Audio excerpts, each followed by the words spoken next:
The Fall of Shannarra, Book 1, The Black Elfstone, by Terry Brooks.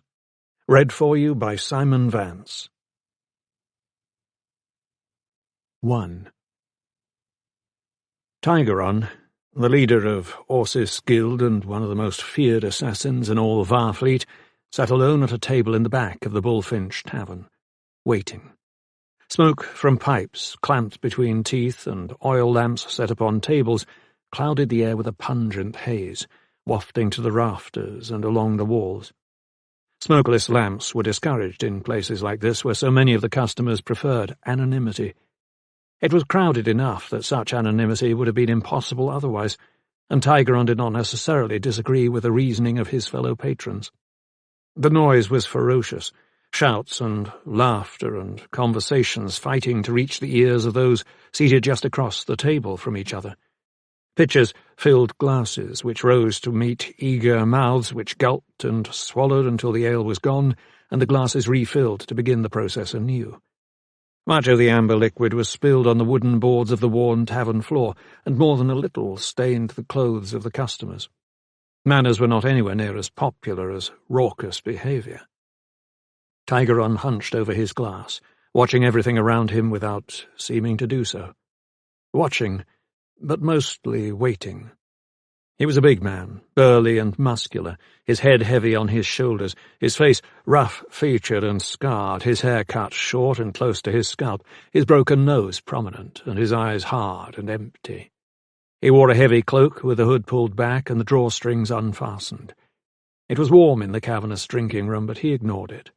The cloak served a more useful purpose than providing warmth. Beneath it were 7 blades, all hidden in various sheaths within his clothing, all readily within reach, any one of them so sharp it could cut through bone. He never went anywhere without them. His eyes shifted to the tavern's front doors. A client was coming, but had not yet arrived. It was unusual for Tigeron to meet with a client under such circumstances. Normally such meetings took place in the cellars of his fortress lair, Revelations, where he was surrounded by protections and protectors, and in complete control of any situation. But this client had been insistent.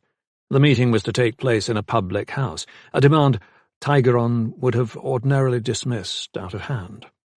But a rather large number of credits placed in the hands of those who vetted such requests, some of which were passed on to him, persuaded him of the other's seriousness and proved an inducement too persuasive to ignore. No advantage to either party, the client had insisted. No danger that one or the other might act inappropriately. Which clearly meant Tigeron, since the client would have had no advantage at all available in Revelations. Yet the promise of further credits in such large amounts was intriguing. What harm could it do to hear the client out? His enemies would never invite Tigeron to a tavern to do him in. They would be subtler in their efforts. Besides, he was too cautious not to guard against such attempts. After all, he was in the business of bringing harm to others rather than to himself. He glanced over to the men sitting at a table nearby, 3 hardened, experienced killers who worked for him and would come to his aid in an instant if he was threatened. Not to mention that he was his own best weapon. Others had tried to kill him in the past. He had buried them all. Outside, the wind was howling. The shutters, closed and latched, rattled against their casings with its force. Tigeron had seen the storm approaching on his way to this meeting, huge black clouds rolling in from the west, filled with lightning and thunder, a dark promise of the deluge yet to come. But he made no move to leave, even though the client was late. He simply waited. He was good at waiting.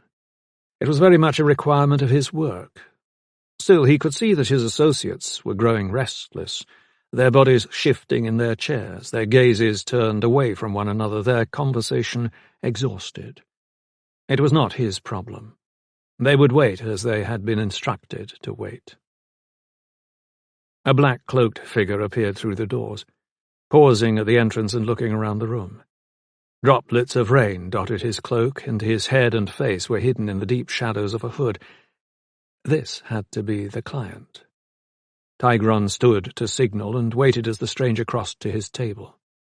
"Tigeron?" the stranger asked.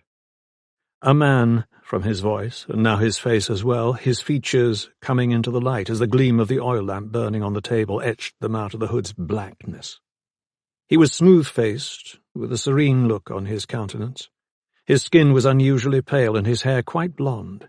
His features were calm and expressionless, as if carved from stone. Tigeron nodded and gestured to the seat across from him, then sat himself. The stranger slid into place smoothly and silently, his eyes on Tigeron all the while. "Nasty weather coming," he said, his voice soft. Tigeron nodded again. "What services do you require of horses?" he growled, eager to get down to business. "You perform assassinations, do you not?" Tigeron leaned forward. "Keep your voice down. The walls have ears in places like this." He leaned back again. In point of fact, the din of the tavern room was sufficient concealment, but he wanted to intimidate this confident stranger just a bit. "Do you wish to purchase my services?" "What are the terms?" "Depending on whom you wish killed, we set a price. The harder the job, the higher the price. I will require the name and payment in full. If we succeed on our first try, fine. If we do not, we will continue until we succeed. You are guaranteed to receive what you pay for. That is our pledge when you enter into the agreement." "This one may be more difficult than others." Tigeron shrugged. "Nothing is impossible." He signalled the serving girl who had been attending to him since his arrival and placed an order for 2 tankards of ale. The girl nodded and left at once to fetch the ale. He took note of the fear in her eyes. She knew who he was, but he was paying her well for good service. Credits always trumped fear. The stranger seemed not to notice any of it. He sat back, glancing toward the rattling windows, hearing a fresh change in the wind. A new sound reached their ears. Rain was falling heavily. The storm had arrived. The last of the mooring lines for the airships docked on the quay would have been lashed in place. The light sheaths would have been brought down and gathered in, and the radian drawers pulled in close. Windows and doors of homes and businesses would have been secured. The storm was expected to continue through the night. Rain would be heavy, and there would be some flooding. A few of the tavern patrons had risen and were heading for the doors, wrapped in their cloaks and hooded against the downpour, but most stayed put. The storm was an excuse for adding a little more enjoyment to the evening, another tankard or two, another hour or so. Voices shouted and laughed and chased back the sounds of the storm, brave and alive with confidence. "The man you are looking for should be in a village called Emrin," the stranger said. "He was at Paranor before, but he has been gone for a while. In any case, I don't want you to act against him right away. Not until after a date I will set before I leave. Can you wait?" "As long as you like. But why wait?" Paranor? Tigeron was suddenly wary. There were only druids at Paranor. "That would be my business." A pause to be sure the point was made. "So, then, how quickly can we bring the matter to a close?" Tigeron leaned forward. "I don't know. It would depend on the client and circumstances. You mentioned Paranor. If he is there, it will be much more difficult. Elsewhere, not so much. Usually we settle matters in no more than 1 day. You can do it so quickly? Horses Guild is unique. We have special skills, special tools to call upon." A pause. "Do you have the use of magic?" "Magic?" Tigeron gave him a look bordering on disgust. "Magic is for weaklings and charlatans. Besides, it is outlawed in the territories of the Federation. It is outlawed virtually everywhere but in Elven country, and 1 or 2 other enclaves are still wedded to its uses. Just because it is outlawed doesn't mean it isn't employed. The druids use it as they see fit, and who is going to stop them? Even the Federation seeks to avoid that sort of confrontation. It will take a bold effort indeed to challenge those who inhabit Paranor. You let some sleeping dogs lie." The stranger paused. "Besides, aren't assassinations outlawed as well? And are they not employed on a regular basis too?" The tankards of ale arrived, and the serving girl carefully placed 1 before each man, accepting the coin the stranger offered as payment before departing. The stranger picked up his drink and took a long pull. swallowing with relish. "Wonderful," he pronounced. "A fine batch they brew here. Now I want this done at month's end, and not before." "As you wish." Tigeron was growing irritated with this whole business. Irritated as well with this unflappable stranger he now regretted agreeing to meet. "Tell me, who is it we are to remove from your life?" "Not yet. I want to hear the price first. Let me say that you will know the victim, and he will not be easily killed. In fact, it will be hard even to get close enough to carry out my wishes. He is trained to protect himself against men like you and yours." "I will have the name before you have the price," Tigeron replied, his face dark. "Do you take me for a fool?" "You should know he has magic at his disposal." Tigeron nodded slowly. "That means a higher price, then. Such men can prove troublesome. Cost does not matter. Only success. Once you take this job, you must complete it. You cannot change your mind later." Tigeron stared at him. This client was being inordinately demanding. Most men who wanted another killed didn't spend time worrying about what it might take to accomplish the job. They only cared about the cost. This stranger had the exact opposite concerns. And Tigeron was suddenly troubled in a way that he had not been earlier. "What are you not telling me?" he asked pointedly, glancing at the men sitting at the other table. "Do not even think about calling those men to your defense, Tigeron. You would be dead before they got out of their seats if I wished it. Let us try to stay on point. I desire your services and nothing more. You do not get to ask my name or the details of why I am doing this. You either accept the job or you don't. The choice is yours." Tigeron glowered at him. "The name first." Being stubborn, digging in. If word got around that he was letting his clients dictate the terms, he would be out of business in a flash. He held the stranger's gaze, unmovable. The stranger nodded. "Very well. His name is Driska Ark." Now Tigeron understood the other's concern. A druid of Driska Ark's skill and reputation would not be easily dispatched, but the amount of money he could demand for such an endeavour would be enormous. He named a ridiculously high figure, so high that, if he were the client, he would have walked away. But the stranger just nodded his agreement with a shrug. Done. Tigeron was suddenly unsettled. He felt oddly trapped, as if the bargain were a snare into which he had stepped. But he was not afraid of risk, so he nodded in turn. "You must pay me now." The stranger passed a slip of paper across the table. "Take it to any Bluestone credit agency outlet in Varfleet by tomorrow morning, and it will be honoured. The credits will be waiting." Tigeron read the amount written on the paper greedily. "If the agency fails to honour it," the stranger continued in his soft, calm voice, "you have no obligation to me, and you may keep what I have already given you to meet with me tonight. But the credits will be there." Tigeron sneered. "They had better be." The stranger's face showed nothing. "Send word to Paranor when the matter is concluded.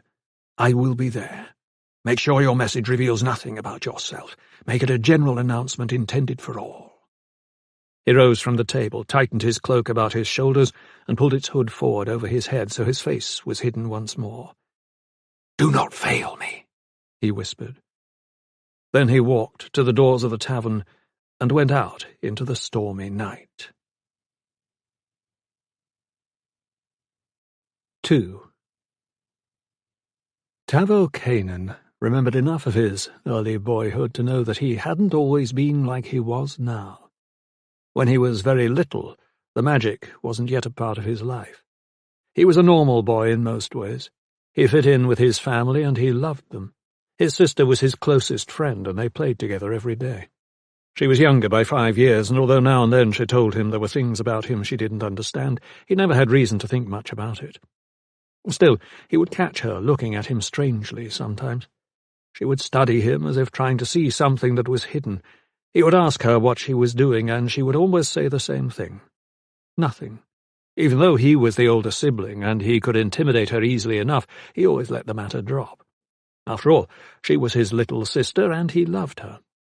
But then, once she turned 10, she started to go off by herself, telling him he could not go with her, saying she wanted to go alone.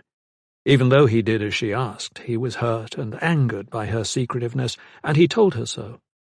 But even knowing this, she refused to confide in him. At first, he asked his mother. "Oh, that's just Tasha," his mother told him. "Girls are like that sometimes. Just give her some space, it won't last." He had no idea what she was talking about, so he let the matter drop. But soon some of those secrets began to reveal themselves. He had just turned 15 and was already beginning to test the boundaries of his parents' control. He was beginning to disobey directives, sometimes because he felt it was necessary, and other times because he simply felt like it. Disobedience was a part of growing up, although he didn't understand this at the time. But he was noticing something else troubling about himself, too. His temper was getting the best of him with increasing frequency. Sudden rages, quick bursts of anger, and feelings of hostility toward almost everyone, including his sister and his parents, were becoming the norm. Most of the time there wasn't even a reason for it. His parents and his sister all commented on it, asking him to hold his temper, to think before he acted. But he found that hard to do, particularly when the release of his anger seemed to calm him, or even provide him with a strange sense of satisfaction. Then one day he followed his sister when she went on one of her mysterious outings, in spite of his promise not to do so, and discovered what she was trying to hide. Concealed within a stand of trees, he watched her kneel in a clearing and begin to sing words he could not make out, and motion with her hands in ways he did not recognize. At first he thought she was performing a ritual of some kind, perhaps a giving of thanks to Mother Earth, but then she shifted just enough that he could see the results of what she had been doing. From the soil in front of her, a slender green stalk emerged, like a snake, twisting and reaching for the light, maturing much more swiftly than a normal growing cycle would require. The stalk budded, with leaves that within seconds were fully formed, and then with scarlet flowers that blossomed like starbursts. Unable to help himself, he burst out of the trees and rushed over to her. "How did you do that?" She looked up, not as surprised as he would have expected. "You followed me, didn't you? Even though I told you not to." He made a dismissive gesture. "I wanted to see what you were doing." "It's my business," she frowned. "You shouldn't have come." He felt a surge of anger at her presumption. "But I did, so tell me." He pointed at the tiny plant. "How come you can do that and I can't? You have to teach me." "I can't. You don't have the gift." "What gift? What are you talking about?" "Magic." "You can do magic? Then you can teach me. If you can't teach me the trick with the plant, then teach me something else." The frown deepened. "I can't. That's all I know how to do." Abruptly, he grabbed her by the shoulders and shook her. "You teach me, Tasha, or I'll tell Mama about this." Tasha paled. He had guessed right. Their mother didn't know. "If I show you how I do it, you must promise not to tell her. Will you?" "I don't tell her lots of things." "All right. Sit down." He sat, legs crossed in front of him, leaning forward eagerly. She was only 10 years old, but smart for her age. Teaching him would not be difficult. "You have to sort of sing to it," she said, pointing to the plant. "You think about what you want it to do when it is a seed, and you sing to it to make it obey. I only found out a few months ago that I could do it. That's why I've been going off by myself, to discover what else I can do. There's more, I think, but so far that's all I've learned." "But you can teach me that much." "Not if you can't do the singing right. It's a sort of humming, a kind of, I don't know, a kind of reaching out. I can't explain it." "But you have it and I don't," he complained. She shushed him. "Not yet, maybe. But you are my brother. You might find out it's hiding inside you. Do you want me to help you find out?" He nodded eagerly. "Let's try." They did so for almost an hour, but Tavo could not make anything happen. Eventually he grew frustrated. She recognized the signs of his growing rage and hastened to calm him. "Maybe it will just take a little longer for you to find it.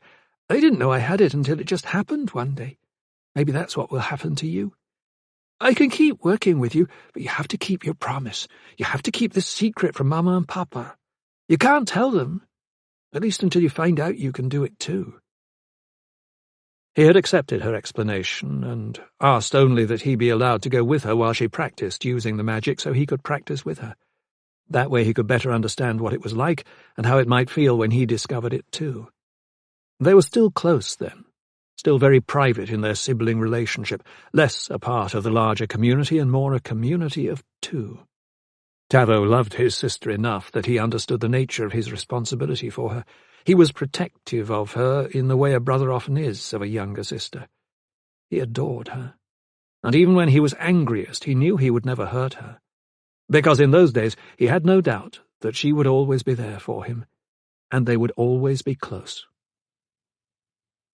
But even with her efforts to help him, even with all her coaching and support, he was almost 17 before the magic revealed itself. It happened all at once, unexpectedly, shockingly, just as Tasha had told him it might. He was off by himself not far from his house, playing inside a fort he had constructed of old tree branches, dead wood, and heavy stones, pretending at heroic conquests and daring deeds. His thoughts so far from the magic it would have been difficult to measure the distance. His sister was elsewhere, gone off to the village with her mother to shop. 2 years had passed since Tasha had told him for the first time about the magic, seemingly a lifetime ago. In all that time no sign of the magic had appeared in him. Her own use had grown considerably, allowing her to change things of all sorts, and even sometimes to make herself disappear into her surroundings. Her skills were raw and unschooled, and often she failed to make the magic obey her, but at least she had some use of it. He had none, and he was beginning to believe he never would. Inside the fort, peering out of the forest and the animals and birds, he was practicing being a hunter, spying on game, choosing his target. He had a slingshot with him, his favourite weapon, and he was usually quite accurate with it. Sometimes it bothered him when he killed small creatures, but mostly he considered it necessary so that they would not overrun the forest. Where he had come up with the possibility of this happening, he had no idea, but he was having many strange thoughts lately, increasingly dark and unpleasant, but at the same time rather intriguing. Upon spying a squirrel not too many yards from where he lay concealed, he shifted his position within the fort so that he was aligned with his target while staying hidden, sighted through the wire of his sling, and released a smooth, round stone. And missed. The squirrel shot away and was gone. He tried again a few minutes later with a bird. Same result. He began to grow angry with his inability to do something he had done so often before, and without any problem. He got to his knees, settled himself in place, and waited. The minutes slipped away, and he grew impatient as well as angry. Then a raven landed close by, and he knew he had his target marked and readied himself. This time he would not miss. Deep breath, steady hands, and release. The stone caromed off a patch of bare earth a good 2 feet from where the raven strutted. Another miss. He lost all control of himself, leaping to his feet within his enclosure, screaming and howling, stamping his feet and swinging his arms like windmills, so furious he was shaking with rage. He wanted to destroy something. He wanted to destroy everything. And all at once everything seemed to explode from inside him. He felt it rise into his throat and exit through his open mouth like a giant wind. The fort he had built flew apart, pieces of it spinning off in all directions. It shocked him so greatly that he went silent and motionless. The fort was levelled, and he was left standing amid the wreckage, staring into the trees beyond, now emptied of animals and birds alike. But immediately he knew. He felt a mix of satisfaction and fear, because he now wasn't quite sure what to do with this thing he had wanted so much. How could he manage something that could be triggered so spontaneously? How could he find a way to make it do what he wanted? He spent the remainder of that day trying to find out, but was mostly unsuccessful. Either the magic refused to respond, or it refused to do what he asked of it. By sunset he was so frustrated he was using what power he could manage simply to destroy things, trees and shrubs, small animals that wandered into view, birds that foolishly tried to fly overhead. He went home dismayed and disgruntled, but eager to tell Tasha. It should have gotten easier after that. Tasha should have been able to teach him how to control the magic, how to make it do what he wanted. But for some reason she couldn't seem to find a way to explain it so that he could understand. She told him what to do, how to do it, what it would feel like, and how to keep the magic from breaking free. She had him practice using his powers over and over again out in the forest, away from everyone, but he struggled with everything he tried, the magic elusive and stubborn, his efforts repeatedly falling short. He worked so hard, but nothing helped. In the end, she told him it would take time for the magic to settle within him. His gift was incredibly powerful, and he was still very new to it. In time, he would learn to command it better. He would just have to wait. But Tavo Kanin was not patient, and never would be. He was reckless and wild and infuriated by his failures. He never quit trying to do as Tasha told him, and after a time he gained a measure of control, but never like the control Tasha had mastered, and never to a point where he could feel comfortable with using it. It was odd, but the only times he felt comfortable were when the magic broke free of its own accord, spiraling out of him like a fire fed with accelerant, hot and raw. The destruction was terrible, but it eased his pain and sense of failure. After a time, months after his discovery of the magic within him, and while he was still struggling to come to terms with it, he began to actively court these spontaneous releases, encouraging them with his wild, irrational behavior. Tasha warned him against doing this, but what did she know of his suffering? She meant well, but no one could understand what it was like to try to fight back against the dominating influence of such power. There was no escaping what it did to him when he repressed it, how it diminished his sense of self, how it scrambled his thoughts and preyed on his mind. Eventually his parents discovered the presence of the magic within their children and tried to stop them from using it, but they were woefully inadequate to the task, at least where Tavo was concerned. Tasha pretty much did as they asked and used the magic only sparingly, but Tavo was less controlled, more susceptible to his anger. His use of the magic became wilder and more destructive. Property damage became rampant in the village of Bakingfell. Other children who taunted him into fits of rage found themselves mysteriously cast away by sudden winds. One of those children, a boy who bullied Tavo relentlessly, mysteriously went missing and was never found again. Tasha Kanin could remember the exact day when they took her brother away. It was 2 days after her 13th birthday, one her brother had helped her celebrate in the family home with their parents. Tavo was being punished at the time, but Tasha made her parents promise they would release him from his room, where he was serving out a 5-day disciplinary sentence for killing a neighbour's cow. Even with all the guidance and encouragement she had given him, even though he knew what would happen if things went wrong, events like this continued to occur. It was as if he couldn't help himself. "Listen, Tasha," he'd told her, "these are things I have to do, even if they go wrong. I need to find out what is happening to me. Why can't I control this like you do? It's so easy for you, but for me it is like pulling out my fingernails. I'll try my best. You know I will." He always tried his best. Or so he claimed. It was just that his best was never enough. So he had used his gift yet again, in spite of her repeated warnings, and the effort had failed and the cow had died. It was just a cow, he had argued as his parents locked him in his room and left him there. What difference did it make? No one cared about a cow. But Tasha did. She loved saggy-bellied old Bella with her whiskered face and her big dark eyes, and she cried when she was gone. She loved the way Bella had followed her around the field like a puppy when she went to help care for the old cow's new calves. She loved how Bella nuzzled her with her soft nose. She was sorry for her brother, but he should have known better. He shouldn't be so stubborn. Her parents, however, had gone way beyond the limits of their patience. For them it was the last straw. They had put up with their son for as long as they could. The neighbours hated him. The people of Bakingfell hated him. If he'd had any friends, they would have hated him too. He didn't know how to win people over, to make them like him, even a little. No small part of this was his fault. But he would blame others, of course, as he always did, saying they picked on him, made fun of him, played nasty tricks on him, and sometimes hurt him. So that was why he hurt them back. But she knew better. He did it because he wanted to see if he could. just as he did with Bella. So, 2 days after her birthday, her parents made the decision to send him to his uncle, his father's brother, who lived 10 miles south on a small farm. There he was to remain until he had outgrown his dark proclivities and learned to manage both his temper and his gift. His uncle would let them know when he was beginning to come around and become the young man he was supposed to be.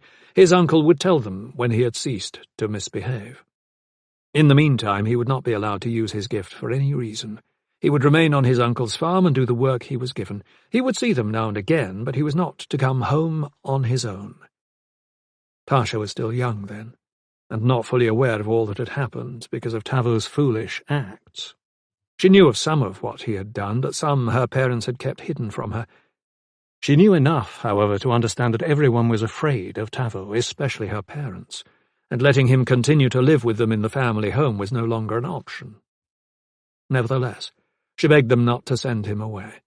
She cried and wailed and pleaded and demanded, but nothing would change their minds.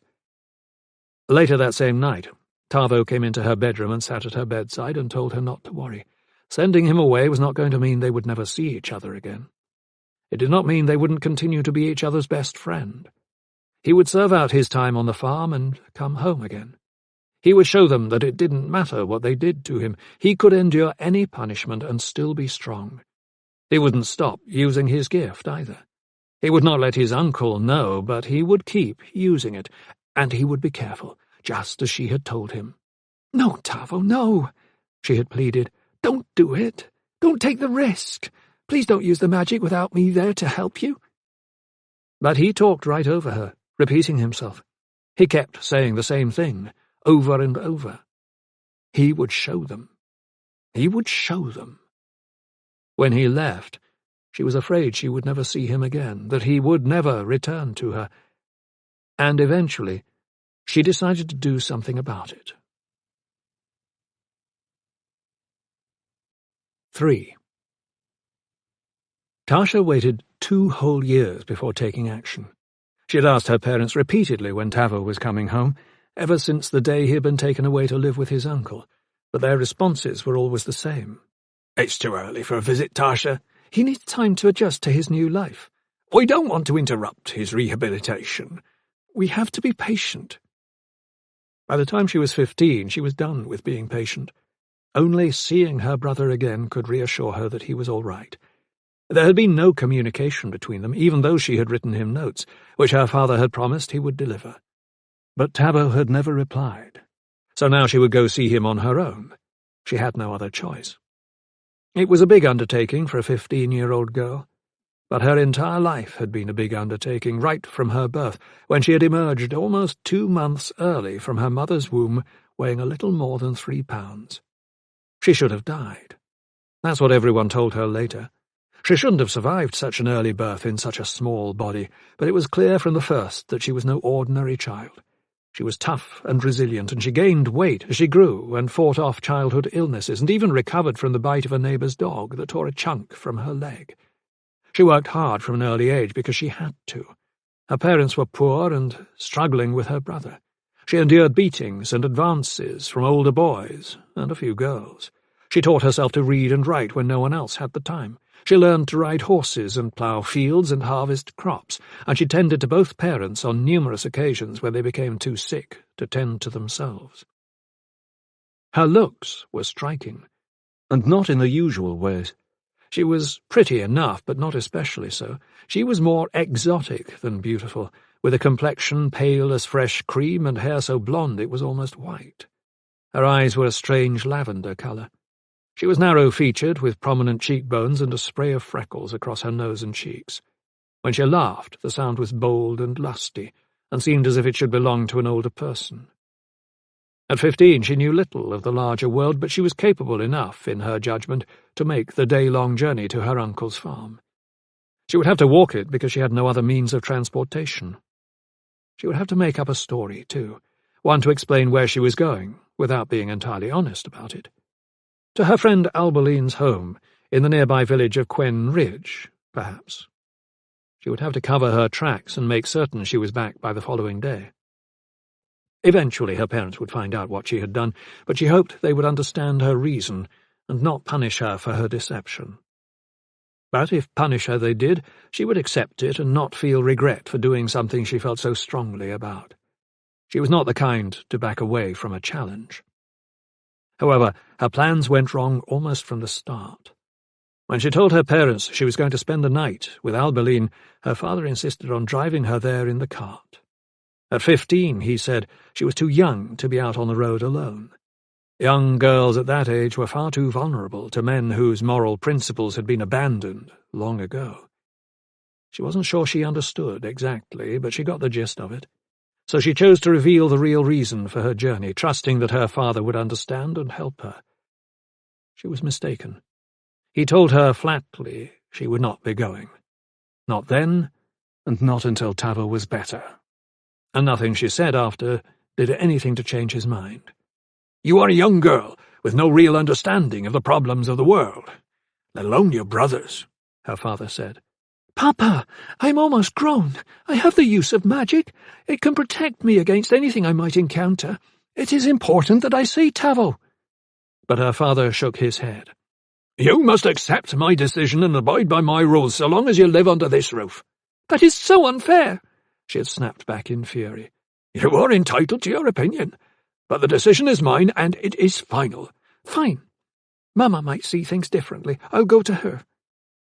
But arguing the matter with her mother was futile. She deferred to her husband and said Tasha must do the same.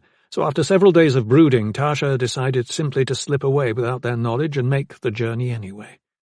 That effort failed as well. She got as far as the end of the lane leading away from the house when her father appeared in the doorway to call her back. Desperate to go anyway, she tried to convince him once more of her need to see her brother, but nothing would sway him. And when she tried to run, he caught up to her and dragged her back into the house and locked her away for 2 days. "I hate you!" she screamed through the door, sobbing. But he made no response. In the end, the best she could manage was to extract a promise that sometime soon he would take her to see Tavo himself. But that sometime never came. Almost 2 more years passed, with no visit to or word from her brother. Life distracted her, as life tends to do, and before she knew it she was nearing her 17th birthday, and the absence of her brother was becoming comfortable in a way she increasingly found disturbing. Soon, she feared, she would forget him entirely, content to consign him to the past and leave him there, and she could not bear the thought of that happening. So she decided to try again. Only this time she was older and better prepared. The confidence she had lacked at 15 had blossomed. She was bigger and more capable by now. She was tough and ready. She had learned from old Stoll down in Backing Fell how better to protect herself, the hunter giving her lessons in self-defense in exchange for repairing and painting his cottage porch railings of the fence surrounding his yard. More important, she was continuing to develop her use of magic.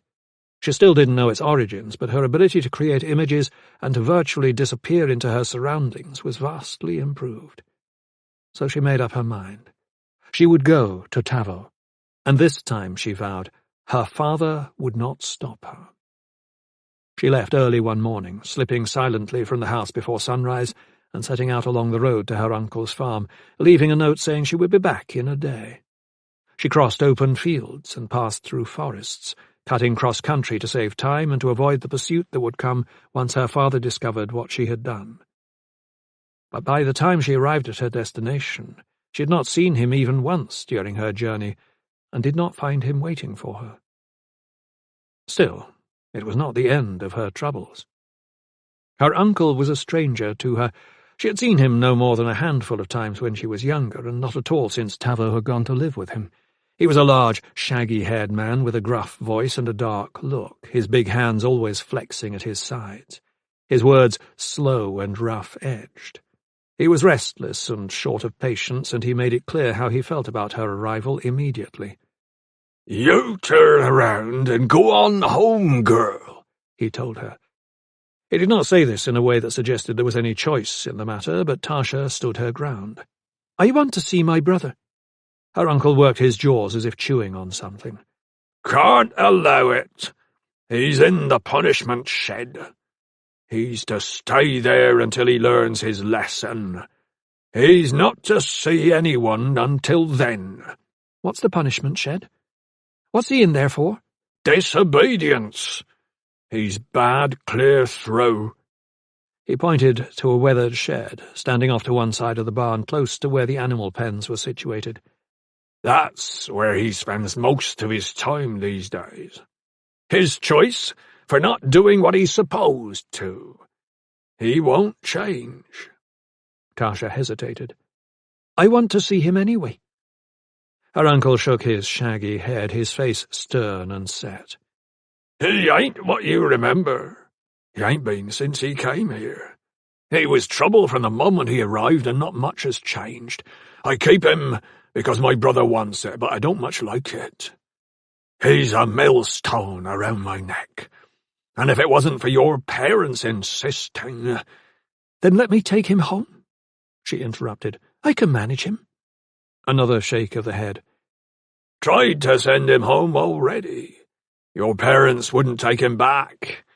Said he had to stay here until he changed. I won't let you bring him back neither, I expect. She stared at him in shock. Mama and Papa wouldn't let Tavo come home. They were forcing him to stay here with her uncle, locked in a shed like an animal. He had to be lying. They wouldn't agree to that, she snapped. They probably don't even know about it. Well, they do know, so change your thinking. He paused. Do you know what he was like when he first got here? She shook her head. She didn't know anything. He didn't rape me. Mama and Papa wouldn't let me come visit. No, I don't guess they would. He looked over to the punishment shed as if considering it. First week he was here, he was so angry he wouldn't speak a word. Second week he started killing things. Small animals at first. Wild or tame, didn't matter. Then he killed my dog. Did it for no reason I could understand. I loved that old dog. He was my best friend after Mailing died, and I chose not to wed again. Boy crossed the line on that one, and I had to teach him a lesson. I put him in the punishment shed for the first time. But it wasn't the last. This has been going on for 4 years. Tasha was practically shouting at him. You've been locking him up for 4 years? Had to. He just got worse and worse. Started coming after me. Once he got hold of a knife and tried to use it on me. And it's getting worse. He's bigger now, stronger. I can't take chances with him. But my brother pays me to keep him, so I do. His wife, your mama, begs me too. She's terrified of him. They came once, early on, a couple of months into his stay. Did they tell you that? They hadn't. They'd told her nothing of a visit. That was when they said I had to keep him. He was too dangerous to go home, too wild and unpredictable. Doesn't think right. Doesn't know what he's doing. I agreed. Thought I could reach him in time. Thought I could teach him to work the land, learn something useful. I tried to teach him. I tried to show him how to have fun. He paused, looking off into the distance as if remembering, a disturbing smile creeping over his worn face. We had a few good times, him and me. We had some fun times.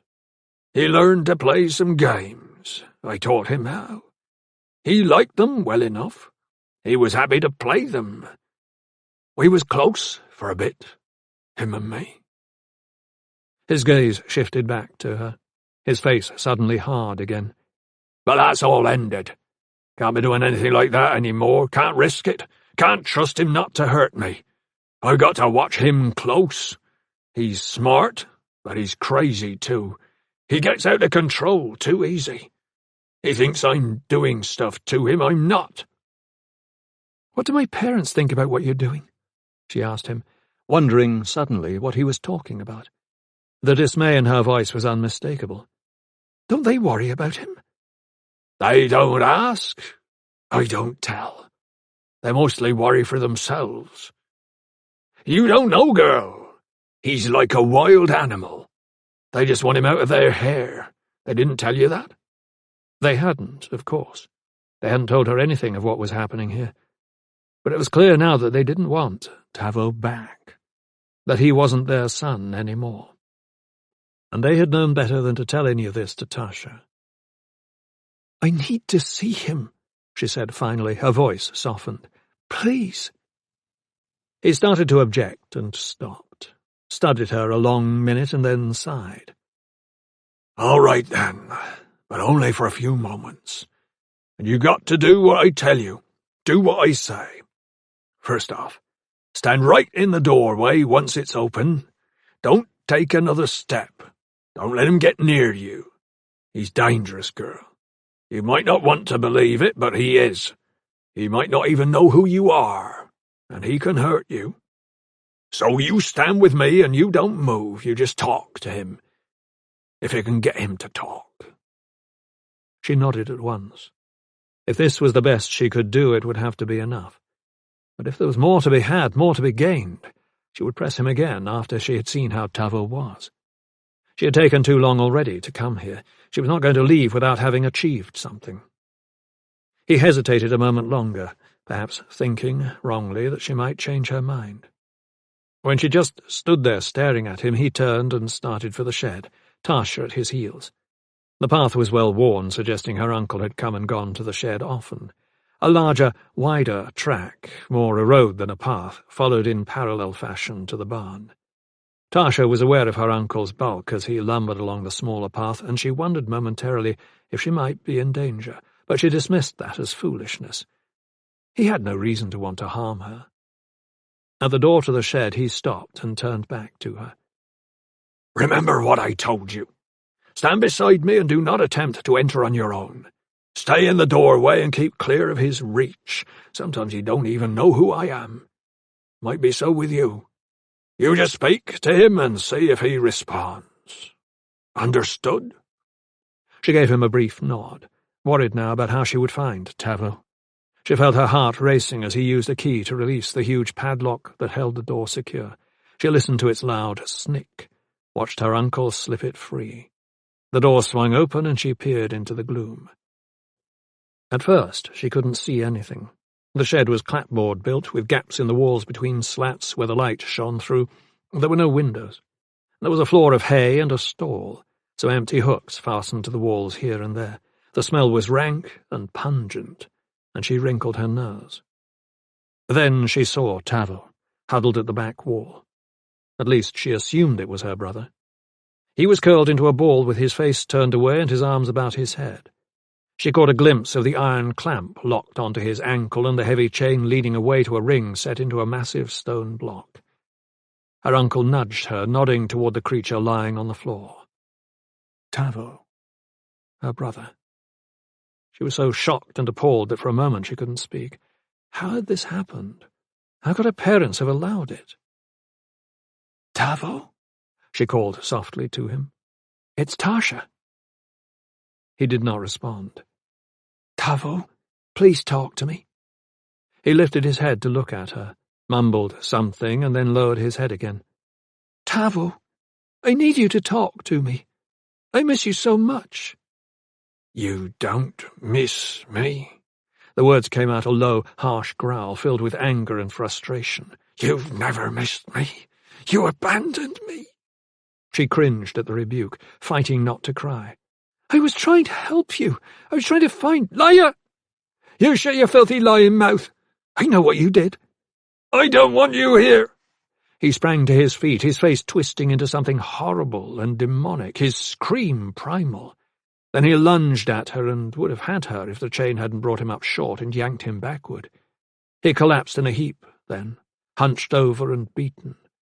But his eyes were still fixed on her, their glare as hard as stone. His voice changed to a soft, cajoling purr. "I like it here. I love Uncle. Uncle is good to me. Uncle treats me well. When I am bad, he punishes me, but it's for my own good. But when I am good, he lets me play those games with him, the ones he says are good for me.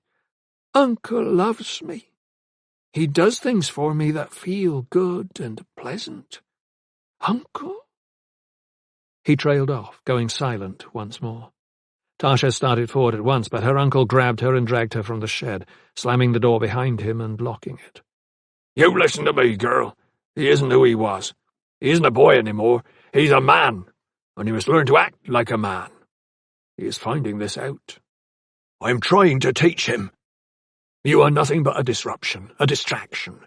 Go home and tell your parents whatever you choose about Tavo. See what they say. See if I'm not right. Now get out of here!" He practically threw her down the pathway. She caught herself just in time to keep from falling and stumbled away in shock. Some part of her knew that what her uncle was saying was the truth. Tavo wasn't the boy who had left her 4 years earlier. He wasn't a boy at all. But he wasn't a full-grown man, either. And he wasn't right in his mind. Something was seriously wrong with him, and she knew that. Whatever else had helped bring it about, it was the magic at fault, too, and his inability to control it. But her uncle? Loathsome, terrible, vile. She hated him and she feared him at the same time. She should have used her magic against him. She berated herself for not doing so. She continued down the path, thinking about what she could do to help her brother, and decided she must first talk to her parents and describe what she had seen. She must find out if they had indeed given up on Tavo, if they had abandoned him for good. She must know that first. Then she would decide what else needed to be done. So she returned to Backing Fell, and before her parents could get a word out to question where she had been and what she had been doing, she exploded. "Do you have any idea what's happening to Tavo? He's locked in a shed and chained to a wall. Uncle said you knew of this. He said you didn't want Tavo back. He practically threw me off his farm. What's wrong with you?" "Sit down," her father roared back at her, "and don't say another word." Scowling, but hesitant to say more, Tasha did as she was told. "Now you listen to me," her father said, his voice gone soft again, low but still dangerous. Her mother was standing at his shoulder. Tasha could tell they had been expecting this. They knew where she had been, what she had discovered, and what she would say when she arrived home.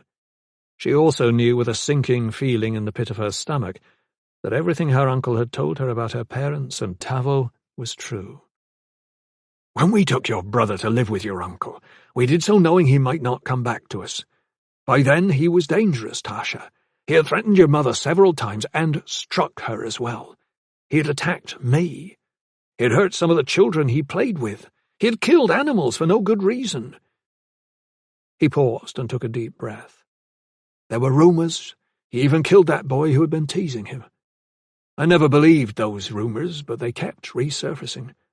They never found that boy's body. I didn't like to believe my son was a killer, but Tavo told us once that he was glad the boy wouldn't ever tease him again, and I was never entirely sure." Her father took a chair across from her. Her mother remained standing. She was crying, her head bowed, the tears running down her face. "Your brother is a danger to everyone," her father continued, still speaking softly, still with an edge to his voice. "Your mother is terrified of him. The village is frightened as well. We don't know what's wrong with him or what to do about it. Maybe it's the magic, and maybe it's just his nature, but he's better off where he is. Joris agreed to try to help him recover. He feels your brother needs discipline and structure, even sometimes punishment. He says Tavo has started to grow comfortable with the routine of his life and familiarity of his surroundings, so I'm leaving him there for now." "But it's been nearly 4 years. "And it might be more than that, Tasha. You cannot put a time limit on these things. We have to lead our lives too, your mother and I. We have a right to our peace and quiet. We have a right to feel safe. With Tavo here, all that will be gone. Now, I don't want to talk about it again. I won't punish you for going to see him, but I don't want you doing it again. Just let things be. Let Joris do what he needs to do to help the boy." Tasha was not convinced. She rose, went outside, and walked through the woods, thinking. Tavo's professions of happiness with his life and love for his uncle did not feel real. His condition did not seem to have improved.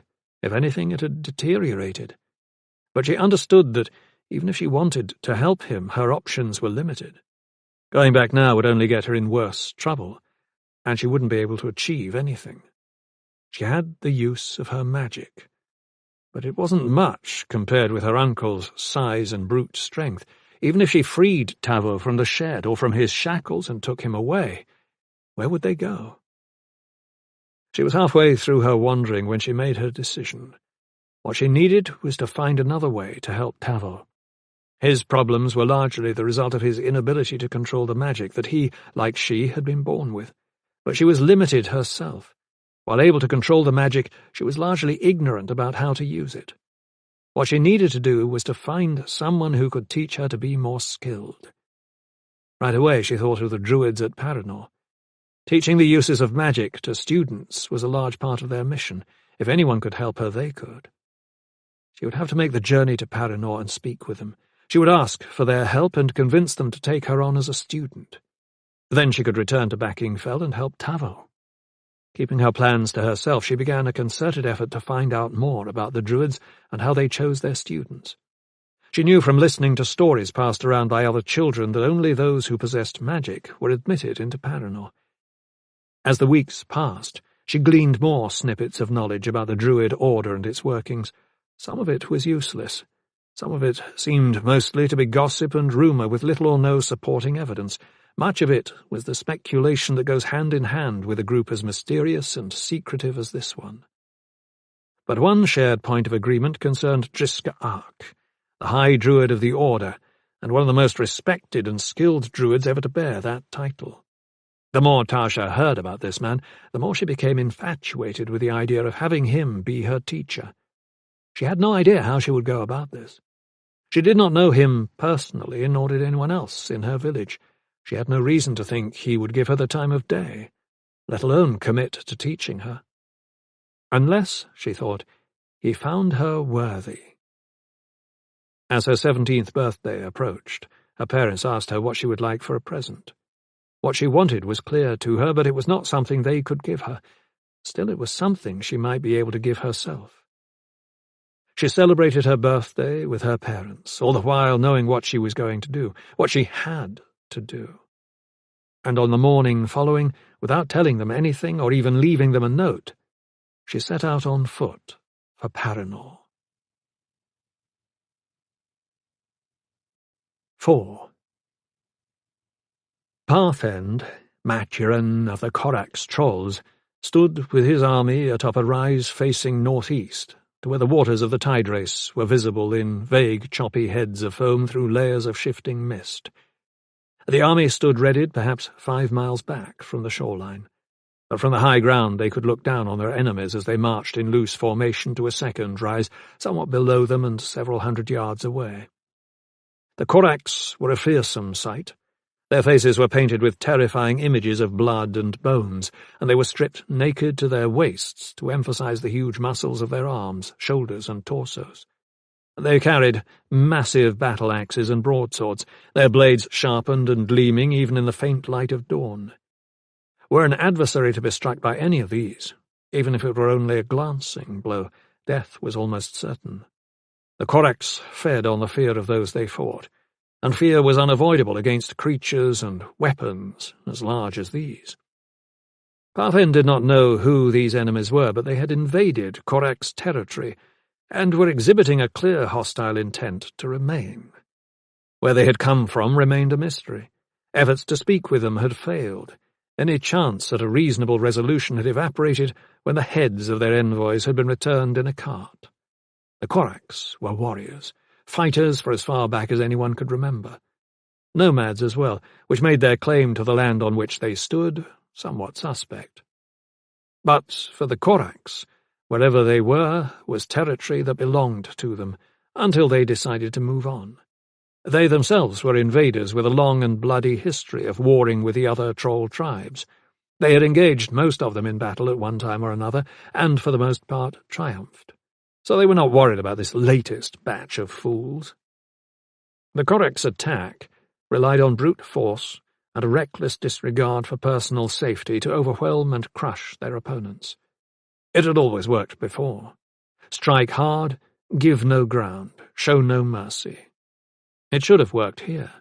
The Korax should have been able to hammer their way through the invaders' lines with all the fury and bloodlust that had destroyed so many other armies. Parthend took a moment to watch these latest enemies draw up in an uneven line on the lower ridge. They were lightly armoured, tall and fair-haired. With the ocean broom shifting and swirling, it was hard to tell much about them besides that. There did not appear to be as many of them as there were Koraks, which suggested they did not understand the nature of the enemy they faced. Anyone who knew anything of the Koraks' people knew they were ferocious, relentless, and implacable. Once they engaged, they fought to the death. Once they attacked, they did not retreat. But this enemy did not seem concerned. It simply waited for them to come, standing perfectly still in precise but loosely formed ranks, showing rather large gaps between individual soldiers. They stood with their long scarlet robes tightly drawn and their pale tan boots set. Those in the front two ranks carried spears, 8-foot poles with hafts of pale ash, smooth iron-tipped points affixed to one end, hand grips carved into the wood at the other. Those in the rear ranks bore short swords held loosely at their sides, balanced and easily maneuverable in combat. Parfend waited to see what they would do, but it soon became apparent they intended to do nothing. If the Koraks wanted to battle, they would have to do the attacking. This was fine with Parfend. The Koraks were used to attacking, to seizing the advantage, to striking swiftly and surely, and making a quick end to any conflict. So it did not trouble him that they would have to do so here. Nevertheless, he held his ground longer than usual. There was something odd about these men lined up across from them. There was an ethereal quality to them, a sense of ghostliness. The wind off the tide race whistled and the mists swept all around the invaders, and at times they seemed to fade and then reappear.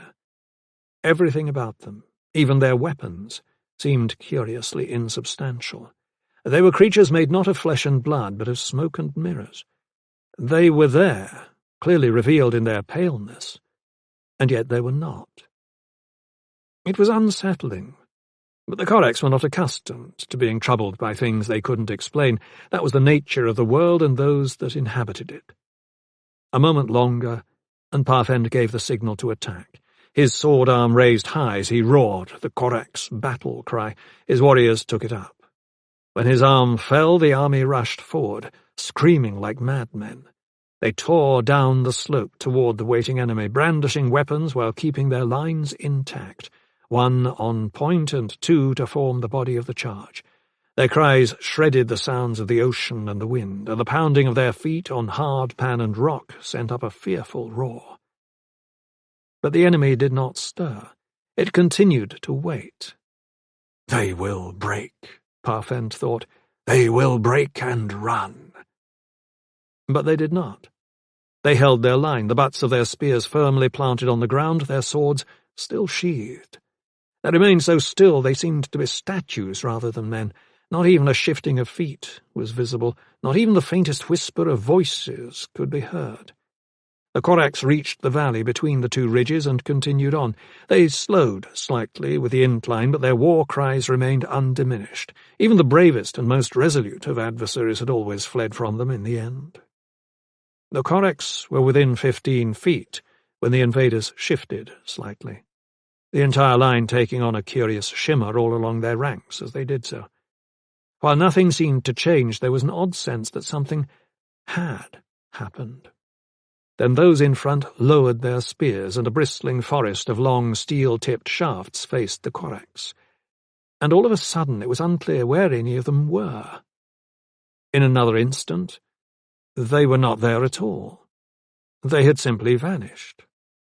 The Koraks were caught completely by surprise, and had no chance to adjust. By then they were on top of the enemy, weapons slashing and stabbing, finding only empty air as the enemy ranks dissolved before them. They experienced a few quick moments of confusion, and then sword blades and spear points were skewering and slashing the Koraks from places where no one seemed to be.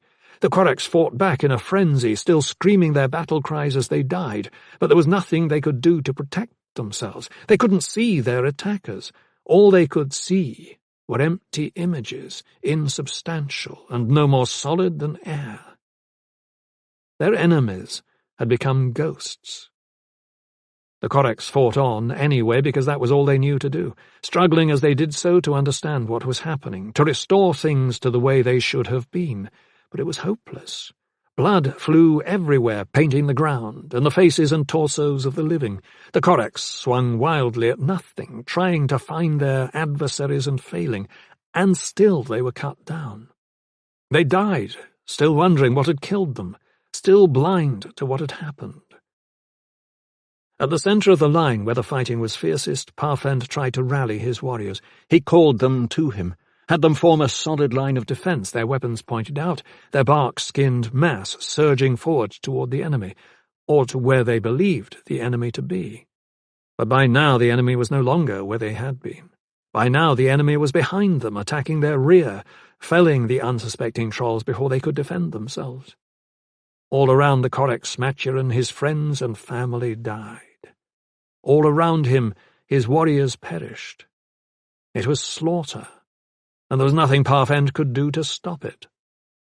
The battleground had become a charnel house, and the dead were piling up all around him. The Koraks were down to less than 100 men, and those who remained alive were reduced to fighting for their lives individually or in small groups. A few even fell to their knees in abject surrender, begging. They were not spared. The wounded cried out for mercy. They were ignored. One by one they fell. The entirety of the Koraks' attack force, all 500. Parfend battled on because he knew no other way, watching in dismay and fury as his warriors succumbed. All of his efforts at saving them, at rallying them, at turning the tide, failed. They were battling ghosts. They were fighting spirits of the air. Parfend watched it all until one of those horrific 8-foot spears was driven through his body and the strength went out of him. He fell to his knees, his great axe falling from his fingers, his arms limp at his sides. He looked up in time to see a vision approaching. A slender, cloaked form, all in white, a broadsword gripped in 2 gloved hands. In a dream he watched the sword lift and fall in a mighty swing. Then his head fell from his shoulders. 5. North of Arbelon, at the borders of the Elven nation, a new day had begun in the village of Emberon. In skies somewhat greyer and less friendly than those of the previous night, clouds massed on the western horizon, suggesting the approach of another storm. There was a metallic taste to the air and a smell of dampness that warned of what was coming. Winds had begun to gust, and the leaves of trees surrounding the village had begun to shiver with expectation. Driska Ark paid no attention to any of it. Instead he continued to read his book, sitting on the porch of his cottage, absorbed in a study of shape-shifting. He had been up since dawn, an early riser, his breakfast consumed and his ablutions completed hours ago. His was a mostly solitary life, a life of study, contemplation, and practice with magic. Sometimes more experimentation than practice, but both always led to the same thing, an acquired or improved skill. His cottage was a mile removed from Emberon proper, and surrounded by heavy forest, which allowed him to carry out his work undisturbed. His nearest neighbour was far enough away that even shouting was unlikely to attract any attention. Driska preferred it this way. He valued his privacy more than the company of others. He always had, and now more than ever, since he had almost nothing else. He lived alone. No one came to visit, no one came to seek his advice. Traders and vendors passed him by. The past was past, and that was the way he liked it. Although on mornings such as this one, he wished that, for a single day, he could go back in time and gain temporary access to Paranor and the Druids. There was trouble afoot, and it was the kind of trouble that the Druids should know about and investigate. Probably, at some point, they would. Some, at least, would think it worth doing. Some would manage to put aside their petty squabbles and constant bickering and look to the north. Some would find a way to ignore the politics and game-playing that the others engaged in on a daily basis and realize that more important things were at stake than gaining a momentary advantage over their fellows by raising their status in the Druid pecking order. Maybe. But maybe not. Maybe no one would do anything. He hadn't been able to change this attitude when he was there. And he had been the Order's High Druid. He sighed. put aside his book and stared off into the trees.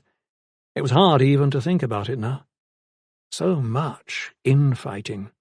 So many attempts by members of the Order to advance their own causes, so little tolerance for the opinions of others, so little willingness to engage in reasonable discussion and compromise. How had it gotten so bad? Even now, looking back on it, remembering all the little details that had brought it about, he wasn't sure. It had happened slowly, if inexorably. Perhaps choices of who to admit as druids in training had hastened the degeneration of the Order's smooth operation. Perhaps the increase in size had weakened the earlier stability that he and a handful of others had enjoyed and been better able to control. There had always been periods of turmoil over the years, deaths and departures, changes in the structure of the Order, periodic attacks from within and without. But the druids had survived the worst of it, emerging stronger each time, ready to continue their work. They had put the past behind them and continued to seek out foreign magic, collecting or neutralizing the more dangerous forms, determining the sources of power that showed on the scry waters, and housing those artifacts that needed watching over so that they could not be misused. A struggle, to be sure, a work in progress that had no discernible end and might never be finished. In the world of the Four Lands, magic was everywhere, and much of it was unstable.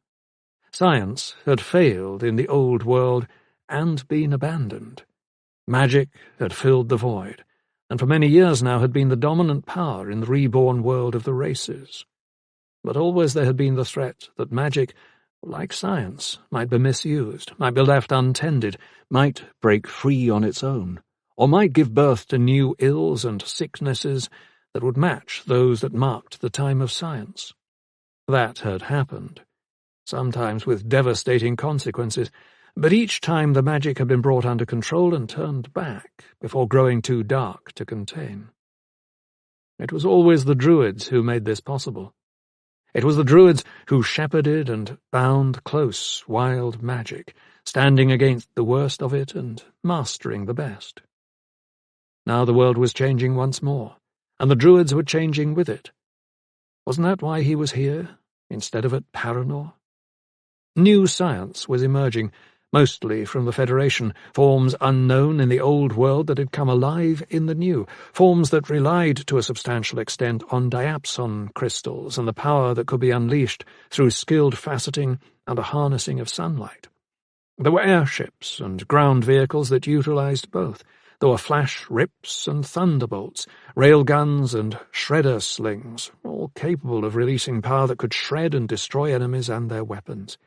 There were new communications devices that allowed conversations and visuals between people who were hundreds of miles away from each other.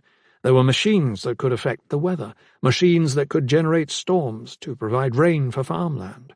There were transports of such size they could carry entire armies. So much changing. But the druids weren't changing with it. The magic was all they needed, they kept saying. The magic was the only power that mattered. It wasn't necessary to employ these new sciences. They didn't need to embrace a future others claimed to own. They held the balance of power among the nations, and they would continue to do so forever. Driscoll Ark pursed his lips. Not if you tear yourselves and your order to pieces from within first. He rose and stretched. He was a big man, enormously strong, broad-shouldered and muscular. Of all the druids since the time of Alanon, he was physically the most impressive.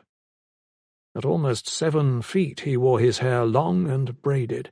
He was not a young man, his dark skin lined by weather and the demands of magic's use, but neither was he old. He had not slept the druid sleep while high druid, so his aging was a natural process. His eyes were bright and alert, and a curious pale blue that suggested an unexpected gentleness. His smile was warm when offered, but his gaze was piercing enough that most would look away rather than meet it. He was a mass of contradictions.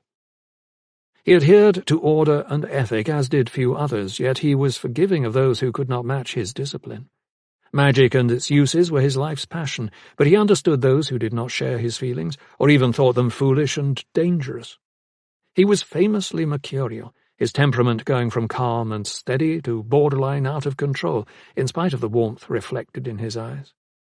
He sounded the same when he was patient and when he was not. His moods were often hard to determine. He was unreadable, inscrutable. No one could ever be quite certain what he was thinking before he revealed himself. He lowered his arms out of his stretch and sat down again. He knew all these things about himself. Others had witnessed it often enough that he would have had to be obtuse not to notice their reactions. He accepted what was true about himself, but did not much admire any part of it, save his compulsion for studying and mastering magic. That meant something. That had value. Although no longer, perhaps. No longer, when this latest Druid order threatened to throw away all that had been accomplished, not when the Four Lands were in danger and there might be no one who would come to the rescue. He shook his head, bitterness flooding through him. Word of terrible violence had come down out of the Northland, bits and pieces of rumour that filtered through vast distances. The rumours were neither clear nor reliable because they were carried to him by strange visions sent in dreams, and the shrieks of birds and the whispers of winds rustling in the forest. But he was a magic wielder, and he knew better than to discount such signs. His eyes in that part of the world would send word at some point, if it were true, a confirmation of the magic's vestigial warnings. Still, he sensed even now that it was, and his instincts seldom betrayed him in these matters. The Druids should be wondering the same thing, especially if the scry waters indicated magic had been used. The scry responded to all magical disturbances in the Four Lands, and one of this size could hardly have been missed. Surely the waters of the reading bowl had recorded it, and someone would be sent to investigate. He would have gone to Paranor to inquire if he had thought for 1 minute anyone would admit him, or even listen to him. Just to hear what they had to say about it and what they intended to do would ease his concerns. Doing nothing ate at him, yet what choice did he have? He was no longer one of them. He was no longer welcome at Paranor. Balronan had made sure of that when he assumed the position of High Druid. Never one to leave anything to chance, he had banned Driska from the keep on the spot, proclaiming him a Druid no longer, but an outcast. He was making sure that Driska could not change his mind at some point and choose to return. In truth, Ober Balronan was afraid of him, and not without good reason. Driska had always found Balronan to be little more than a political animal with ambitions that far exceeded his abilities. When he had come to Paranor to ask for admittance to the Order, Driska had voted against it. But enough others were persuaded to embrace it that his veto was overridden. Years later, when Driska decided to step down as High Druid and depart Paranor for a new life, Balronan had been quick to seize the opportunity to claim his position and find a way to persuade the majority of Druids that he was the right choice for the job. Driska had never imagined Balronan would have been accepted as High Druid, or even have the audacity to lay claim to it. If he had known, he would have thought twice about giving him the opportunity. He would have held on to his office. But he knew that wasn't the truth. He would have left anyway, so maybe Balronan's ascendancy was inevitable in any event. Balronan was the epitome of what was wrong at Paranor. Wasn't he representative of the many reasons Driska had chosen to leave in the first place? Wasn't he just another of those men and women mired in self-indulgence and inattentive to the needs of others who had soured him on the Druid Order? Wasn't he another example of the recent failure of Druids to adhere to a commitment to finding and protecting magic for the betterment of the Four Lands, rather than as a way of gaining personal power? All true, but the extent to which Balronan and his kind had abandoned this professed cause was stunning. It troubled him to think he had left things in such disarray.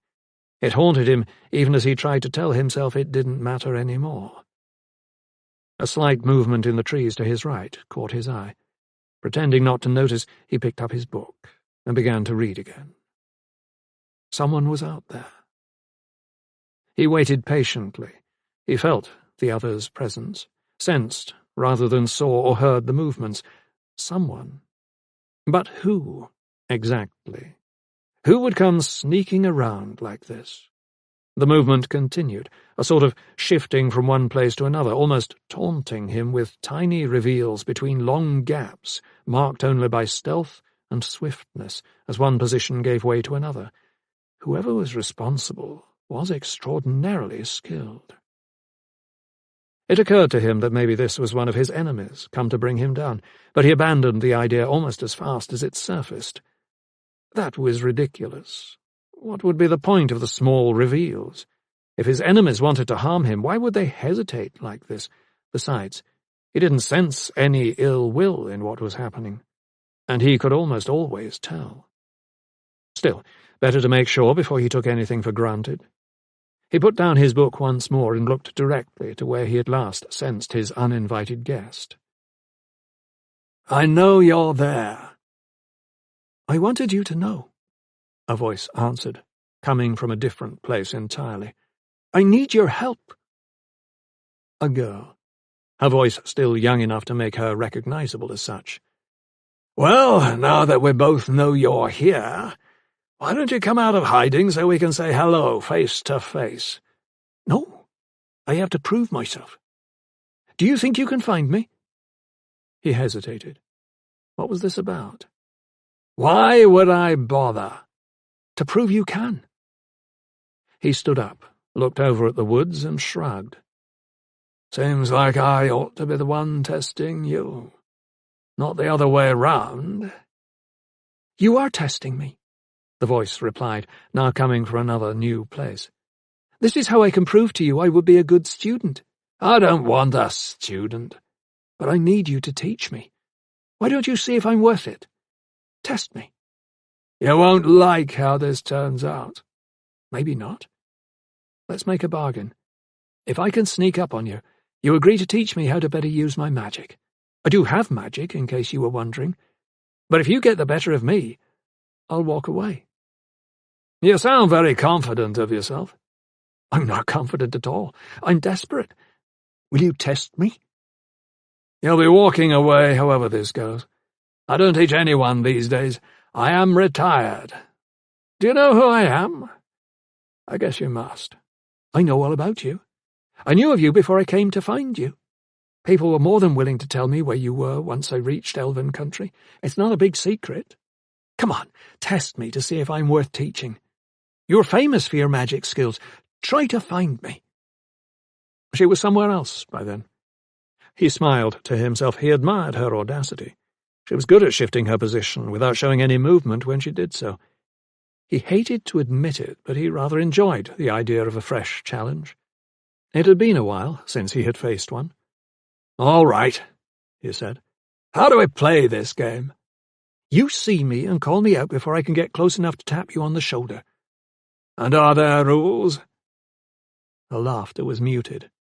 "What do you think?" Driska Ark smiled, in spite of himself. 6. From her hiding place, Tasha Kanin saw him smile and smiled back. It was a shared moment she would treasure always, no matter how this turned out. She'd come a long way to find him, escaping one set of hardships at home, only to encounter more on the road, but she was a determined sort and so certain of herself that she had not considered the possibility she would fail. Find Driska Ark, demonstrate her magic in a way that would impress him, convince him to help her improve on and master her skills, help her save her brother before it was too late. She waited on him, thinking he would act quickly to find her. She was humming softly to herself, the sound no more than a whisper of breezes passing through the limbs of the trees surrounding her. It hid her from anyone seeking her out so completely that for all intents and purposes she was rendered invisible. It was her strongest magical skill, a skill she had mastered early on. She had never been a fighter, never big or strong enough to be physically capable of standing up for herself, but use of the magic let her escape the worst of what others would do to her as a result of being Tavo's sister, and she had decided this was how she could best impress Driska Ark and persuade him she was worth teaching. Thus, this game. Thus, everything that would follow. She remained where she was a moment longer before moving on. She was wearing loose-fitting forest clothing, fabrics coloured in mottled greens and browns, material that made no sound and reflected no light. Her boots were soft leather, cut ankle-length. She carried no weapons or jewellery, nothing that would clink or flash and give her away. Her white blonde hair was wrapped in a headscarf tied up and tucked away. Her freckled features were blackened to hide her pale skin. She wore gloves. She had thought this through carefully. This was a game she needed to win. The druid was looking around now, but only casually, and not with any evident intentions in mind. She began moving left, hiding her movements and sounds, screening herself as she slipped among the black trunks of the old growth that warded the druid's small cottage. He did not turn with her, did not look her way. He took a step right and turned from her momentarily, but nothing more. She would say nothing more, she decided. She would cease taunting him. It was only important now that she be able to convince him of her promise. Anything else was a distraction. Wind whistled hard through the upper branches of the trees, and she glanced skyward momentarily. Leaves shivered in a soft rustling, and limbs swayed. The sky overhead was a brilliant blue. When she looked back, he was gone. For a moment she couldn't believe it. Then she realized he was doing the same thing to her that she was doing to him. He, too, had the ability to fade. She shifted to another place, moving more cautiously now, searching for him through the trees. Once she thought she caught sight of him, a momentary glimpse of his dark-robed form. But then he was gone again, smoke in sunlight. She must trick him, then. She must force him to reveal himself so that she could win the game. Swiftly. The longer it went on, the more likely she was to make a mistake. With this man, as storied as his skills with magic were, she knew it would take only one wrong move for her to give herself away. Then she saw him. He was standing at the edge of the clearing, just back in the trees, seemingly no more than another dark trunk at first glance. A closer look told her otherwise. He had positioned himself carefully so that he blended into the forest. He was unmoving, waiting on her. He would stay there until she gave herself away, and then call her out. It was a clever ruse. He had waited for her to look away just for a moment, perhaps even caused her to look away, before shifting out of her sight lines and fading into the trees.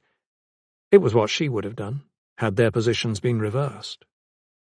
But she had him now. Tasha forced herself to remain calm, to move so she was coming at him from behind.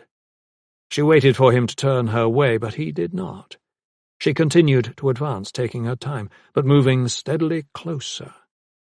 She thought about causing a distraction that would keep him looking away, but then decided it was too risky, and could easily have the opposite effect and bring him around to face her. Slowly, she told herself, slowly. Time ground to a crawl. Wind rippled the druid's dark cloak, but still he did not turn. She was almost on top of him now, no more than 10 feet away. She hesitated, wondering suddenly if this wasn't too easy, if this might not be a trap to get her to reveal herself. But how could it be a trap? He was right there. All she needed to do was tap him on the shoulder, and the game was over. She moved up swiftly and reached out her hand. But when she touched his shoulder, he wasn't there. It was only an image of him, and her hand passed right through it. She gasped in spite of herself, and then felt his hand on her shoulder, tapping softly. "You lose." Disappointment and frustration flooded through her, but she turned to face him anyway, putting on a brave face. "That was very clever of you." He nodded, smiled. "Years of experience that you don't have yet. How old are you?" She thought about lying and decided against it. 17. "So skilled at such a young age. I'm impressed. What is your name?" "Tasha Kanan." "Do you understand the nature of the magic you possess, Tasha Kanan? Do you know what it is called?" "I don't know anything about it. Do you?" "Your magic is called the Wish Song. You can trace it directly back to a family called Omsford. It was within their bloodline centuries ago that it first found life. Its power lies in your voice, does it not?" She nodded. "It's a sort of singing or humming. Sometimes just shouting or screaming is enough. As far as I know, I'm the first in my family to possess the magic. Well, the second, actually. Tavo has it too. He's my brother, but my parents don't, and none of our family earlier did either. Do you have the wish-sung magic?" He shook his head, a rueful expression on his face. "I wish I did. But it is magic passed on through genetics, and the Ormsfords were not part of my lineage. No, my magic is of a different sort. It was good enough to beat me and win the game." "It would have been embarrassing not to have beaten you. I'm far more experienced than you, and much more skilled in magic's use. You, I am guessing, have been self-taught." She nodded ruefully. "That's what brought me here. I want to get better at using it." "So I gather." His smile returned, surprisingly warm. "Well, even if you've lost our little contest, it doesn't mean you have to leave right away. Would you like to come sit on my porch with me and share a cup of tea and some sweet cinnamon bread?"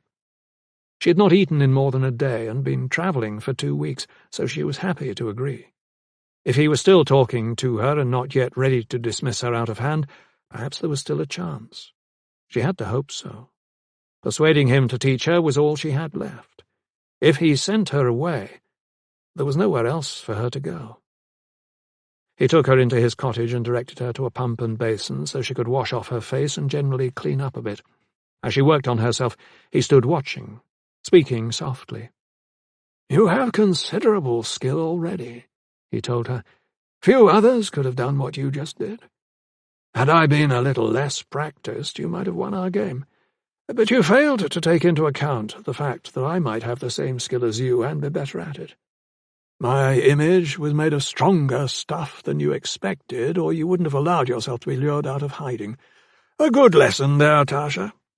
"I need such lessons," she said, looking up from the basin, water dripping off her face as the blacking washed away. "It's why I've come, even knowing you would probably say no. My parents are farmers in the Westland village of Backing Fell. They have no money and know no one who uses magic.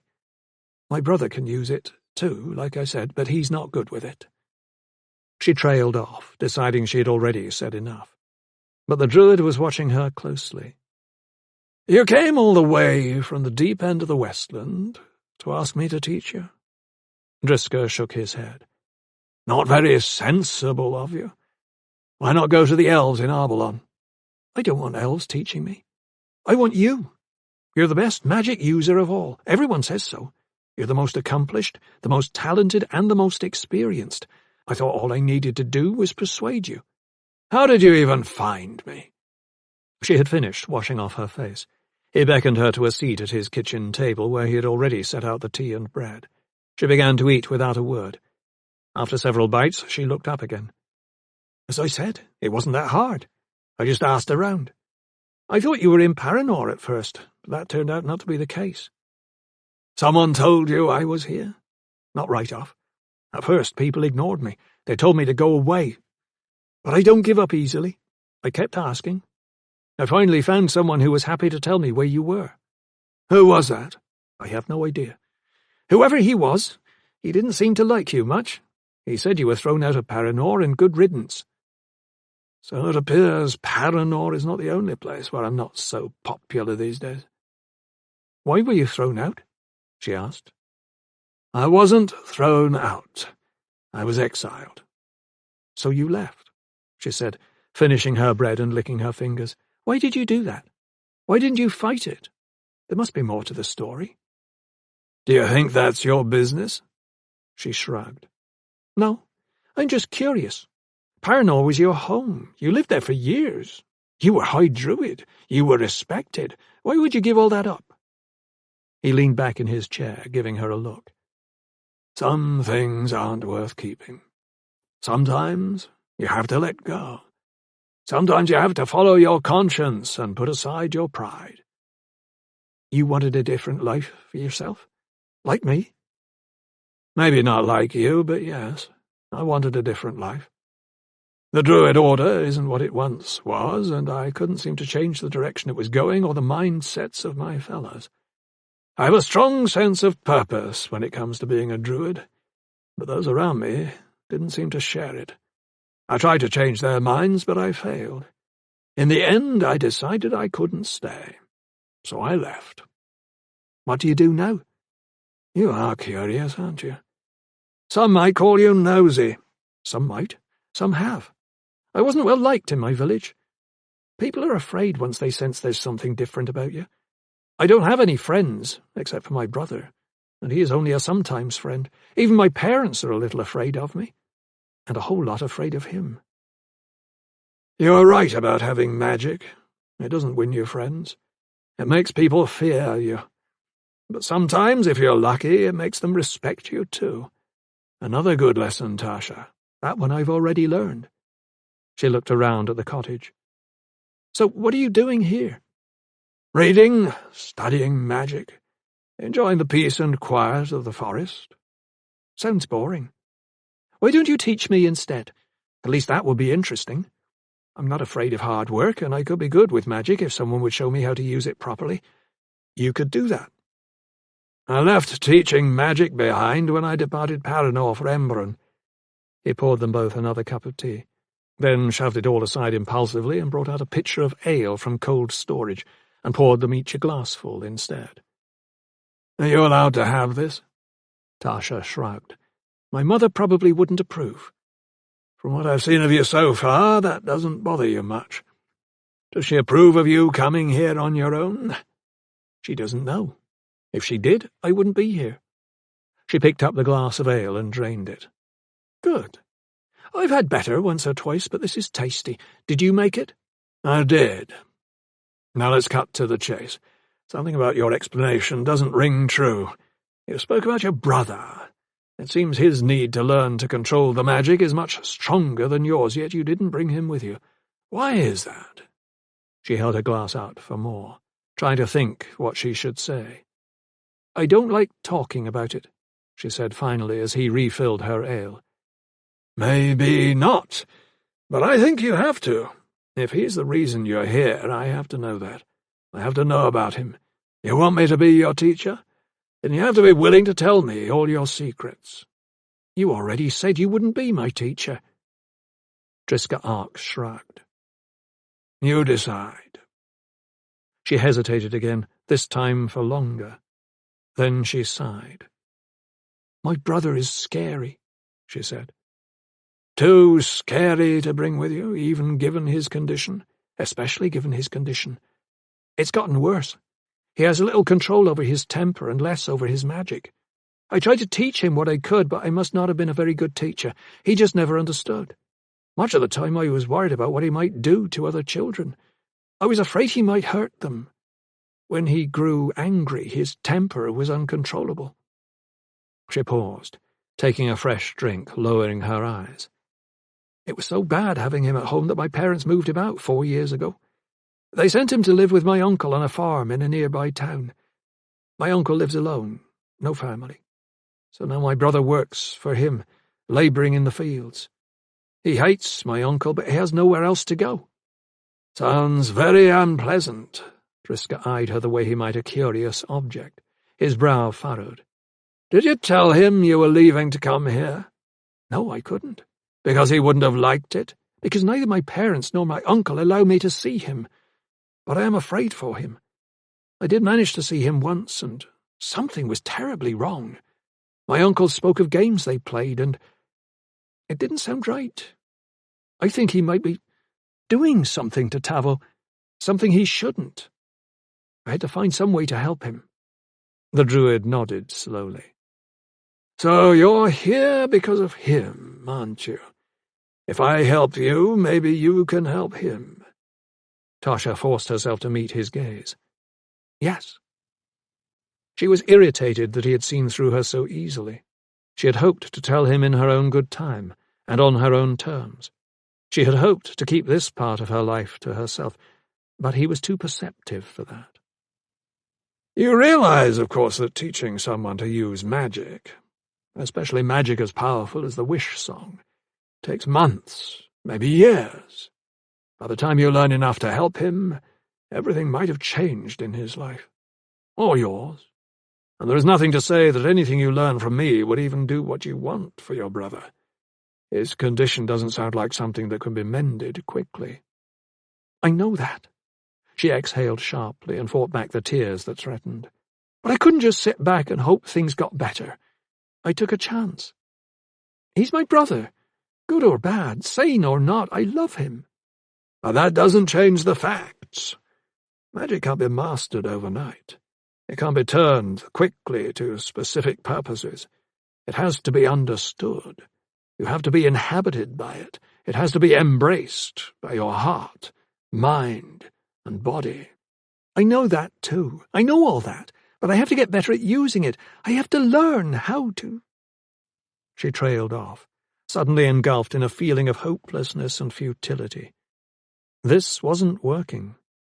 She stood up abruptly. Thanks for talking to me, and for the tea and bread and ale. I have to go. Driscoll shrugged. I was hoping you would stay a little longer. I don't think I can. Giving up so easily? She wheeled on him.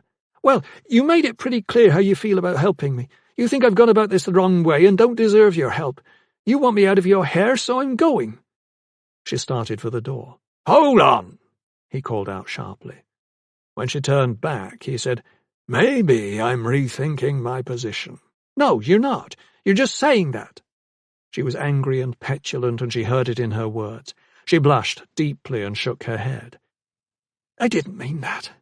I'm just disappointed. I don't think that of you. Well, you won't find out if you leave, will you? She slowed at the door and turned. If this is a game... His dark face was inquisitive and oddly encouraging. You showed real courage and determination coming here. Not many could have done what you have. I think that's worth considering. She hesitated and then came back to the table and sat. So you might agree to teach me? Don't you think you're worth it? She grinned. A little of the cockiness returned.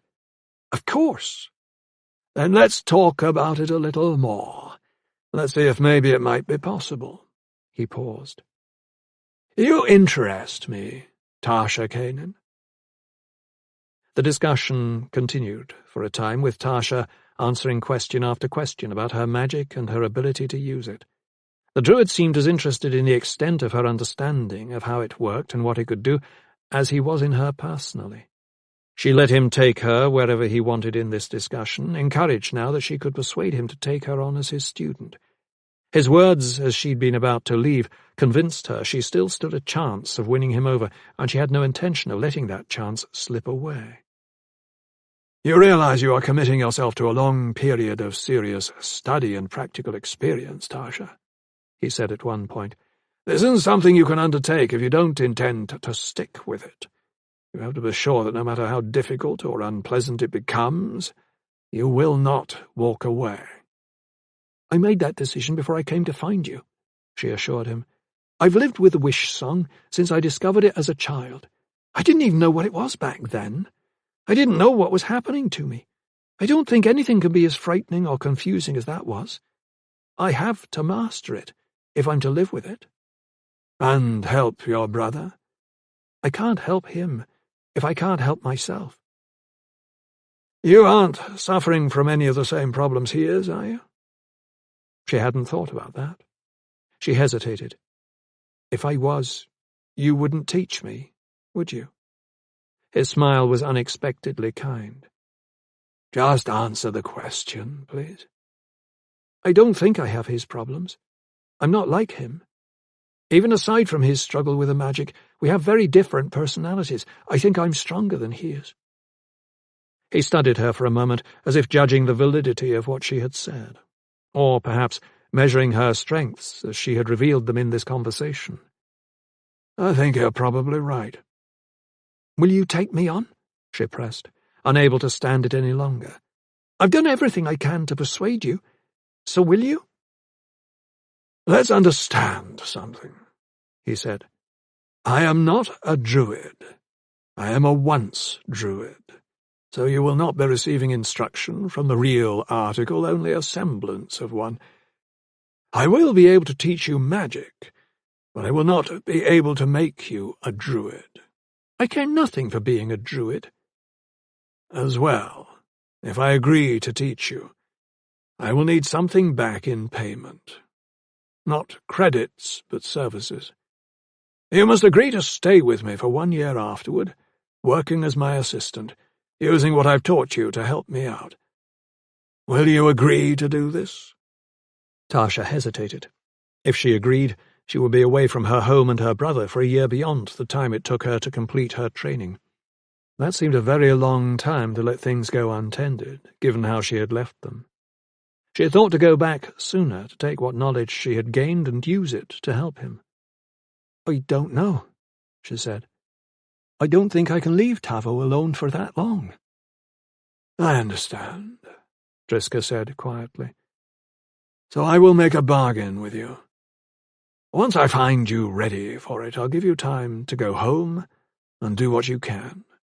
No more than 2 weeks, but at least enough time to find out what is needed. After that, you come back. If things are bad, we can talk about how it should be handled." "You will listen to what I might think is necessary?" "I will listen, and you, in turn, must listen to me." Everything she could have hoped for was being offered her. Everything she had come to find, everything she had thought she had lost, was now gained back. The tears started again, and she took a moment to compose herself. It was a long moment. When she was steady again, she looked up at him. "We have a bargain." "Then let's begin, Tasha Kanan." 7. 2 days later, within the walls of the Druid Keep at Paranor, High Druid Ober Balronan called his inner circle of advisers into a meeting, the subject of which he refused to reveal until all were assembled. It was typical of him to be coy about the purposes of these clandestine gatherings, which were routinely limited to a few trusted supporters. Darkon Lee stood against the wall behind the High Druid's chair and faced the 7 gathered about the long table. It was a familiar cluster of faces, but that didn't mean he could afford to relax his vigilance. Though he doubted any would try to harm the High Druid, he was positioned so he could act instantly if one of them attempted to prove him wrong. It was his job, after all, as the High Druid's blade, to do so. And with men and women as fickle and mercurial as these, you never took anything for granted. Balronan had not yet appeared, preferring as always to be the last to enter. He revelled in the authority he commanded and never missed an opportunity to let others know it. He was more a schemer than he was a strong, inspirational leader. He led from behind, as those in the Druid Guard liked to joke among themselves, although they never did so in anything but the troll language and never to Balronan's face. He was not well liked by the Guard, who missed Driscoll Ark's relaxed, casual approach to command and detested Balronan's constant manipulations. Dar didn't think much of the High Druid either, but since he spent most of his waking hours either in his presence or doing his bidding, he did as much as he could not to think about it. The men and women gathered at the table were a mixed bag. Selected for reasons known only to Balronan, they were not the sorts one might expect.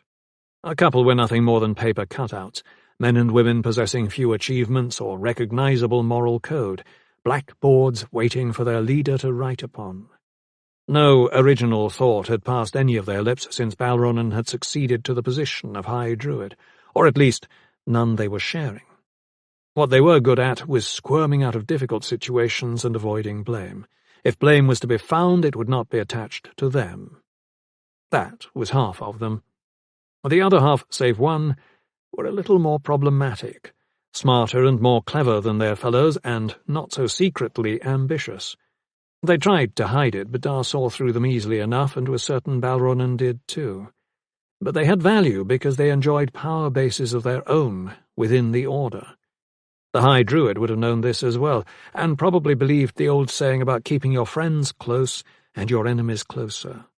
These members of his inner circle weren't enemies, but it was certain they harboured ambitions that could impact Balronan if carried out. So there was a constant tension among all of them that was difficult to mistake, but hard to read. Dar Lee didn't bother trying. These men and women repelled him, all save the one. He suspected it was precisely because they were antagonistic toward one another that Balronan found them useful. He was the sort of man who liked the idea of his followers rubbing up against one another and giving off sparks. He dismissed their plotting and manipulating because he was so much better at it than they were, content to let them wait for chances that would never come. But for Dar, As protector of the High Druid, they were an unpredictable annoyance with the potential for turning dangerous. It all made him wish for earlier times, for the days when Driska Ark was High Druid and things were less complicated. He liked Driska and had even tried to persuade him not to leave after his decision had been announced. But the former High Druid was a tough-minded and stubborn man, and when things became bad enough that he could no longer stomach them, he didn't hesitate to remove himself from the situation. It wasn't necessarily the right thing to do in Dar's mind, but Driska was his own man. Driska had tried everything he could think of to change the Order's direction, but the manipulations and scheming had eventually undone him. Dar missed him, and missed the atmosphere that had prevailed at Paranor during his tenure as High Druid. Now that he was gone, Dar found himself thinking about leaving too. There was a sudden stirring, a shifting of seats and bodies, and everyone turned as Oberbaronin entered the room to take his place at the head of the table. A tall, lean man with deceptively bland features and a stooped look, he seemed to be anything but what he was. As he passed Dar, he gave his blade his customary nod. The nod was not intended as a friendly greeting, but as an unnecessary reminder to stay alert. It was an example of the way Balronin liked to exercise his authority. As High Druid, he never hesitated to remind others of the power he wielded. Insecure and suspicious, he trusted Dar as much as he trusted anyone. Which was to say, marginally. "I've received a report of a massacre in the Northern Territories," he said. His sharp eyes shifted from face to face. "An entire troll army annihilated.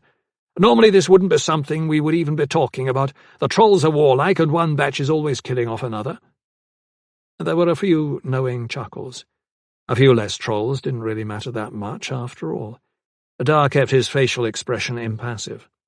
"But in this case the Scry Waters revealed the presence of an unknown magic. Substantial magic, presumably wielded by whoever carried out the massacre. This happened 3 days ago. There have been no other reports. What should we do?" As always, he was testing them, waiting to see who was sharp enough to offer the solution he had already determined on. As usual, Ruiz Quince, his voice smooth and knowing, spoke first. "Who destroyed this troll army? It wasn't another troll army, I assume?" Balronin nodded. "Exactly. It was someone else altogether. We don't know who." "Well, we have to find out," growled Prax Tolt. One of the leaders of the warrior druids, he was aggressive and confrontational. He glared challengingly about the table. "How could something like this happen, and we not know about it beforehand?" "Are we expected to be prescient as well as magic-skilled?" Crace Adris was their historian, and a sharper mind did not exist in the ranks of the current druid order. A small man with restless eyes and quick movements, he made a gesture to emphasize his point. "It seems you are expecting a lot from us, Prax." "We should find out who they are and what they intend," Quince pursued, speaking directly to Balronin. "Confront them. Give them a taste of real magic, a kind of warning. Prax is trained as a warrior druid. He should go. He could take a handful of the guard to back him up." "And if they possess magic superior to our own, then what?" Balronin pressed. There was a moment's silence. "I don't see why we bother with any of this just yet," said the dwarf, Chew Frank. "What does it matter if they destroy every troll in the Northland? Until they demonstrate they are a real threat to us, we should let them be."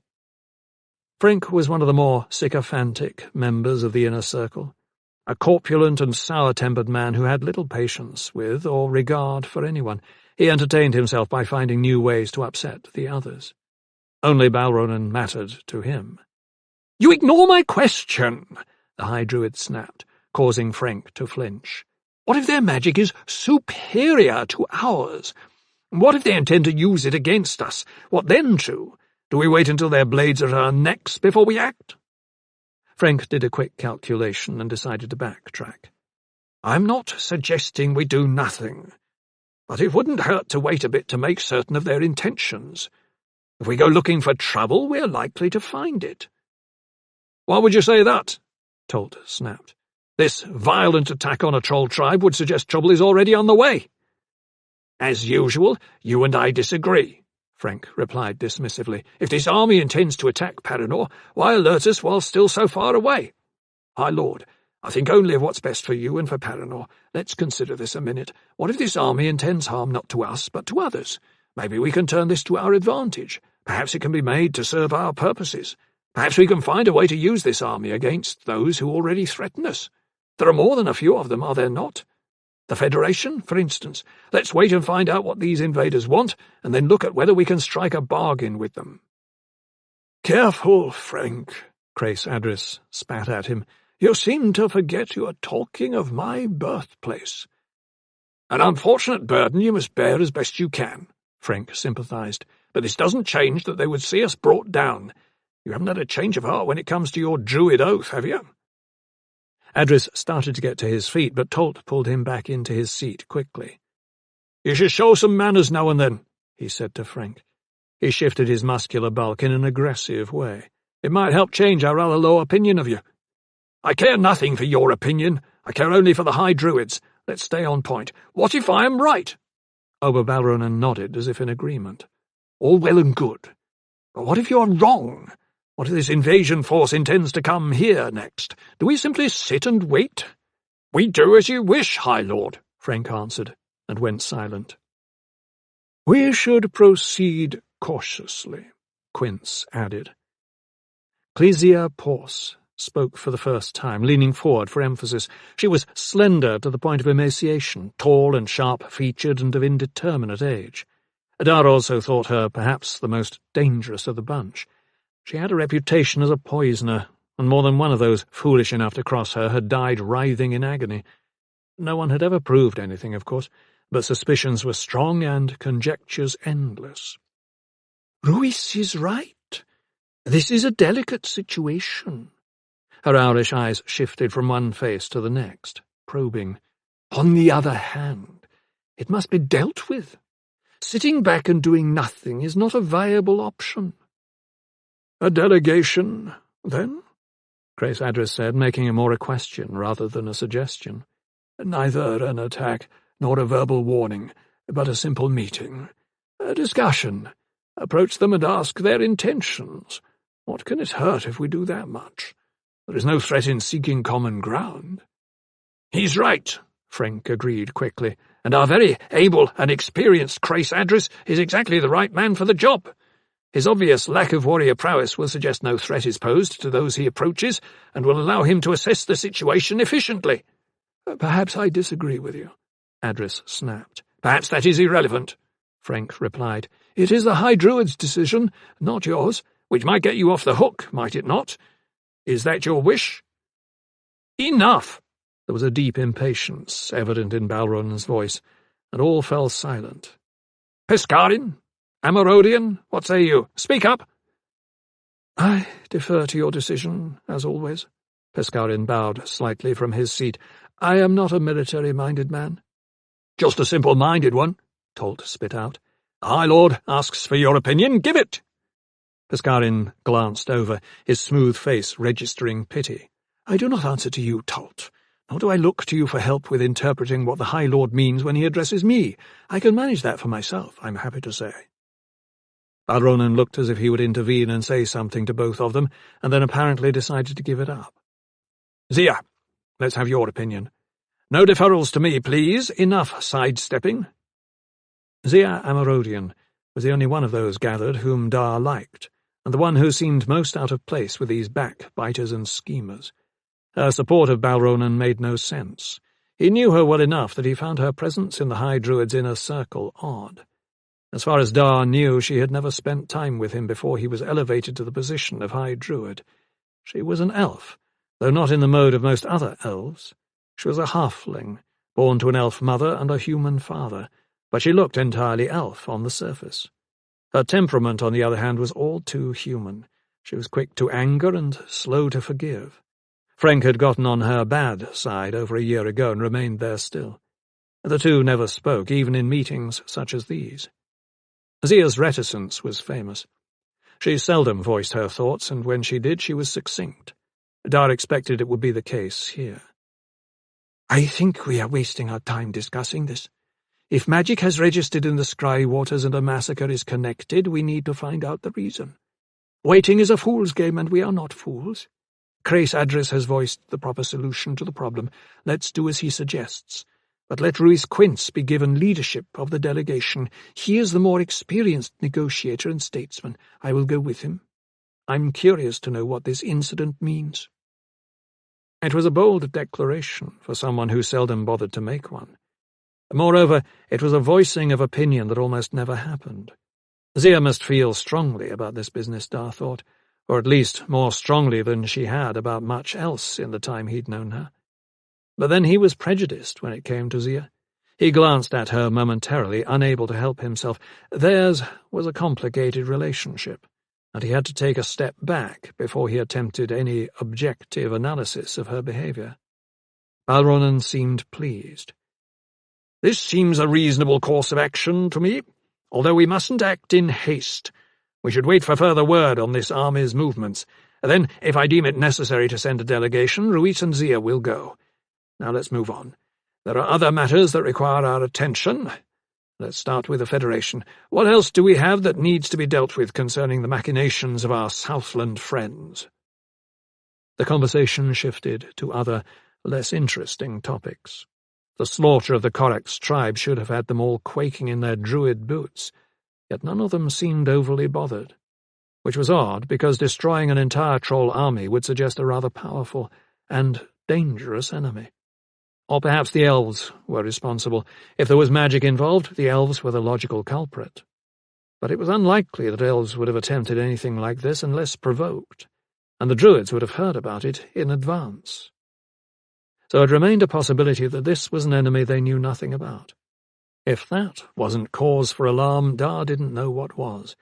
But the High Druid and the members of his inner circle were acting as if the matter was already resolved. It was one thing to consider sending Ruiz Quince and Zia Amarodian on a mission to make contact. It was something else again to believe this response was sufficient, without anything else being done. The meeting dragged on with occasional bickering and flinging about of accusations and blame. It made Dar wonder how anything ever got done. He decided that it probably didn't, that whatever was currently accomplished within the Druid Order happened without any help from the men and women in this room. He took a moment to stretch, irritated, bored, and fed up in general, and thought about walking out. But it was only a thought. He couldn't abandon his post, bored or not, without resigning his position, and he hadn't thought it through sufficiently yet to make the jump. Instead, he shifted his attention to Zia, who was slouched back in her chair, ignoring the tumult about her, looking as if she, too, wished she were somewhere else. She wasn't even bothering with making sure she was attracting Balronan's attention long enough to demonstrate her loyalty and give evidence of her importance as a member of his inner circle. If anything, she looked like she couldn't care less. He caught her eye and nodded a silent greeting. She glared at him, as if her boredom was his fault, and he shrugged and looked away. She still hadn't forgiven him, and there was much to forgive. He understood that now. They had met in the second year of his service as Blade to Driska Ark. At first their relationship was cordial but uncomplicated. She was a respected member of the Druid Order, and he was newly appointed as the High Druid's protector. A number of times he had accompanied her on expeditions. On occasion, he walked with her in the woods, just the two of them, talking about the future of the Order.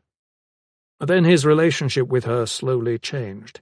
He could feel it even as it was happening, a slow drifting towards something more personal, discovering an unexpected closeness that involved tender words and brief touching. He came to know her better and more fully, and she him. He welcomed this because he found her to be interesting and compelling. Then he found her to be something more. One night, woozy with sket and the warmth of the evening and a need that had grown undeniable, they crossed a line. The loving was sweet and urgent and intense. They found themselves in foreign territory and happy to be there. They were newly come to love and eager to know more of where it would take them. They were open about it because there was no reason not to be. He sensed they had started out on a journey from which there was no turning back, but he felt it was right to have done so. He did not fear the feelings she generated in him or the passion she aroused. He should have. At some point, shortly after Driska had resigned his position and Balronan had become the new Ardris, Dar was nearly killed while on a mission for the Druids into the deep Eastland. He survived, but it changed his thinking about Zia. Maybe trying to bind her to him was wrong. It wasn't that he didn't love her. He did. What was wrong was what he perceived for the first time to be a conflict between his position as Blade and her future as his life partner.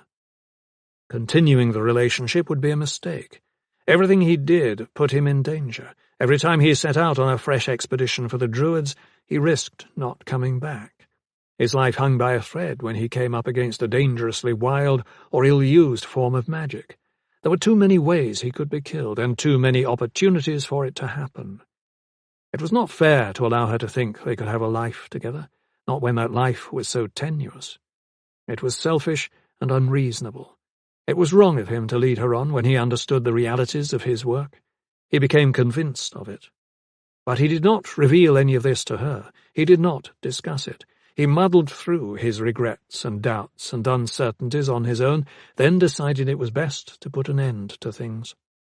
He was thinking of her, and in a different way entirely, not thinking of her at all. He believed he was protecting her while at the same time setting in place the foundation of an act that would damage her irreparably.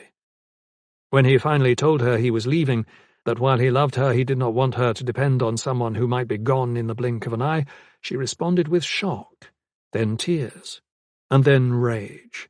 She railed at him, called him a coward and a fool. She begged him to reconsider. She used arguments and threats. She tried physically to keep him from going, but he ended it anyway. He was setting her free to have a life. At the time, that was what he believed he was doing. Eventually he came to see he was doing something else entirely. By then it was too late. So now here they were, former friends and lovers, sharing meetings as boring and unproductive as this one and not much more, dissatisfied and unhappy, drifting. Zia was with Ruiz Quince now, a condition Dar could barely manage to think about. Several months now, and it wasn't getting any easier for him to accept. He, on the other hand, was with no one and not much interested in even bothering to look. She looked back at him briefly, and he dropped his gaze. It was too hard for him to hold it. He could read too much of the past in her look. He shifted his thoughts to the history of the Druids from Alanon to the present, retracing all they had accomplished, recounting to himself how many terrible threats they had helped overcome, how many wars and battles and individual struggles they had endured. The Four Lands had come a long way in 3,000 years, and the Druids had been there every step of the way. They had helped make the transition from the devastation of the old world to the hard-won but durable civilization of the present, where once science had ruled and then failed, now magic held sway. The Druids had made this possible. They, more than anyone, including the elves, had devoted themselves to gaining control of and managing artifacts and talismans, and to finding ways to put a stop to the presence of rogue magic. They had dedicated their lives to being curators and protectors. Except that now, all of a sudden, they weren't doing their job. Not since Driska Ark had stepped down. Not since Oberbalronen had taken his place. Now, instead of aggressively pursuing an unknown magic employed by an unknown force, they were all but dismissing it, concerned only with how it could be turned to their political advantage. It was so wrong it screamed for a correction, yet there was no one other than Balronen with enough power to make that happen. It gave him pause. It aroused anger and frustration. It caused him to take another long, hard look at what the future might hold. A single question kept coming back to him. How long could this sort of casual disregard continue before the entire house of cards that was the Fourth Druid Order come tumbling down? How long before something really bad happened? 8. The slender, black-cloaked stranger appeared at the south gates of Paranor just after dawn, standing in place for a time and looking up at the walls of the keep before calling to the sentries he knew would be watching to announce his presence. A side door opened and 2 members of the Druid Guard appeared, huge, bark-skinned trolls in heavy armour bearing halberds and short swords. They separated just outside the portal, one coming forward to meet with a stranger while the other stood just at the door, ready to seal it away again if the need arose. The troll who came out to greet the stranger studied him carefully. He was unusually fair-skinned when he pulled back the hood of his cloak to reveal his face. His appearance was pleasing, almost pretty, his skin smooth and unblemished, his build slender and his expression placid. He was so non-threatening that the troll felt a disdain he could not tamp down. When the troll asked him in his Southland dialect what he wished, the man replied in a soft, pleasant voice, using the same dialect, that he was there to be interviewed for a position in the Druid Order and would like to speak to someone who could arrange for that. He said it as if it were the most natural thing in the world. But everyone in Paranor knew no one was given an interview, save by invitation. The troll to whom he spoke stood looking at him for a long few moments, his features expressionless and unreadable. "Wait here," he ordered finally, and together with his companion disappeared back inside the keep. Once there, he went alone to the reception room to advise the druid in training on duty of the stranger's arrival. Alice Erin-Cartajorian, she of the unpronounceable last name, was 1 year into her training and shortly would be brought out for review to see if there was a possibility of further advancement in the order. As a result, she was deeply engaged in her studies, currently reading and rereading a book of spells and incantations that one of her teachers had advised she look into carefully before her examination by her druid elders. Alice was not naturally gifted in the way some other druids in training were, but she was a hard worker and a clever young woman. She had progressed measurably in the development of her skills since arriving at Paranor and passing her entrance exam into the Order, despite the doubts she had harboured at the beginning of her chances for success, and by now she was determined to make her good fortune count for something. Nevertheless, when Eskrit, the guard, brought her news of the black-cloaked stranger seeking entrance, she put aside her book and walked back to see what this was about. Admittedly, she was curious. Eskrit had conveyed a full description of the man, which included a mention of poise and confidence that she wanted to examine for herself. Perhaps he was one of the very few uninvited magic users that the keep would want to admit. It would be remembered if she were the one to invite him in. She walked through the service door and over to the stranger, who immediately executed a low bow. "My lady," he greeted her. Alice was caught off guard. "You don't need to bow to me. I am no one special." "It is my privilege to consider all women special," he said, perfectly straight-faced. "I do not make exceptions." "Then well met, sir," she responded, smiling. "Can you give me your name?" "Casson Drew," he said. "I am from Franchen Dell." She had never heard of him or the place he was from. "You come from the deep Southland?" "Deeper than most. On the edge of the Antrasink, well below Arisheg and the larger cities." So he was from somewhere in the regions of the lower ice seas. "And you seek entry into the Order?" "I seek a chance to prove I deserve admission. No favours, no gifts. I expect to be tested." She liked his face. His was a fine-featured, open countenance that showed some weathering and much exposure to the outdoors, yet it was kind too. It showed him to have humour and a willingness to accept others. "Do you have weapons on you?" she asked. "I don't require weapons," he replied. Coming from another man, such a claim might have raised a doubtful eyebrow, but with Casson she found the claim believable, even though she couldn't have said exactly why. She folded her arms within her grey robes and gave him a studied look. "I hope not. Because I am required to have you searched. Eskrit?" The huge troll approached, and Casson held out his arms from his body compliantly, to allow the other to check him over from head to foot for any concealed sharp objects. Eskrit found nothing. "Very good," said Alice. "Now, if you will come with me, I will show you to a reception room where you can wait while a panel of examiners is assembled." Together, with Eskrit shadowing them, they went through the service door and into an antechamber which contained a few weathered wooden benches and not much else. She pointed to the benches. "Sit here, please." Eskrit will keep you company until I return. Do not go farther into the keep until then." She left him there and went to her mentor, the druid Shannarra Bk, who was the chief examiner on duty that day, to let her know that a stranger seeking admission as an initiate had appeared at the gates.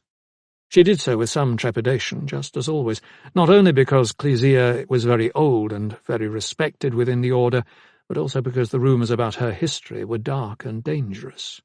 Although Alice had never personally felt threatened in any way, it was hard to ignore stories about someone who was said to have used poisons to settle disputes, and whose gift with magic was claimed to be nearly incomparable. She found Shannarra in her study, occupied much as Alice had been earlier, deeply engaged in reading a book of spells and incantations. The old woman looked up the moment she opened the door, and in that initial moment her look was hard and threatening. A second later it was gone. "Yes, Alice?" "There is a stranger at the gates seeking admittance to the order. He bears no weapons. I judge him to be no threat." She waited uncertainly for the response, but Shannarra only nodded. "I will meet with him shortly. Take him to the examining room and stay with him until I arrive with the panel." She paused. "And Alice? Don't ever judge anyone to be no threat. Everyone is capable of being a threat, whether it appears so or not." Alice went out again without waiting for more, happy to be able to retreat relatively unscathed. No matter how much time she spent with her mentor, it never got any easier for her to feel comfortable. She found Casson Drew waiting patiently on the wooden bench, hands folded in his lap, gaze fixed on the far wall. He rose as soon as she entered the antechamber. "Come with me," she told him. She nodded to Eskrit, too, and the three of them left the antechamber and walked out into a courtyard and proceeded to the building where the examinations were conducted on the ground floor. The day was warm and pleasant, and Alice took a moment to enjoy the feel of the sunshine on her face before they entered the examination section of the building and went down the hallway until they were just outside the room Shannarra had designated. They took seats on the benches they found waiting, but these were cushioned and the corridor was bright and open, windows letting in the light and the warmth of the day. Casson sat where Alice indicated, and she took a seat next to him. They were quiet for a few moments, neither speaking. Casson was studying her openly, and she found herself looking back. There was something compelling about him, something beyond his physical attractiveness and poise that drew her to him. Eskrit stood to one side, looking out at the day beyond, at the courtyard and the outer walls of the keep. A statue. "Have you been a member of the Order for long?" Casson asked. "I am not a member. I am a druid in training. I will be examined shortly to see if my studies have progressed far enough to warrant further consideration of my status." "We would be classmates, would we not?" he asked. "If I were admitted as a student?" "We would be." "Then I will make it a point to ask you now if you would show me around a bit in these early days, so that I might have someone I know to school me on what's what." No hesitation in asking. No suggestion that he might not be admitted. She found it presumptuous but not irrational. The way he spoke made it sound more inevitable than anything. "You seem awfully confident." "Do I? I suppose it's just how I look at challenges. Everything can be overcome if you try hard enough." She nodded. "I agree with you.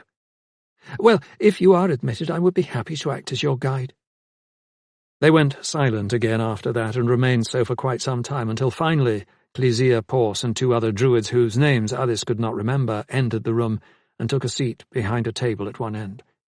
Then in came Ober Balronan, with Darli trailing behind him as usual, his black sword strapped across his back.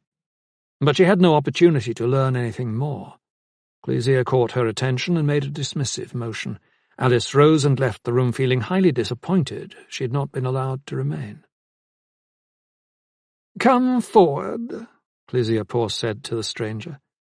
Darli watched as the stranger rose to his feet in response and stood before the table, executing a bow in Shannarra's direction. "Casson, my lady, at your service." The old lady seemed unimpressed. "Are you ready to begin with your examination, Casson?" "Ready, my lady." The audience was intense and probing. question after question from the panel of 4 druids in this small, secluded room. It was not exactly an interrogation, but it was close enough. Dar, positioning himself as always behind Balronan, found the process measured and thorough. As the examination continued, Dar couldn't help but feel, after a time, it had gone on for too long. But, likely at Balronan's insistence, it was Clesia who was driving it. He did relish his little power games, and would have been attracted by the idea of being a silent observer manipulating events. The other 2 druids were junior to Clesia in tenure and unlikely to interfere. Casson seemed unfazed, answering everything fully, staying calm and patient and uncomplaining. He seemed entirely comfortable with the questions he was asked, and provided the panel with what appeared to be sufficient information to satisfy their doubts. Then, at last, Clesia asked him to provide a demonstration of his magic. "A small example of what you think you can do," she suggested. "Let's have a look at your talent." "I will do my best," Casson answered with a friendly smile. The druids watched him closely, waiting for the promised demonstration, but Casson just stood there. His interrogators grew restless and began glancing at one another. "Are you ready yet?" one of the others asked finally. "Of course," he answered. "In fact, I'm finished." There was a momentary silence. "But you haven't done anything," Balronan burst out. Dar felt a twinge of doubt. The man hadn't done anything, in fact. Did he not have any use of magic after all? "That's only how it seems," Casson replied. "You haven't moved a muscle," Clesia pointed out. "Haven't I?" he said from behind them, even though he appeared to be right in front of them. They whirled about in shock, finding that, without them seeing how he had managed it, he had moved from where he had been standing to the wall behind them, but a clear and indistinguishable image of him remained where he had been a moment earlier, and was just now fading. The questions came quickly, then, but Casson deflected them and only asked if they believed him sufficiently talented that he might be worthy of admission into the Druid Order for further training. Dar knew the answer before the words were spoken. Casson Drew would be admitted.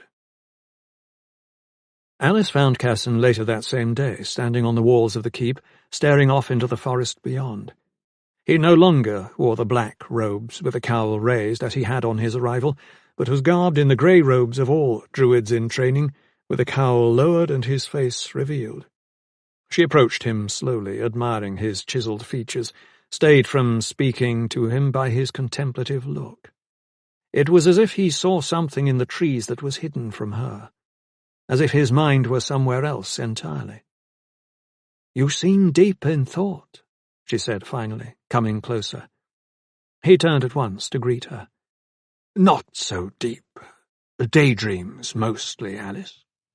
He remembered her name, which pleased her. She was not immune to flattery, even though friendships of this sort were discouraged. Druids in training were supposed to be occupied with their studies, not with infatuations about one another. But she genuinely liked him, and didn't mind letting it show. Although she had not asked for it, she had been delighted when Clesia had assigned her the task of showing him around the keep and explaining how his studies would be conducted. After all, he was a stranger in a strange land, come from far away, and he would need friends to guide him in his new life.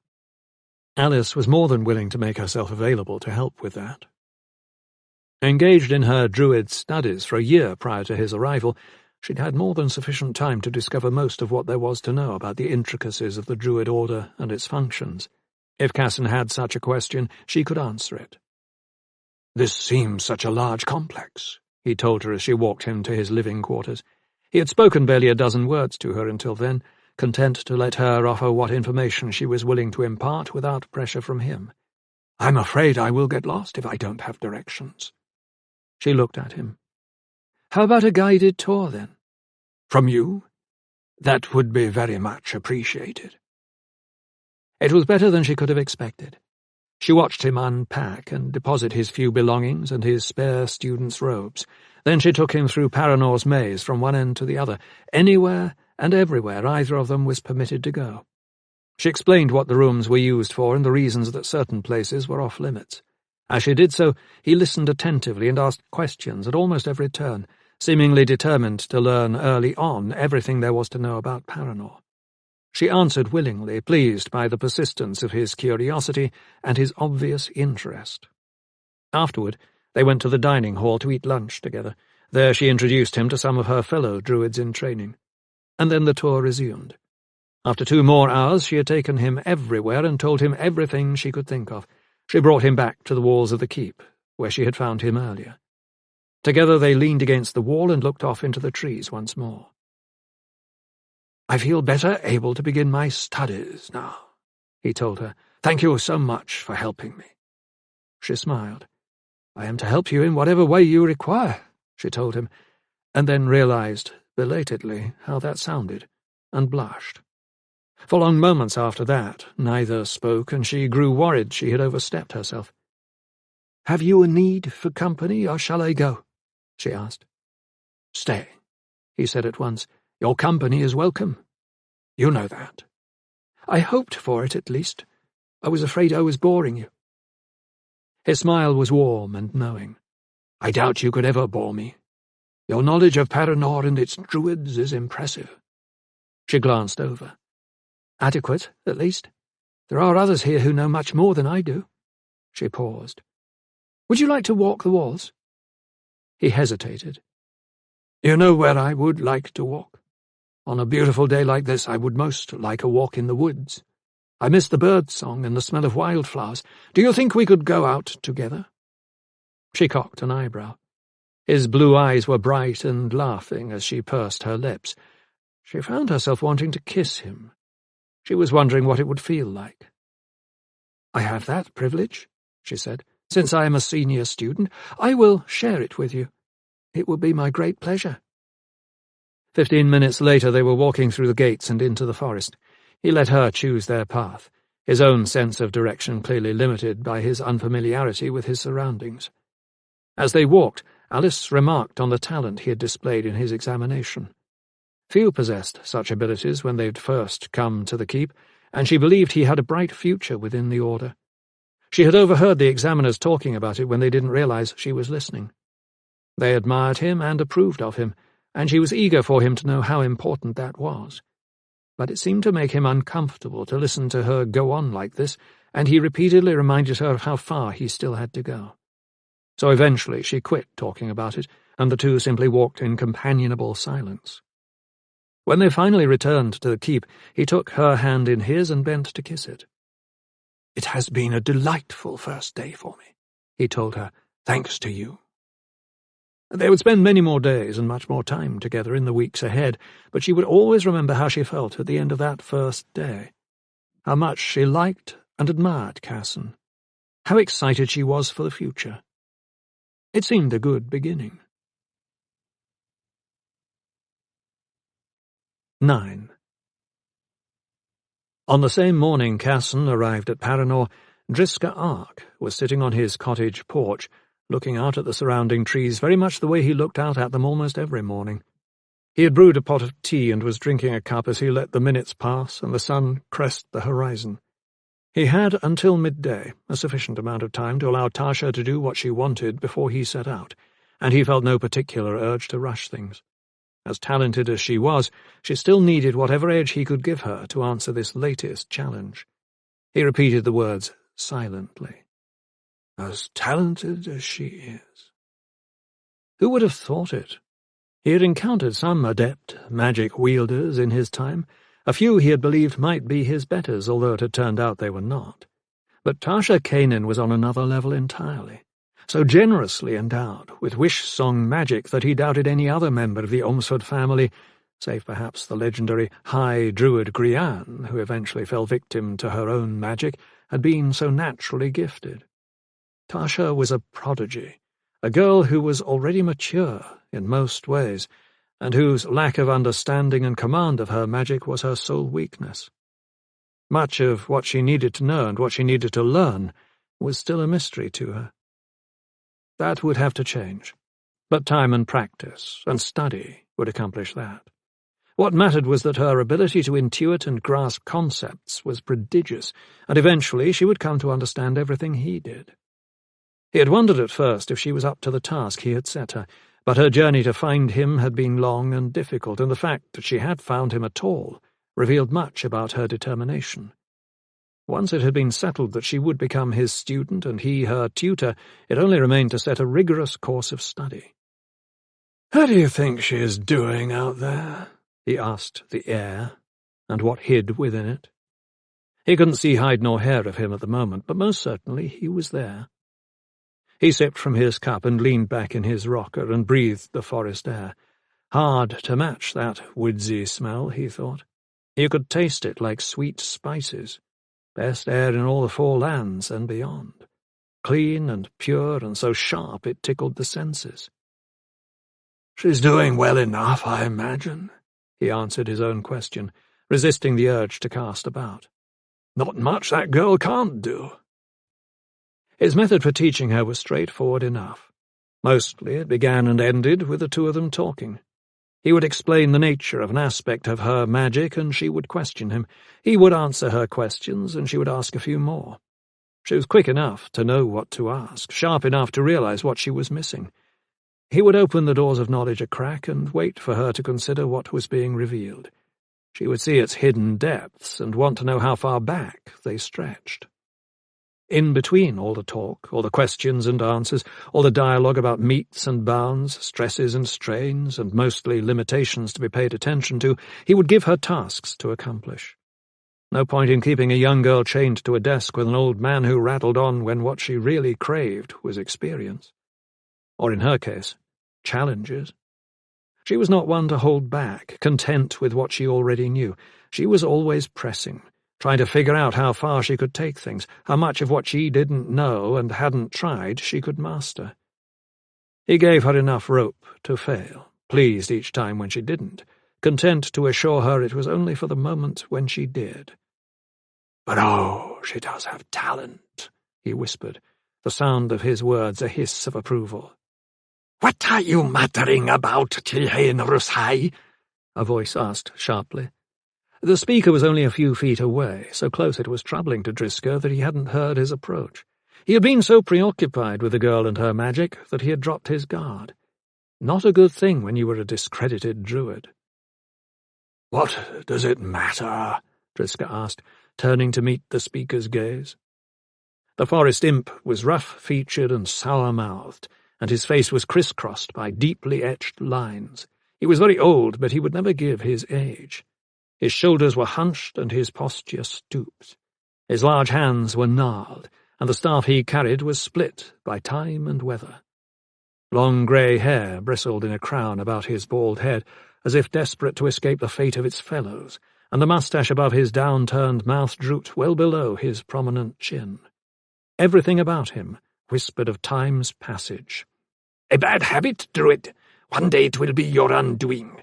You will address the air in a rash and reckless manner, and something hiding in it will appear to put you 6 feet under." "I think you might get there first, old dog. Tea?" "Tea? For the love of haste, would you poison me? Has it come to that? Naught but ale shall pass these lips. Have you none?" He slouched forward and mounted the porch, choosing a seat on a bench to one side. Driscoll swiveled his rocker around to face him, then rose and went into his home to fetch the imp his ale. When he returned, he found the imp had moved over to sit in his rocker.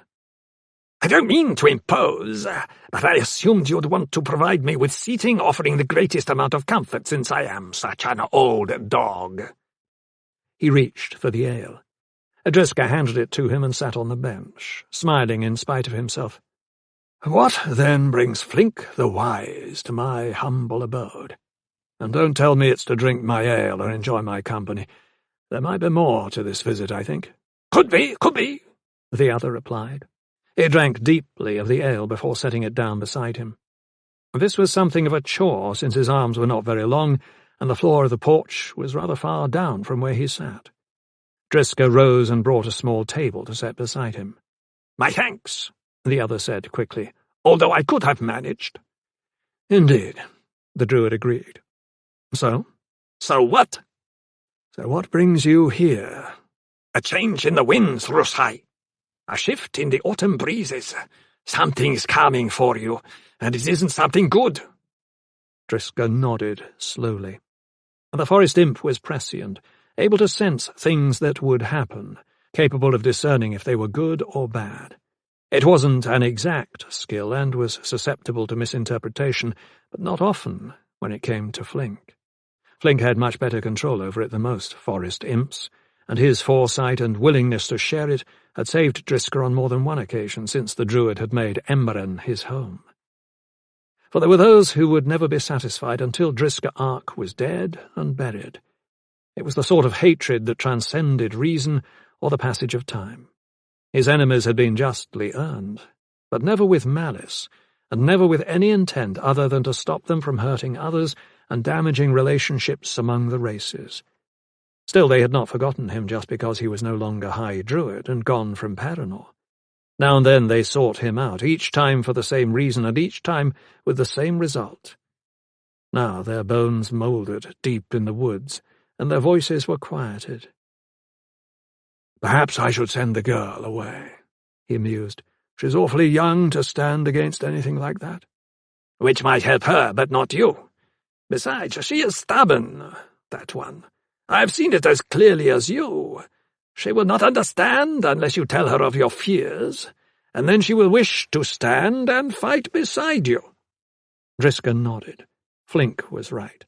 Tasha Kanin was not the type to walk away. Another choice was needed. "I will leave instead, then," he said. "Only a few days should be required." "But they will still come." "Perhaps. But they are not interested in her. She will be safe enough. There are others who will be here to greet them, others perhaps better suited to deal with such visitors.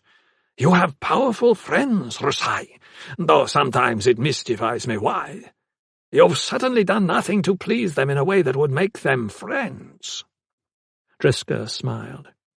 He did have friends, and they were better friends than those at Paranor had ever been. Those who had been all too willing to consign him to oblivion, to take advantage of his decision to step down as High Druid and make sure he was cast out for good. Even worse, to make sure it was known far and wide that he was no longer one of them and no longer welcome to return. It emboldened his enemies and left him vulnerable. The forest imp looked off into the trees. "She waits now," he said quietly. Driska nodded. "I expect so. But let her wait a while longer. It is a part of her training, learning to wait. Learning of patience." The imp pursed his lips. "I know something of waiting." Indeed. Forest imps had endless patience. For days, weeks, even months on occasion, they could disappear inside themselves and not move a hair. It was in their nature. Much of their time in the fairy world had been spent in endless waiting. In the war between creatures of darkness and light, they had stepped aside from both. They had not thought of themselves as part of either faction, and did not see the point in allying with either, so they kept to themselves while the war raged. And after? When the dark were consigned to the forbidding and the light held sway? For a time they flourished, but then humans came into the world, and the fairy kind dwindled in numbers until only a handful remained hidden in the deep woods and high mountains and impassable hollows, waiting for the cycle to reach its end and begin anew. They could live a long time, these forest imps. Centuries, in some cases. It was in their nature to survive, to endure when other, more aggressive species burned out and vanished. Instead of refusing to change, the imps evolved, and found ways to fit into a world that never remained the same for long. Flink was quite old. Older than dirt, he liked to say, without a hint of irony or braggadocio.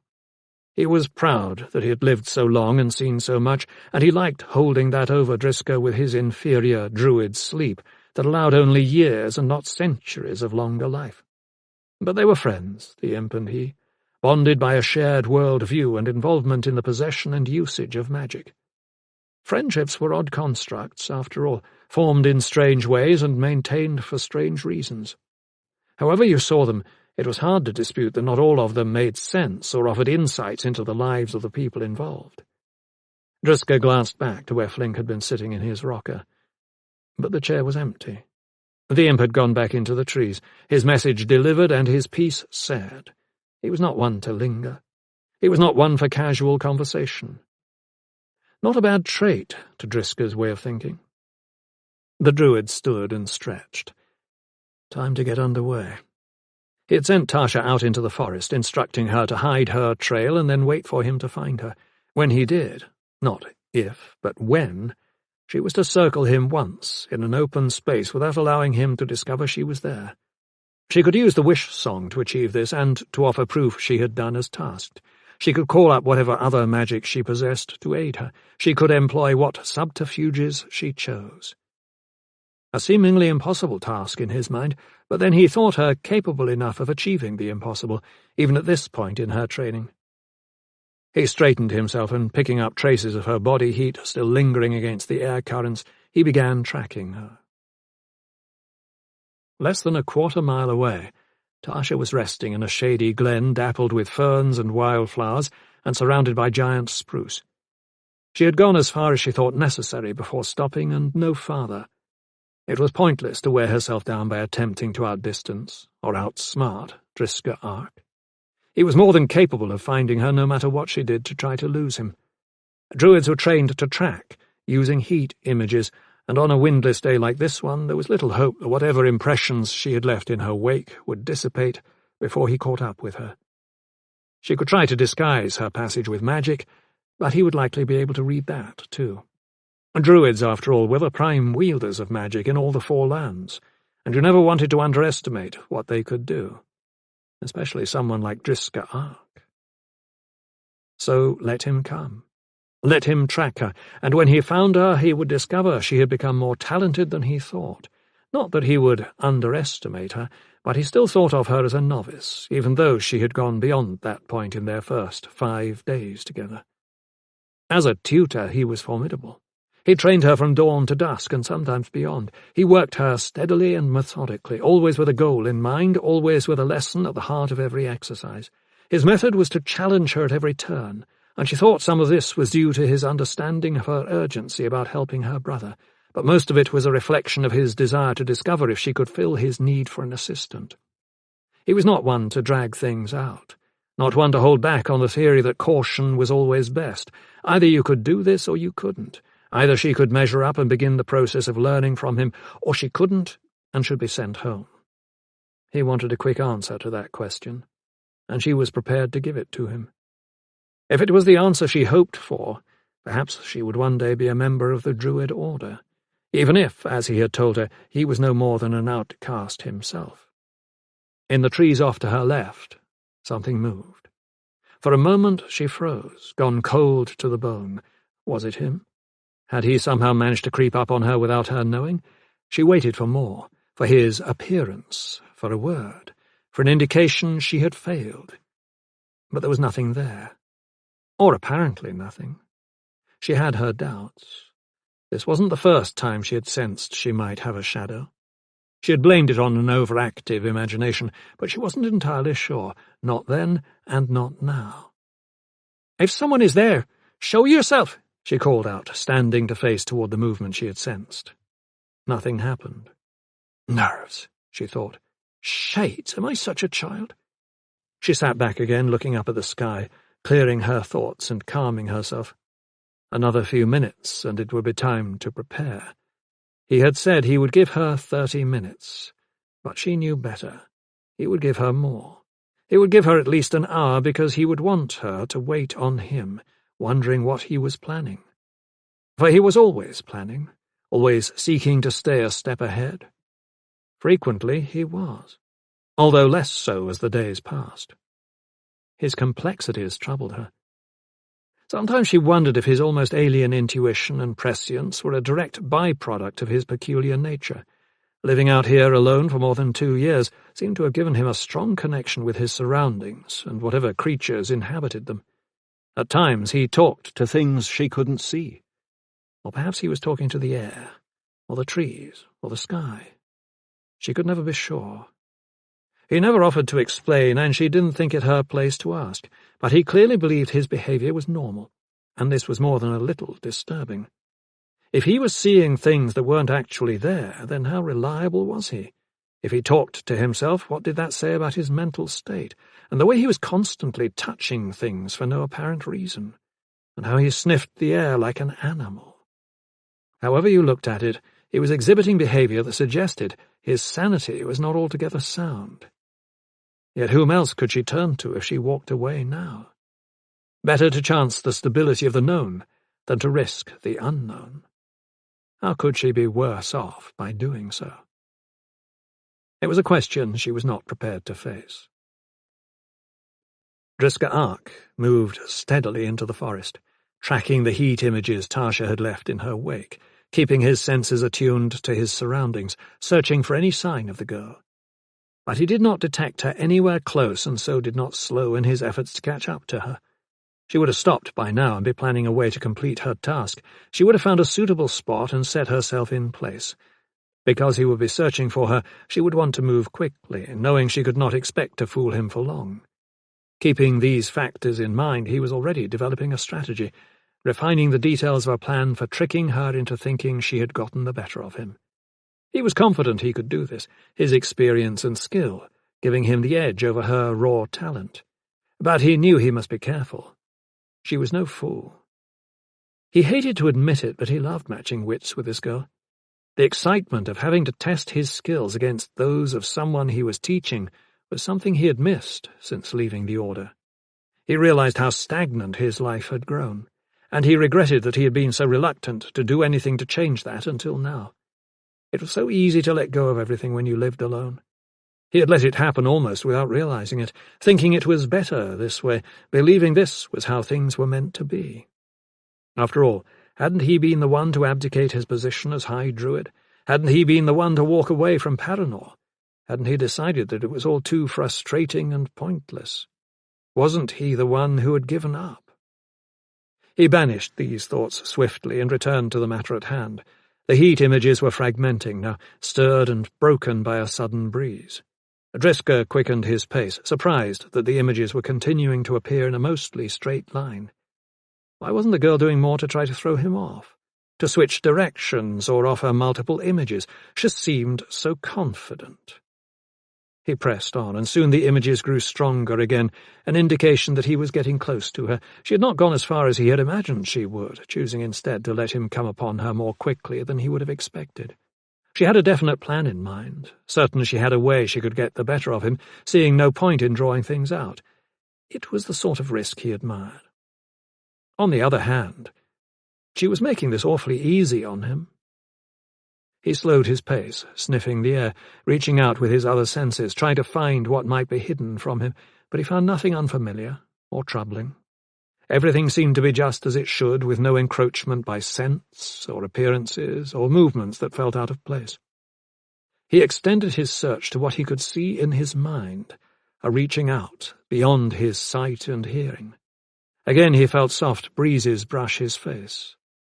Just a whisper, nothing more. Tiny seeds and bits of lichen blown loose from the trees tumbled about him.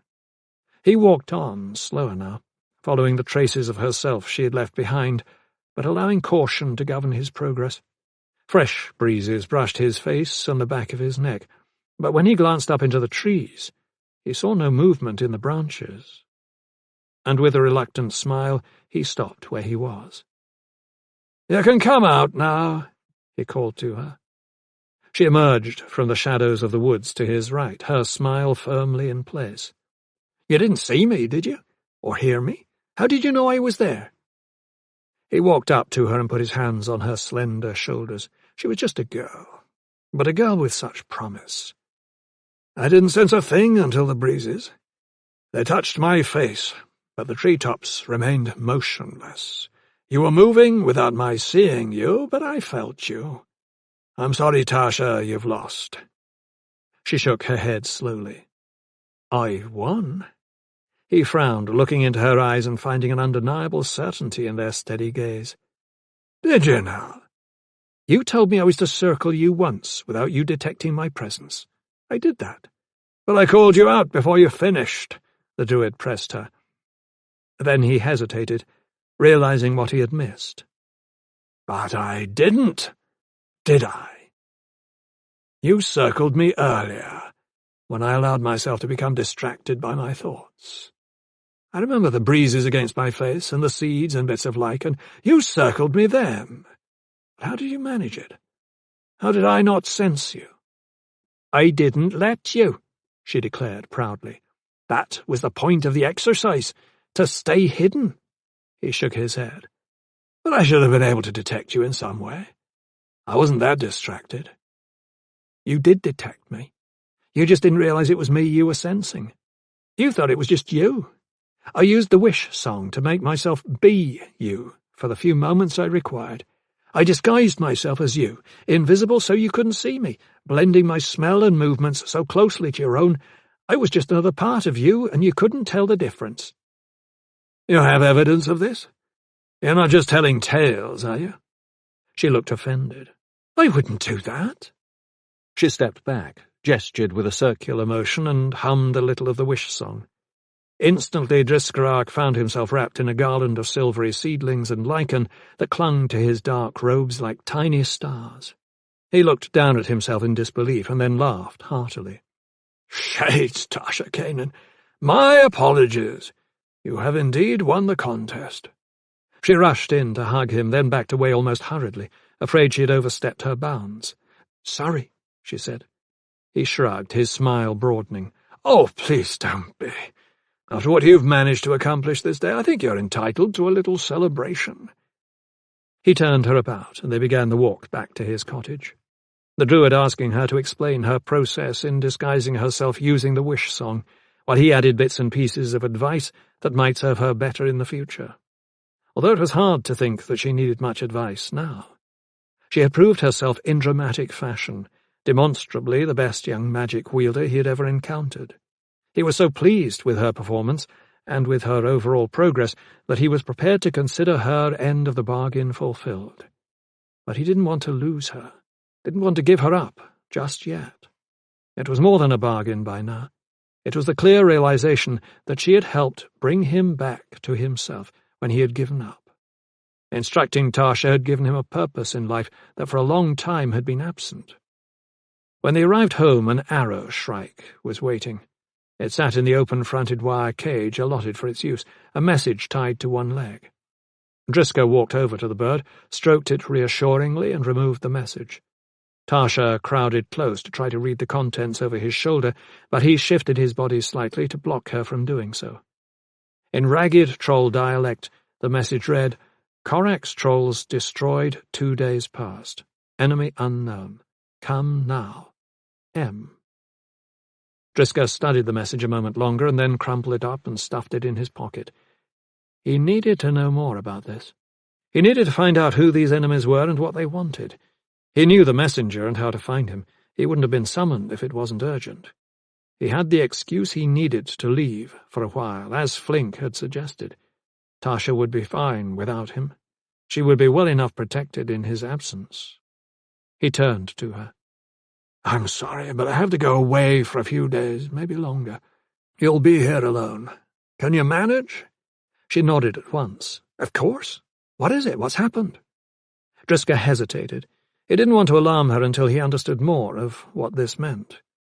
Let's just say that a friend has summoned me with news I can't ignore. I promise to explain when I return, but in the meantime, you must excuse me.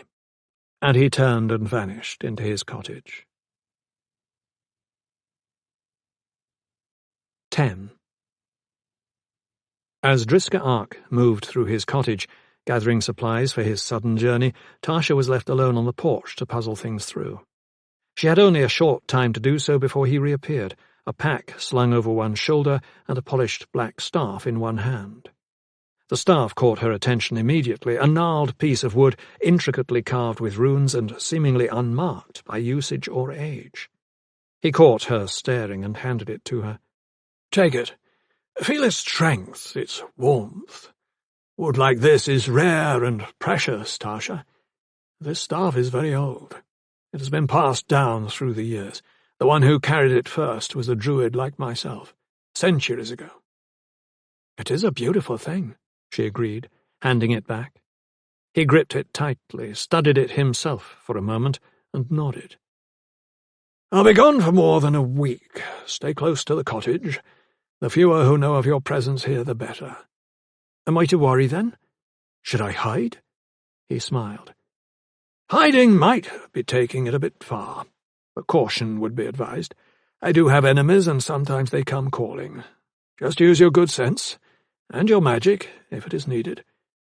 But better to hide than fight. Better to keep hidden than to force a confrontation. She wondered where he was going, but knew that wherever he went, it would be in response to the Arrow-Shrike's message. Even so, he still did not offer an explanation, but simply turned from her and walked away. She watched him until he was out of sight, gone down a pathway toward the village of Emberon, and then she sat down on the porch to think. Her thoughts that morning were dark and conflicted. On the one hand, she was pleased with her progress as the Druid's student, particularly after her achievement in this morning's exercise. She had caught him completely by surprise, disguising herself in a way he had not guessed she might try, and then draping him in silver stars, in dramatic fashion. She had reason to feel proud of how far she had come with her studies of magic in such a short time. On the other hand, she could not help thinking about the family she had left behind so abruptly, especially her brother. Even the short time she had been gone seemed entirely too long, and she was uneasy with what might have happened in the interim. 4 years with her uncle. She felt an urgent need to return to her brother and make certain he was well. She wanted Driska to understand this and to respond to her need, and she thought that at some point soon now he would. Perhaps on his return from this meeting. She stayed where she was for perhaps an hour, drinking tea and listening to the birds, trying to identify them from their songs, occasionally calling them to her with the wish song's magic. She could do that almost effortlessly, a skill she had mastered even before coming to Emberon. She had moved beyond that endeavour to find ways to imitate the wind and the sound of a stream's rippling passage and the whisper of leaves in the branches of trees. How to imitate nature. The more she could assimilate with other things, the more accomplished her abilities to hide and blend in would grow. Of late, she began to find ways to make others see her as someone or something other than what she was, a sort of cloaking of herself in a disguise that could not be revealed, while her magic was working on keeping it in place. There were endless possibilities where the wish song was involved. Some were frightening. She knew from studying with Driska that at various times in the history of the Ormsford family, certain members had mastered the power of life and death over living things, of employing the wish song to save lives by healing or to take them by force. It was a terrible responsibility to have such power, and she was not at all sure she wanted it. The Druid, however, had insisted skill at her level required she master every aspect of it. You could not back away from what it could do once it was given to you. Management and understanding were the only reasonable options for maintaining control. But she had not yet been tested in this or thought to test herself. It rankled her even to think about it. Better to let it be until Driska felt she had learned whatever else he had to teach. So far, he had not asked instances of using magic to manipulate life, and she thought he felt as she did. It would come to her soon enough in any event, and rushing into it before she was prepared physically and emotionally was unwise. When the tea was gone, and the morning with it, she began training once more. Every day she was required to complete certain exercises involving the use of magic. Some of them required that she leave the cottage and go into the forest, but on this day she chose to stay close. Driska didn't seem to think she was at risk, but she didn't like it that he had felt it necessary to warn her in the first place. So she took his advice to heart and exercised caution, being careful not to do anything that would attract attention. Her efforts took her mind off her brother and her parents sufficiently that after a time she stopped thinking about them at all and disappeared into her lessons. She spent considerable time persuading a crow that she was her fledgling. In the end, the crow hopped right up to her before realizing something wasn't quite right and flying off. She assumed the guise of a tree, disappearing into a skin of bark and a covering of leafy branches, becoming a part of the woods surrounding her. It was hard to tell how successful she was, since she couldn't judge her own appearance from inside her covering, but squirrels and birds seemed convinced enough to try to either climb or land on her, and she took that as a good sign. By nightfall she was exhausted enough that it took what little energy remained to prepare a meal, eat it, pull off her clothes and wash her face before falling into bed and going off to sleep. She slept undisturbed through the night and woke rested and cheerful on finding the new day sunny and warm. For the better part of the next week she worked on her magic and stayed close to home. She kept an eye out for Driska, but he did not return. By the 7th day she began to worry. How far had he travelled? Had he walked the whole way? She found herself wishing she had asked him for a few details about his plans. She also wished she had asked him about the eyes. Ever since she had arrived, she had felt them watching. She accepted that there were creatures living in the woods about them that she couldn't see and that preferred to remain hidden. She could even accept some of them were enchanted, drawn to this place by Driska's use of magic, and now, perhaps, her own. But she was troubled by the constant surveillance, knowing it was there yet not being able to confirm it. She was troubled, too, by her disappointment that the Druid had not thought it necessary to tell her. But there was nothing she could do about any of it, so she resigned herself to biding her time, deciding that when Driska returned she would confront him and demand that he tell her the truth. But that night she found out the truth for herself. Driska Ark walked into Emberon to the storage service that kept watch over his two-man flit. It was a modified model, not new, but in excellent condition. It had space for two where most flits had space for only one. He used it mostly to haul supplies and equipment because he almost never had reason to carry a passenger. Until now, of course. Now it appeared the flit would prove useful while Tasha worked with him as his assistant. They would need to travel, and these days most travel was done using airships rather than horses. After hauling out the flit with the help of the storage manager and stowing his pack, he boarded the little craft and flew northeast.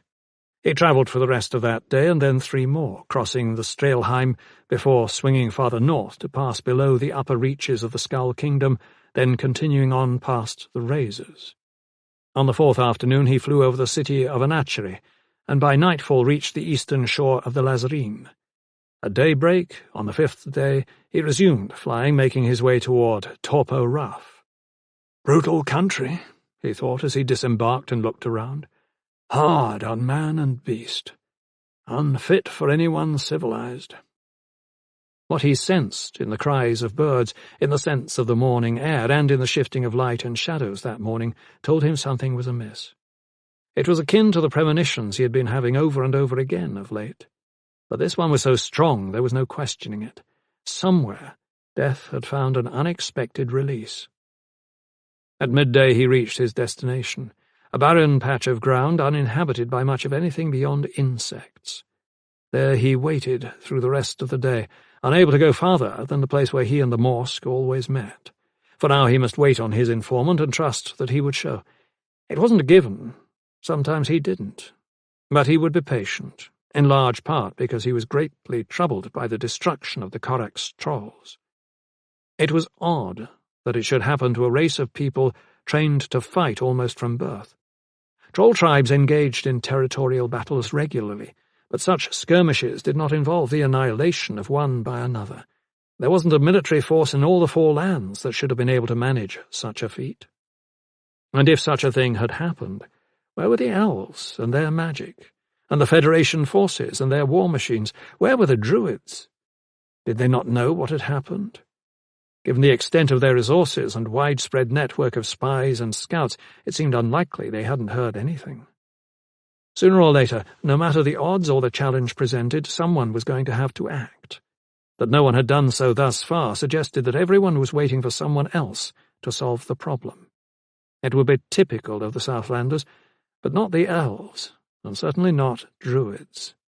Paranor, at least, should already be responding in some significant way. That they weren't doing anything suggested their leadership was proving to be as mercurial now as it was at the time of his departure. This was just one more consequence of his decision to shed his responsibility for the Druid order that he had to live with. It was nearing dark when the Morsk finally arrived. It appeared out of the darkness like the wraith it was, black as night and twice as ghostly, its robes drifting behind it in a shift of wind like the tattered remnants of its unfortunate life. It wore a vaguely human shape, but its features were hidden and its movements so liquid it seemed to lack substance. It drifted toward the druid silently and settled down across from him, another of night's endless shadows. Driska Ark. Its voice was a hiss in the near silence of their private space, soft and menacing. Well met. You would be the only one to say so. Not many think meeting me a fortunate moment. Then it is good I am not of their ilk. What have you learned? That winds of death and destruction blow through the Northland and are coming south. That the races face a danger the like of which they have not faced before. That you should never have ceased to be Ard Rhys. That your counsel and leadership are badly needed. Driska closed his eyes and then opened them again. Could you be more specific about who or what this danger is? They are wraiths that appear and vanish at will. They may have magic. These are the rumors of the living, the wives and children of the dead. The trolls were overwhelmed and destroyed in spite of superior numbers. But I did not see this for myself. But someone must have seen them. Are they from another region of the Four Lands? From another country we know nothing about? Someone must know. The Morsk studied him. If you are so interested in knowing more, why don't you track them down and see for yourself? But perhaps you should be wary of coming too close to them, considering. Driska Ark sat back.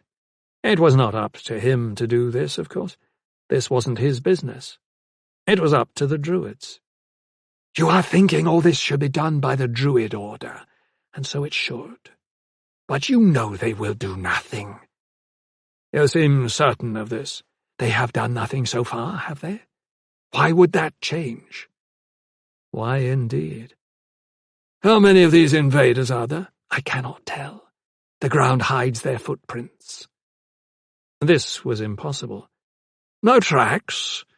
No sign of their passing? Perhaps they are dead men. Perhaps they are ghosts. Perhaps the rumors are true. Driska shook his head. What was going on? There was a second attack this morning. The Vax tribe. They were strong and seasoned warriors. They resisted the invaders, as did the Koraks. Like the Koraks, they are no more. Driska remembered his premonition. This confirmed its source. Grim news. Worse than grim. The Vax could not decipher what was happening to them. They could not save themselves, none of them. The Morsk shrugged. Are we finished? The Morsk's impatience was obvious. It had come only because it owed Driska, who had once saved its life when it had been imprisoned and threatened with death by superstitious Southlanders in a small village above Varfleet. How they had caught it, or managed to contain it, he had never found out. Certainly the Morsk was not eager to tell him, ashamed and furious at its circumstances, but Driska had discovered it was being held and came out to Paranor to set it free and explain its unfortunate condition to the villagers, who saw it as a demon and a dark thing in need of killing. Afterward, the Morsk had told him something. I was born into a mixed race family, it had said. My ancestors were both shape-shifters and humans, with an elf or two thrown in for good measure. They were feared and hunted, all of them. They were seen as creatures of the dark, as am I. There is no acceptance or understanding of us, Druid. There never will be. Well, perhaps. But for those few moments after freeing it, Driska tried to persuade it otherwise, and the Morsk had not forgotten his kindness or his respect. Where does this enemy travel now? He said. A rippling of dark robes and a shifting of its body filled a momentary pause. Where they will, Druid. The Northland will do nothing more to stop them. Driska imagined not. Not after 2 troll armies had been annihilated. But what would they do next? He would have to find out. He would have to do more than that, in point of fact. The druids would have to be braced. Oberbalronen would have to be confronted. It would not be a pleasant moment, no matter its compelling nature. My debt to you is paid, the Morsk whispered, its voice sand rough-blown against wooden walls. "I am leaving now." "My thanks," Driscoll replied, bowing in deference, head lowering. By the time he looked up again, the Morsk had disappeared. A week after Balronan's last, decidedly unproductive council meeting, he summoned Darken Lee to his private study. It was early morning and the blade was barely up and dressed when the summons arrived. Dar yawned and stretched and considered taking time to eat something before deciding any delay was a bad idea. Better to arrive promptly and hope to get free quickly. The keep's inhabitants were awake and moving down the hallways, and the day was bright with sunshine and birdsong. It almost made him think things would go well for a change. Almost. But his instincts told him this was going to be another wide detour around the issue of what to do about the enemy marching steadily south toward the more civilized and densely populated sections of the Four Lands. He girded himself for the necessary unpleasantness of having to remind the Ardris of the urgency of acting while not insinuating himself too far into areas over which he had no personal jurisdiction. Still pondering the possible ways this meeting might go as he approached the chambers of the Ardris, he was surprised to encounter Ruiz Quince and Zia coming out. Looks were exchanged, but no words. The expression on Zia's face was unreadable, although Quince seemed immensely pleased. They went by him quickly, and he continued on through the open door to find Balronan waiting. "Close the door," the High Druid gestured impatiently. He stood in the centre of the room facing Dar. He did not offer a seat, did not offer a libation. He did not look happy. "Something's happened that requires our attention." Balronan turned away momentarily, as if looking to see if that something might be present. "There was another reveal of magic early this morning in the Scry Waters. A rather demonstrable reveal, much on the order of the one that signalled the demise of the Corex trolls.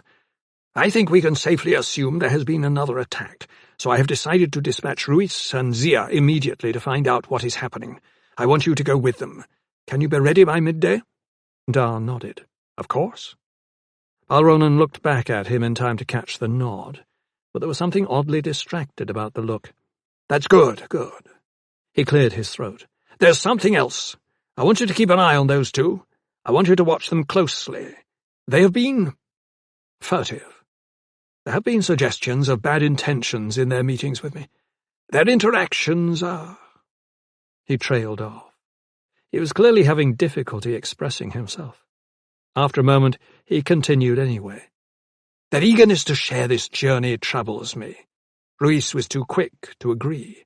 After Zia suggested he lead the delegation, it makes me wonder what else is going on." Dar stared. "I'm not sure I'm following." "Come now," the other man said softly. "Surely you know by now that they are lovers. They share a bed. They share secrets." As a matter of fact, he did know all this, but he couldn't see how it mattered where the mission was concerned. Balronan seemed to sense his hesitation. "I want to know what's going on between them," he snapped irritably. "Is that so hard to understand? I would think you would want to know, too. She was your lover before she was his, I seem to recall." Dar couldn't speak. What was this really about? Was Balronan worried there was some sort of intrigue brewing between the two? He didn't seem interested at all in the delay in finding out why these troll massacres had happened, or who had perpetrated them. His concern was with what he appeared to view as a personal offence against him. "You saw it too, didn't you?" the High Druid pressed. "You must have, in that last meeting, the way Ruiz manoeuvred things so it didn't look like it was his idea, the way Zia accepted his company right away." There was a dark look in his gaze that told Dar immediately this was a full-blown obsession the other man had latched on to, brought about by suspicions that had their origins in things the Highlander knew nothing about. "I'm not sure what I saw," he answered carefully. "You recognize such things better than I do." "Then you must take my word. Yours is a less complicated mind than my own, I suppose. I wouldn't expect you to see the nuances of these types of things, but it was there in the looks they exchanged, in the words they spoke. All slyness, clever avoidance. I must always be on my guard against things unseen. You are my blade, and I want you to protect me by finding out what they are planning. Can you do that?" Ober Balronan was talking as if he was deranged. Da Li knew he should resign his position on the spot and get out of Paranor, but he hesitated, and Balronan took his silence as an affirmative answer. Do so, and I will make you a druid. You command magic, after all, and there's no reason you should not be one of us. But do not fail me in this. Find out the truth, any way you have to. He gripped Darkon's shoulder tightly and squeezed it. You depart at dawn tomorrow. Then he released his grip and walked past the Highlander and out the door, exiting with long, swift strides. Dar stood rooted in place, trying to make sense of what had just happened, and failing. Shades, he whispered to himself. He waited until Balronan was 5 minutes gone before leaving the room. Even then he paused at the doorway and peered out to make sure the other was out of sight. He felt more than a little foolish, but he didn't want to have to face the High Druid again right away. That much suspicion felt like a disease, and he didn't want any part of it. He was moving down the hall, intent on reaching his quarters, when a voice said, "You look a little worried." Zia stepped out of the alcove shadows to one side, confronting him. Almost as tall as he was, she wore an intense, determined expression. "Surprised to find me waiting?" "A little. I've made it a habit, I guess. Waiting for you, now and before. Same reason each time. I keep hoping you won't end up forgetting me entirely." He smiled and shook his head. "No one could ever forget you, Zia." She gave him a non-committal look with those huge blue eyes and brushed back a lock of his reddish hair from his face. "You managed it not too long ago." She held his gaze. "Old news, though. Did Balronan tell you he's finally decided to send Ruiz and me north?" Her mouth twisted with disgust. "It took him long enough to act." "When hasn't it? He makes no decisions until he can see his way clear to whatever benefits he might derive from doing so. Why do you have anything to do with these people, Zia? You don't have to be part of this inner circle nonsense." She shrugged. "Maybe I like being part of it." "Oh, of course. No wonder you always look so intensely interested in the meetings." "Like you, I get bored. But I promised Ober I would stick." He gave her a look. "You don't have to keep that promise. You can walk away." Her smile was rueful. "You seem better at walking away than I am." She was so smart, so quick to see the truth of matters. Sometimes he felt like a child in comparison. It was a bitter reminder of why he had been drawn to her. Her intellect and her deep understanding of others were as compelling as any other aspect of her, for him, perhaps, even more so. She moved next to him, took his arm in hers, and started walking him down the hall. "I want you to do something for me. I want you to come with me on this mission. Come as leader of the Druid Guard. You can do that. Ask Ober. Tell him you want to be there to make certain things go the way they should. Something of that sort. But come." "Why do you want me to do that?" "A sense of things not being right. A suspicion that this expedition won't turn out to be what we expect. I don't know. I think I'm missing something. I can't put my finger on it. I just have a feeling that something bigger is wrong, that this meeting won't be what we expect. There have been 2 attacks, Dar. I don't like it, but if you were there I would worry a lot less." He took a deep breath and exhaled sharply. "I never saw that in you before. You were always so confident." "Maybe not so much anymore." She kept her head lowered and his arm tightly clutched in hers. He stopped her, turned her toward him. "Zia, I don't think— Will you come with me or not?" she interrupted quickly. "Just say it." They stared at each other in silence for a long moment. Dar found her as beautiful now as he had when they'd first met, as beautiful as she was on the day he told her he couldn't give her what she wanted. He didn't think he would ever see her any other way. "As a matter of fact, I'm already going." She looked uncertain. "What are you talking about?" "Balronan ordered me to go with you. He thinks something is wrong too, but he thinks it has to do with you and Ruiz. He wants me to keep an eye on you." He paused, wondering if he should try to explain, and decided he had already said too much. Zia confirmed his assumption. She was incensed. "He wants you to keep an eye on me? What does that mean?" Dar, never good at lying, didn't try to do so now. "He doesn't trust you, or Ruiz. A flash of anger crossed her face. "And you agreed?" "I wasn't given a choice." He paused. "Is there anything you know about this that I don't?" She stepped back from him quickly, releasing his arm. "Such as what? What are you talking about? Anything about you and Ruiz? About you and Ober?" She exhaled sharply. She was beyond incensed. "What is it to you, Da? What do you care about anyone and me? You didn't want me. Is it so hard to believe that someone else does? Spy all you want, but otherwise you stay away from me."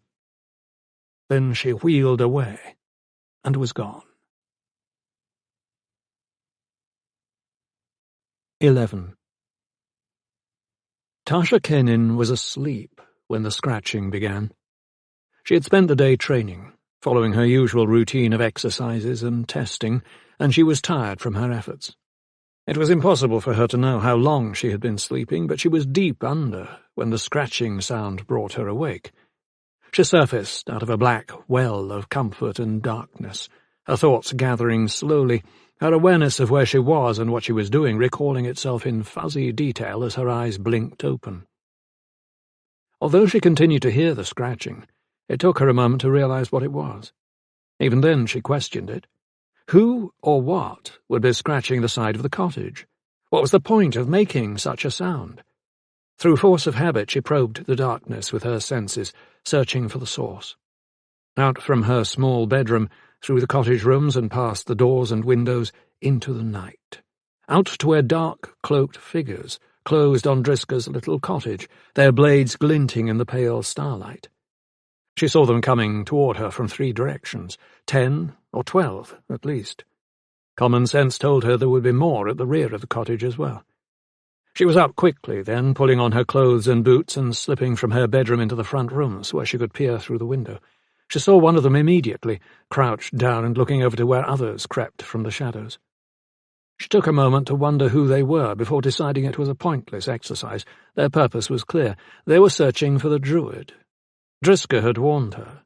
Sometimes his enemies came looking for him. Even if they didn't find him and only found her, they weren't likely to leave her alive. She experienced a moment of raw terror. There were too many.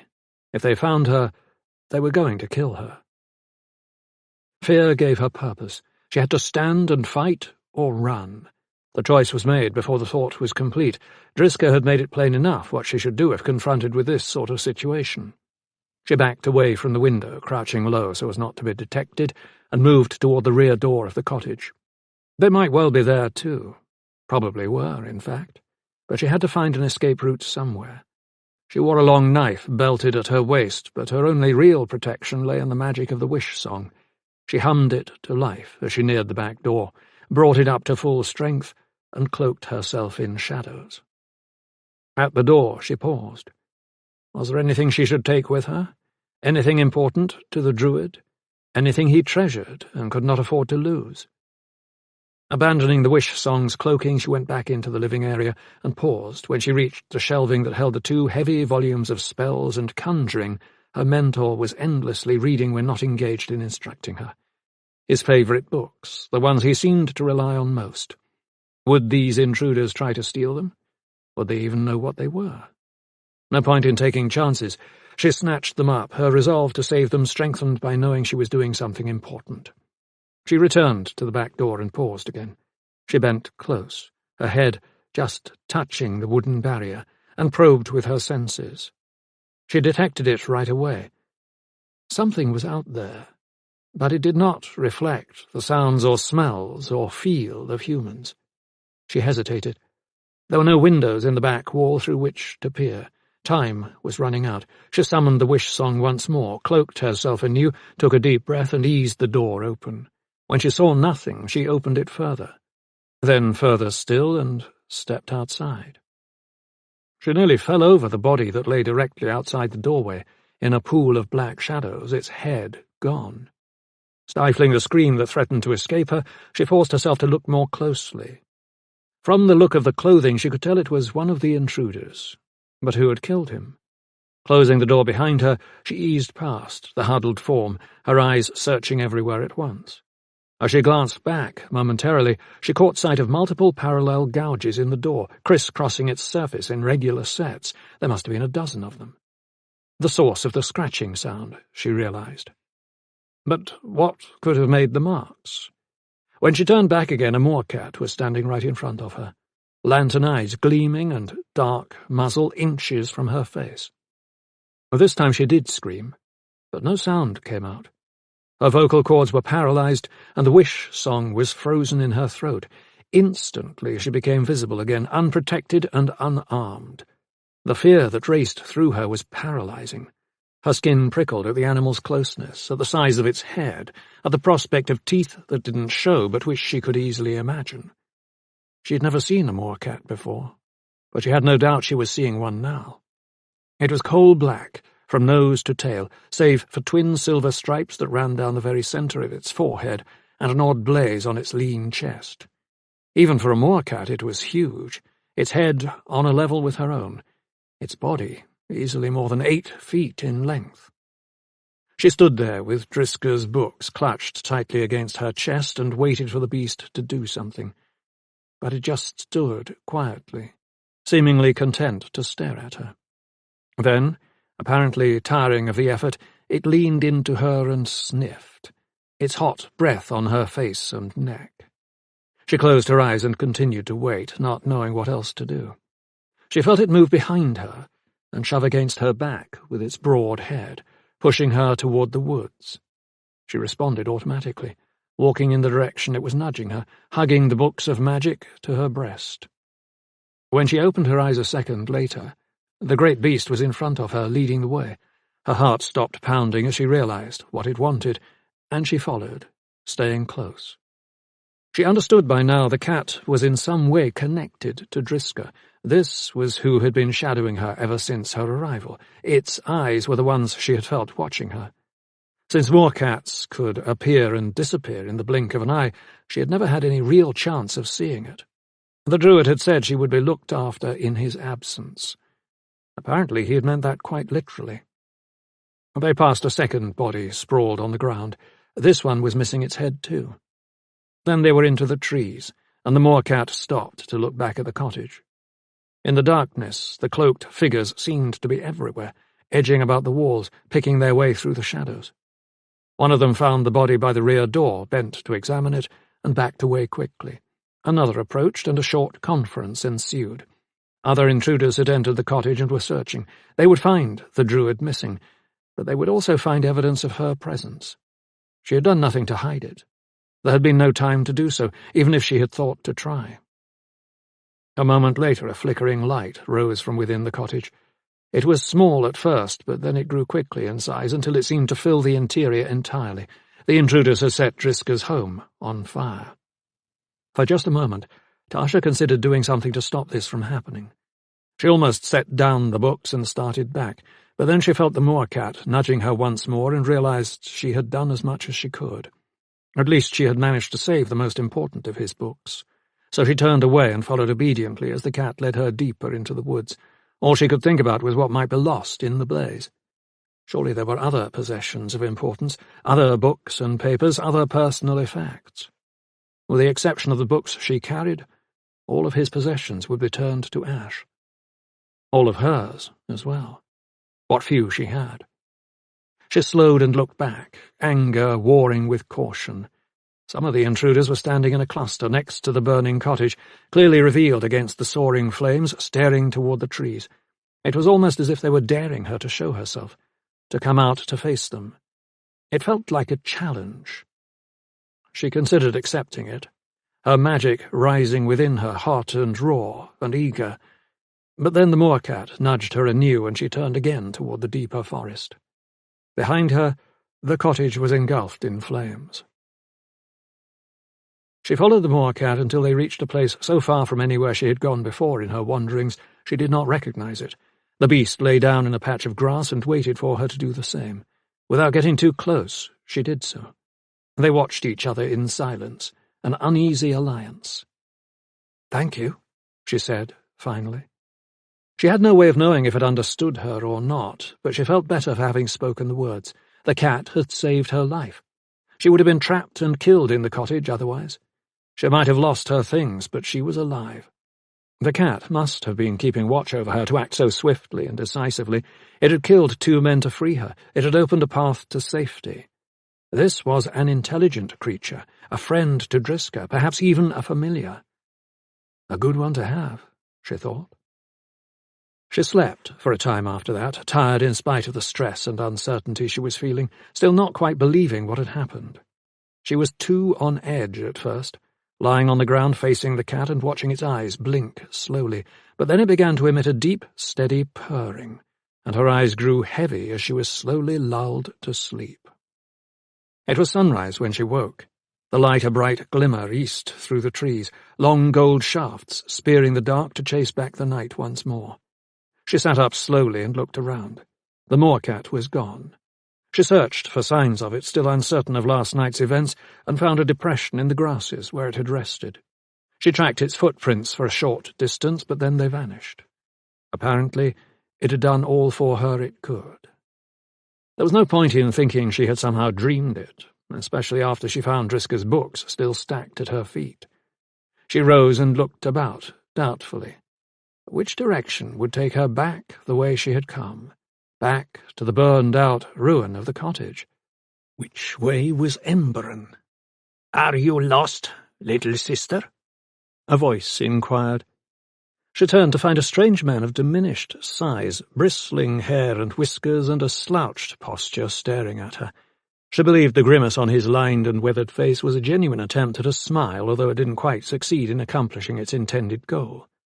"A bet, perhaps," she replied, risking a smile in return. "Who are you?" A shrug. "A friend of the Druids, like yourself. What matters more is who you are. His protégé, his student, his hope for redemption." Hope for redemption? "Tarsha Kanan," she said, extending her hand. "Pleased to meet you." He accepted her offer of a handshake, but did not provide his own name. "Can I help direct you back to the cottage, or to what remains of it?" She made a face. "Burned to the ground, I suppose?" He nodded. "But at least you saved something that matters." He pointed to the books. "The Druid will appreciate having those back." "I would have saved more if I could. It all happened rather quickly. Who were those men?" "Cutthroats and assassins of the garden variety. Such men come calling every so often. Mostly your mentor is here to greet them, and they are so pleased to be welcomed they never leave." She did not miss the irony in his voice. Maybe he should move somewhere safer. "Well, if such a place existed, I'm quite sure he would. As yet, one hasn't been found. Shall we go?" She picked up Driska's books and set off through the forest, the strange little man leading the way. All around them the morning was coming alive with birdsong and small animal activity. Squirrels and chipmunks raced up and down trunks and across limbs. Mice darted through grasses and weeds. Rabbits sat hunched and frozen in place, noses twitching. Once a badger lumbered by, looking uninterested. The early morning breezes died, and the day warmed. Before long the sun had risen sufficiently that the forest shadows had shortened or disappeared. Tarsha was feeling surprisingly good, in spite of last night. As they walked, she spent much of her time trying to figure out what sort of creature was keeping her company. He was not of any species she had encountered, and there was something decidedly odd about him, as if maybe he was not altogether human, and perhaps more a creature of the forest. It was in the way he saw things, commenting on this and that animal or bird in a conversational way when she couldn't see what he was looking at. It was in the way he moved, a kind of sliding that now and then caused him to momentarily disappear. She had a feeling he might have use of magic, or might simply be magical himself. "Can I ask you a rather personal question?" she asked finally. "Nothing too embarrassing, I hope?" "Well, I don't think so, but you can always refuse to answer if it is." "That I can. Ask away." "What exactly are you? You seem very different to me. Who are your people? Where do you come from?" "Oh, I see." He nodded to himself without looking at her. "I didn't give you a name, and that troubles you. A name suggests a species or a place of residence. I was able to name you, but you have no knowledge of me. So now you seek to set things right and put us on an equal footing. Well, That's not asking too much, I guess. She waited, but he stopped talking. The minutes drifted away. "So?" she said finally. He looked at her. "So what?" "So what is your name?" "Oh, that! Well, what I am matters more, so let's stick with that. I am a forest imp." She frowned. "I've never heard of a forest imp." "Well, there aren't many of us, and we don't tend to mix with other creatures. We stay where we belong, mostly, here in the deep woods. There are only 6 or 8 of us in this stretch." "And where do forest imps come from?"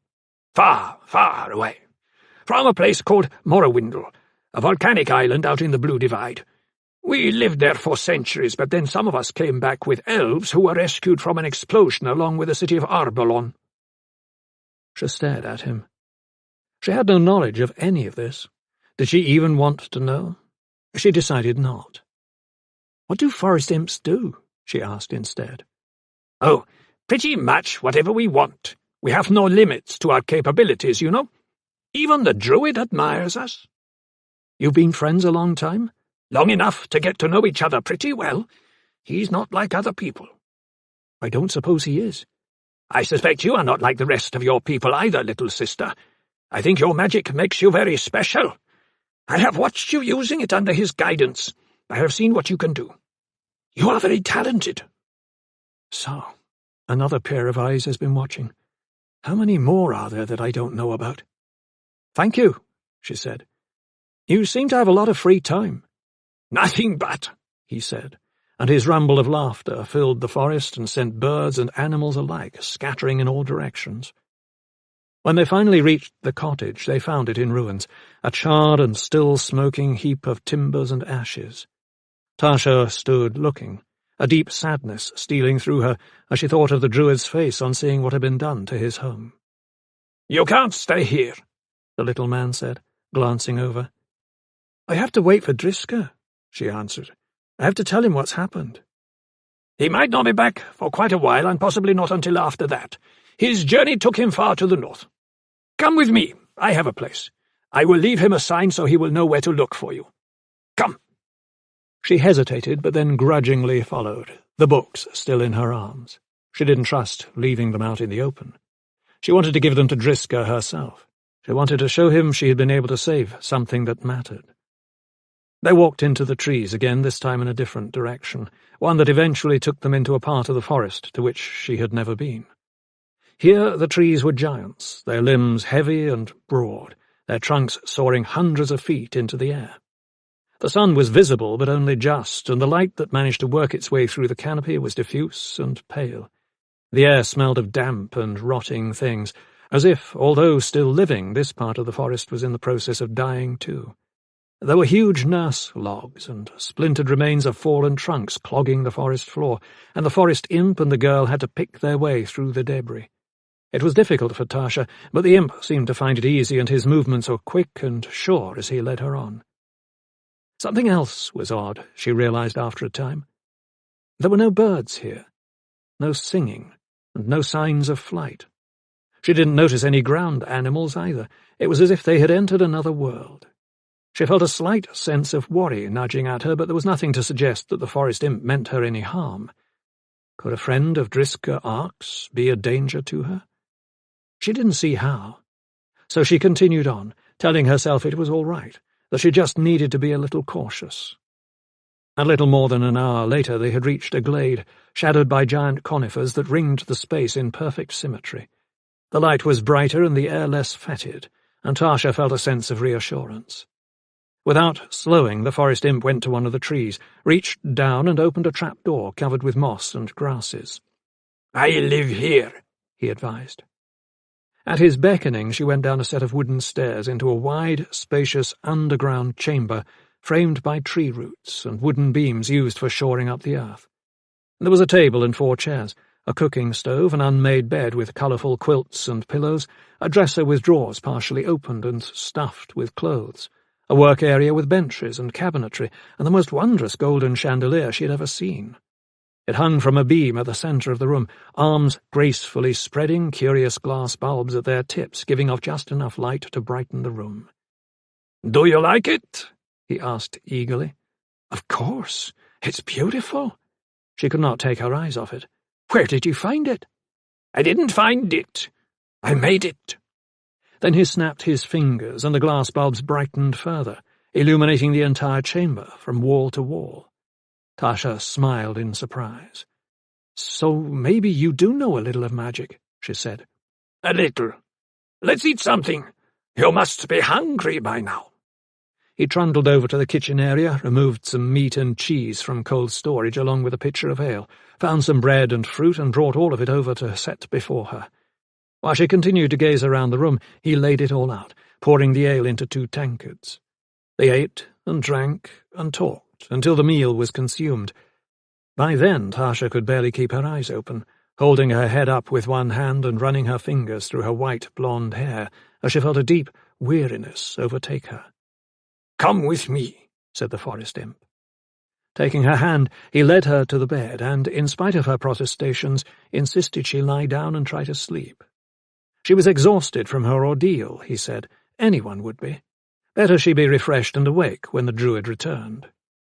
She did as he suggested, already feeling it was impossible to do anything else, and the minute she laid her head on the pillow he had provided, sleep claimed her. 12. It was on the 8th day after leaving for the north that Driska Ark returned. He flew the 2-man flit into Emberon 2 hours after midday and stabled her with the storage manager before starting the walk home.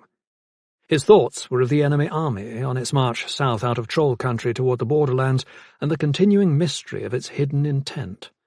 That it was an invader come to claim new territory seemed apparent, but who this invader was and where it was going ultimately remained uncertain, which left him wishing he knew a great deal more about what was happening than he did. These invaders had been fortunate in their successes so far because they had been dealing with trolls, who saw things mostly in straightforward terms of strength versus strength, and had stood little chance against an enemy that utilized skilled military tactics, and quite possibly used some form of magic as well. But others they would encounter if they continued south would be less vulnerable, others would be more experienced and would possess better weapons, others would confront them with greater numbers. It would take more than clever tactics and basic magic to bring them down. He wrestled with what he was going to do about what he had learned. He had to do something, but the most obvious choice was the one he wanted least to make. To go to the druids and share what he had learned. To go to them and warn them and hope they would listen to him. To brace Oberbalronen, now High Druid at Paranor, where he had once held the same position, and risk the sting and shame of being turned away. He was not at all sure he could do it. He was less sure still that he could not. The walk calmed him, banishing the thoughts that had plagued him all the way home from the shores of the Lazarine, bringing him fully back to himself. The familiar smells of the forest, the flashes of colour from swooping birds, the buzzing of insects, and the skittish movement of small animals in the underbrush all served to remind him of what mattered, his home and his privacy, his escape from the stresses of his former life, and a reassurance that he was free of the constant feeling that he was serving no purpose as a druid leader. The dark memories of those years had not faded, and he did not think they ever would. Here was where he belonged. The good feelings of his retreat engendered in him by his walk home only served as a welcome reminder.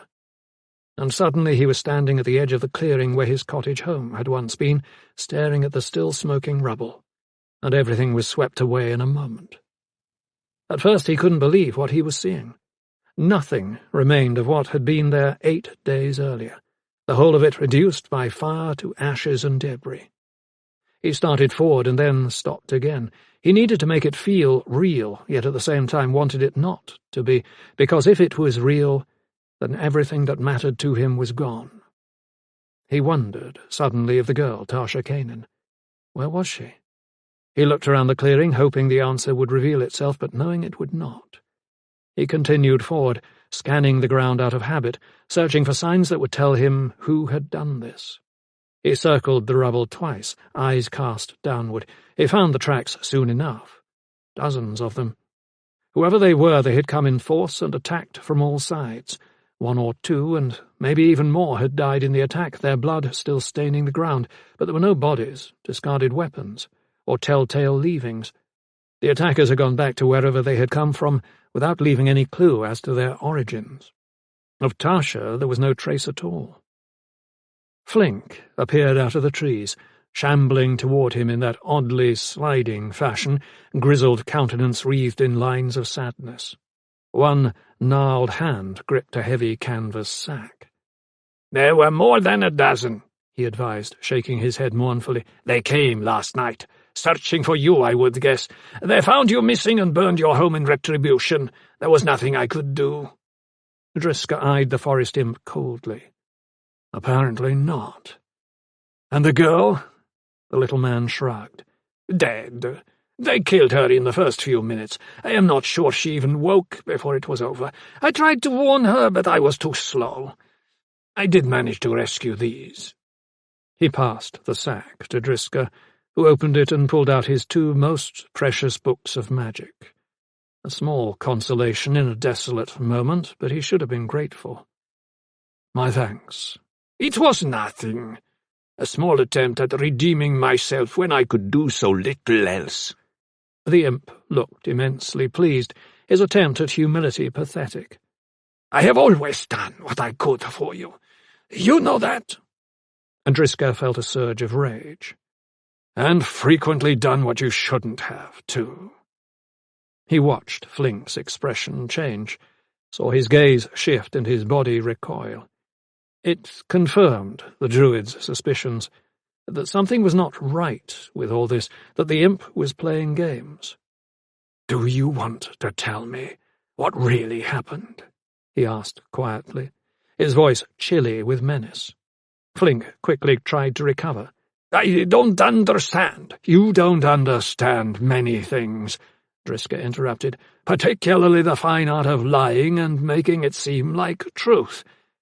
Let me ask you, how is it that you managed to retrieve these books and yet not wake Tasha in time to get her out of the house?" The forest imp stared at him, wide-eyed, open-mouthed. "How is it that you managed to retrieve my books from a house filled with assassins without them seeing you?" Driska gave him a dark look. "Have you learned how to make yourself invisible long enough to accomplish such amazing things? You besmirch me when all I did was try to help." "Besmirch, is it?" Driska interrupted, none too gently. "Such a big word for such a little man. Let us pretend you never told me this wildly improbable story. Let us presume that what you intended to tell me has to do with your fascination with beautiful and precious things, such as Tasha Kanin. What then might you have to say about her supposed death? What might you choose to tell me of her present whereabouts? Or should I simply go find her myself?" Flink stared at him a moment longer, and then stamped his foot in rage. "You always know. How do you do that?" The forest imp threw up his stubby arms. "How can you manage to see through me so easily? You aren't fairy. You have no innate skills." The druid's smile was cutting. "There is an old saying, friend Flink, one that has survived even the destruction of the old world. It takes one to know one. Sound familiar to you?" And he gave the forest imp a knowing wink. He found her shortly afterward in Flink's underground lair, curled up in the imp's bed, sound asleep. It was the sort of sleep he recognized instantly as one induced by strong drugs, administered no doubt through ingestion of food or drink, laced with one thing or another. He glanced back at Flink, who stood silently in a far corner of the chamber, his bright eyes filled with frustration and fear. Driska shook his head. "I am disappointed in you. It was bad enough to come home to find my house destroyed and my possessions gone. It was even worse to learn that Tasha was dead. It would have made some difference in my displeasure if you had told me the truth and let me know she was alive and well. What was your plan? Did you intend to keep her prisoner? Did you think I would not find out?" The forest imp straightened. "I thought she would be better off with me. I thought the remaining assassins would return for you, and sooner or later they would find her and she would be killed. I had no plan other than to save her." The druid felt a stab of guilt. It was not an altogether misguided piece of reasoning. It was still wrong, but it did not lack merit. It was not your place to make such a decision, he said, finally. It was hers. He reached down, scooped Tasha Kanin off the bed and cradled her in his arms. I will take her now. I think it best if you remain here. When he reached the stairs leading up, he paused. I'm going to forget this ever happened. I will not tell her what you did or what you intended. But you would be wise not to try anything like this again, Flink. He left the forest imp in his underground lair and went back to the village of Embren with Tasha in his arms, and took rooms for them at a small inn. Leaving her to sleep, he went down to the carpenter's place of business and asked how long it would take to rebuild his cottage. The answer given back was a bit vague, but suggested it would be several months at least. Driska gave him the job and asked that he get started as soon as possible. Then he returned to the inn to sleep. When he woke the next morning, the sun had already risen and the girl was sitting at his bedside. He nodded in greeting, rising to a sitting position. I thought I locked that door. She looked vaguely chagrined, but not enough to suggest any real regret. I was worried about you. I was sure you had seen your home, and I knew you would be upset. I thought I should make certain you were all right. She paused, brushing back several loose strands of her white gold hair. Locks do not mean much to me, she added. I can see that. Another hidden talent, I guess. Or did your magic open them? She shook her head. Picks. I sometimes had to let myself into my brother's rooms when he locked himself in and when he needed me. The druid nodded. Well, as you can see, I'm fine.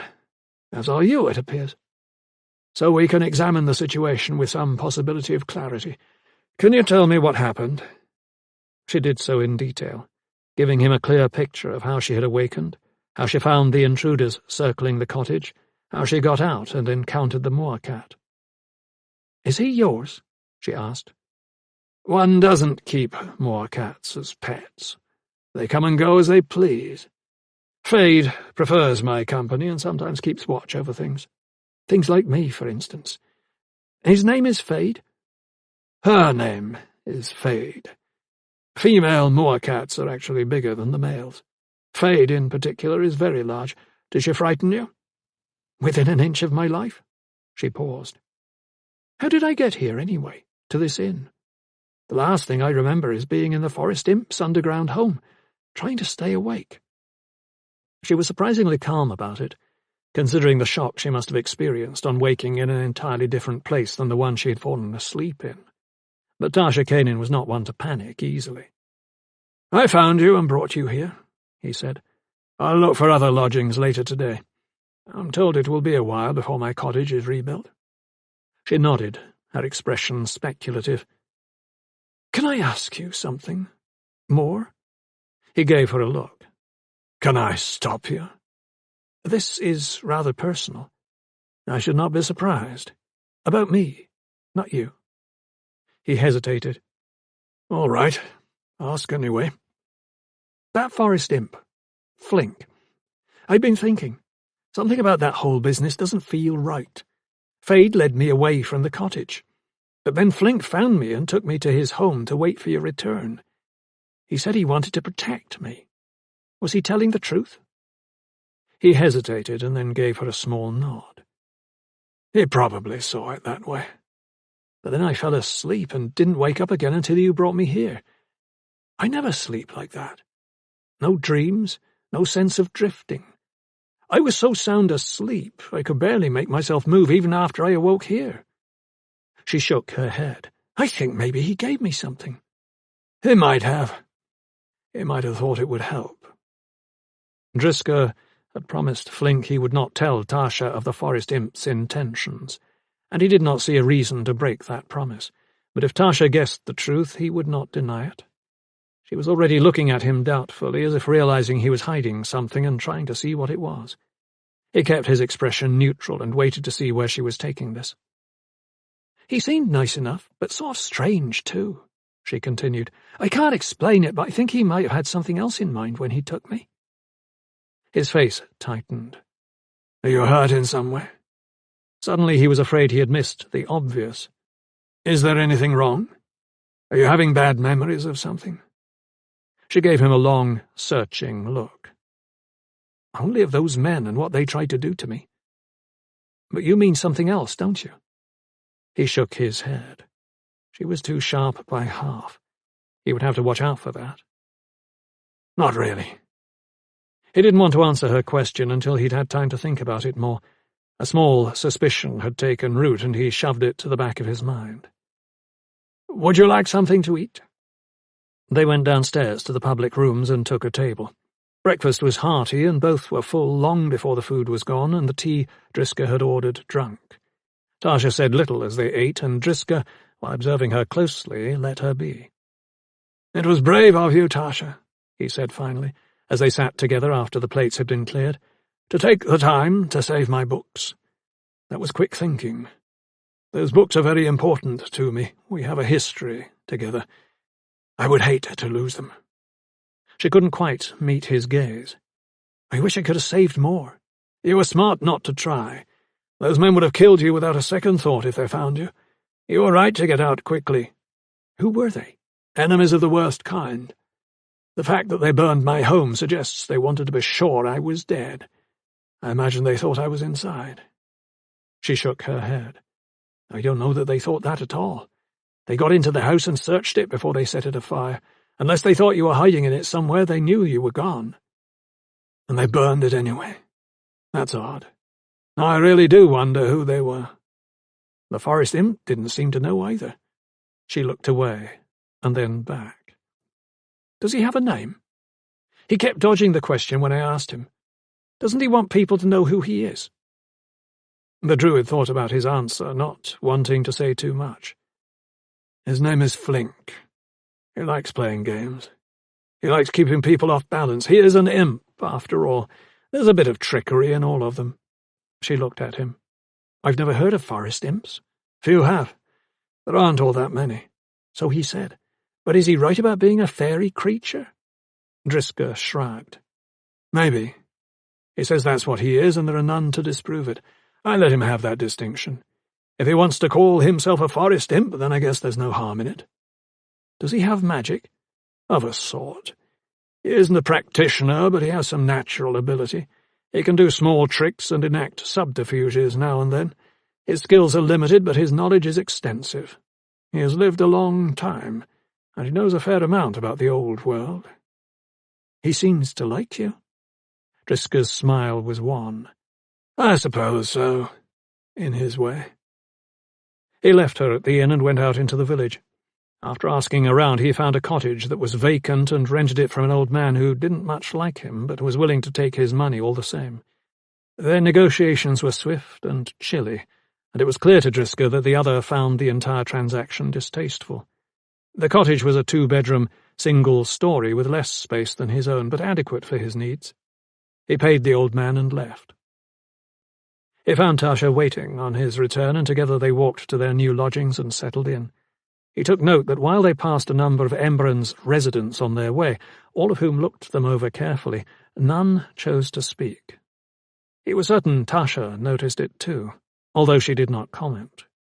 She seemed to be inured to this sort of suspicious scrutiny, and he suspected that she had endured much the same where her brother was concerned. You could always tell when people disapproved of you. Again Driska left her and spent the remainder of the day questioning any residents of the village who would talk to him in a civil manner, seeing if he could find out anything more about the men who had burned down his home. He was assiduous in his efforts, but in the end he found out exactly nothing. No one had seen the men. No one had seen whatever aircraft they had arrived in. No one had heard anything the night of the attack. He returned no wiser than when he had left, and found that in his absence Tasha had purchased food and ale and prepared dinner.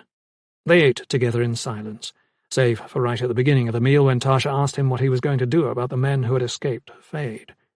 His shrug was a brisk dismissal. "I'm working on it." What he thought about as they ate was that he was going to have to shift his attention from what to do about the invaders coming down from the north to the more personal threat posed by these men hunting him. He did not think he could afford to wait around for them to try to kill him again. After the girl went to bed, he sat alone in the darkness of the living room and continued to think about it until he dropped off to sleep. Sometime after midnight, The assassins who had come for him before returned. It was a possibility he had considered and dismissed. He did not think it likely they would come after him a second time so quickly. Having burned down his home and survived an encounter with Fade, they would lie low for a time. That he had underestimated either their determination or their desperation to be rid of him was abundantly apparent. He was not ready for them, but he was also not where they expected him to be, which was probably what saved him. They smashed his bedroom window and riddled his bed with darts and short spears from less than a dozen feet away, and by the time they realized their mistake, he was awake. Seconds later, he went after them. He burst through the front door with his magic alive and crackling at his fingertips, forming a protective shield of pure blue light. The men at his window, a quick count revealed 3 in all, wheeled back to face him, and 7 others rushed out of the trees. Because he was so close to Emberon, there was no help to be found from Fade, who seldom left the deep woods. Nor was Flink anywhere in evidence, although this came as no surprise. It was highly improbable he would have chosen to intervene in any case. Driscoll attempted to defend himself against both assaults, his druid magic a blaze of blue light that exploded in sharp bursts amid the black-garbed assassins. In the midst of this struggle, Tasha Kanin flew through the door, her body wreathed in brilliant white light and shards of silver. Her wish song was a death wail, unbound and hungry, and it sent Driscoll's assailants flying like straw men. They were not expecting her, and it was their undoing. Even though their numbers were superior and they were experienced killers, they were overwhelmed. Of the 10 they began with, 3 were dead in the first 30 seconds. Faced with such ferocity, the rest broke and ran, too frightened now to continue their attack. Driscoll went after them. He did not hold back as he did so, did not think for a moment to spare these cowards who came in the darkness and sought to kill him while he slept. By the time he was done with them, they were all dead, and he was spent to the point of exhaustion. But he had to know who they were. He strode purposefully down off the porch and bent to examine the dead one by one, and his suspicions as to the nature of the men he was dealing with were confirmed. On the wrist of each was a marking he recognized, a pair of closed eyes, bleeding through the lids. These men were members of an assassins' guild called Orsis, which operated out of the borderlands city of Varfleet. High-priced and highly skilled at their work, they had found themselves a bit overmatched in this instance. Now that he knew who those seeking to kill him were, he wanted to know who had hired them. He searched for footprints to see if any had managed to escape him. None had. He took a moment longer to be sure and then turned back. This batch had been dispatched, but others would come. Tasha ran up to him. "Do you recognize them?" she asked at once. He gave her a look. "What made you charge out of the house like that? You didn't stop to think about it, did you?" She reddened, hearing the reproof in his voice. "I was just trying to help. There wasn't time for thinking." He put a hand on her shoulder and gave her a none-too-gentle squeeze. "If you find yourself in this situation again, pause before you act. Precipitous action is a two-edged sword. Be wary of it." He started to move away, but she caught hold of him. "Just wait a minute. I don't feel too good about this either. I killed 3 human beings. How do you think that makes me feel? I've never hurt anyone. I've never used my magic that way." "I'm sure that's true. I'm sorry you got involved, but you should have stayed inside." "Are you saying I shouldn't have tried to help you?" "I'm saying you need to be more careful." "Oh, I see. Better to be cautious than save your life." He shook his head. "It's not that." "What is it, then?" He paused, sighed. "What it makes you feel after you've killed someone. I wanted to spare you that feeling. Doesn't matter your good intentions or the rightness of it. It feels terrible afterward, nevertheless. It feels as if a part of you has been stolen away. I don't want you hurt, physically or emotionally." She released him. Her expression was unreadable. If she was bothered by what he said, she wasn't showing it. "What are you going to do about the ones who got away?" she demanded abruptly. "They've come twice now. They'll come again, won't they?" His reply was brief. "This is Orsis we're dealing with, an assassin's guild. Their reputation is well known. Once they take a contract, they do not give up until it is fulfilled. However long it takes, however many men they must employ, they will keep coming until I am dispatched." She stared at him. "How do you put a stop to it?" His eyes turned to flint. "They've had 2 chances at me now, and botched them both. Instead of waiting around to see if they botch a third, I think I should pay them a visit." He leaned close. "Do you want to come with me? You seem eager enough for a fight." She nodded at once. "Then let's find them, you and I, and put an end to this." 13.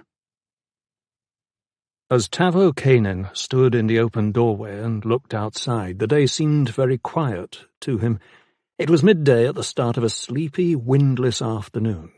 The sun was a bright orb in a cloudless autumn sky, and all around him the deciduous trees were beginning to turn, their riotous colours a stark contrast to the deep evergreen of the conifers. Far in the distance, hawks flew loops and circles, seeking prey on the forest floor, but closer to where he watched there were no birds, and no bird-song in evidence. He liked the quiet. It was so much better than the screaming. He knew he should probably leave, but something held him fast. Not fear, not shock or rage, all those had dissipated in the wake of the killing. He was calm now, and at peace. Perhaps that was what kept him there, rooted in place, looking out over the surrounding forest. It had taken a lot to bring him here, a lot to persuade him that this was the right thing to do. Much of his thinking had been so jumbled, so confused over the past few years. But now he felt clear-headed and oddly light-hearted. Those feelings were the result of his efforts at setting things right. He felt so much better now that he had put an end to the source of his problems. But had he? He wasn't sure. Not entirely. She was still free, after all. She was still out there, somewhere. He took a moment to glance over his shoulder, and the shock of what he saw caused him to turn away immediately. The inside of the cottage was covered in blood. It was everywhere, on the floor and walls, on the furniture, in some places even on the ceiling. Who knew there was so much blood in a human being? Well, 2 human beings, actually, but still, where did it all fit? He grinned at the idea of blood fitting into someone. It just did, of course. Obviously. He looked down at himself. A lot of blood was on him. A whole lot of blood. It had dried to crusty, brownish stains on some parts of his clothing, but was still bright red and slick on others. After all, he had taken his time with it, made the purging ritualistic so as to free himself, because otherwise there would be no release for him. How long had it taken for them to die? He couldn't be sure. It seemed as if it had taken forever, but he knew that wasn't an accurate approximation. It might have taken an hour. He didn't think it could have been much more than that. It was their fault. They shouldn't have abandoned him. They should have cared enough about him to discover what was happening to him, what was being done to him. Instead, when confronted with the truth, they had insisted they didn't know. Parents, claiming not to know. But they had known where he was, hadn't they? Known from the first day they had taken him there and left him to his fate. And they thought it was enough simply to believe he was in good hands without making any real effort to find out? Well, they knew the truth now. They had died hearing him scream it in their ears. Had heard him describe what his uncle had done to him, what games they had played, and what things he had endured.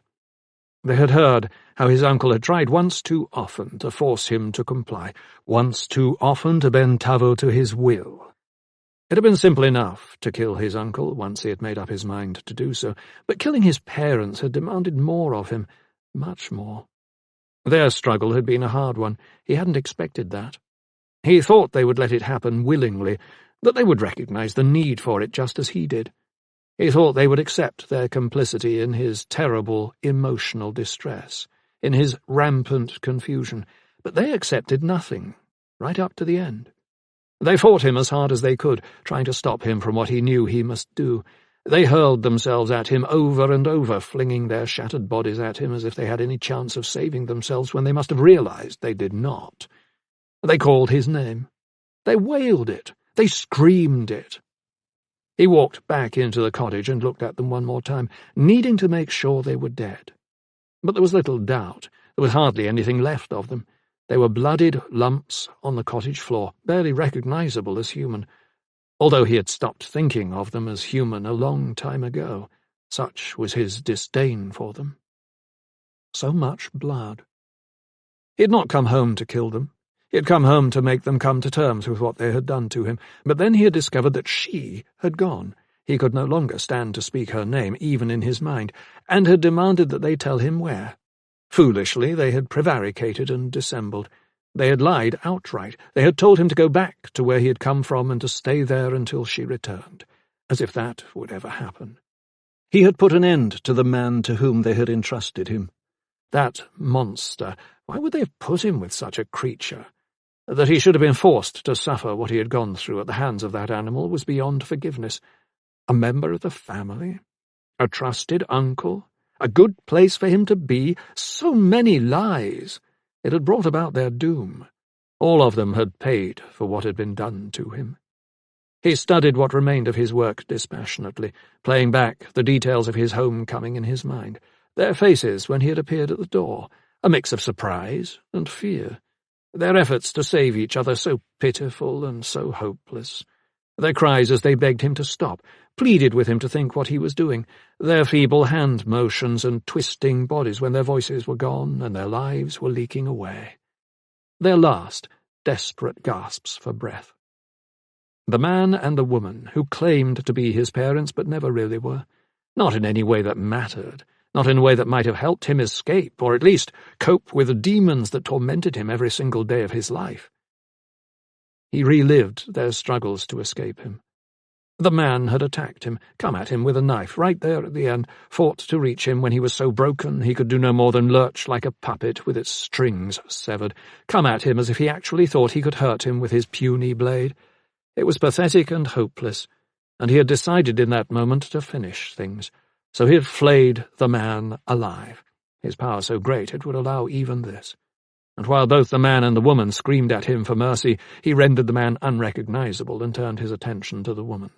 Her death had been worse, but then she was supposed to be the one who would always protect him. Well, enough was enough. Their lives were over, and that was as it should be. They had their chances to try to help him, to understand what he was going through, to find a way to make it better, but they had been frightened and powerless in the wake of his gift. Only she could have helped. She had the gift too, after all. She had the use of it, understood its shape and form, and knew how to manage it. She had even tried to help him for a time, working with him to master it, to keep it in check when its dark shadow enveloped him and stole away his reason and drove him toward insanity. It was a miracle he had survived its power and kept himself whole. It was a miracle that the insanity that threatened almost daily to claim him had not managed to do so. Such insanity eventually claimed others. Yet he had survived it. He frowned, finding something wrong with his reasoning. But its flaw would not make itself clear. She would have known had she bothered to stay with him instead of running off. His sister, his lifeline. For a moment, tears of rage consumed him. Her treachery was anathema, her betrayal unsupportable, unforgivable. For all she claimed to want to help him, in the end she had abandoned him just as their parents had, just as everyone had who might have made a difference. Now he was adrift, and in the grip of his so-called gift. It was instead a curse, and there was nothing he could do but accept his fate and learn to live with it. He walked to the cottage door and passed through. His life here was over. All the members of his family were gone now save the one. To wipe the slate clean and settle his mind, to give himself a measure of peace from his torment, and to find the quiet that his world so desperately required, he must end her life too. He must find her and face her and destroy her. His little sister, Tasha. Suddenly it was easy to speak her name.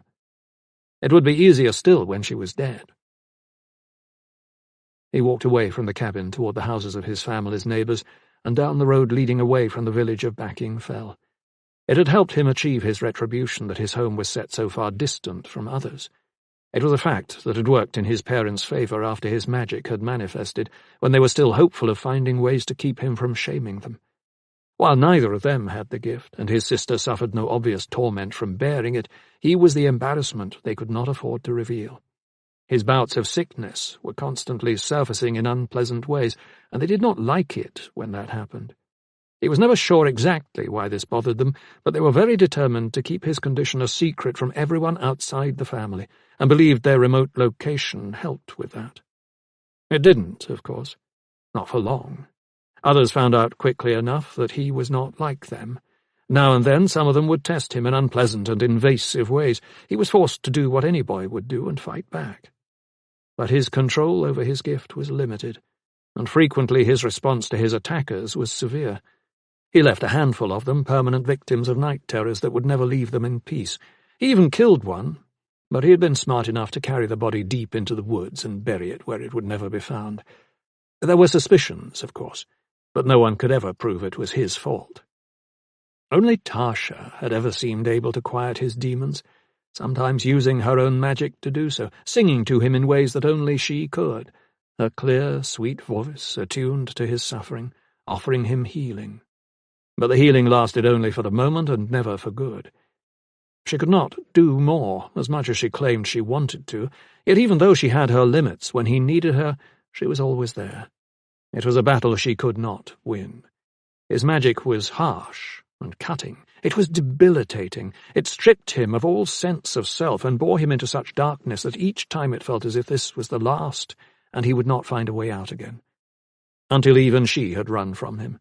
Even she had fled him, abandoned him, betrayed him, and left him to his suffering and his demons. Tears ran from his eyes.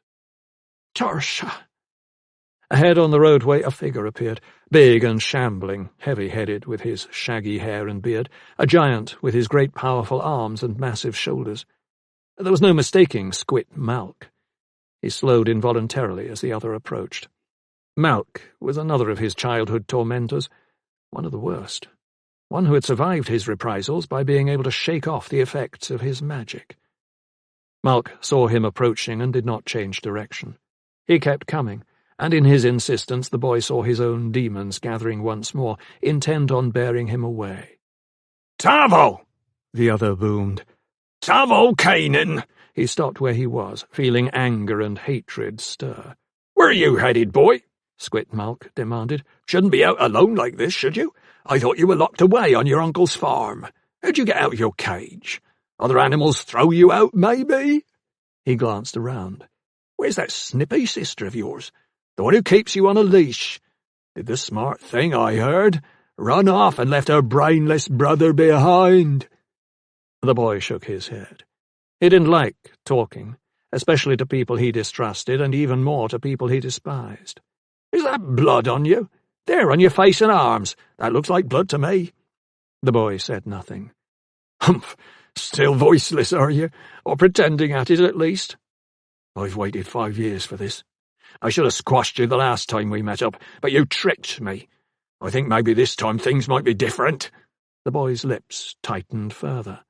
"You better not try to find out." "I think maybe you realise what you're up against. Why not take your beating and get it over with? Wouldn't be so hard for a voiceless freak like you to put up with, would it? Come on, let's get it done. You're all alone out here, sisterless and parentless, and there's no one within shouting distance." The boy straightened slightly. "Which should concern you, not me." "Hey, say something! Go on, say something! Use that voice you think's so powerful and see what good it does you. Go on! Don't just stand there like a stump." But Tavo kept silent. He had done what he had come back to do and was on his way out. He wanted Tasha, not this creature. Time mattered, although he couldn't have said why. He needed to get things done, and Squit Malk was making it difficult. "Guess I'll just have to beat it out of you," the other growled. "You really shouldn't have come back. You should have known I'd be waiting." He started forward, fists bunching, shoulders rolling as if he meant to charge. Tavo waited, resigned to what was going to happen. But suddenly a cart appeared on the path behind Malk, wheels creaking, pulled by a mule and driven by an old woman. "Hey now!" she called out sharply. "You there, Big Timber! You leave that other boy alone!" Malk turned in shock. He couldn't believe anyone was talking to him like that, least of all an old woman. His first reaction was to take a few steps toward her, thinking certainly that to bash her head in would silence her quick enough. But the old woman brought up a wicked-looking scythe from beneath her seat and stood waiting on him, looking very much as if she was ready to defend herself. Malk stopped and turned back to Tavo. "This will wait. Another time, another place will do for you." Still, Tavo said nothing. He just stood there in silence as Malk trudged past him, heading toward Backing Fell.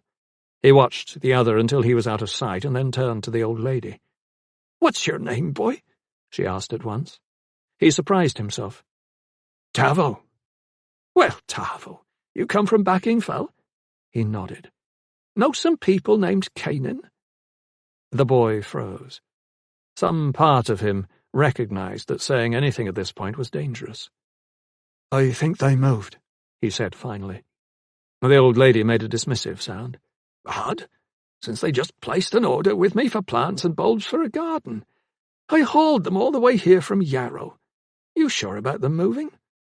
He shuffled his feet. "I've got to go." He started past her on the path, trying not to look her in the eye. If he did, she would see the truth. They saw the truth when he lied. It was in his eyes or on his face or somewhere, but it was always there. He waited for her to ask him, to call him out, to make it clear she knew, but she only shook her head and gave him a shrug. He was just past her when he remembered she'd helped him. He turned back. "Thanks for standing up for me," he said, eyes downcast as he spoke, already turning away again. "You watch your back," the old woman called after him. "He's the type doesn't forget. You be careful." He waved to her in response and kept walking. That night he slept out in the open in a hayfield with great circular bales gathered and tied with twine and left to season. The weather this time of the year was warm and dry, and even a light rain would cause no problems for the hay. These bundles looked new. Probably the farmer thought to collect and haul them off to market by week's end, but tonight they gave Tavo something to curl up against. By now, Fluken had joined him, as he knew he would. Fluken appeared just after he stopped by the hay bale, seemingly coming out of nowhere, as he always did, a little late, but welcome nonetheless. Fluken was loyal, where too many others were not. It didn't matter that he seldom talked. Tavo always knew what he was thinking anyway, because the two of them were so much alike. Close friends didn't need to talk. They only needed to be there for each other. Together they lay down. Tavo was wrapped in his travel cloak, wearing nothing underneath. He'd removed his clothes and washed out the blood in a creek he had crossed earlier. He would have been content to leave them soiled, a sort of badge for what he had accomplished, a statement of his independence and his retribution, but he knew they would draw attention. Blood always drew attention. He didn't want that. He wanted to be invisible until the very moment he confronted Tasha. While his clothes dried, draped over the hay bale he was lying beside, he looked up at the stars and fought to keep from falling asleep. Sleeping was not a pleasant experience for him. He was haunted by dreams, terrible visions brought to life by the curse he carried within him, black nightmares that would not leave him alone. His dreams were warped and twisted things, stark reimaginings of how he had been forced to give way to his demons and use his magic to save himself. All of the deaths and injuries he had caused were brought back to him in new and terrifying ways. It was like being torn apart from within, and no amount of self-reassurance would free him from their relentless grasp. But when he fixed his gaze on the stars, he could escape his dreams and his inner demons. He could imagine other worlds and other lives, and he could think himself into those worlds and lives and make them seem real. It never lasted, but even a few brief moments provided some relief. He could never use his magic to aid in this, of course, not in the way that Tasha could. Her magic was dependable and safe. It allowed her to create without worrying that whatever she conjured would end up broken and lifeless. She could sing anything to life, could make it be so pleasing that anyone would feel comforted. He could not do that. He could not conjure anything that would not in the end become terrifying. He had tried, over and over, but his efforts always seemed to turn back on themselves, violent and frightening parodies of what he intended. So he no longer tried to do what Tasha did so easily. He no longer attempted things he hoped would please people, but only caused them to look at him in disgust and horror. He kept his magic a secret, tucked carefully away. He had not summoned it for almost a year. He had not used it even once. Until his uncle had come for him one too many times. Until he had returned home and his sister was gone. Until he knew there was no hope for him. He was still thinking of this when his eyes closed and sleep claimed him. It was not a kind and gentle sleep, for sleep of that sort had never been his. Sleep for him was familiar enough, but not in a good way. The nightmares came swiftly, snippets of all the incidents that his magic had generated, all the people who had paid the price, and now, too, images of Tasha slipping away from backing Fell, disappearing into the shadows, a sly and cautious figure distancing herself from a brother whose very presence she found impossible to tolerate. He was standing there as she left, close enough that she could see him as clearly as he could see her. "Goodbye, little brother," she was saying as she turned to him. "Find your own way in this world, and I will find mine. But we cannot go together. You are not like me, and never will be. You must go alone." He grappled for her, but she twisted out of his grip, laughing as she did so, laughing as if she had never seen anything so funny as her brother trying to hold her back. He woke an instant later, grappling not with her, but with someone else altogether. "Hold still, little man," a voice hissed in his ear. "I will only break a few of your worthless bones, a few to make up for your disrespect." He was in the grip of Squit Mulk, who had somehow tracked him down and was grappling with him, intent on delivering the beating he had promised earlier. He tried to say something, but tape bound his mouth so tightly he could not speak. And if he could not speak, he could not use his magic to defend himself. Fluken had disappeared. There was no help to be found there. A ringing blow to the side of his head momentarily stilled his struggling. "Better now, isn't it?" Mulk continued, groping for purchase. "Perhaps there is a better use for a pretty boy like you. Your beating could wait an hour or so, don't you think?" Tavo only struggled harder, fighting to break free, desperate to escape. He felt his fear growing as his efforts grew weaker. He was no match for the other, lacking strength and skill both. His magic would not come, although he grunted and groaned through the tape. Mulk had ripped open his cloak and was bearing him face down on the grassy earth. He could smell the soil and the greenery. He could feel its roughness against his face. Roughness. Stones and hard pan dry from lack of rain. He felt a twinge of hope. He rubbed his mouth hard against it, trying to loosen the tape. He ignored the pain as his skin was scraped and torn. He ignored what was happening on top as Mulk bore down. The tape loosened enough on one side of his mouth to let his voice take shape and form. Enough to release a tiny shred of the magic fighting to break free. The force of its escape ripped the rest of the tape free and threw him backward with such force that he dislodged Mulk entirely. Tumbling away in a tangle of arms and legs and clothes, he scrambled to his feet, searching wildly for his attacker. He found him at once, tossed aside like a sack of feed, cursing and shouting and trying to get to his feet. Tavo let him rise, gave him the space and time to do so, consumed by a red haze of ungovernable rage and bloodlust. He was no longer remotely rational. This could end only one way, and he had the power to make that happen. "Tavo!" Mulk howled as he saw him standing there, waiting. It was a plea more than a cry. It was rooted in what he saw in the other's eyes. He would have run, but there was no time left. There was only time for one last breath. Tavo Kanin's magic burst free, in a white-hot explosion of sound that ripped into Squit Mulk with the destructive force of 1,000 razor-sharp shards. His skin tore away from his body, flesh disintegrating like a sandcastle caught in a heavy wind. The bones, ligaments, muscles, and soft organs went last, pulped into a gelatinous mass of tissue. And that was gone, too, liquid sinking into the parched earth. Where Squit Mulk had stood only seconds earlier, nothing remained but tiny particles floating on the air like ash. Tavo went silent again. The force of his magic spent, its power dissipated. The red haze faded, and the night turned silent and dark once more. The stars shone brightly overhead in the cloudless sky, and the field in which he stood was dotted with hay bales and grasses and smelled of death.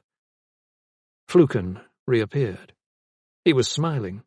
He stood next to his friend, amazed at what he had done. Tavo smiled back, satisfied with what he had achieved, hungry suddenly to discover if he could do more. 14. The black mood of the trio that set out for the Northland to fulfill the charge given them by High Druid Ober Balronan was a perfect match for the weather that approached from the west. Darkon Lee stared at the skies and then the horizons, and frowned. Why should I have expected anything else? The day was cloudy and threatening. Winds swept across the country through which they flew, sudden gusts sending unsecured objects, wagons, furniture, farm implements, and small animals scattering in all directions. Heavy clouds surged into view, a forewarning of an approaching storm that promised steady rains by nightfall. Colours were leached from the countryside by the storm's dark shadow, and even the heavy warship that bore them north bounced and rocked as the winds caught it broadside and twisted it about like a toy. Dar was at the helm. The position ceded him because, like all of the Lees in the past several hundred years, he had been raised with airships. If there was something to know of flying, no matter how obscure or trivial, the Lees knew it. Dar had grown up with his family's air transport business, a fully engaged member of a shipping company that had suffered its ups and downs over more than 300 years, but had come through largely unscathed. Not until he had answered a summons from Driska Ark and chosen to accept the position of Blade had he even considered leaving a life of flying. And in truth he hadn't left it altogether in any case. On most of his assignments with members of the Druid Order, he was expected to act as pilot. He had kept his hand in through these experiences, always remembering what his father had taught him about airships. He could still recite the words verbatim. "They'll always do the best they can for you, but they'll do better if you're the one at the helm." He liked being in control in any case.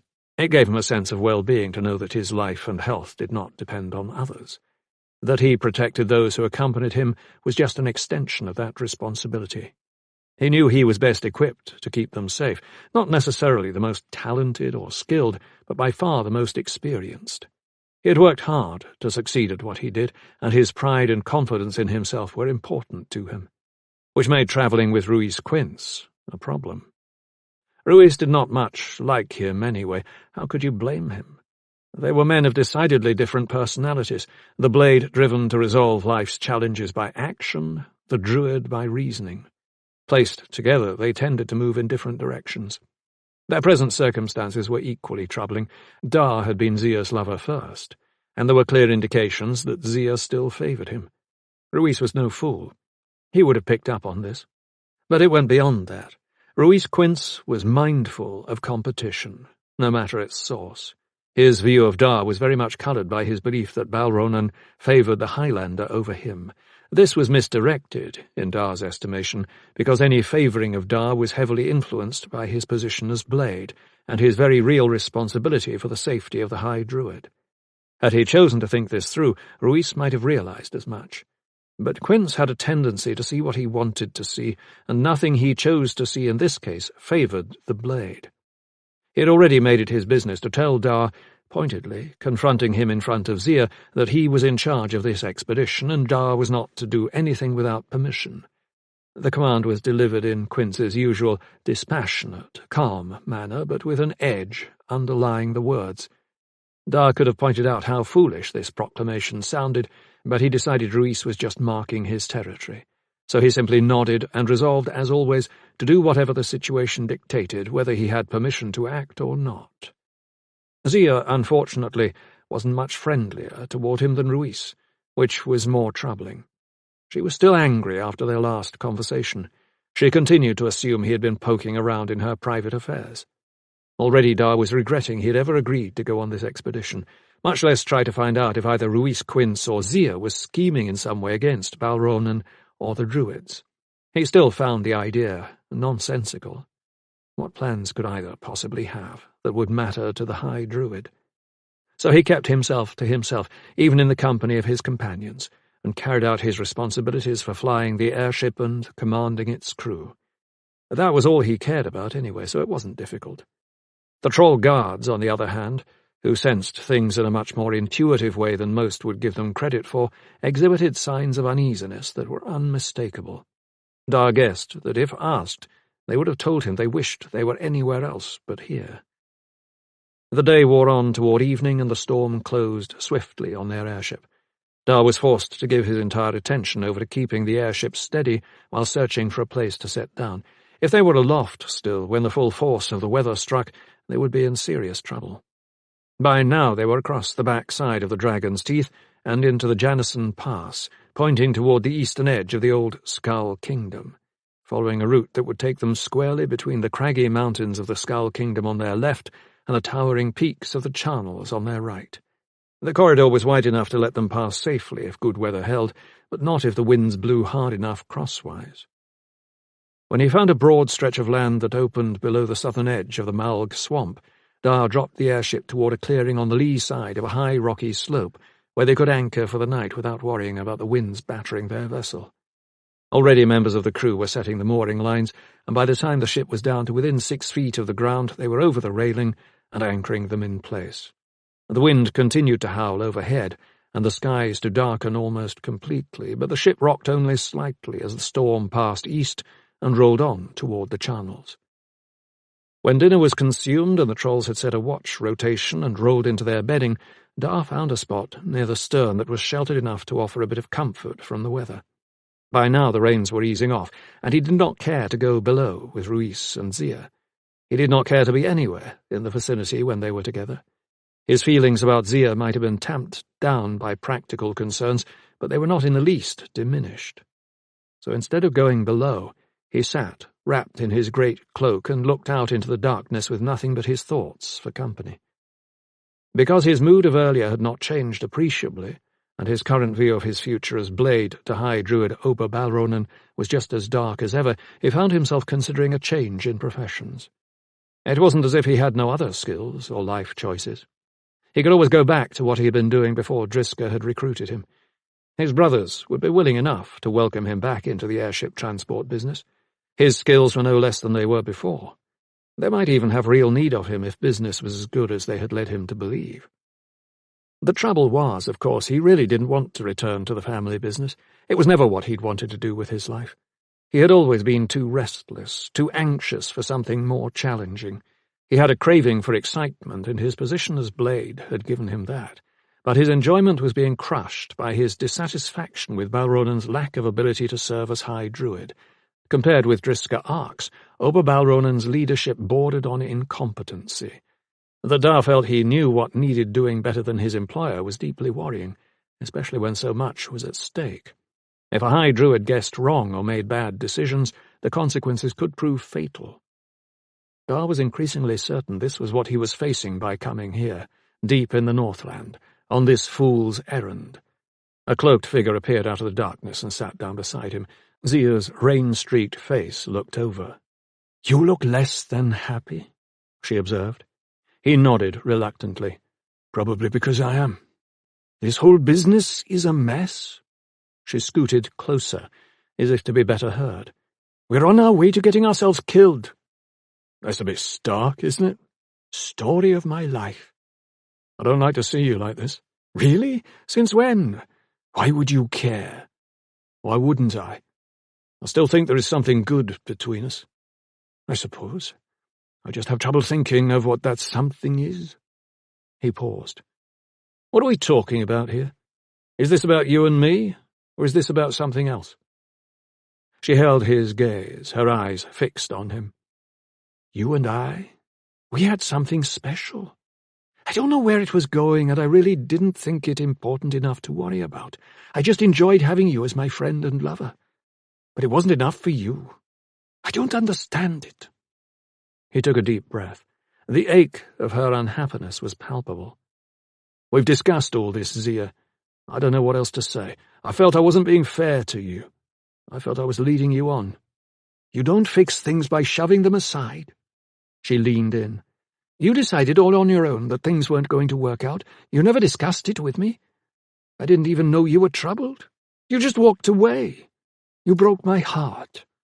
Do you know how that felt?" He started to speak, and then stopped. "Not good," I guess. Try terrible. I was devastated. You treated me as if I was worthless. You didn't make me feel better by trying to spare me. That wasn't what happened. I felt like you were doing it for yourself. I was just something in your way. I didn't... You didn't what? Think? Agreed, you didn't. Behave like a grown-up? Agreed again. Handle it in a compassionate and reasonable way? She shook her head. There were tears in her eyes. I thought you loved me. I thought we meant something to each other, something important. I guess I was wrong. You weren't wrong, but I didn't want you tied to someone who was at risk every time he left Paranor on an expedition. It didn't feel fair to ask that of you. I thought it was better to break it off. You would forget me. You would find someone else, someone who led a less dangerous life. We don't pick and choose who we love, Dar. Don't you know anything? We love people for all sorts of reasons, some of which we can't even explain. It isn't a shopping trip with a list all written up. He exhaled in frustration. She would never accept his reasoning. All they were doing was tearing pieces off each other's hearts. He wanted this conversation to be over. I'm not saying it is, but we have to be reasonable about it as well as emotional. She stared at him. You want to know why I went from you to Ruiz? He was convenient and willing. I can tell you that now because it doesn't matter anymore. I can even tell you he was a poor substitute. I told him we were done, just before we left Paranor. You left him? He felt an unexpected jolt of happiness. I did, just like you left me. And I can tell you this, it doesn't feel all that satisfying. Look, he said, resting his hand momentarily on hers. She jerked away as if he had burned her. He shook his head. Zia, we have to let it go. Both of us. We have to bury the past. Going over it every time we meet won't bring it back. Not that it matters to you, but it does matter. His voice rose, edged with a bitterness that surprised him. I loved you too, as much as you loved me. She drew herself up. Nice to hear you say so. You forgot that part of it when you told me you were leaving. Well, better late than never, I guess. Maybe one day it will mean something to me again. There was nothing to be gained by responding or by pursuing the matter further, so he simply looked off into the darkness and waited for her to leave. But she didn't move. She just sat there next to him. Finally, he said, I asked about you and Ruiz that day, not because I was being nosy, but because I was worried about you. Ober seems to think the two of you planned this expedition for reasons that might not be in his best interests. He told me to watch you and report back. I didn't say anything, and even if there was something to tell, I wouldn't. She gave him a look of disbelief. He told you he thought Ruiz and I might be doing something behind his back. That's a laugh. Do you know what he's really worried about? He wants me in his bed. He thinks you and he... He flashed on a picture of it and dismissed it immediately. She stared at him, realizing what he was thinking. There wasn't any possibility of that happening before, and there isn't any possibility of it now, so you can tell him whatever you like. He shook his head. I guess I understand his feelings. I loved you too, you know. She gave him a smirk. So you say? Just not enough, I guess. No, it was enough. More than enough. So much so that I was afraid of it. I didn't know what to do. The pain he was experiencing at hearing her tell him how much she had loved him and how much losing him had cost her was reflected in his unguarded response. He didn't stop to think about what he was saying. She laughed. Oh, well, if you were clueless, then I guess it's okay. Her expression hardened. Shouldn't I have had a part in making this decision? Wasn't the choice of separating, of ending everything, as much mine as yours? Didn't you consider it important enough?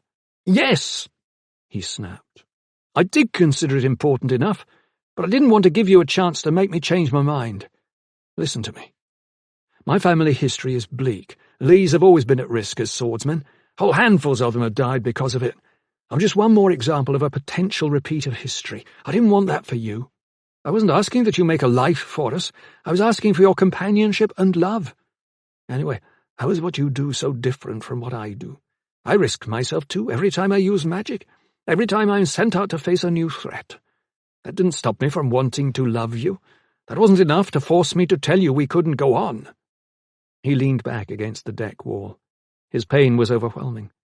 He felt every argument he had once believed solid, every bit of reasoning he had once relied on, slip through his fingers as he tried futilely to hold on to it. He could no longer make himself justify any of it. "All right, I understand that now. I handled everything badly. No excuses. I threw away something I should have held on to. I probably gave up the best chance at having someone love me I will ever find. I miss you too, Zia. I hated it when you were with Ruiz. I thought about you all the time after I left you, but I didn't see how I could come back. I still don't, because now it's too late." She studied him a moment and then got to her feet. "I'm going below, where it's warm. You'll think some more about all this. When this expedition is over, maybe we can talk again." She started away, but then she turned back. "The trouble is, Darkon Lee, I don't know if you matter enough to me anymore." Her smile, as she turned away, was filled with sadness. They continued flying north at sunrise. The weather improved and the sky offered glimpses of the rising sun, a pale and elusive orb through layers of cloud covering. Dar had slept badly and he was heavy-eyed and irritable. He wanted to keep to himself, and mostly he was able to. Once or twice Ruiz Quince appeared to give him perfunctory orders. Mostly it seemed it was just to reaffirm that he was still in charge. As if something might have changed during the night, Dar thought. As if the order of things might have somehow shifted. And perhaps for Quince they had. He was no longer Zia's bedmate and partner. He was no longer much of anything to either of them, just another member of the Druid Order. Dar had no illusions about what this meant. Quince would blame him for Zia's leaving, and would be slow to forgive. Few words were exchanged as the day wore on, and it became clear that this was unlikely to change. Dar began to grow anxious. If there was no communication among them, the chances for mistakes in carrying out their assignment increased. Their plan for finding their quarry was shaky at best. They were flying to where the most recent massacre had taken place. From there, they should be able to track whoever was responsible until they caught up to them. Even in rocky, barren country, their passage should be visible. But none of the Highlanders' concerns proved to be relevant. They travelled on for a second day, and it was just reaching midday on the third, when a large body of soldiers appeared directly below them. One minute there was only mist and emptiness, and the next the leading edge of this horde hove into view. There was no mistaking what they were. Their banners and insignia were unlike anything the Druids or Dar had ever seen. Some carried 8-foot spears, and some swords. All were armoured and wore helmets that concealed their faces, disguising their features. There were at least 1,000 of them. They travelled in formation, yet there was a loose order to their columns that suggested they felt comfortable in their ability to react swiftly to any perceived threat. Heads glanced up as their airship passed overhead, but beyond that there was no apparent concern for their presence. "Bring her around," Ruiz Quince ordered suddenly as they passed over the rear lines of the army and flew out onto the empty plains beyond. Because the Druid was standing right below the pilot box, Dar had no trouble hearing the order, just trouble believing it. Quince wanted to make another pass when the invaders had no reason to think them anything but another airship. What was he thinking?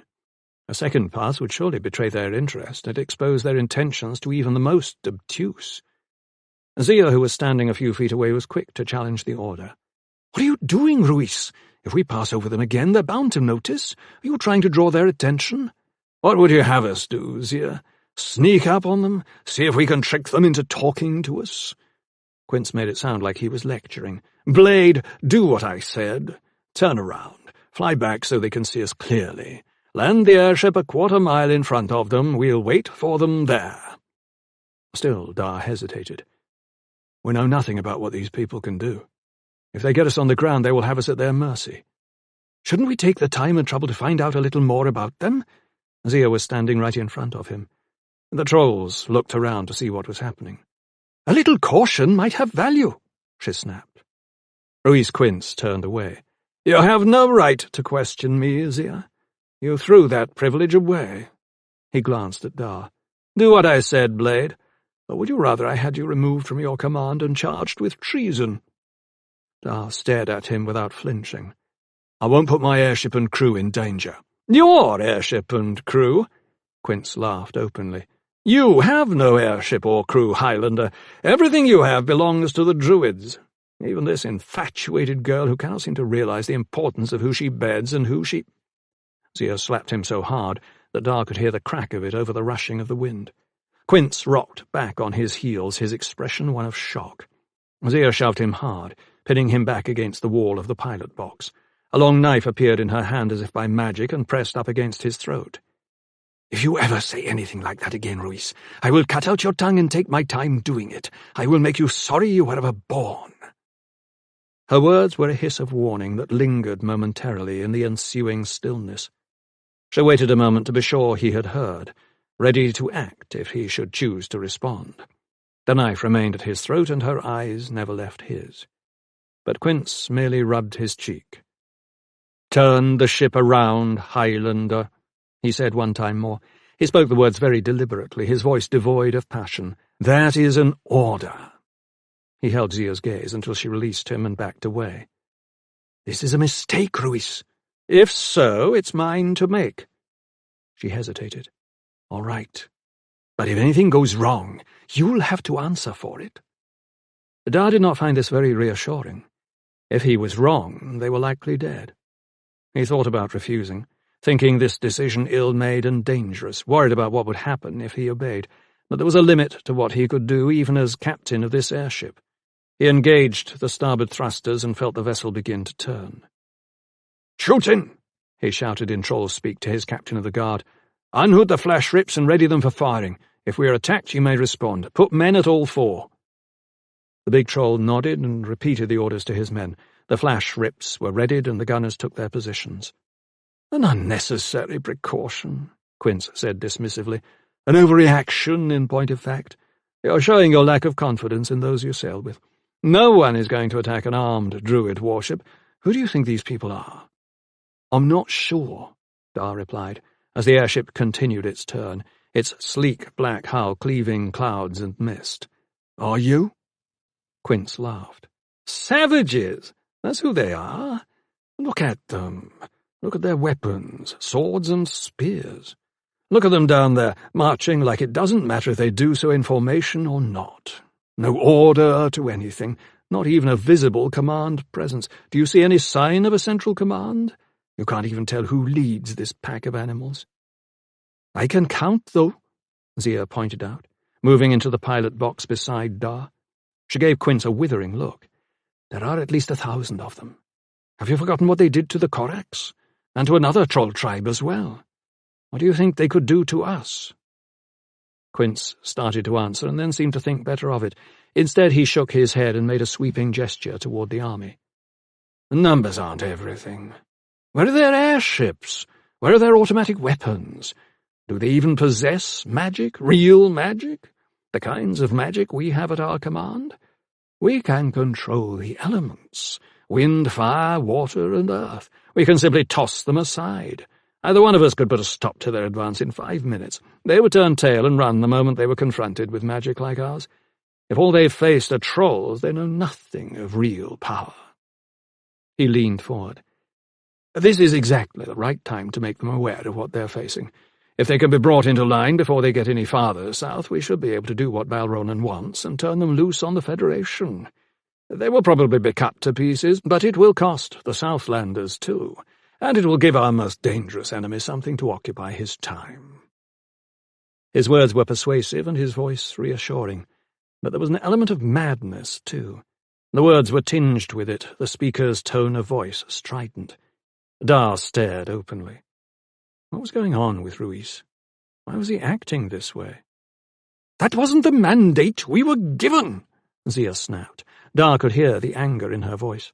"We aren't supposed to start a war. We're supposed to scout them and report back, nothing more. You take this too far." The other Druid was seething. "I take it as far as I was given leave to take it, Zia. I have authority you know nothing about. I can scout or engage. I'm empowered to use my own judgment. Just because you weren't included in the conversation doesn't mean it didn't take place." Dar didn't like the sound of it. Ruiz Quince was not the sort to assume a mantle of authority that hadn't been bestowed on him. But if Balronan had given him authority to do all he claimed, there was reason to be concerned. The risk of something going wrong was measurably increased. Driska Ark would never have given another druid authority to act unilaterally in a situation like this. It was another mark against Balronan's capability to act as High Druid. He almost turned the ship around once more, but countermanding a direct order from the expedition leader would get him exiled from Paranor, or worse. Zia caught his eye and shook her head. She seemed to have decided the same thing. Why, he wasn't sure. Maybe she knew something he didn't. It was enough to persuade him. He kept the airship on course. They sailed over the heads of the marching army. More helmeted heads looked up, this time a sea of matching iron faces. The druid warship flew past once more, headed back the way it had come as hundreds of eyes watched.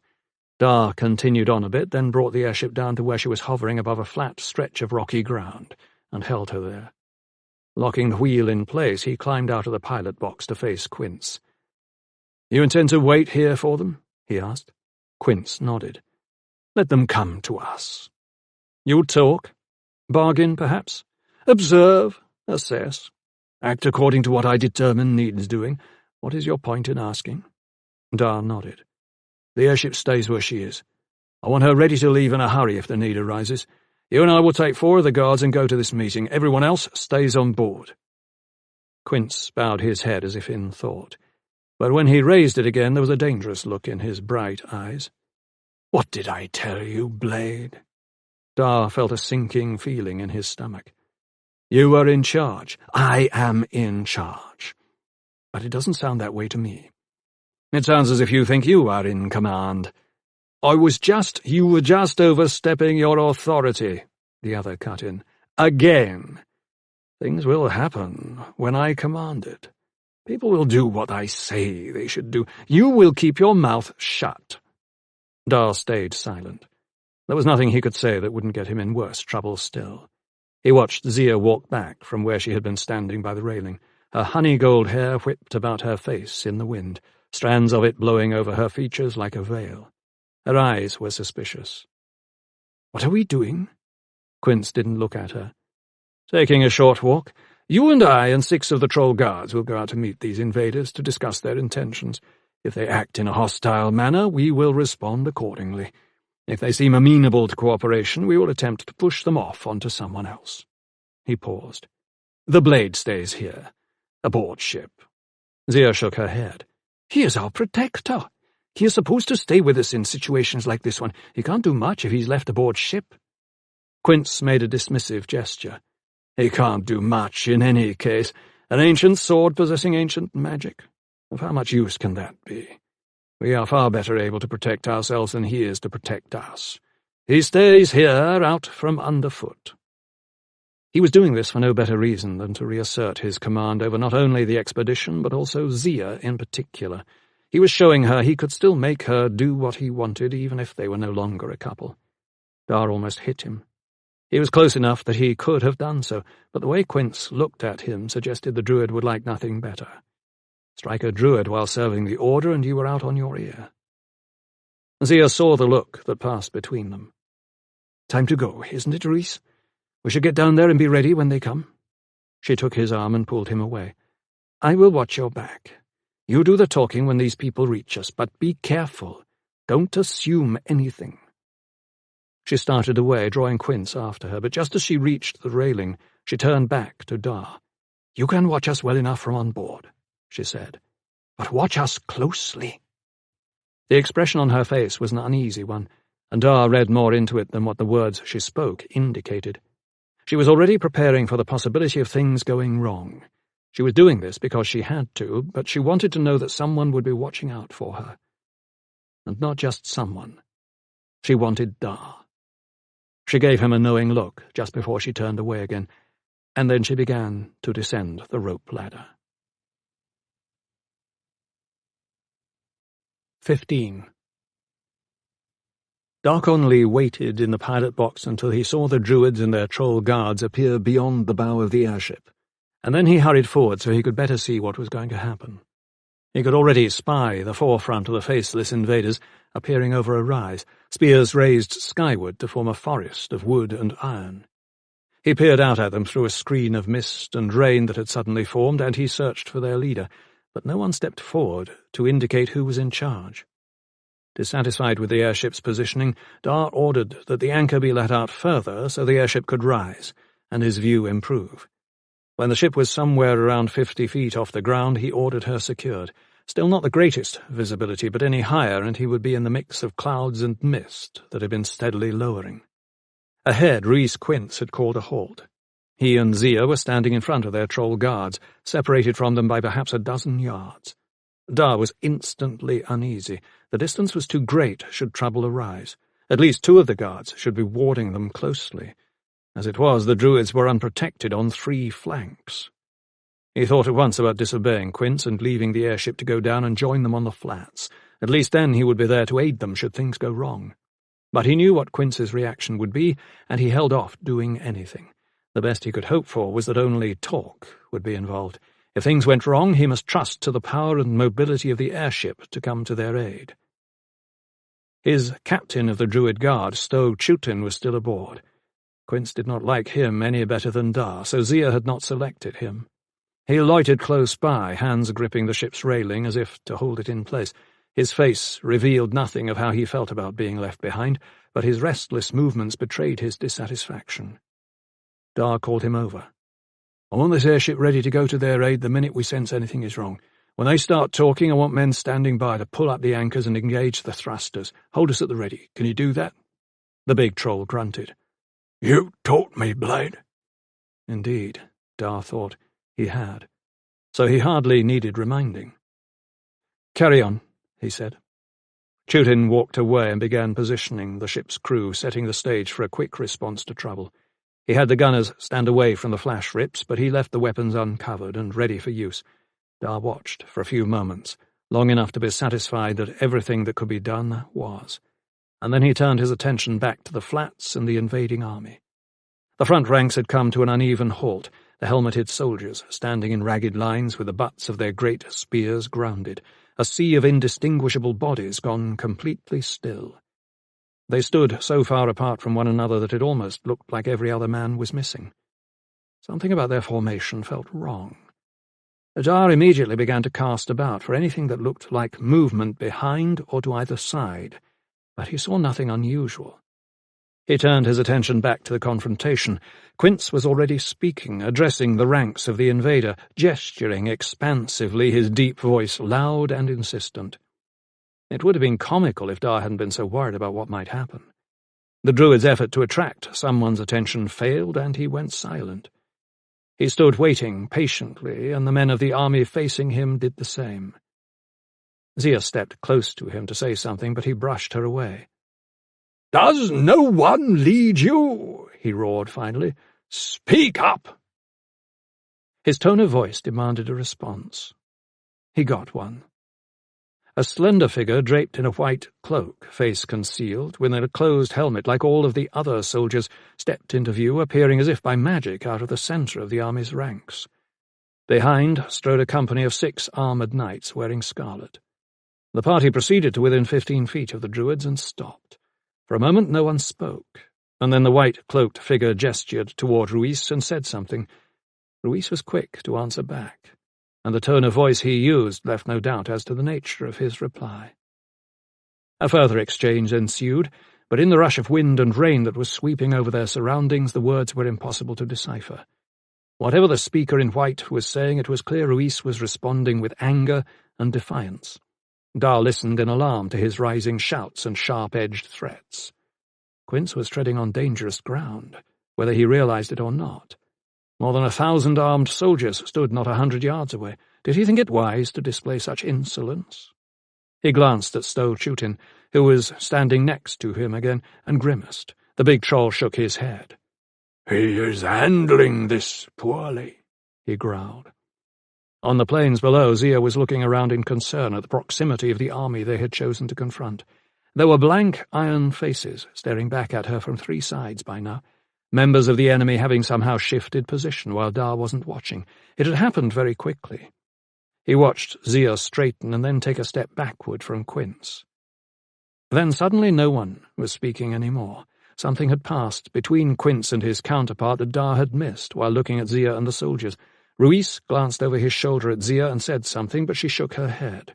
The white-cloaked soldier stood waiting on him as he turned back, as if giving him a chance to say something more. But Quince had been rendered momentarily speechless by whatever had passed between them, as if words were no longer of use. Instantly Dar ordered Chutin and his crew to pull up the mooring lines and the troll gunners to man the flash rips. There was no longer any reason to take a chance on what was going to happen next. He rushed from the bow to the pilot box, hands finding the thruster levers. Quince had shown neither caution nor tact in his negotiating attempts. He appeared to have misjudged the situation badly. His blunder, whatever its nature, had very likely convinced the white-cloaked soldier he was a fool. Dar was appalled. He glanced up, and in that instant saw a strange shimmer run through the ranks of the enemy army. There was a kind of melting away of bodies amid a rippling shift in their formations. Men were disappearing. Zia reacted instantly, perhaps already aware of the danger. Her hands swept up, bringing with them a protective covering of magic. She dropped to one knee to make herself smaller, and her arms closed over her head, drawing her magic tighter. When a barrage of arrows and darts rained down on her, she deflected them easily. The trolls who were there to protect her were not so fortunate. Although they rushed to the aid of both druids, they were already dead men. Caught in an iron rain of missiles, most were dropped in their tracks. Within moments, a swarm of enemy soldiers had charged in from both sides and driven their great spears through the bodies of those trolls who remained, leaving them sprawled on the ground, bloodied and dead. They came for Ruiz Quince next, but he was a practiced magic wielder and quick to recover from his initial shock. While his attackers faded and materialized all around him, the druid's magic warded him, and he fought back fiercely. Down went the first of his enemies. Unprepared for such fury, surprised by the druid's ferocity, Quince tried to reach Zia but was quickly besieged on all sides. "Zia!" he called to her as the rest closed about. But Zia Amarodian was too busy defending herself to hear him. She had risen again, bringing her protective magic with her, trying to unleash a counter-attack on the enemy fighters swarming around her. She sent several bolts of brilliant blue fire exploding into their midst, but most of those struck were nothing more than images of men who were no longer there. Seconds later she cried out in desperation, and disappeared under a blanket of attackers.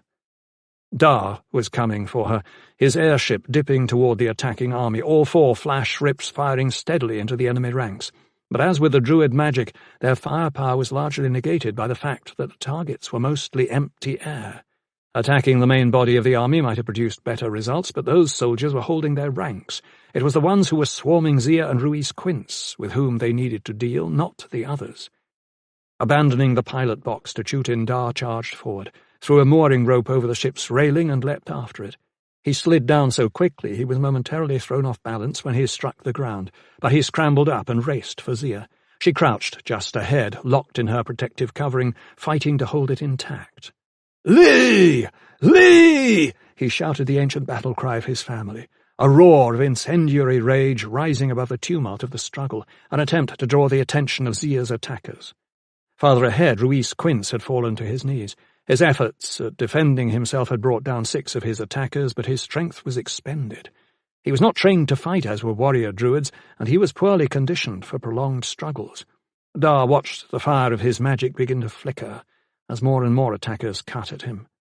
Then the speaker for the enemy army, white cloak, whipped by the wind, armor shining with raindrops, appeared before him with sword in hand and stood looking down. The druid looked up, and in his face Dar saw resignation and despair. "Wait!" Dar cried out.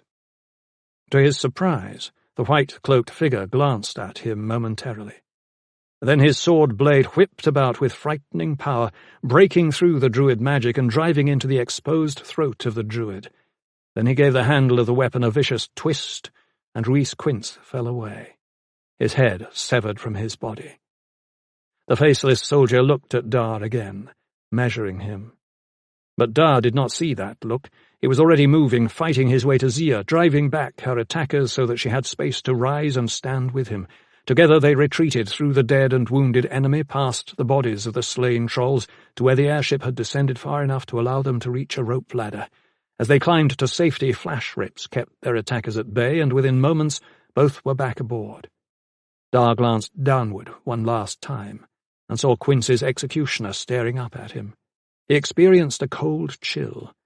Then the airship was turning sharply southward, thrusters shoved forward, and past tubes opened wide to speed it away into the approaching darkness.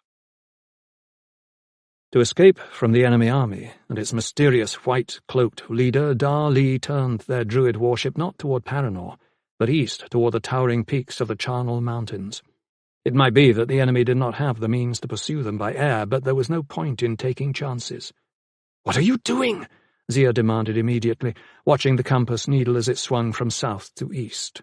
She had recovered sufficiently to stand next to him in the pilot box, although she was still badly shaken. "Hopefully, what they don't expect!"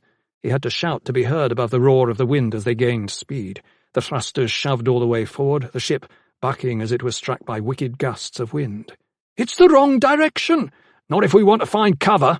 If we reach the mountains, we can disappear, lose them in the peaks and valleys, or even hide in the forests.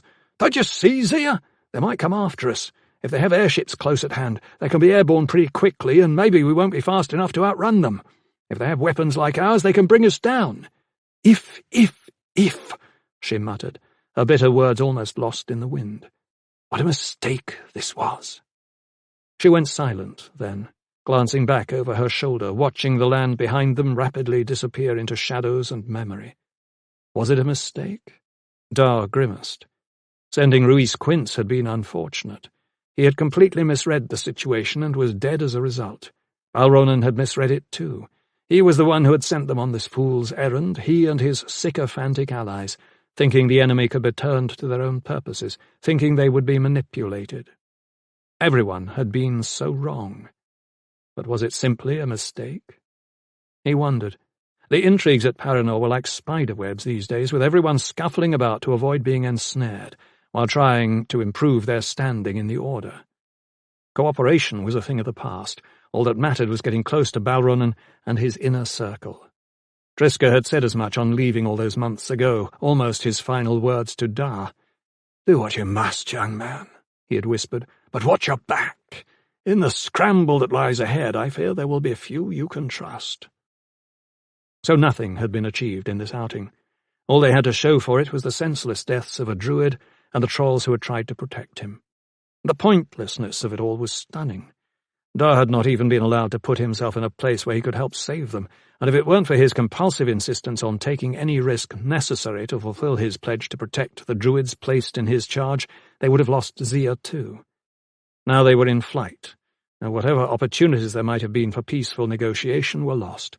All that was left for them was to get back to Paranor and warn the druids what was coming.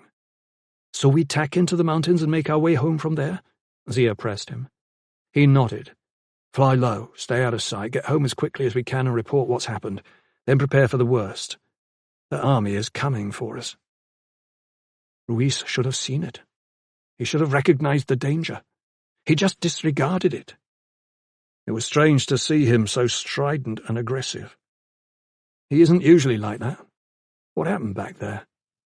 She nodded, vaguely, looking away. Ruiz didn't even try to be cautious. He just started threatening. Said the druids would smash them if threatened. Bragged that no one could stand against the druids and that they should beg forgiveness for their intrusion into druid country. Demanded to know what they intended. Insisted they explain themselves. Half of it didn't even make sense. It was ridiculous. The one in the white cloak mostly just listened. Then White Cloak motioned his soldiers forward to surround us, seemed to be indicating we were all his prisoners. Ruiz just stared at him. He didn't seem to know what to do. Then we were attacked. What in the name of sanity was Ruiz thinking? Dar muttered. Zia shook her head, glancing back again. That wasn't Ruiz Quince back there. That was someone else entirely. They didn't speak for a while after that, although Zia stayed with him in the pilot box. The trolls who remained aboard had stationed themselves at the rail slings and flash rips in readiness for whatever might come against them. They were trolls, and so their faces showed nothing of their feelings, but Dar knew them well enough that he could recognize the tension in their posture and movements.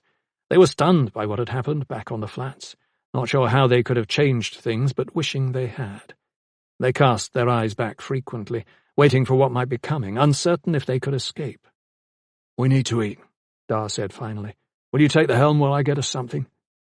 She was no skilled flyer, but perfectly capable of keeping the airship on a straight course toward the mountains. Around them the world was a grey, forbidding place. Clouds hung low across the sky. Shadows painted the land in broad swaths. A storm chased them in a dark line running north to south on the horizon. They would be into it within the hour. Dar disappeared below and searched their stores for food and drink, settling on an ale-skin and half a loaf of bread. He was thinking they were ill-equipped to withstand a sustained pursuit. Their stores were minimal, and their craft, while capable enough, was less than suitable for effecting an escape. He kept seeing the white-cloaked leader of the enemy army. He saw him killing Quince all over again, a nasty piece of work for which he showed no emotion. He kept hearing Zia cry out in dismay. He kept thinking about how he would have felt if it had been her instead of Quince. He paused at the ladder leading up. Perhaps he had been wrong to doubt their relationship. Perhaps he should have given it another chance, a longer chance, to see if things might work. He had been so cautious. He had miscalculated how strongly she felt about him. Immersed in his job as Blade, given over to fulfilling his pledge to protect the Druids, he had failed to protect what mattered. How much they meant to each other. How fragile the ties that bound them actually were. It was said love could not live in a vacuum. It might be said it could not live in a whirlwind either. He went up with the bread and ale and took back the controls. The mountains were growing closer.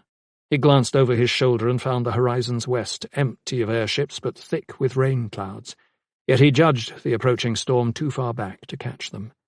Another 30 minutes and they would be into the channels, where pursuit of any kind would become much more difficult. "Did you love Ruiz?" he asked Zia, unable to help himself.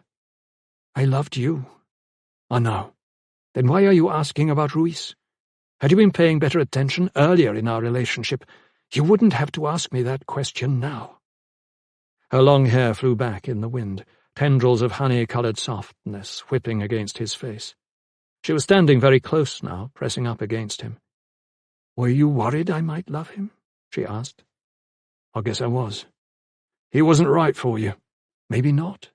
But then it seemed you weren't right for me either. Or I for you. I misjudged. I missed seeing the truth. I was too wrapped up in other concerns." She looked at him. "Don't expect that to change, Dar. It might not be possible. It would mean you would have to change, and I don't think you can." He left it there, thinking instead about how he would convince Balronan to seek the aid of either the Federation or the Elves in the coming battle. It seemed more likely than not that the enemy army had bad intentions toward Paranor, and there were serious questions about whether the Druids could stand against them. Balronan would pull out the same tired argument as always, the same old disclaimer. The Druids needed no one. Their magic was sufficient to protect them, their power greater than any combination of human-made weapons. Asking for help compromised their position as negotiators for all the races. It diminished their standing with the other governments and lands. It demeaned them. It revealed them as weak. Such foolish posturing, such unnecessary pride. But Ober Balronan never saw it that way. So now Dar must find a way to persuade him to change his thinking. If he failed, the Ardris, by his stubbornness, risked the destruction of the entire Druid order. And then, suddenly, from astern, a chilling cry arose. "Airships!" They had been found. 16. Dar turned at once to look, Zia with him, and together they watched as 3 dots appeared from out of the mists behind them. Fast cruisers, the Highlander realized, built for speed and maneuverability, warships much more suited for battle than was his. So the enemy had the use of airships too. He stared back at them for long moments, wanting to be sure, then he turned away again. The distance between them was diminishing all too quickly. They were in for a fight. Pursuer and pursued closed when they were within 500 yards of the lower ranges of the charnels, the cruisers coming on fast, the Druid warship backed against the peaks and searching for a way to slip through. Dar was at the helm with Zia gone to the stern to employ her magic to protect them. He was angling toward Rausk Break, a deep split in the peaks where a narrowing not far within opened into a wider space beyond. Once through, they could turn the airship sideways and bring the entirety of their starboard or port weapons to bear while they confronted the enemy airships in the narrow opening one by one. It was a faint hope, but at this point faint hope was all they had. Below them, the forests were a rolling green carpet along the lower slopes of the towering peaks. Clusters of boulders and dead trees tumbled and turned silver with weather and time, poking out like burrowing creatures come up for air. Darkness was descending quickly as the eastern horizon filled with clouds. They had found a fresh rainstorm into which to fly, little more than a squall. Ahead, a much worse storm waited, a black maelstrom churning within the peaks of the mountains. As if to signal its ferocity, lightning flashed and thunder rumbled in a long, steady peal, and the weapons of the approaching cruisers began to fire. Ropes of diapson crystal-generated fire flashed all around the Druid ship, some of which appeared certain to strike the vessel directly. Zia had used her magic to put up a protective screen, and any potential damage was deflected. Even so, the force of the blows rocked the airship, and Dar had to work hard to hold her steady. Aft weapons fired into the enemy, a steady stream of fiery explosions, but the damage was minimal. Too much shifting about as Zia's shield was raised and lowered to allow for any real retaliation. Dar saw how this would go as Zia tired and knew they had to gain the protection of Rausk Break swiftly. He took their vessel sharply right and downward, then up again in a stomach-churning heave that threw off the charges being fired by their pursuers. Then another surge as a final blow struck their stern, and they were through the gap and into the peaks, their pursuers now forced to follow in single file. By the time the first of the three enemy airships hove into view, Dar had swung their own vessel broadside, and all of their flash rips discharged at once. Multiple strikes filled the air with fire and smoke, and the stricken cruiser erupted in flames and began to drop toward the rocks below.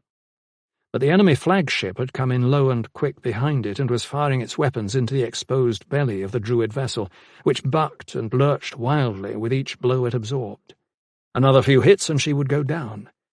Dar pushed the thruster levers all the way forward and shot deeper into the canyon, fast enough to evade further damage from cannon fire, but not smoothly enough to evade the ragged cliff walls, striking rocky outcroppings twice, each time tearing holes in the side of the ship's hull.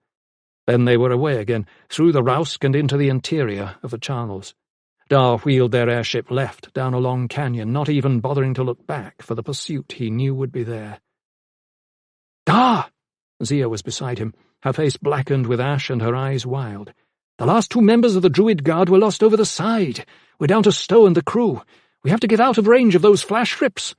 "Try to keep them off us for another few minutes," he shouted back. "I have an idea." She stared at him, leaned in suddenly, and kissed him full on the lips. "You and me, when we're safe again?" Hope seared through him, and then she was gone, rushing for the back of the airship, already beginning to spin out her protective magic. Dar glanced upward to the airship rigging. Damage everywhere, light sheaths in tatters, spars turning to kindling. Even the masts were splintered and cracked, the smallest almost sheared through about a third of the way up.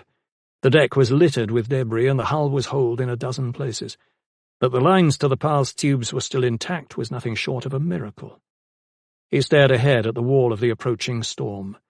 "Faster," he thought, trying to urge the ship to greater speed, feeling the nearness of their pursuers. "Fly, you lumbering sloth!"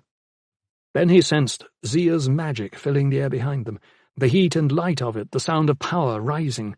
A quick glance back to confirm one of the fast cruisers was almost on top of them, and then a final push. Flash rip fire lanced all about, but the blows that would have struck were deflected. Zia staying strong, keeping them safe.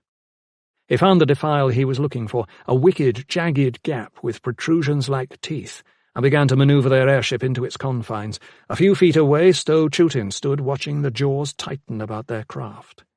"Zia!" Dar called to her. She came at once, speeding across the decking, leaping debris as she hurried to reach him. Behind them, their pursuers were momentarily out of sight as they sought to catch up to their quarry without overexposing themselves. "Can you conjure up a screen of mist so they can't see us until they're right on top of us?" He was already turning the ship about, pointing the bow back the way they had come. Zia stared at him. "You're going to ram them?"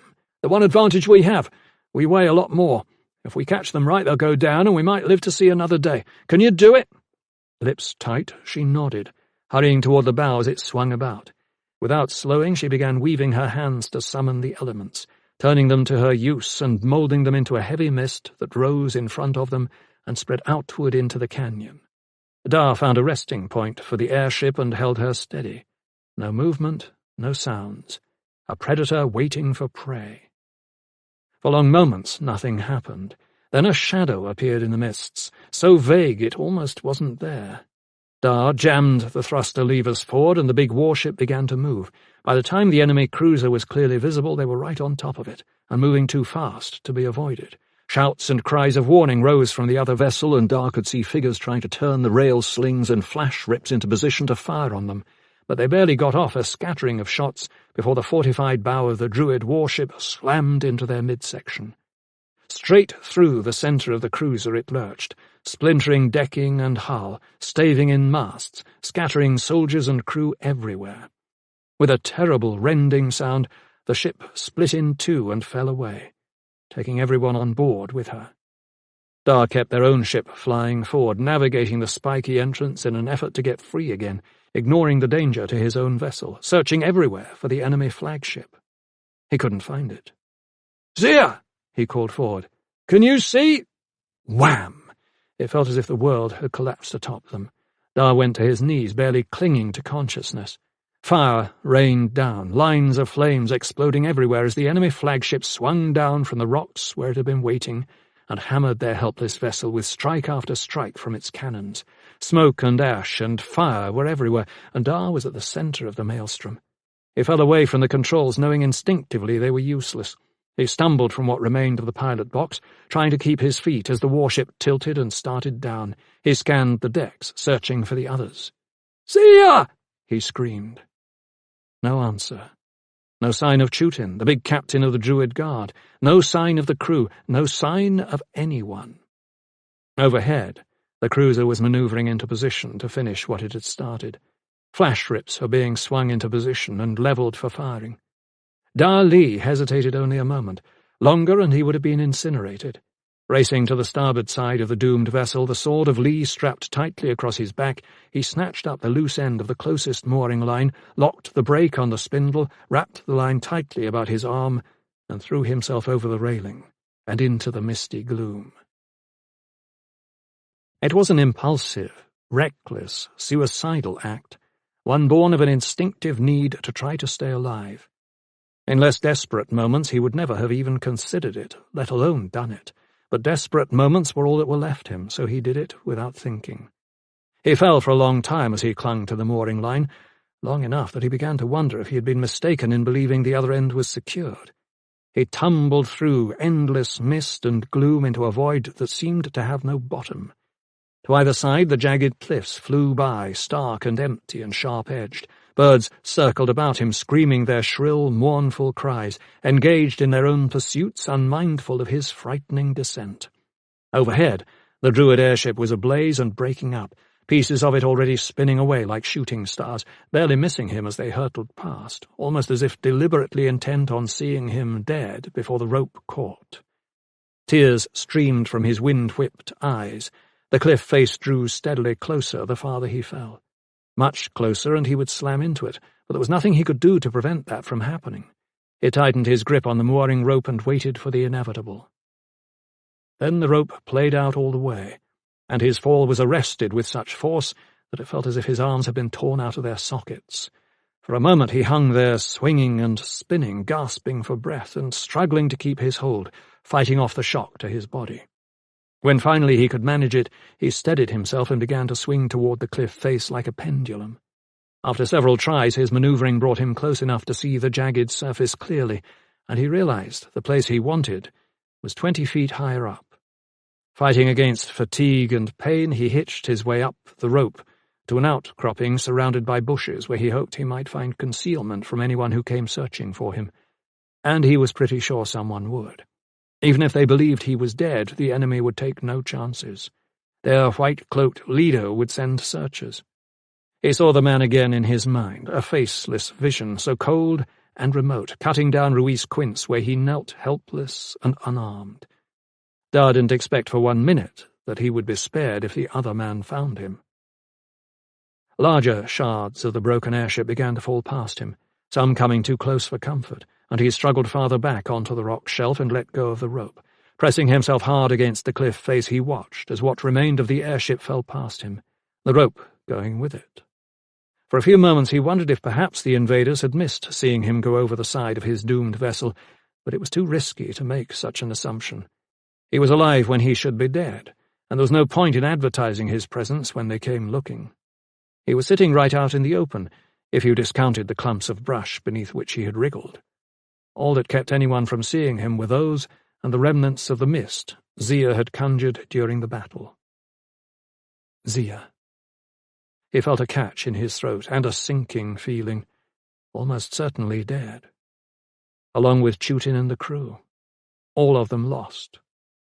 He forced himself to quit thinking about it. He would join them quickly enough, if his situation didn't improve.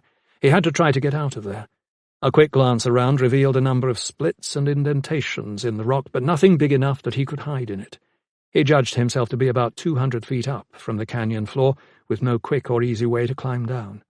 He thought there might be a place about 50 feet off to the left where he could make a start, but from his current angle of view it was impossible to tell. "Shades," he muttered. He knew he had to try something, and he had to try it soon. He was still sitting in his brush shelter thinking about what he should do when a flit flew out of the mists and pulled up right in front of him, hovering in midair. He stared at the shark fin shape of the bow and the line of embedded flash rips, their muzzles directed at him. As if determined to make this personal, the white-cloaked enemy leader stood in the pilot box looking at him. He was close enough that it was possible to see his fingers hovering over the firing triggers, and Dar felt a momentary sense of inevitability. Pieces of debris were raining down behind the enemy flit, some coming much closer than was safe, but the white-cloaked leader never even glanced at them. Dar waited, knowing there was no escape. He thought briefly about reaching back for his sword, but discarded the idea. He would be dead before he could bring it to bear. The winds had picked up and were surging through the canyon, whipping at him with such force that he was in danger of being dislodged from his perch. He pressed his back firmly against the cliff face and tried to look at his enemy, and not the muzzles of those weapons. The flit dropped a notch and edged a bit closer. The pilot was a skilled flyer. He was almost on top of Dar, all but pressing up against him, yet holding steady with no apparent effort. Dar's adversary was studying him, looking at him from out of his featureless helmet, apparently trying to see something in him that was hidden from view. Or perhaps to make up his mind if there was something to see. No words were spoken and no gestures offered, and yet in that instant Dar became certain the white-cloaked enemy leader was making a decision. Abruptly, the nose of the flit dropped just enough that they were suddenly eye to eye. While the expression of astonishment on Dar's face must have been apparent, the enemy pilot's own expression remained hidden. Another long moment, and the pilot took the flash-rip muzzles off Dar's chest, tilted the nose of the flit upward, wheeled it about, and flew into the haze, without a backward glance. Dar stared in disbelief as the flit disappeared, trying to understand what had just happened. 17. The morning was a clouded, rainy, gloomy shroud, all darkness and shadows and the hint of an unpleasant chill. It was understandable how such a day could affect your disposition, especially if you were one of those people, like Tavokanin, who were susceptible to mood changes and reacted strongly to light and darkness. 1 minute you could be perfectly fine, the day bright and cheerful, and you bright and cheerful with it. Another, and you could find the weather and yourself as unpleasant as anything you could have imagined. And then you began to think of all the things that troubled you, and all the people who had misled and betrayed you. Then the rage would come, strong and knowable and certain, a kind of stiffening of the body and mind, as if a fire burned through your body and you inhaled its power. And then, if you were the brother of a wicked, deceitful girl like Tasha, you thought about how you would punish her once you found her. Tavokanin had been walking for 3 days, a slog through dark moods and darker silences in which demons surfaced and screamed at him incessantly, awake and in dreams, their voices shrill and demanding. "Do what you must. Hunt her down. Did she not hurt you? You must now hurt her." The words, piercing and unrelenting, fueled his rage. He welcomed them as old friends, as reminders of what he was about as he traipsed across the Westland toward the turfing. They showed him visions of her, revealing the depth of her deceit, suggesting the things he could do to her once she was in his power. His sister, his nemesis. Sometimes she walked with him. She was there at his side when he allowed her to be never entirely visible, but more of a phantom that he could only glimpse, drifting and surreal. She was there to remind him how she had betrayed him. Other times she hid within the trees of the forest, a presence more than an image. In those moments she would whisper to him words of succour and reassurance that he knew to be false but wished so badly were not. She was in the shadows and in the rush of the wind. She was in the movement of the clouds overhead. She was even in the flitting of small birds and the scrambling of tiny mice, but she was there, and he saw her. And sometimes, every now and then, she reminded him of how much she had comforted him during their early years, when she was the only friend he had. She reminded him of how hard she had tried to protect him, even though she was 5 years younger and so much smaller. He would remember the closeness they had shared, the love she had engendered in him, the sense of peace she was able to bring to him in times so dark he was certain he must go mad. He would remember how she tried to help him with the magic, to control it, to keep it at bay, to not let it rule his life.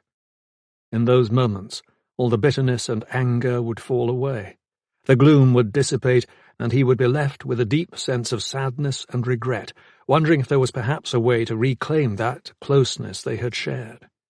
Then Fluken would appear, and those feelings would vanish once more. Fluken did not like Tasha. He hated Tasha worse than Tavo did. The rain increased, and even his cloak was not enough to keep him dry. He tightened it about him, but the damp and the chill wormed their way into his body and deep into his bones. He wanted a fire. He wanted a bed. He wanted someone to talk to so he could tell his story. But there was almost no one on the road. He passed the occasional solitary traveller, but only infrequently, traders and trappers and men and women on their own pilgrimages, all of whom, in all likelihood, journeyed with their own ghosts. He tried making contact, but most simply ignored him and moved on. He let them go because he knew they were right to do so, that no one would want to be with someone like him, someone with blood on his hands. No one wanted to be with someone who saw the dead and wished to send so many of the living to join them. Now and then, the man and woman who claimed to be his parents travelled with him, wraiths in the gloom. Now and then his uncle was there as well, although he kept his distance. When they appeared, they walked with their heads bowed, returned somehow to the way they had been before he had ended their lives. They said nothing and paid him no mind, but simply kept pace. He shouted out at them now and then, demanding they go away and leave him alone. Once or twice he tamped down his rage long enough to tell them he was sorry for what he had done. But mostly the anger and the frustration ruled him, and his rage over Tasha's betrayal continued unabated. There burned within him a need for revenge that was always present, sometimes a tiny flame, sometimes a fiery conflagration that threatened to engulf him entirely. It needed tending to. It needed quenching. Squit Malk was there sometimes too, a huge ragged thing almost entirely unrecognizable save for his size and bulk. He lumbered out of the shadows now and then, forlorn and lost, a creature with no purpose other than to wander the world of the living in search of his lost life. Tavo did not regret taking that life. After all, Malk had attempted to take his. If he had left well enough alone when they parted on the road and not attempted to kill Tavo in his sleep, he would be alive right now. In fact, it could be said Tavo had done the world a favour, ridding it of such a vile human being, cleaning up one of nature's discards. 3 days, and he had covered so little ground. It would take him forever to find his sister. It might be more than he could manage. Tasha was strong and clever and willful, and she would likely do what she could to avoid being found. Thus he was given no choice but to hunt her. No choice at all. On the night of the 3rd day he slept in a barn with the farmer's animals and found them good company. The lights of the house showed the shadows of the man and woman as they crossed in front of the curtained windows. He thought about asking to be let inside where it was warm and dry, but he knew they would not allow it. He would be driven off and made to feel even worse about himself than he already did. So he settled for the barn and used the magic of his voice to soothe the animals, a soft singing of their own voices, a talent for reaching out to creatures that he had never quite managed with people. He sang to them, and they became calm and quiet within their pens and stalls. His ghosts did not come into the barn with him, not for them the small comforts he relished so. They remained out in the cold and wet. Even Fluken stayed away, although Tavo could sense his presence close by. On the night of the 4th day, a day still dark, with clouds and wrapped in a steady drizzle, though one less ferociously determined to unnerve him, he reached a village. It was actually more of a hamlet, he decided, on realizing how few buildings there were. The lights that burned through the growing dark were dim and few, but at least they encouraged him to believe there might be something besides trees and hills and bogs and farmland. So he approached cautiously, realizing as he did so that he yearned for the voices of the living, that he required company, if only for one night. Fluken had been absent all day, and he was feeling lonely. He was a solitary person for the most part, having always been alone due to his dark nature and darker gift. He had always been marginalized or shunned, but even the most reclusive of humans needed the presence of other humans now and then, a reminder of how others could be if given a chance. Not all were infected with evil, not all were malicious and deceitful and ready to crush your soul. He found the largest of the buildings and believed it to be a trapper's outpost for those who hunted this region, and he hoped he might find a room and a bed for the night. Just that much would give him strength to continue his search. Perhaps he would even manage to find a meal and conversation. So he entered, a frail and damaged creature, come in out of the night and the rain. Heads turned upon his entry and conversations lowered or died out entirely. The room was thick with smoke and the smell of unwashed men. He paused at the door, closing it behind him and taking a moment to survey the room.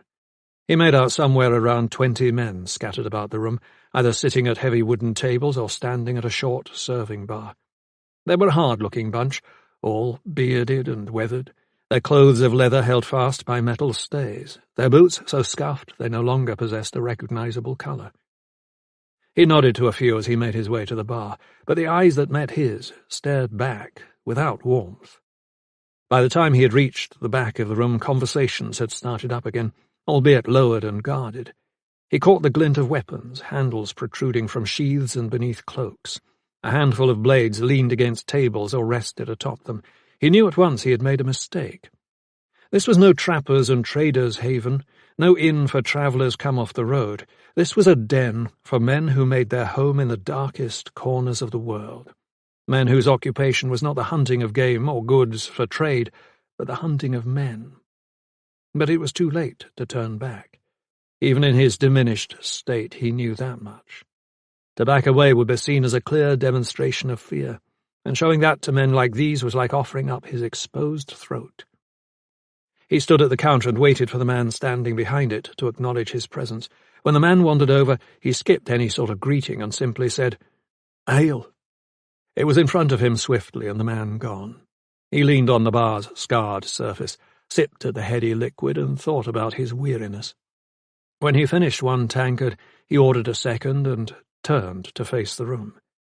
A few eyes glanced up, but none lingered. He saw that the man and woman who had claimed him as their child once were seated near the door, with his uncle, and that Squit Malk had joined them. They were leaning close to one another, engaged in conversation, the sound of their voices too soft for him to catch. He thought about joining them, then decided better of it. Where was Fluken? A woman who was barely recognizable as such wandered out of a back room with plates of food for the men at a table close to him. The food was steaming, and he felt the emptiness of his own stomach as she set the plates on the table. When she glanced up and saw him, there was a startled look in her eyes. When she came over, her nervousness was apparent. "Do you have business here?" she asked quietly. The words almost lost her voice, was so low. He shook his head. "Just food and a bed." Her voice hardened. "This is no place for you. Get out of here." "Food and a bed," he repeated. Her face twisted unpleasantly, her eyes frightened as she studied him. "Your choice. I can bring you the former, but we don't have rooms. Eat your food and drink your ale and leave. Go on to the next town, 5 miles farther." She turned and left, moving away with a stiff determination that left him wondering at her purpose in warning him off. She seemed to sense his situation, even if she knew nothing of his journey. To her, he was just a misguided young man who had wandered into the wrong place. He smiled and nodded at the four who sat at the table by the door, watching him. They were ready to leave too, he could tell. They were dead, but they were somehow anxious about what they feared would happen. He imagined that Fluken was also waiting for him just outside the door. He asked for and received a third tankard. This time he held up his hand to detain the barman. "I'm looking for someone," he said. The barman nodded. "Aren't we all?" "A girl. Young. Hair so blonde it could be white. Lavender eyes. Pretty in a deceitful sort of way. I'm looking for her." "You're looking in the wrong place," the man repeated.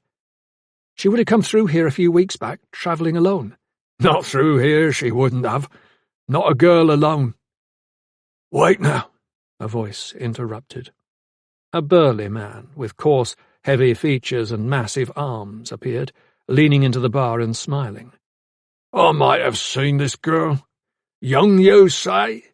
And white blonde hair? I think so." Tavo allowed himself a twinge of hope. "She was here?" No, not in this place. On the road, out north, travelling with a family of rovers. But she didn't seem to be one of them. Didn't have their looks or their dress. Seemed to have taken up with them to share the journey, that was all." The serving woman appeared with a plate of food and set it down on the bar in front of him. She turned, gave the man an indecipherable look, and disappeared again. Tavo began to eat. "Did you speak to her?" The burly man shrugged. "No, had no reason to. Didn't speak to any of them. Just passing by. I remember the girl because of that hair. Distinctive. You don't see hair like that too often." "Or never," someone behind them shouted, and there was a burst of laughter. "Shut it," the burly man shouted angrily, turning as if searching for the faces of those who laughed at him. "You bunch don't know what I've seen or not seen, so stay out of this." Tavo held his ground, although he knew now that he was in trouble and the man was lying.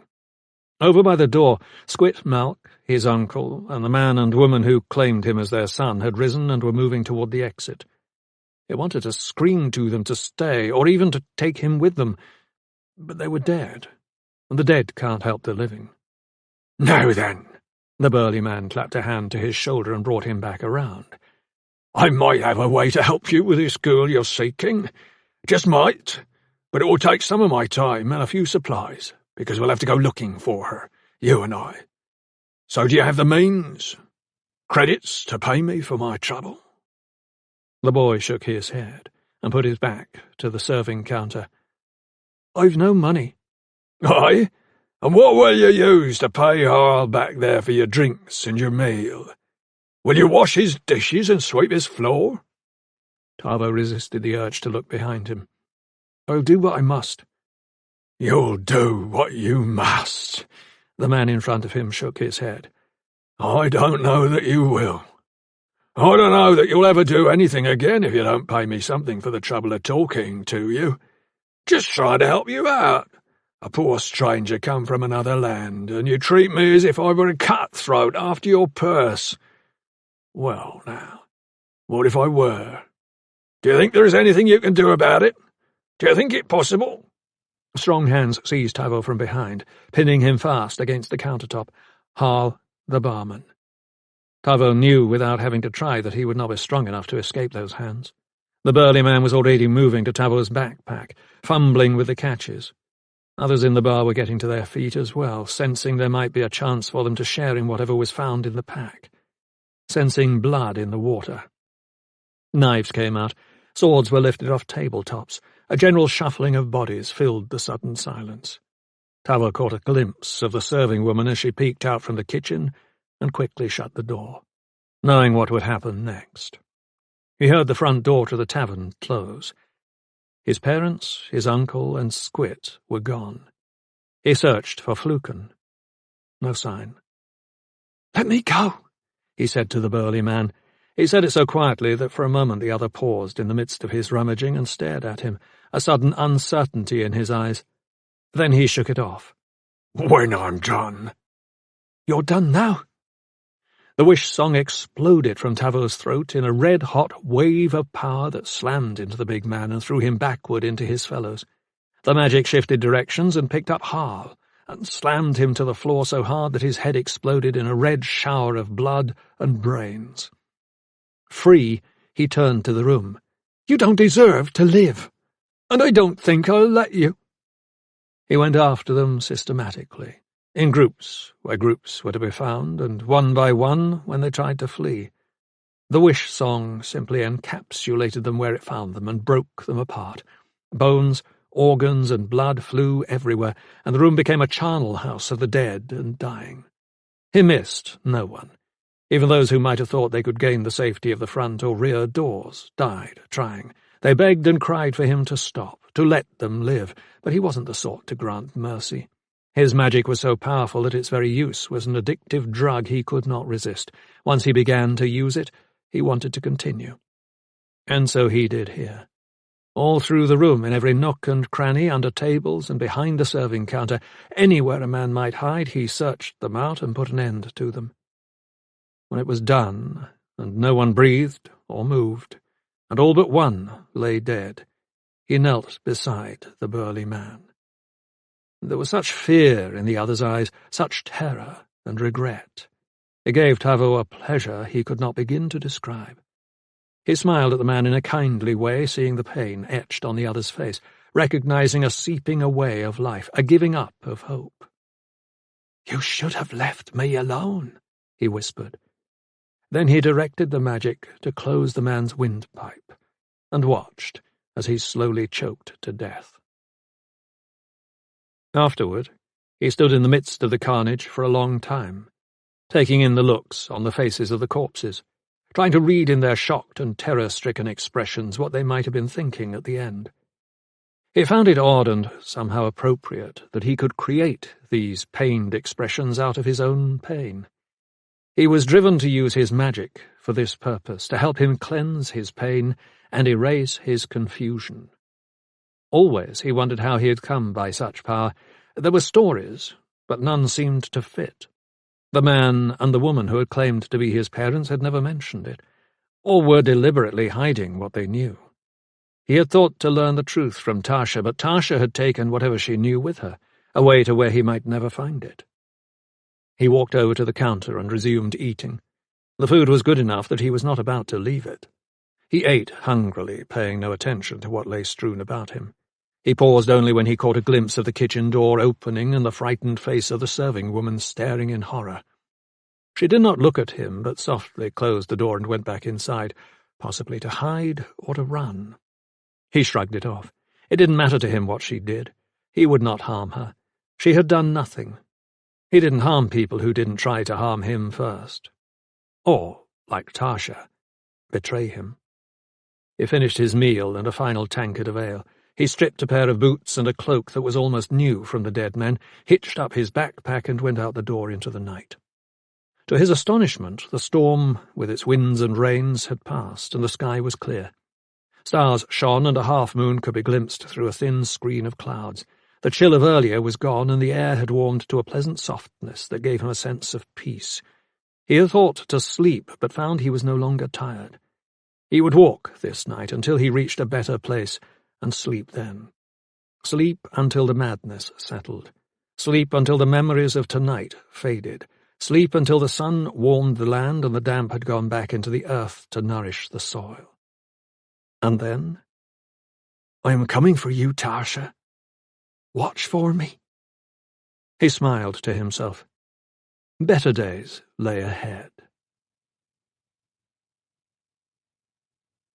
18. It was early morning when Driska Ark walked back toward the village of Emberon to retrieve his two-man flit, Tasha Kanin at his side. He was already working out in his head how he was going to go about tracking down whoever was responsible for sending the men from the Assassin's Guild to kill him. Having identified the guild as one operating out of Varfleet, It would be easy enough to find its lair and not too much harder to lay hands on the men who had come after him. What might prove much more difficult was identifying who had hired them. The guilds were notorious for their secrecy, especially when it came to giving up the names of clients. Once it was shown that you couldn't be trusted with names, business had a tendency to drop off precipitously. As they walked, Tasha questioned him about what he had found in the north. "Do you trust this creature?" she wanted to know. "What was it you called him?" "The Morsk. He's a species of shape-shifter. And yes, I trust him enough to believe he would not lie about this. He has no reason to lie and every reason to be honest. He owes me a favor, and he knows that the danger posed by the invaders threatens him as well as us. What he told me was clearly the truth." He had been thinking about the previous night, remembering how fierce she had been, how wild and uncontrolled. He was thinking he would have to watch her closely. "So we have men who can appear and disappear like ghosts? But what do they want? To conquer the Four Lands? How do they hope to stand against the armies of the Federation? The power of diapson crystal weapons will be too much for them, won't it? The Southland soldiers will simply set fire to everything in front of them, and these invaders will be swept away, no matter how hard they try to hide where they are." Driscoll looked off into the trees a moment. "You would think, but I worry there is more to this than we know. I think it would be a mistake to assume anything. In any case, it would be foolish to hope it will not end up affecting us. So we had better find a way to put up a united front before this army becomes too entrenched. The Druids at Paranor should lead that effort. The Morsk was right. They will be most at risk." She pursed her lips. "Because they have magic too?" "Yes. I don't see how we can think otherwise. This enemy will likely consider them their greatest threat." She did not question him further on this, but let the matter drop. They found the man who cared for Driscoll's small airship and asked to have it brought out and prepared for travel. The man barely spoke 2 words in response before hurrying off to retrieve the vessel from storage.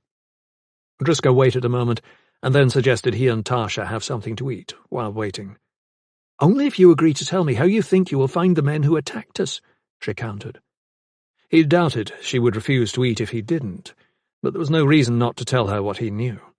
So he nodded and started away, heading down the dusty main road that led through the centre of the village. At one of the 2 inns that served food and drink, they found a table and seated themselves. It was crowded in the dining room, and a few heads turned to look. Not at him, Driscoll thought, but at his striking young companion. They would be wondering what she was to him. Driscoll ignored them, let them think what they wanted. He signalled a server, and they placed an order. Ale was brought along with fruit, cheese, bread, and pieces of last night's roast pig, and they settled in to enjoy their meal. Tasha managed to refrain from asking further questions until they were finished. Then she started in again. "Will you tell me your plan now? Is there a way to find out who attacked us?" He smiled in spite of himself. "So impatient. But yes, there is a way. All the men bore a symbol on their wrists, a marking of closed eyes leaking blood. It is the sign of the Orsis, an assassin's guild working out of Varfleet. We'll have to go there and follow the thread to wherever it leads." She frowned. "These people, this Orsis guild, they won't want to tell us what they know, will they?" "Not likely. We must use gentle persuasion to convince them. How are you with gentle persuasion?" She laughed. "I think it best to leave the gentle persuasion to you." She finished off her ale and leaned back. "I do look forward to observing your technique." Smiling ruefully, he rose and went over to the bar to pay for their meal. When she joined him, they went out the door of the inn and down the roadway to the storage barn and their craft. The 2 men were sitting out in a yard behind the barn, cleaned up and ready. Driscoll thanked the manager and paid him extra credits for his trouble, then signalled to Tasha to climb aboard. She did so without comment. She had said nothing since they left the inn, but she had not stopped watching him. When they were airborne, she loosened her restraining harness and leaned close.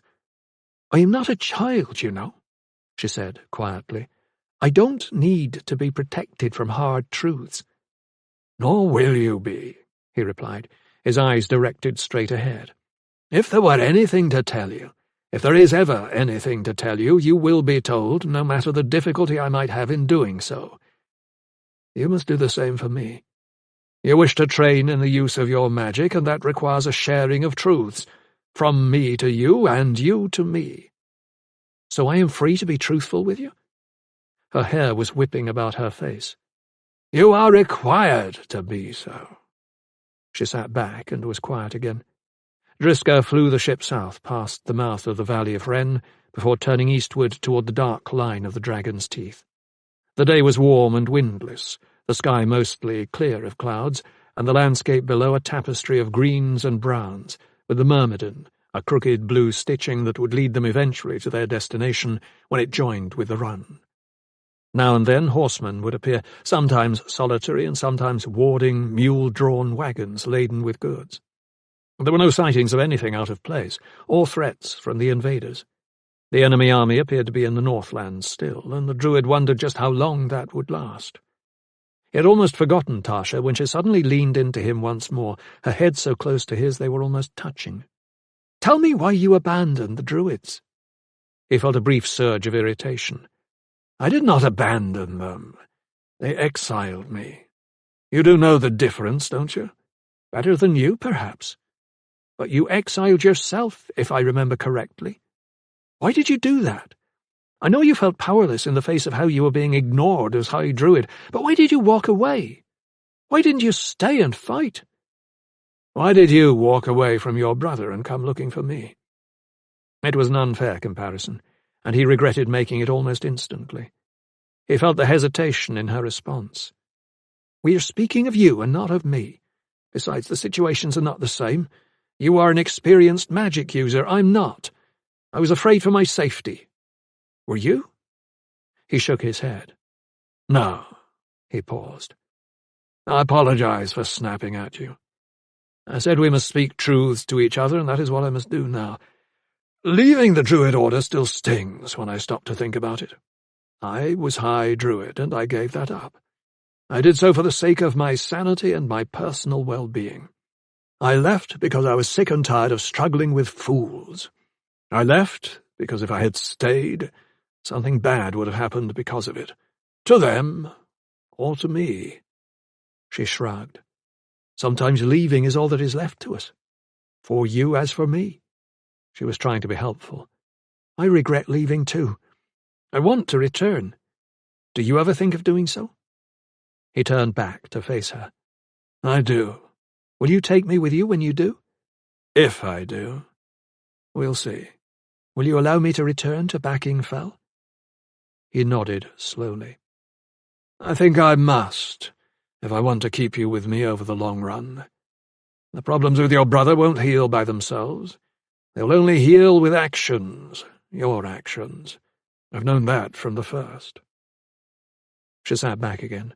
The air displaced by the airship's progress rushed past his ears in a dull roar, and within its white noise he found a kind of solitude. He let it enfold him as he watched the mountains ahead, their dark wall a barrier to Paranor and the life he had left behind. A life he now knew that he, like Tasha, might have to return to. The airship flew on, and the hours drifted away in a measuring of his regrets and hopes. Their journey lasted 3 days, and on the evening of the third they spent the night in a village just west of Varfleet, their inn of choice positioned right on the banks of the Myrmidon, and not far west from where the run split off and ran south toward Rainbow Lake.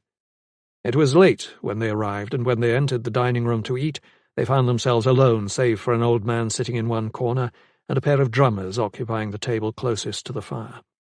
Driska was worn from the day's travel and the assault on his thinking regarding both the disaster brewing to the north and the problem of what to do with the men of Orsis Guild when he found them. He was counting heavily on the element of surprise once he determined where the guild made its headquarters. If he were to alert those he hunted too quickly, they would go to ground and stay there until he departed. He must find them before they knew he was hunting, and trap them in a place where they could not escape until he willed it. Only then would they be forced to reveal their employer. About the men themselves he had little interest. They were mercenaries who had accepted a job and failed to do it. They cared nothing for Driska or Tasha one way or the other. But the man who had hired them clearly cared, and he was the one Driscoll was determined to find. Druid and apprentice ate a meal of stew, bread, and spring water, with a plate of fresh cheeses on the side. They ate in silence, conscious of the silence of the room and the ears of the other three who shared their space. Now and then they would glance at each other and then at the men around them, but otherwise they continued with their meal. An unspoken agreement was reached that they would say nothing to each other until they were safely alone. Eventually the drummers left, and then the old man rose and departed too.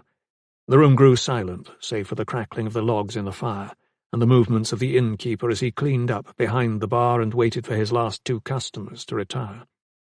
Driscoll leaned forward. "Are you ready for this? For what it might take to find these men?"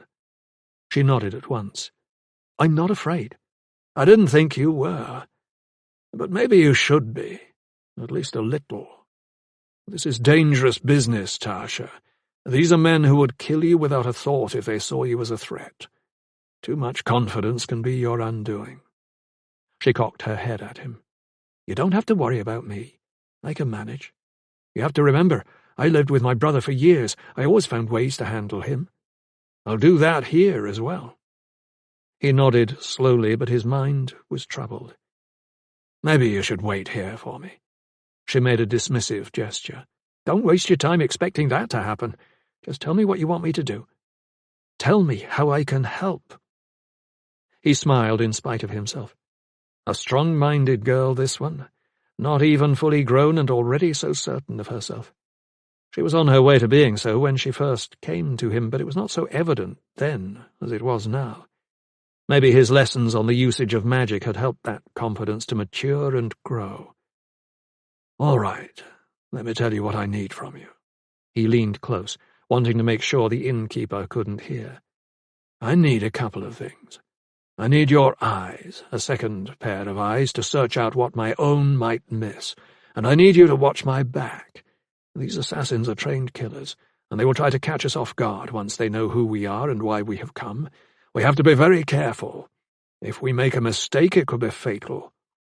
Can you do that?" "I can do it. I'm assuming you will trust my judgment on this, on what needs doing, so I can just do it if there's no time to talk it over?" "If I can't trust you, then we are both finished." He leaned back again. "I'll make you a bargain. If we discover who is behind the attempts on my life, we will take time to see what can be done about your brother." "Those 2 weeks you promised me earlier?"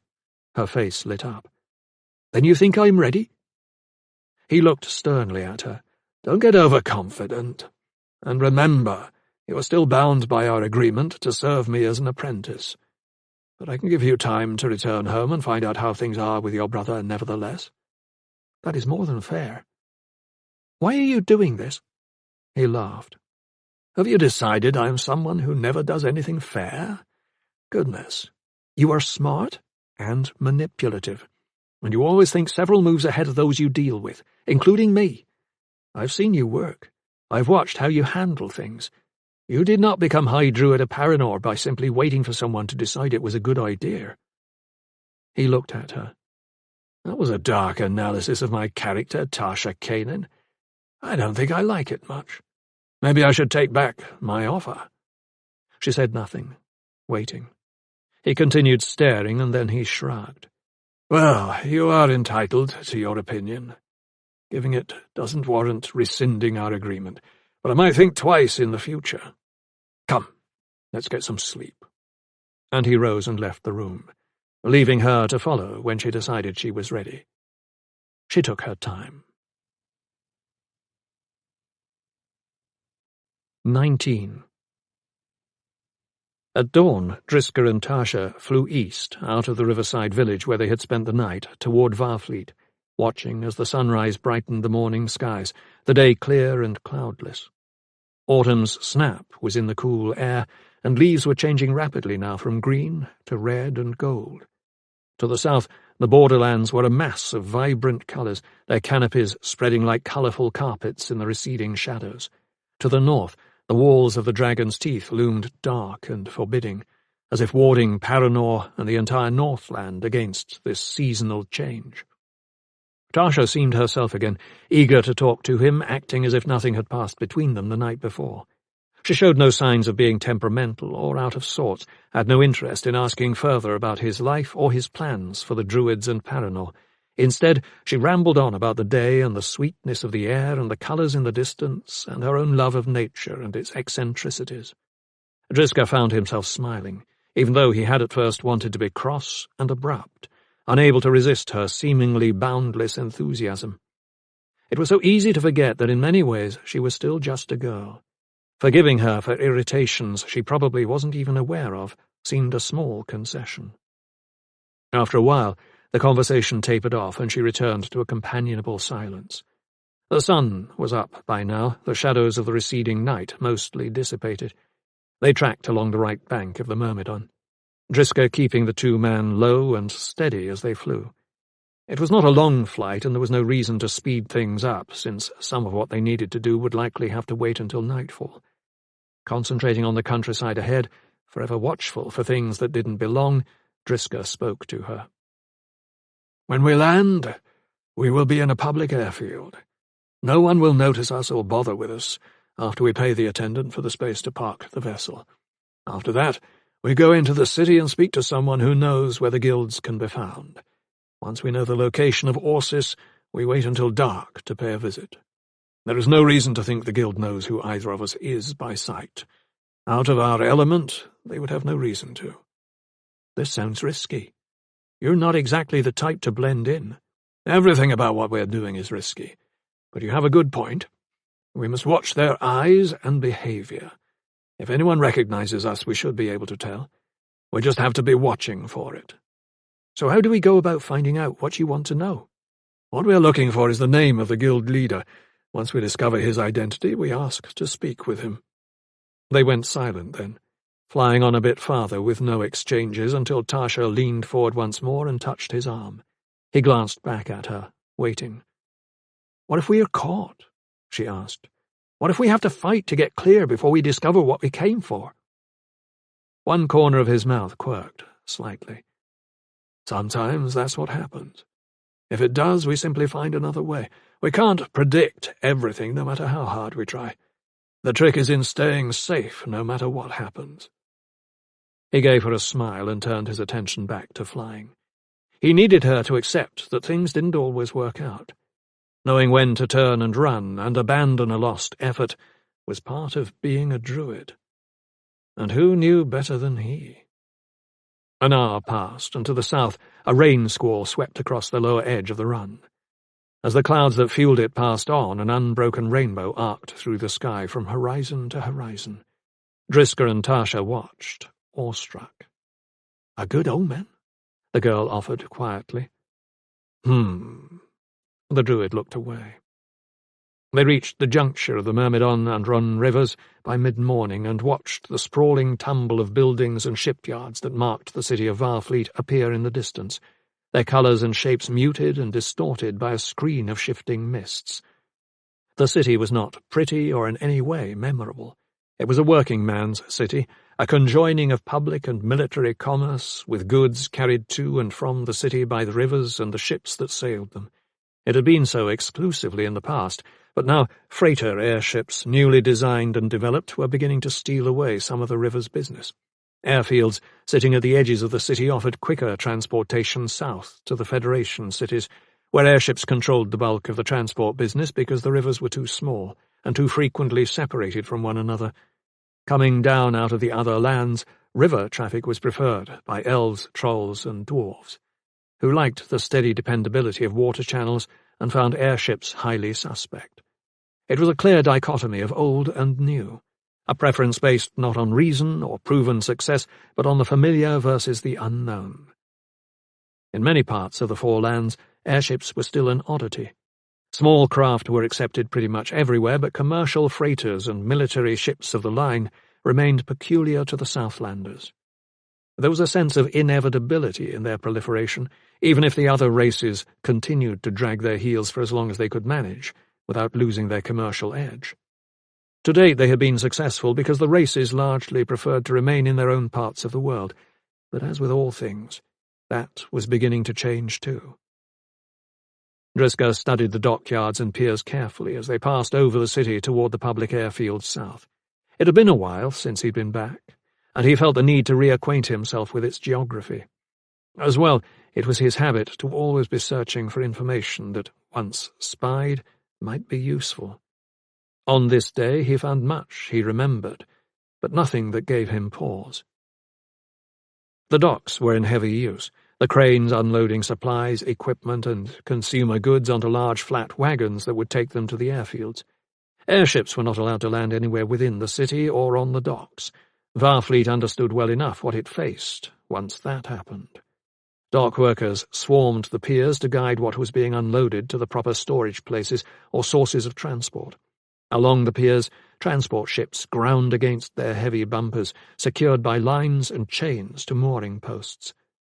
At the land sides of the huge wooden docks, vendor carts and wagons and storefront businesses served the men who worked there with food and drink, clothing and boots, grappling hooks and mauls, and here and there, less respectable but more desirable means for getting through the day. Tasha wrinkled her nose. I could never live here. Driscoll had to agree that the smells were appalling, but he had been born and raised in Varfleet, so they were familiar. They navigated the air above the city with caution, a small vessel in the midst of ones much larger, a speck against boulders. Staying lower to the roofs of the buildings where the big ships could not safely go, Driscoll veered among ponderous towers and decorative spires while maintaining his course.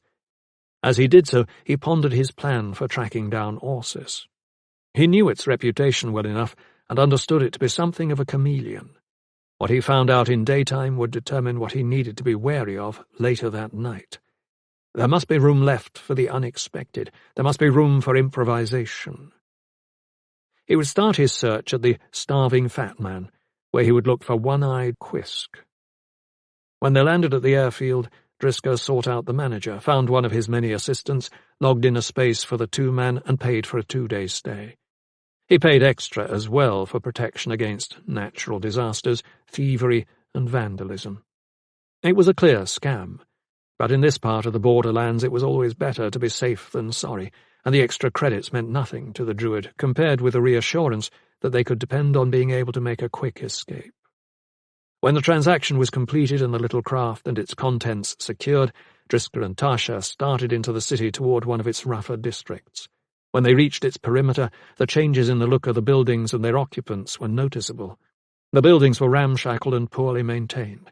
The obvious inattention to upkeep indicated a lack of interest in encouraging permanent residence. The people hanging out the windows and lounging in the doorways and streets mirrored the buildings. "Why does anyone live here?" Driscoll heard Tasha mutter. "Maybe they don't have a choice. There's always a choice. Maybe they don't have the economic means." She glanced over. "Don't defend them. They're capable of finding something if they're breathing." He let the matter drop. She was a small-town girl who found large cities untenable. Fine, let her say what she felt she needed to. He didn't owe the city a defense anyway. She went silent then, apparently finished with her assessment of Varfleet's populace. They walked on through milling crowds, down narrow streets and alleyways, past increasing numbers of carts and small wagons with vendors, wailing their sales pitches as if they believed that somehow their individual voices could be heard above the clamour of so many others. The man and the girl were jostled and shoved, obstacles to be brushed aside. They endured their treatment stoically, one with greater forbearance than the other. Driscoll wore his familiar black robes, his dark, bearded visage something of a deterrent to those who threatened to come too close. Tasha, on the other hand, wearing pants and a short-waisted jacket of heavy leather, was an inviting target, with her distinctive white blonde hair and violet eyes. At one point the two became separated. When Driscoll turned to see where she was, he found her, pinned against the wall by 2 men in similar states of inebriation. One had his hand on her arm, the other in a less acceptable place. She was looking up at them as if petrified. Uttering a silent oath, the Druid started back immediately. He hadn't taken 2 steps before Tasha put her knee into the groin of the man who was groping her, and then seized the wrist of the other man and gave it a vicious twist that left his arm dangling. Both men collapsed into the crowd, their cries loud and painful. Tasha gave them a quick look and moved away. In seconds she was back, beside Driska. "What a cesspool," she offered as they set off again. Driska shrugged. "You don't have to tell me. I grew up here." She looked at him in surprise. "You said nothing about that before." "I thought this time I should." She looked back once more at the men curled up on the ground as passers-by walked around them without interest. "Are you still worried about me?" she asked. "I guess I shouldn't be." "Told you." "But I am anyway."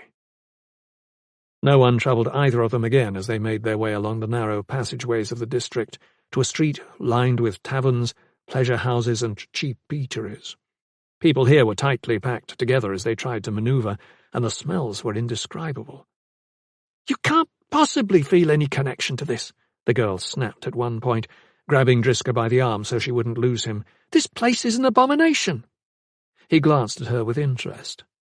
"I have survived worse than this," he replied. "Remind me to tell you sometime." She was jostled so hard she almost went down, but somehow managed to keep her feet. "I'm not sure I want to know." Ahead, Driska saw the sign he had been looking for, its bold red letters carved into a board hung from chains above heavy wooden doors, set into the wall of a building in which no light could possibly have penetrated due to the fact that all the windows were shuttered. "The Starving Fat Man," it read. Driska reached back for Tasha and pulled her after him as he exited the flow of crowd traffic and stumbled through the doors into darkness. They stood together for a moment, letting their eyes adjust. Voices reached out to them, disembodied conversations between occupants they could barely see in the gloom. Driska did not want to stand there too long, feeling exposed, and once he could make out shapes sufficiently to identify them, he pulled Tasha after him and sat her down at a table.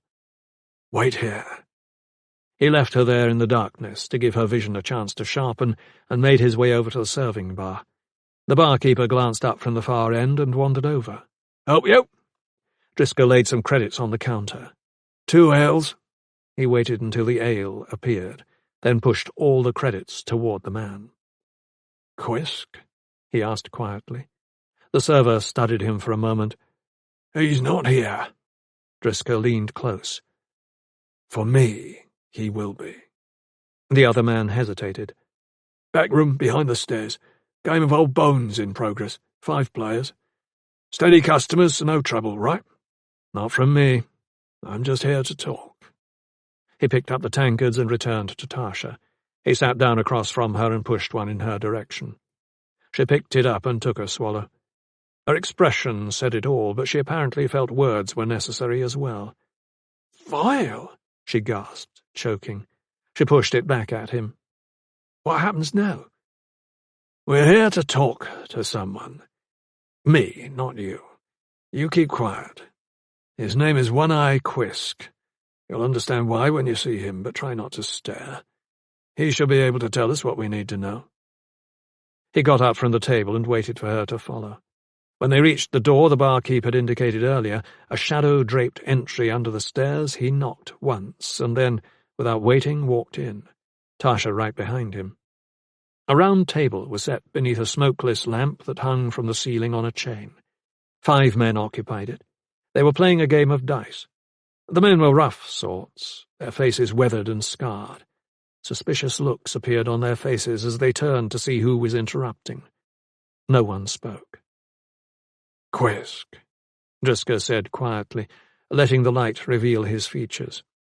It was the big man on the far side of the table who responded, rising slowly to face him. "Everyone out," he snapped. For an instant no one moved. Then one by one the other men rose and filed past the druid and the girl and left the room. Quisk indicated the open door and Driska closed it. The two sat down across from each other, and when Driska indicated the chair next to him, Tasha joined them. "This must be important," said Quisk, "to bring you out of your Westland bolt hole and into the light." His words were edged with a hint of a challenge. He was tall and raw-boned, everything looking a little bigger than it should have, from his head to his hands to his shoulders to his voice. But it was his face that drew your attention. Driska knew the story well. Many years ago, Quisk had gotten into a knife fight with a man in an alleyway in this very same district of the city. It hadn't gone well. The man had been with friends, and they caught hold of Quisk when his attention was on the knife-wielder. While they held him fast, the man with the knife cut out his eye, taking a good portion of the surrounding face with it. The resulting damage left one eye with a ragged, dark hollow, where his eye had once been, and the area surrounding it so badly scarred it could never be repaired. The shock and the loss of blood had nearly put an end to Quisk, and it was mostly good timing and serendipity that he survived. A patrol of City Watch came by only moments after his maiming and chased off his attackers. They then managed to get Quisk to a healing centre and necessary treatment before he bled out. When he was recovered from his injuries, he went looking for the men. They discovered when he did what a mistake it was to have left him alive. In a period of less than 2 days, he caught up to and killed all of them. But he was left with his face ruined, and nothing could be done to change that. So he chose not to try to cover the damage with a patch, but to wear it openly, as if a badge of honour. Driska gave him a shrug. Someone tried to put an end to me a few nights back. Twice, as it happens. I wasn't home the first time, so they burned down my house. I was there to welcome them the second. Quisk studied him dispassionately, his good eye fixing on Tasha. Who's this girl? And don't tell me she's your niece. She's my student. She's studying weaving under my guidance. Shows promise. Back to why I'm here, if you don't mind. A few of the men who tried to kill me didn't survive the effort. They bore the markings of Orsis Guild. Didn't quite kill you, I see. Careless of them, and unusual for Orsis. So now what? You're here looking for them? I thought I should have a talk with them, try to straighten out our differences. But I need some information before that happens. Quisk made a rude noise. You might be better off chalking this one up to experience. Forget what I said earlier. Orsis has gotten bigger and meaner with the passing of time. Lots of bad men doing lots of bad things. Maybe you should let sleeping dogs lie. Driska smiled bleakly. Not when the dogs are so determined to take a bite out of me. I need to know where they can be found and who leads them, for purposes of our talk, of course. Of course. Quisk leaned back in his chair, his ruined face partially disappearing into shadow. You want to know where these wharf rats make their lair? And which one is the chief rat? The solution to my problem lies in finding out who hired them. Usually that sort of information is hard to come by, even for druids. Bad for business when you reveal that sort of thing. Tends to suggest you can't be trusted to keep your mouth shut. And in the assassin business, if you can't be trusted to do that, you find clients much less eager to hire you. But you already know all this, and I presume it doesn't matter all that much to you, or you wouldn't be here. Driska leaned forward. I intend to ask them to make an exception if they want to square matters. For you, I expect they will be more than willing. Quisk rose, retrieved glasses from a shelf and poured an amber liquid the colour of thick caramel from a pitcher. Then he carried 2 of the 3 glasses over to Driska and Tasha and set them down before going back for the third and taking his seat once more. Your good health and success in life, he offered, lifting his glass to each of them. My sincere wish that you do better at achieving both than I think you will. They drank, and Tasha made a sound of approval. This is good. Much better than the donkey piss they're serving out there. True, but don't tell the barkeep. He thinks his product is better, and I find it smarter to let him believe so. Quisk gave her a look and turned to Driska. Has she got a dog in this fight? Driska nodded. Very much so. Quisk drank deeply of the liquid. You need to go to a pleasure house called Revelations, down on the lower end of Crean Street on the waterfront. Do you know it? No? Bad place to go, but that's what you have to do.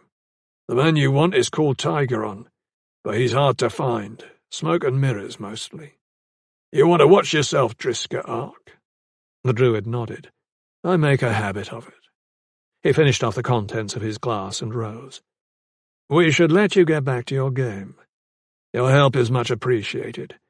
Not many people I can go to these days that I can trust to keep quiet about my visits. The list of those in the city of Varfleet starts and stops with you. just so you know. I feel the same about you. Quisk finished his glass as well. Or I wouldn't have told you what I did. I trust that when you're being tortured and asked who gave up Tigeron's name, you will come up with someone other than myself. Driscoll smiled. I am more frightened of what you might do to me should I cross that particular line than I am of any member of the Assassin's Guild. Come, Tasha.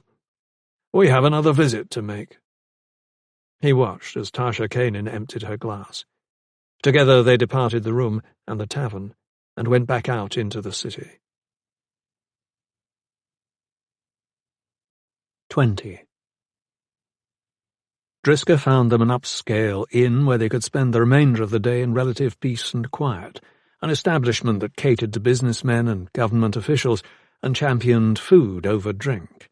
It was farther into the city, away from the dockyards and waterfront, and the noise was less noticeable here. They ate lunch in the dining room, a space separate from the bar. Then Driscoll left Tasha behind to rest, while he went out to locate Green Street and determine the particulars of the look and feel of Revelations. The girl did not like the idea of being excluded, but after giving him a look that clearly expressed her displeasure, she surprised him by letting the matter drop. He had expected her to argue, certain she would not stand for it, but perhaps she was learning it was necessary to defer to him every now and then. Tasha Kanin, he was discovering, was full of surprises. The innkeeper was able to help with finding Green Street, offering directions that Driscoll found vague but manageable. It took him the better part of an hour to find the street itself, mostly due to the foot traffic that clogged every street and alleyway within 6 blocks of the water's edge. Carts and wagons and animals added to the congestion, and by the time he started his walk down to his ultimate destination, he was wishing he had taken a carriage. But a carriage would have been too obvious for this part of the city, and Driscoll wanted to remain anonymous. So he suffered the endless walk, the jostling and the unpleasant sights and smells of the city, thinking as he did that he liked Varfleet these days no better than Tasha did, birthplace or no. It was odd how what you didn't mind when you were young and growing up became less palatable as you aged.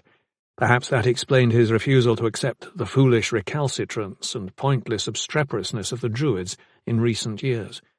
His once famous patience was frayed and prickly, and he more frequently found the need to settle matters with magic's sharp-edged blade than with the blunt edges of reason and hope. His walk along the waterfront was rife with sounds and sights and smells, but the deep misgivings of his thoughts kept him from being distracted. While certain of his own abilities and experience, he was wondering for the first time about the girls. Perhaps he was putting too much faith in her adaptability and quick mind. She was the ideal student, save for her willingness to risk herself so recklessly. It didn't matter that the worst risk she had taken had been for him. It didn't matter that the most recent risk had been with inebriated, drunken buffoons who were clearly overmatched. Her confidence in herself, and her determination to see done what she believed right, was a dangerous combination. She was good, but there were those who were better. Worse, there was always the chance that her luck would run out. But he knew that leaving her behind at this point would be worse than including her.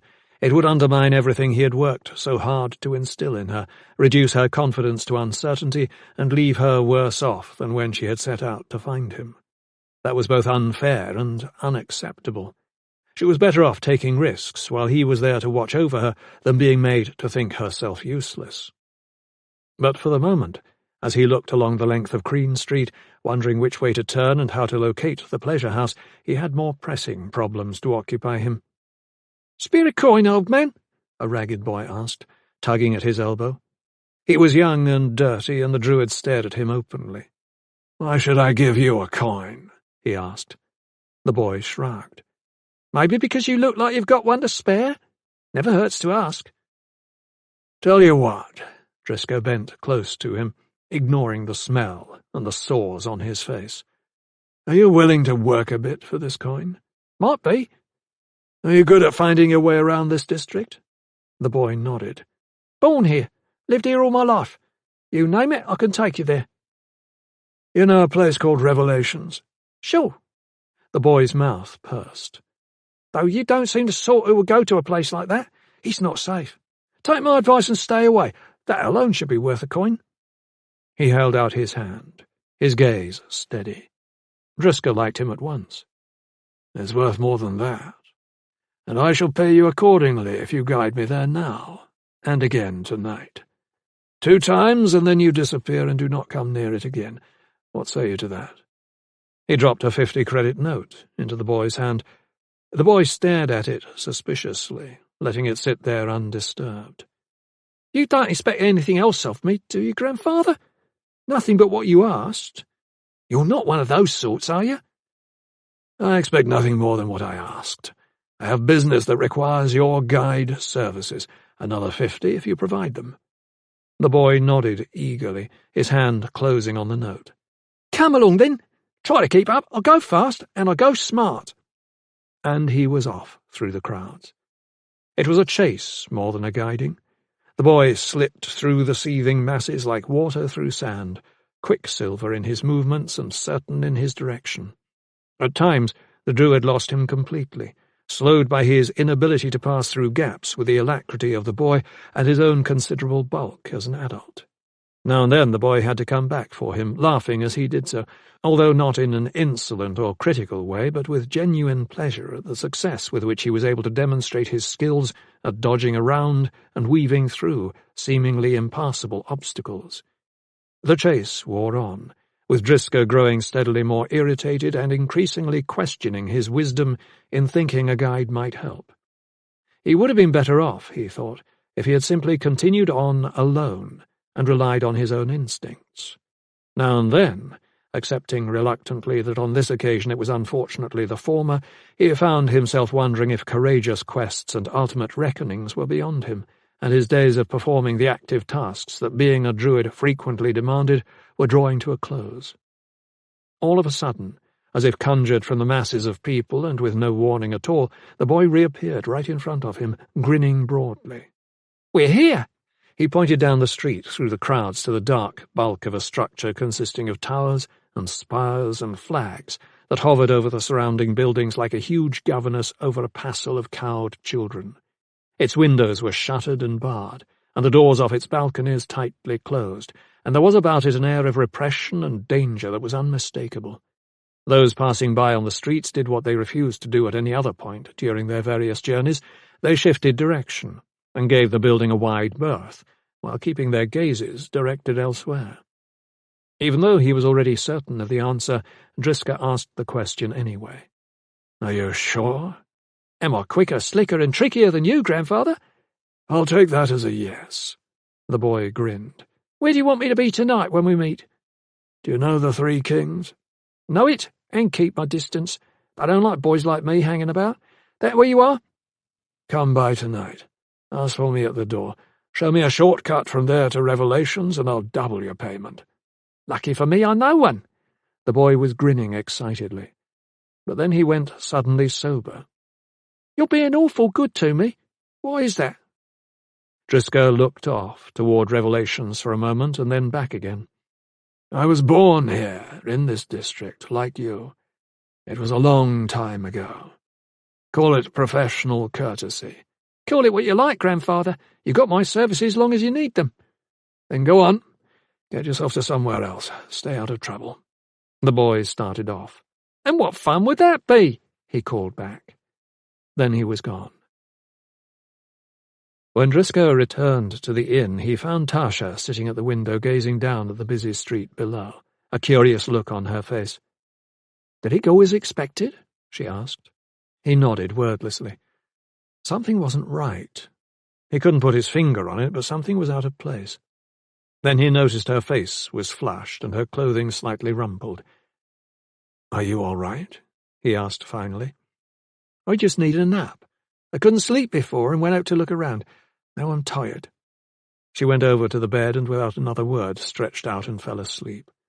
He remained where he was, propped up in the only chair in the room, pondering his uneasiness. What was it she had done? Because she most certainly had done something. Eventually, he lost interest and his thoughts drifted back to the events of earlier. He had spent time after the boy's departure studying Revelations from several angles, searching for ways to enter and exit the pleasure house, particularly ways to escape it if things should go wrong.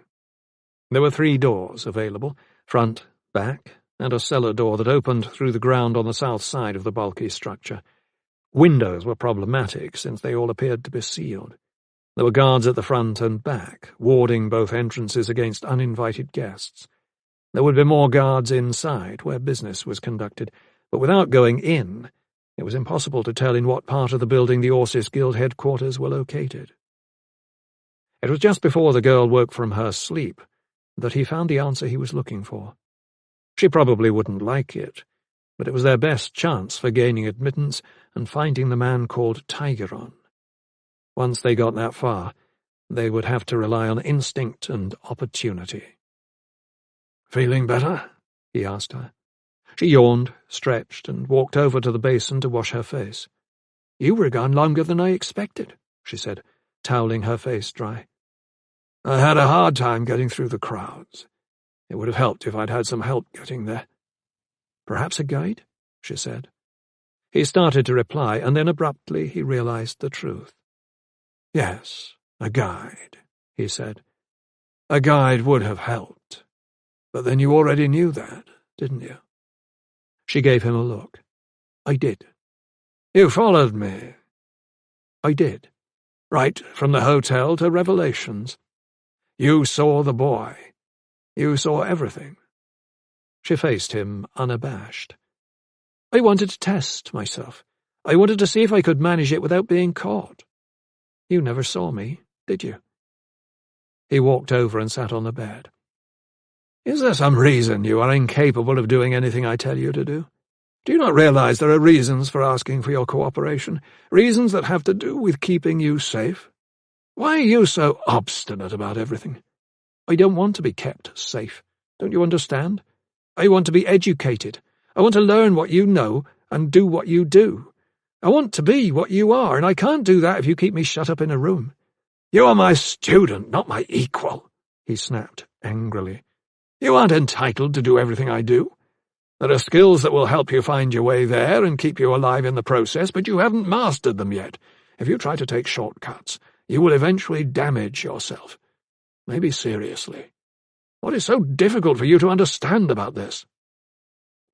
She came over and sat down next to him.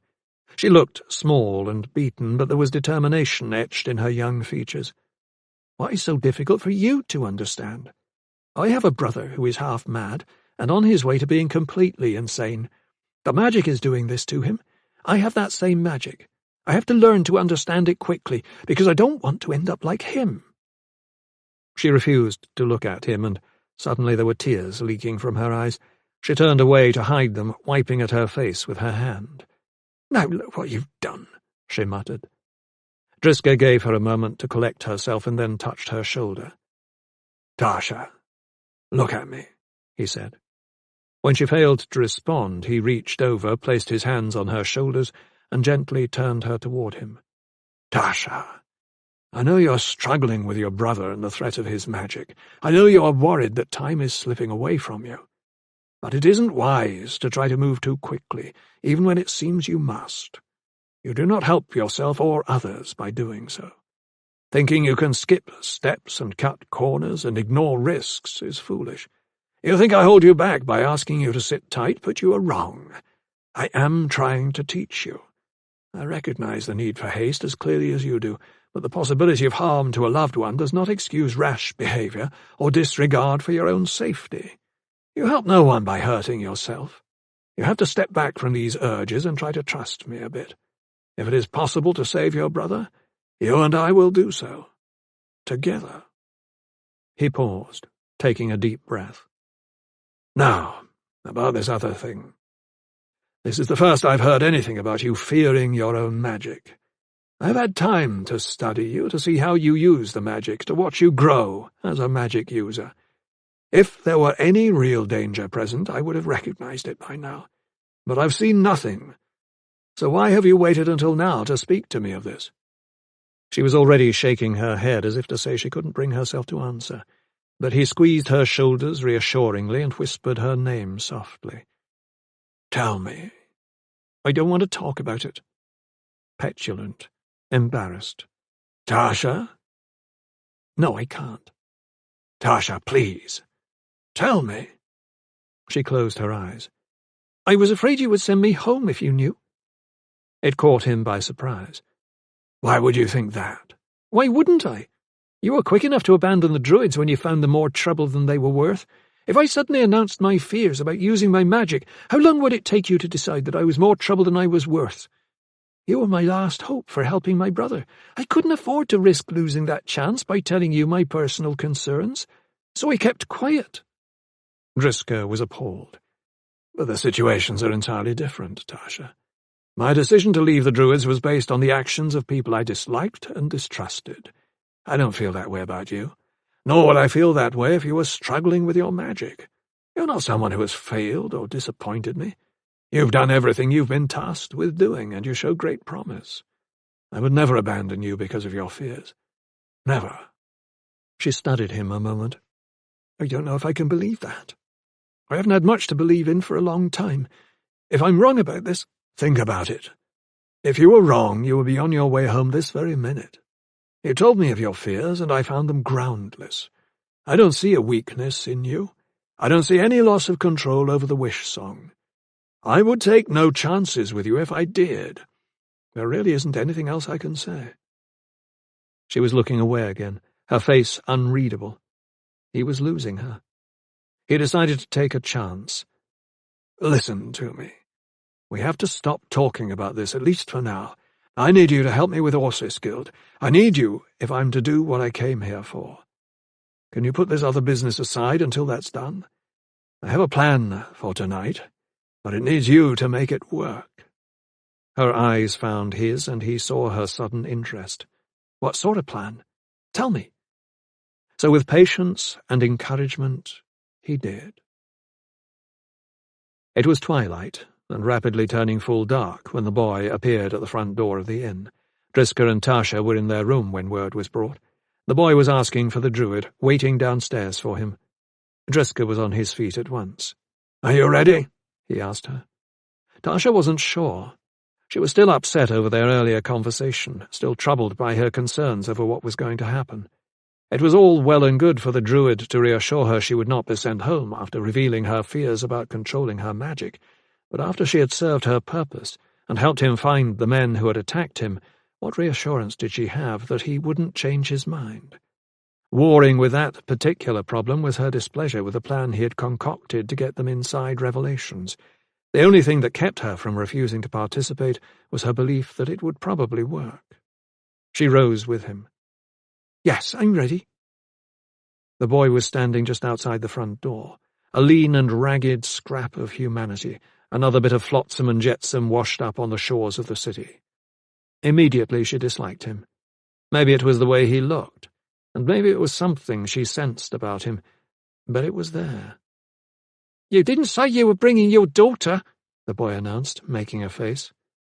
"He didn't say he was bringing his daughter, because that's not who I am," she snapped at once. The boy backed off a step, holding his hands up defensively. "All right, Miss Sharp-Tongue, I didn't mean anything by it. I didn't realize it was like that." He paused, giving her a sly smile. "Kind of young to be his bedmate, though, aren't you?" She almost flew at him, but Driska stepped between them quickly. "She's my student, that's all you need to know. Can we get going?"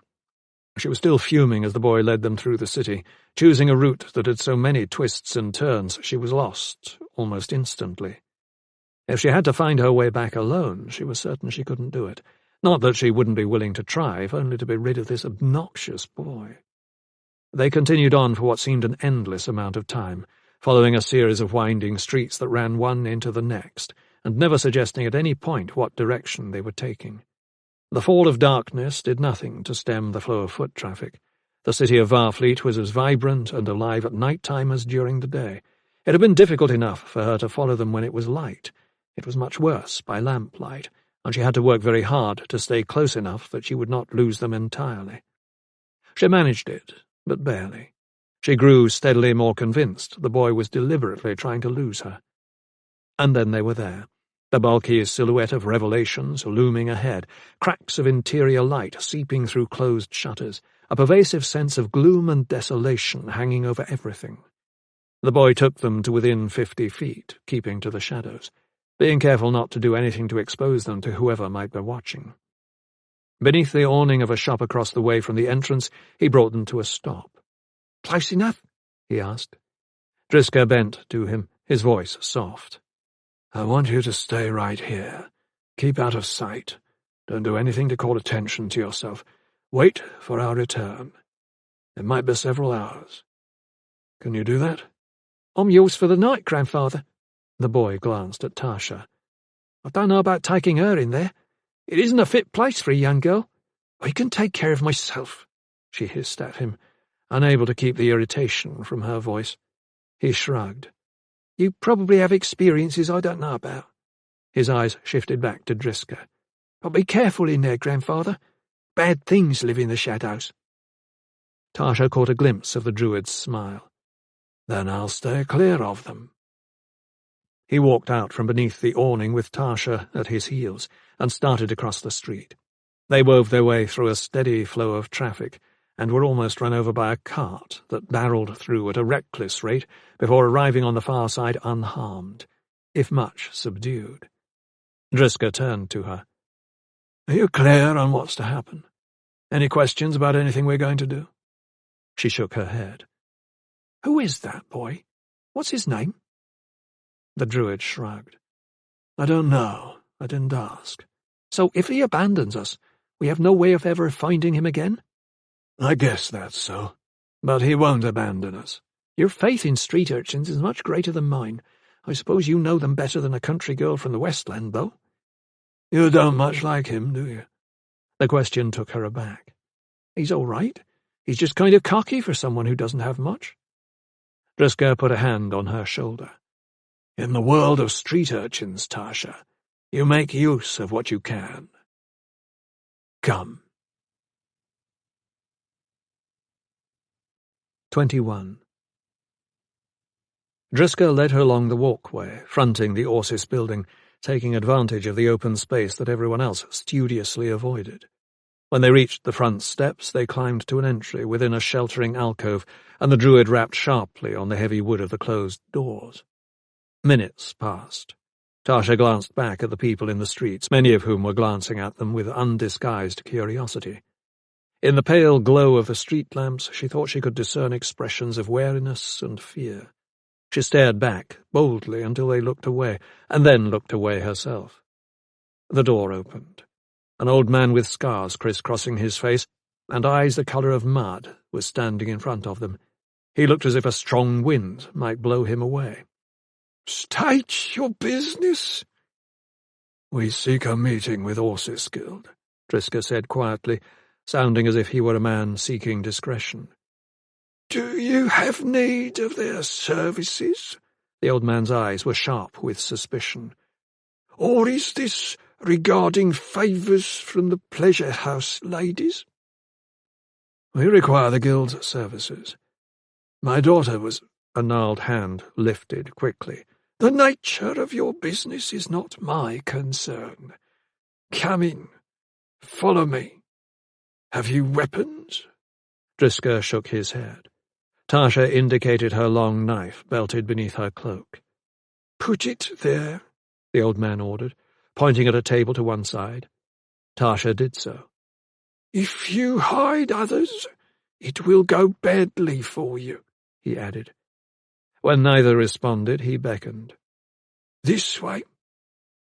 Hunching in the manner of one who has long been lame and learned to make the best of it, the old man led them down a series of hallways and past intersecting corridors and closed doors until they reached a set of stairs.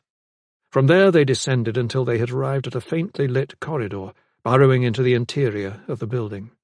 With a perfunctory gesture, their guide beckoned them forward. Tasha looked around with a growing apprehension.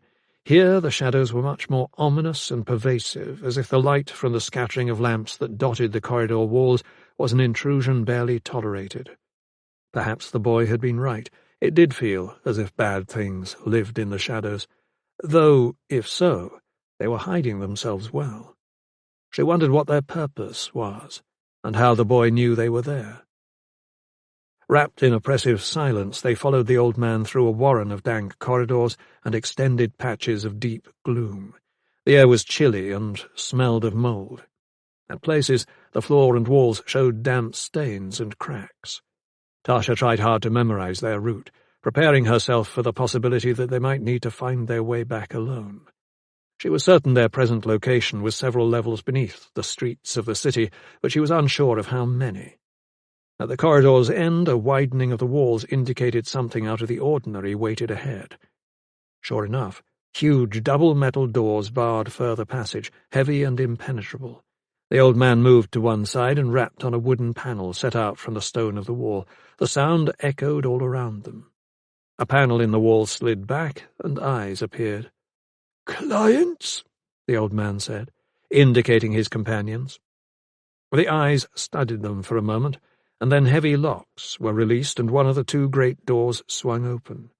A solitary guard, armed and armoured, stood waiting. Heads bent close, voices kept low. The old man and the guard exchanged words Tasha could not make out. Then the old man beckoned, and the druid and the girl followed him inside. It felt to Tasha as if they had stepped into the jaws of a great metal beast. The walls, ceiling, and floor of the room were sheathed in iron plates. There were no windows or doors save the ones through which they had entered, although it was difficult to be sure because the only light was from a pair of lamps bracketing the entry through which they had passed. Halfway across the room, a forest of iron bars warded a space so impenetrably dark it was impossible to see what lay beyond it. There appeared to be no one else in the room, yet Tasha sensed immediately that others were present. The old man retreated through the door and closed it behind him as he departed. "Stand where you are," the guard ordered. The pair waited. There was the softest rustle of movement in the gloom behind the bars, a whisper of fabric, a scraping against stone. Tasha was tempted to summon magic that would ward her against whatever was about to happen, but Driska had forbidden any conjuring except as a last resort. Using magic would reveal more about them than he wished known. A bank of smokeless lights abruptly appeared in the gloom behind the bars. 3 men sat at a table, cloaked and hooded. They wore masks of moulded black leather, and they faced the druid as if they had been carved from stone. "Explain why you are here," a voice ordered. Tasha took a moment to glance over at the guard next to her. He was a huge, forbidding figure, cloaked and hooded like the men behind the bars, but infinitely larger, with massive arms and a broad chest.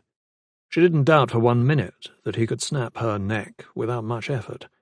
This wasn't someone you wanted to cross when all your weapons had been taken away, which is exactly what the Assassin's Guild must have concluded when they hired him as their protector. "We seek redress for a great wrong perpetrated against my daughter," Driska announced, indicating Tasha. "A man, a Federation government official, to whom she was pledged in marriage, took advantage of her and then cancelled the wedding without cause. He left her with child and refuses to acknowledge his responsibility. He has kept her dowry. He is without honour. I seek to secure a contract on his life." For a moment, no one said anything. Then, from behind the barrier, the voice spoke again. "The cost will be high." Driska made a dismissive motion. "No cost is too high. This man is an abomination, and must be made to answer for what he has done. My daughter is defiled. I want him dead." He certainly sounded as if he did, Tasha thought. The outraged father determined to avenge his wronged child. It generated an odd feeling in her. It almost made her wish it were true.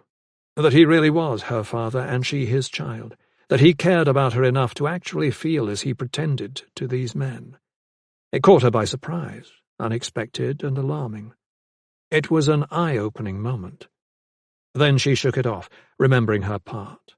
She tried hard to look pitiful in an effort to help convince the men, but false feeling didn't come easily to her, and after a few moments she gave up trying. Instead she settled for keeping her head down and her eyes demurely lowered. "Let's be sure we understand each other," the voice behind the barrier said. He named an outrageous figure for payment, but Driska only shrugged his indifference. "Credits must be paid in advance," the voice continued. All of them. Driska shrugged a second time. That will require some assurances from you. Assurances that you will do what you claim you can do, and that proof of your success will be provided. And I want those assurances to come personally from Tigeron. A long pause. You will do as we tell you. The voice was hard and uncompromising. There will be no conditions. You do not require assurances. Ah, but I do. I have it on rather good authority that you took a contract recently that you failed to carry out. That would suggest you might not be able to fulfill mine. The pause that followed was much longer. We have never failed to carry out a contract. Orsis does not fail. No, the druid said quietly. 2 words. Driska Ark. Tasha forced herself not to look at him. What was he doing? If he gave them away, they would never leave the room alive. He had explained to her the backstory he intended to use to persuade them of the legitimacy of his business, but he'd said nothing of this. "Who are you?" the voice asked, and there was a dark, unpleasant undertone to it. "I am a father who is concerned for his daughter. I'm a man who is used to getting his way, and I intend to get it here. I will not allow you to bully me or lie to me. I will not pay you without assurances that you can actually do what you promise. You have a fine reputation and a great record. You should be willing to stand behind it. Will you do so or not? If not, I can easily go elsewhere, although that would pain me. Do not think to harm me because of what I have said. The Prime Minister of the Federation is a personal friend, and he knows I am here." The men behind the barrier did not respond. Instead, they leaned close to one another and spoke in whispers. But Tasha noticed something telling in their body language. The men to either side seemed to defer to the one in the middle. She glanced at Driska and caught his barely perceptible nod of recognition. He saw it too. He bent close to her. "Can you disable the guard?" She stared at him in disbelief. Now what was he planning? She took a moment to look over at the monster standing not 6 feet away. Huge and imposing, his armor gleaming in the dim light and his weapons almost as big as she was. Was there any way of doing what Driska asked? Could she render him unconscious fast enough to prevent him from getting to her? "Yes," she whispered in reply. He nodded. "Do so when I give the word." Fresh movement from behind the barrier drew their attention. "Driska Ark is dead," said the familiar voice. "Who said he wasn't?" The 3 men were looking out at them again. It was still impossible to tell who was speaking, but Tasha had already decided the one in the middle was in charge. It would stand to reason that this was Tigeron. Driska, however, did not seem satisfied. "It doesn't matter who told me. It matters that you may have failed to carry out a contract. I think we have played enough games, Tigeron. That is you, is it not? The old man who greeted us at the front door said you were here. Pretense and ceremony are fine for those who don't know the working of the guilds, but I'm not one of those men. Give me the assurance I have asked for, and we can get on with this." The silence was deafening. Tasha readied herself for whatever was going to happen next. The tension was so cold she shivered in spite of herself.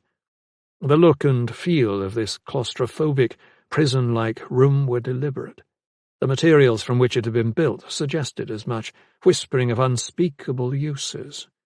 It was much more than just a place for an interview with prospective clients. Some who entered never left. She glanced around carefully and for the first time noticed the drains in the floor, placed there to make cleaning up easier. It took everything she had to keep from grabbing Driska and pulling him away. "Very well," said the voice, a hint of anger and resignation in its tone.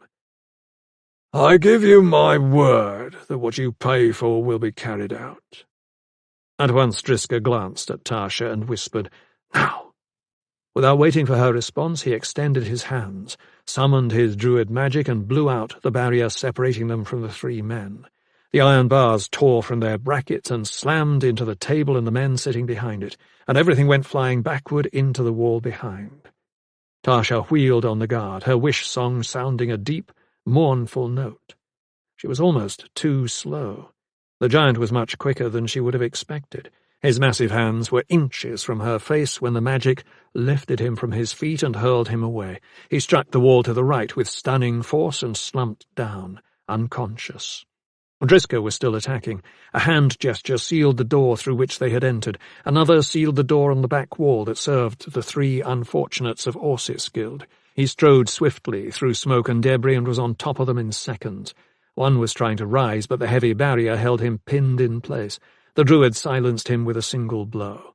Another was not moving at all. Tigeron had worked himself free and was trying to reach the sealed door, his frantic movements betraying the terror his masked face could not. Driska reached out and yanked the fleeing man backward, holding him up as if he were a toy. "Tigeron," he hissed, "are you in there?" He yanked off the assassin leader's mask, and as he did so, Tigeron's blades appeared as if by magic in his hands.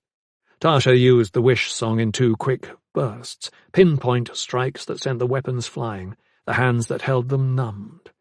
Driska glanced at her and gave an approving nod. "A little careless of me." Then he shook Tigeron like a rag doll and threw him down. "Stay there," he warned, pointing threateningly. Tigeron lay still, glaring at him. He was a big man, but the druid had manhandled him effortlessly. "You won't get out of here alive, you know." Driska bent close. "Nor will you, likely. Not after what you tried to do. Did I fail to mention my name? It's Driska Ark." There was a flash of genuine fear in Tigeron's face, and Tasha, standing where she could watch while still keeping an eye on the room, did not mistake its meaning. Driska was kneeling now, his face quite close to that of the other man, his dark features gone almost black with rage. "I should kill you and be done with it," he hissed. "Do to you what you would have done to me. But I need something from you.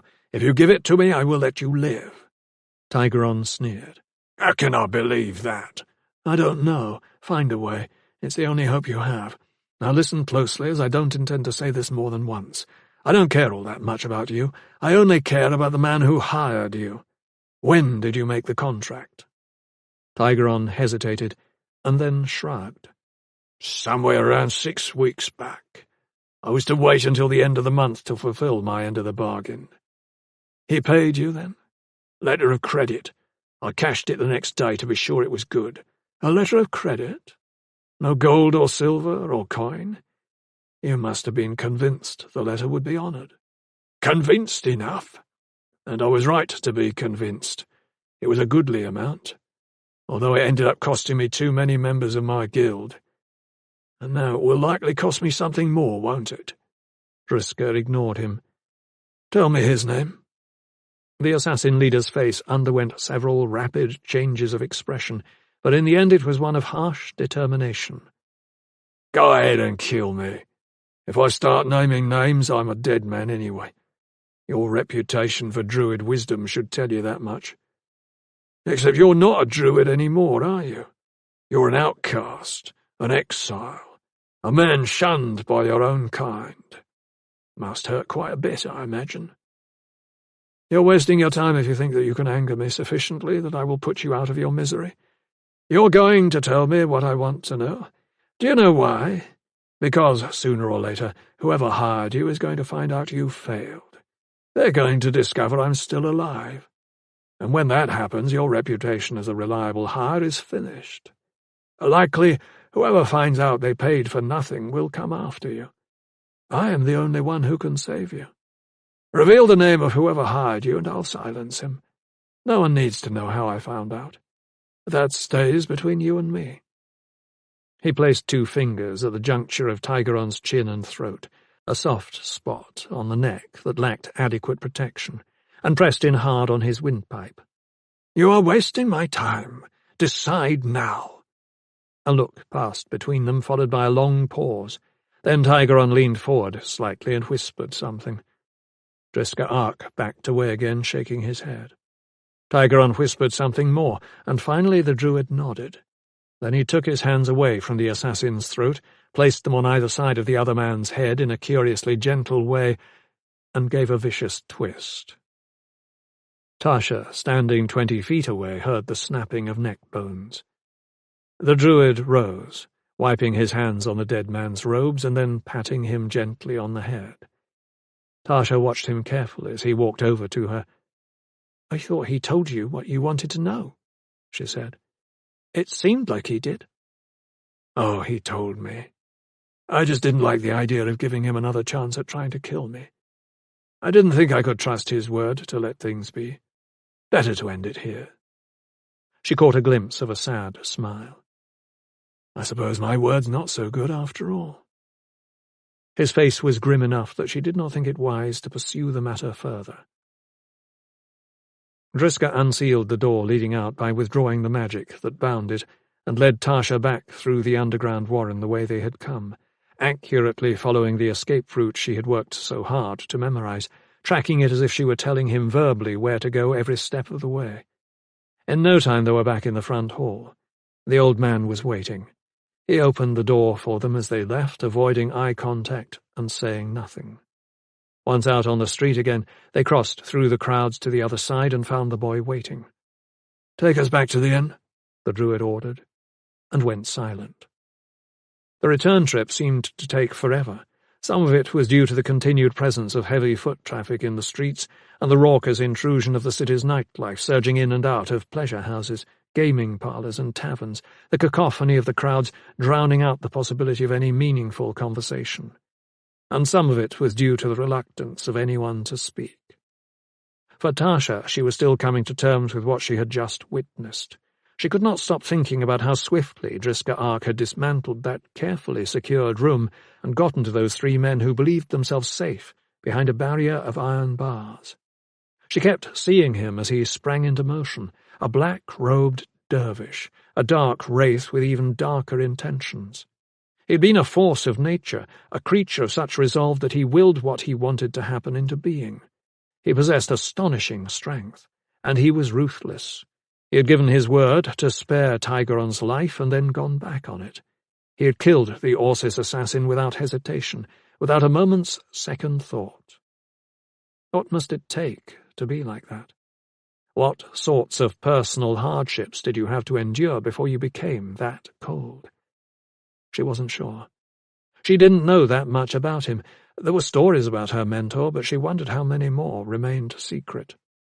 She thought again of his admission that he had been born and raised on the streets of Varfleet like their young guide. How many tales of that period in his life lay buried within him? She could not begin to imagine, and she wasn't sure she wanted to find out.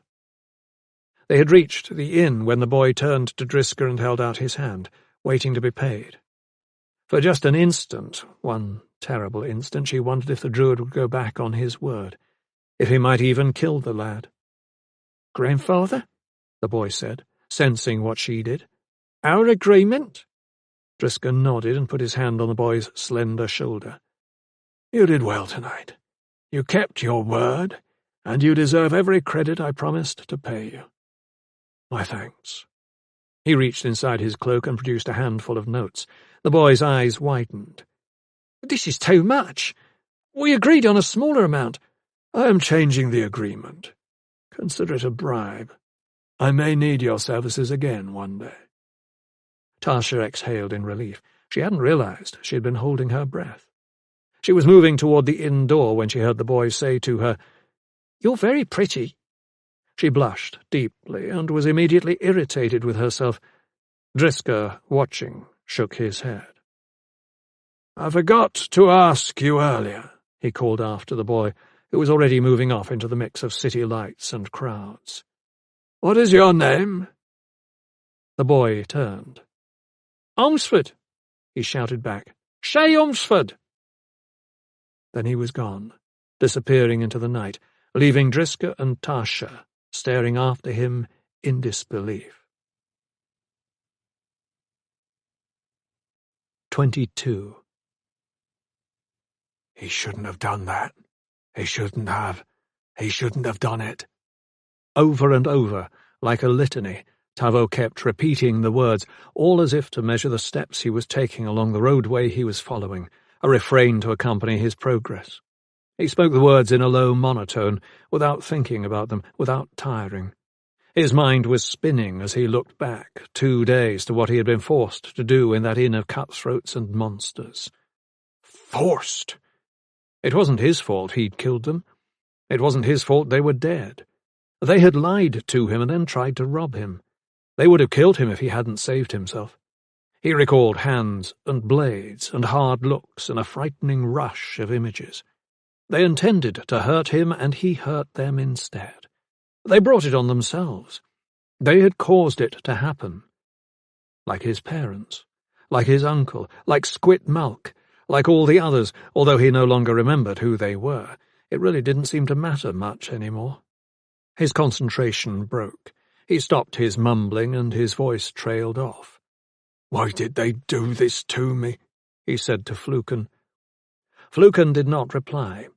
He never replied, although that didn't much matter because Tavo always knew what he was thinking anyway. Fluken was his best friend, had been since Tavo discovered his magic.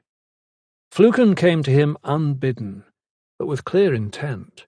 He was there to be his friend. He was there to help him understand. He was there to listen. Fluken was the best friend Tavo had never had. He was always close by when Tavo used his magic, and often encouraged him in his efforts. He never criticized, and he never attempted to pass judgment. He never complained, and he never contradicted. "We have a long way to go," he told Fluken. "We have to find Tasha." Fluken gave him a sly look and a wink. "She hurt me," Tavo added vaguely. "Hurt me inside." They were walking along in the late morning hours on their way to the next village, and he was already starting to feel more than a little tired. "It will be necessary to show her. It will be necessary to hurt Tasha too. Not my fault. You can see that, can't you?"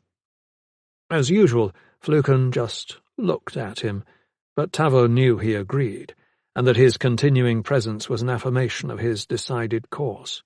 It was reassuring. It was good to know Fluken would always be there, something he had once believed to be true of Tasha as well.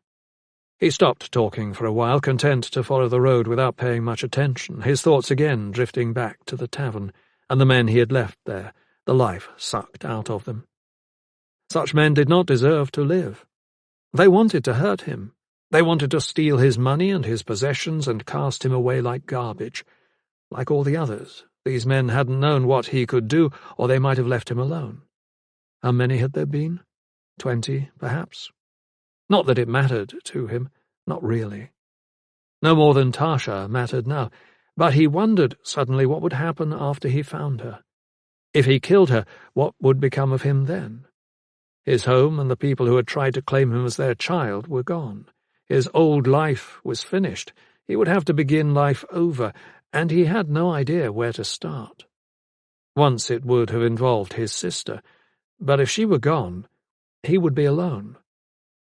This troubled him more than it should have. Suddenly he was crying. The pain of his loneliness excruciating, his stomach clutched and nausea swept through him. He doubled over and retched until his stomach had emptied. Off to one side, in the sunshine of a small grove of trees, birds were singing. He hated the sound. He screamed out at them, releasing his magic in a fiery torrent that shattered limbs and incinerated leaves. The birds went silent. Inexplicably, he felt a terrible urge to curl up and die. He almost gave in to it, but then he remembered his plan to find Tasha, and the feeling gradually lessened, and then passed altogether. "I can stop using the magic any time I want," he declared to Fluken as they neared the next village.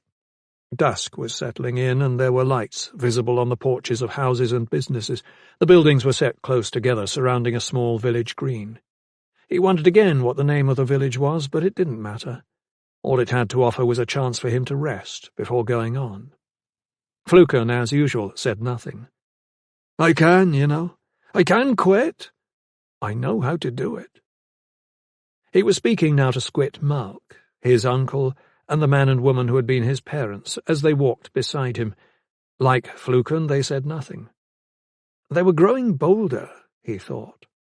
They had never dared to walk this close before. He shivered momentarily.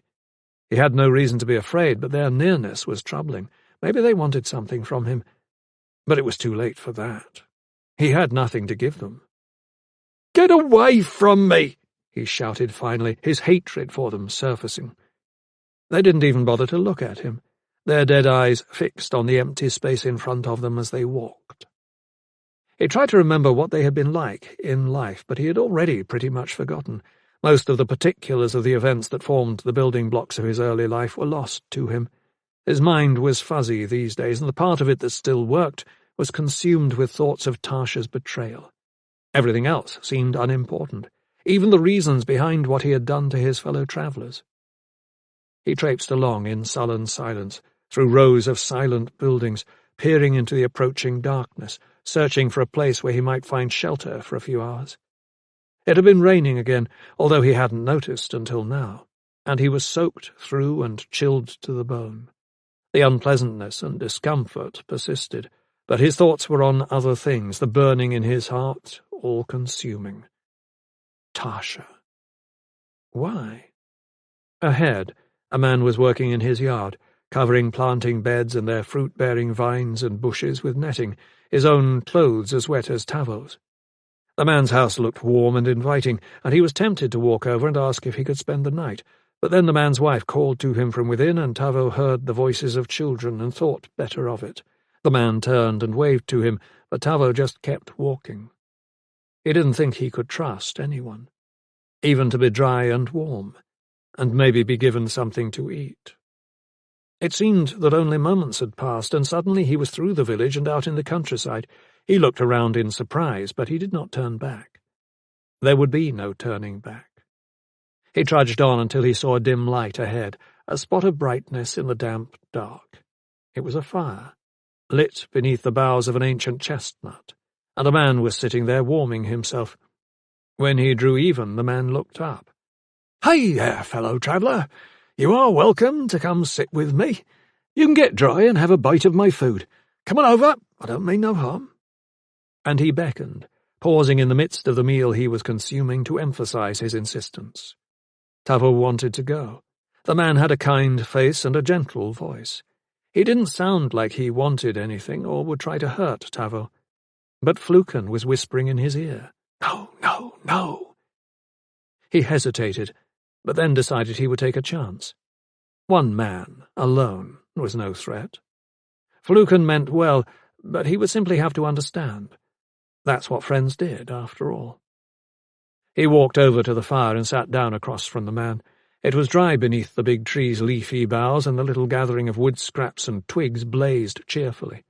Without a word, the man scooped some meat and potatoes out of a small kettle that was hanging over the flames and handed the bowl to him.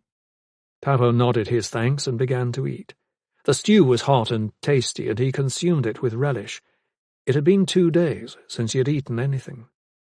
Back at that tavern, standing alone among all those dead men, that was the last meal he had eaten. Fluken did not come over to the fire with him. He remained out in the rain, although when he looked, Tavo could not see him. "Travelling far?" the man asked suddenly. Tavo shrugged. "Not sure." "Where are you going?" Another shrug. "Well, you don't need to tell me if you don't know. Stew good?" Tavo nodded. "Thanks." "Oh, no thanks needed. I saw you walking out there, soaked through and looking more than a little sad. I knew you needed someone to lend you a hand. Didn't want to stay back there in the village, I gather?" Tavo shook his head. "I'm like that."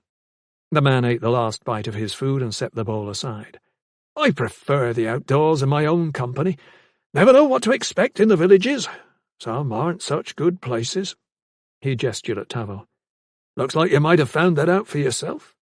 Tavo shook his head again, then glanced down at the blood on his clothing.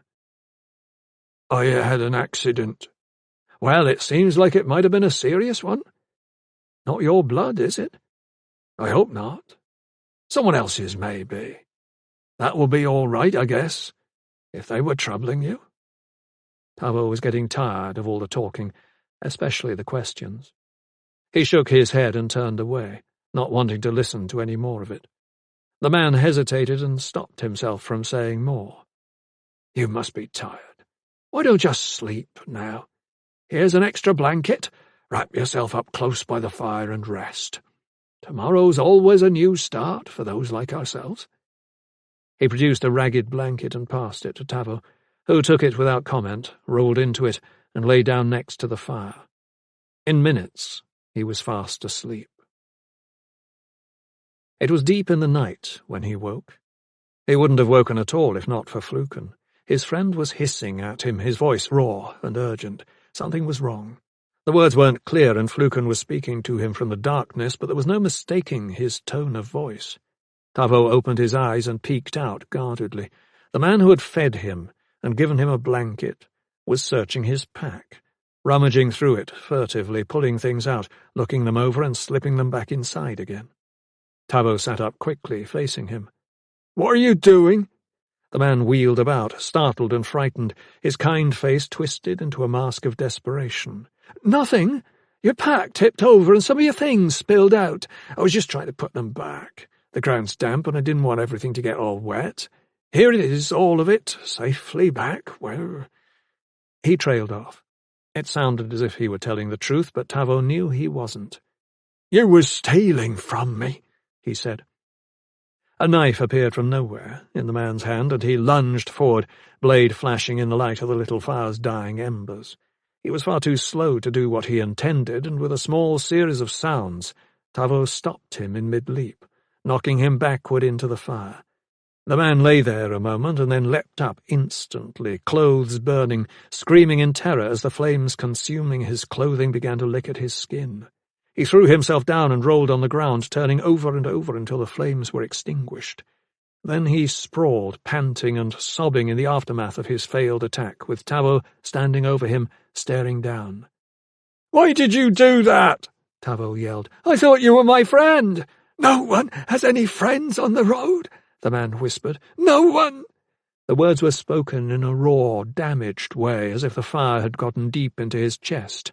"I was just looking for a few credits." He paused, gasping for breath. "To help pay for the food. I don't have much, and I shared what I had with you. I should kill you." The man laughed. "You would be doing me a favour." Tavo hummed softly. The man's arm lifted involuntarily from the ground, turning the knife toward his body. The man began to sob and beg, fighting to prevent what was happening, but there was nothing he could do. The knife drew closer, the point touching his throat. "All I wanted to do was find my sister," Tavo said, pausing his deadly humming so that the arm and the knife remained frozen in place. "But everyone wants to attack me or steal from me. No, please, don't do this." Tavo looked down at the man and saw an animal. He saw a predator turned into prey. He experienced anger and disappointment in equal measures, and his mind hardened as thoughts of retribution crowded to the forefront. But an instant later everything faded as Tasha's face appeared, and he was again filled with unexpected sadness at the thought of being without her. A part of him understood that if he let her live, he would not be without her, but another part understood that this would never happen. He reached down and took the knife from the man and threw it into the darkness. Without a word, he used his magic to knock the other backward into the ground, so hard he lost consciousness. Giving the man a final look, he repacked his bag, rolled up the tattered blanket, and walked away. He walked until dawn, when he came upon an ancient farmhouse with a few outbuildings that were crumbling and broken, and without even considering what he was doing, he went to the front door of the house and knocked. After a long wait, an old woman appeared in the doorway, staring at him in shock. Grey hair tied back, nightdress beneath an old robe, tired eyes and lined face that marked her as north of 80 years. "Shades!" she hissed. He was covered in the blood of his victims, his face and hands bruised and scratched, and his clothes torn. He had a lank, sodden appearance, his white skin and dark hair giving him the look of a dead man. He stood there waiting, his eyes fixed on her as he waited to see what she would do. "Come in right now," she said, stepping aside and beckoning him in. "You need to get out of the weather and get warm. Come now, in you go. I have some soup and bread to give you, some hot apple cider. Goodness, look at you. What happened? Were you set upon by thieves and beaten? Where's your home?" She did not invite Fluken inside, but then nobody ever did. Fluken belonged just to him. But, to his credit, Fluken did not try to warn him against entering. Tavo gave the old woman a wordless nod. Then, offering no explanation, he entered her home, and the door closed behind him. 23. It took Da Li the rest of the day to climb to the bottom of the canyon and begin the walk out of the charnels. He found handholds and footholds wherever he could, and used scrub and vines for additional support, but he was forced to give as much time to manoeuvring laterally as vertically, and 200 feet ended up feeling like 2 miles. At times he was forced to turn back and start over in a new direction. Frequently he despaired of ever getting down safely. It was slow and tedious work, and it gave him too much time to think. He found himself engulfed by memories of the solid, dependable Sto-Chutin, captain of the Druid Guard, the last of an older order that had departed with the banishment of Driska Ark.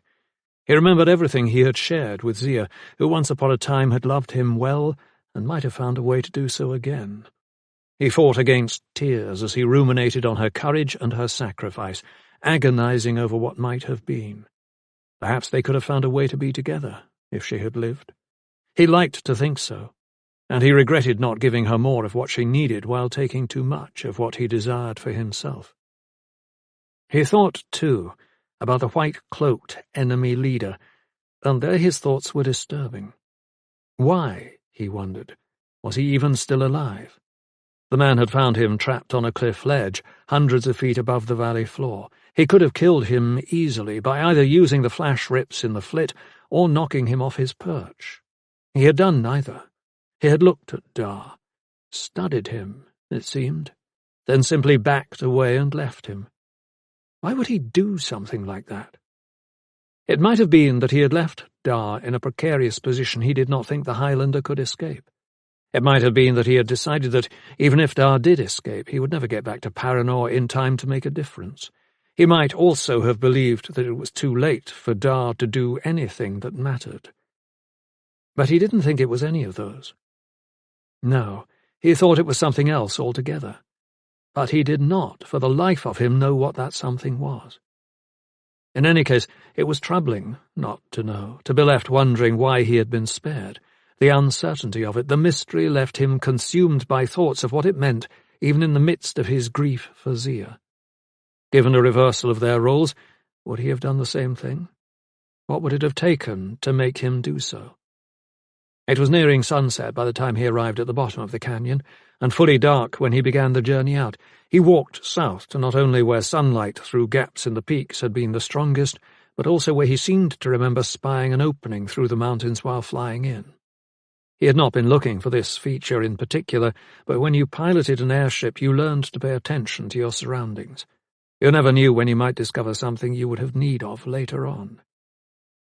By midnight he was dead tired and stopped for the night. Wrapping himself in his tattered cloak and huddling within a rocky shelter where the winds were partially blocked, he lapsed into an uneasy slumber. He rose early on a morning of clear skies and brisk winds and started out again. He had no food, but he found water trickling out of the rocks that was clean and cold from the mountain snows. The autumn air sweeping in from the north was chilly, but it made him feel alive and reminded him repeatedly of what he had almost lost. Upon emerging from the charnels and following the line of their foothills back down to the flats that provided a corridor between the Maug swamp and the mountains, he started contemplating what he should do upon his return to Paranor. First and foremost, he must make certain to warn the Druids of the danger posed by these invaders.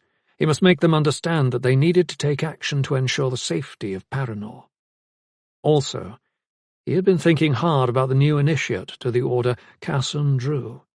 He was remembering how Casson had been able to disappear so easily during his examination, leaving only an image behind while he moved undetected to another position, as if he had been born to it, as if it was a part of who and what he was. He claimed to be seeking admission to the order as an initiate, but Dar wondered if he wasn't there for some more sinister purpose. He wouldn't have even considered the possibility if he hadn't seen those invaders disappear in exactly the same way. But what if Casson Drew was one of them? What if the invaders had plans for Paranor and the Druids that were too deeply entrenched to be dislodged? He pondered the possibilities he trudged toward the approaching dark. A spy in their midst? Why not? Casson had gained admittance to the initiate program almost effortlessly by displaying skills unsettlingly similar to those possessed by the enemy Dar had just barely managed to escape. If the two were not connected, it was a coincidence of monumental proportions. His fears propelled him ahead at a much harder and faster pace than he would have set himself otherwise. A return to the keep, whatever he might accomplish at this point, could not happen too soon. He walked all that day, following the line of the cliffs south toward the Janison Pass and an entry to the forests surrounding the keep on the north side of the Dragon's Teeth. Nightfall found him still far short of his goal and exhausted from his efforts. He was damaged in too many places to draw on any reserves of strength he might otherwise have found. He slept that night in a gathering of conifers at the lower edge of the foothills and rose again with the sun. 2 hours into his trek he caught a break. A freight transport flying south from the city of Anachary saw him, a ragged traveller walking alone. Responding to his spontaneous jumps and waves and shouts, they landed and took him aboard. Resuming their flight, they gave him food and drink, and 2 days later dropped him close to the borders of Paranor at sunset. By midnight he was back in front of the gates to the Druid fortress, shouting up to the guards to be let inside. Once back inside the keep, he was taken to the healing centre where his injuries were treated, and he was given medicine to help him sleep. No bones were broken or fractured, a miracle if ever there was one, but they refused to let him wake the Ardris or even to leave his bed without a good night's sleep. He resisted at first, insisting he must speak to Balronan, but the healers advised he wait until he had his wits about him. As it was, they pointed out, he was babbling and less than coherent. Dar realized, after a moment's thought, that it might be so, and by then he was so tired he fell asleep almost immediately. When he woke the following day, he was alone. He lay where he was in his bed and tried to recall everything that had happened. As soon as he remembered the danger to the keep and the Druids, he forced himself to sit up and then to stand. He wore a Druid sleeping robe and nothing else. His clothes were gone. His sword as well. He walked to the door and started out, but found armed trolls blocking his way. He protested, insisting he be allowed to see Balronan. One told him to get dressed, and then he could have his audience. Reluctantly he stepped back, and the door closed. He found fresh clothes, a cloak and boots in the closet, and put them on. There was still no sign of his sword. Something was clearly wrong, but he couldn't understand what it was. He found out soon enough. He was escorted to chambers where Balronan and his inner circle were already waiting. The trolls ushered him inside and left at once, closing the doors behind them.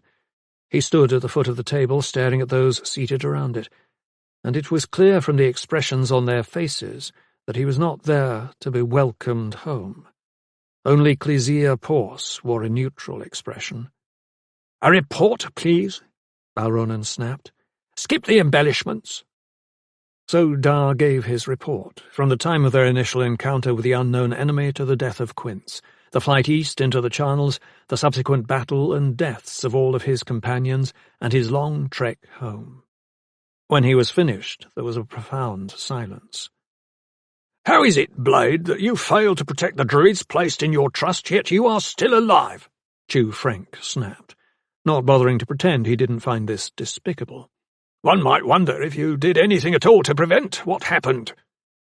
Dar hesitated. For Frank to speak to him like this, before Ober Balronan had spoken a word, signalled trouble. He would not have done so without knowing he was treading on safe ground. "I thought I was pretty clear," Dar responded quickly. "Ruiz ordered me to remain on board the ship. When things went wrong, I was too far away to reach him. Zia died fighting while I was at the controls of our ship. She was using her magic to keep the others safe. No one feels worse about this than I do. But you have bigger problems." "You have problems of your own," Frank noted, turning his gaze on Balronan. "Doesn't he?" The High Druid looked irritated. "Don't prod me, Frank," he snapped. Then to Dar. "What did you do to be left on board the ship, Dar? There must have been a reason he chose to keep you there." Ruiz didn't give a reason. He seemed to think I would be most useful if I remained behind. I argued the point. Zia argued it too. But he was firm in his decision. "Again," Balronan said slowly. "Why were you at the controls while Zia was battling your attackers? Shouldn't she have been at the controls and you doing the fighting? Shouldn't you have suggested at some point that you change places?" Dar glanced at the others. Most avoided his gaze. There was no help coming from any of them. "There wasn't time for anything like that. It all happened so quickly. I was the better pilot, so I assumed she believed it was best if I stayed where I was, while she used her magic." "Very fortunate for you," Crais Adris observed, earning a nod from Piscarin. "A warrior stands in front of his men, not behind them," Praxtolt declared. "That doesn't appear to have happened here." "Ruiz Quince made the choice to go without me," Dar snapped. "I would have gone with him if he had let me. I should have gone with him, as it turned out. His efforts at any sort of interaction failed completely. As for Zia and the others, everyone aboard ship is vulnerable, no matter where they stand. I was just luckier than the others." "You certainly took no chances, did you?" Frank gave him a gratuitous sneer. "Enough!" Ober Balronan snapped. "You were given explicit instructions by me personally, Blade. You were told what was expected of you, over and above attending to this encounter with the enemy. Do you have anything you wish to offer on that? Anything further to add to your report?" So he was fishing for something he could attach to those who were dead. Dar almost said what he was thinking, but stopped himself in time. "I do need to give you warning. Ruiz Quince incensed these invaders with his posturing. By aggravating them so, by threatening the might of the Druids as a deterrent, he may have drawn them to us. He may have made Paranor a target. The ease with which they dispatched Ruiz and Zia, and the Druid guards, suggest they might well succeed. I believe we need to do something to strengthen our position. We need to call on others to stand with us against—" "Call on the elves?" Frank exclaimed in disbelief. "On anyone who will agree to come. And there's something else. There is an initiate within the walls of the keep, one newly arrived, and it is possible he is not what—" Balronan slammed his fist on the table. "Stop right there. Your efforts at speculation are embarrassing. Our keep has stood for thousands of years against all sorts of attacks. It will not fall now. These savages who invade us, these practitioners of deception and givers of lies, will fail like all others who have threatened. No help is needed to repel such creatures, should they be foolish enough to attack. We can manage well enough on our own. We certainly do not need the services of either the Federation or the elves." He rose from the table and moved around to stand directly in front of Dar. "You allowed 2 Druids to die unnecessarily. You failed the Order and you failed me. You asked to be a shield for those who were in your charge, and apparently thought only of yourself. Therefore, you are dismissed from the Druid Order and from Paranor. You will depart from here by morning tomorrow. That will give you enough time to gather your things. You are confined to your room until then. Your sword will remain with us. I would confiscate it immediately, but you seem to have left it in your room. No matter. You may be assured you will not be taking it with you. You are not worthy of it. You are banished and exiled." He made a dismissive gesture as he moved away. Dar stood where he was, seething with anger but holding it back. This was all planned. He could feel it. This was a scenario conceived and carried out to achieve something he was not privy to. There was so much more he could say, but he knew that none of it would matter. No one in this room cared to hear any of it. No one would take his side. Of one thing he was certain. If he was leaving Paranor, the sword of Lee was leaving with him. Without responding either by gesture or words, he turned and walked out of the room. 24. That same afternoon, shortly after midday, Alice took Casson outside the walls for a walk in the forest. It was a bright, clear sky that greeted them, the sun sending streamers of light through the thick canopy of the trees, a dappling of shadows adding to the charm. She was carrying a basket, and although he asked her repeatedly what was in it, she refused to give him an answer. She was in her usual cheerful mood, and he was smiling along with her behaviour carefree enough that it seemed to require he be carefree too. After all, she was working hard to make him feel that way. The young Druid student had taken great pains to make certain that she remained his closest friend, always happy to see him, always ready to help in any way she could. She had made him her personal project, guiding him about the grounds of the keep, investing him with a thorough knowledge of the Druids and their order, teaching him the ways in which the members worked to help the people of the Four Lands, and giving him a broader sense of the history of the races. Every day she made sure she had something new to impart, and he always seemed willing enough to listen and learn during the gaps that fell between classes or training. All of this seemed to be bringing him closer to her, and there was nothing she wanted more. "Are you sure there is no danger of anyone finding out what we just did?" he asked her at one point. "I wouldn't want you to get in trouble." She had just finished taking him through an underground passageway that ran from inside the keep to the woods where they now walked, an ancient escape passage that might not have been used in years, and may even have been forgotten by most. She only knew about it because her mentor at Paranor, Clesia Pors, had once shown it to her. No danger. It's one of those ancient secrets only a few Druids even remember. As long as the door is sealed, no one can enter from outside the walls, and that would be the only risk. So there's no reason we can't use it, as long as we seal it up again when we go back. No one has to know we were out here." She grinned. "We can have an adventure." "What sort of adventure do you have in mind?" "I can't tell you that.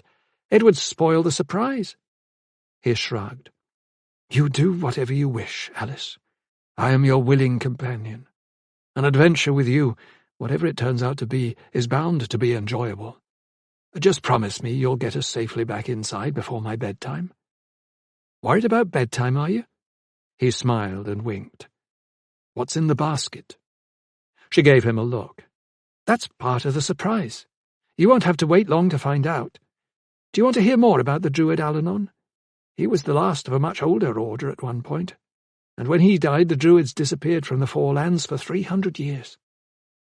For days now she had been fantasizing about what sort of relationship they might have.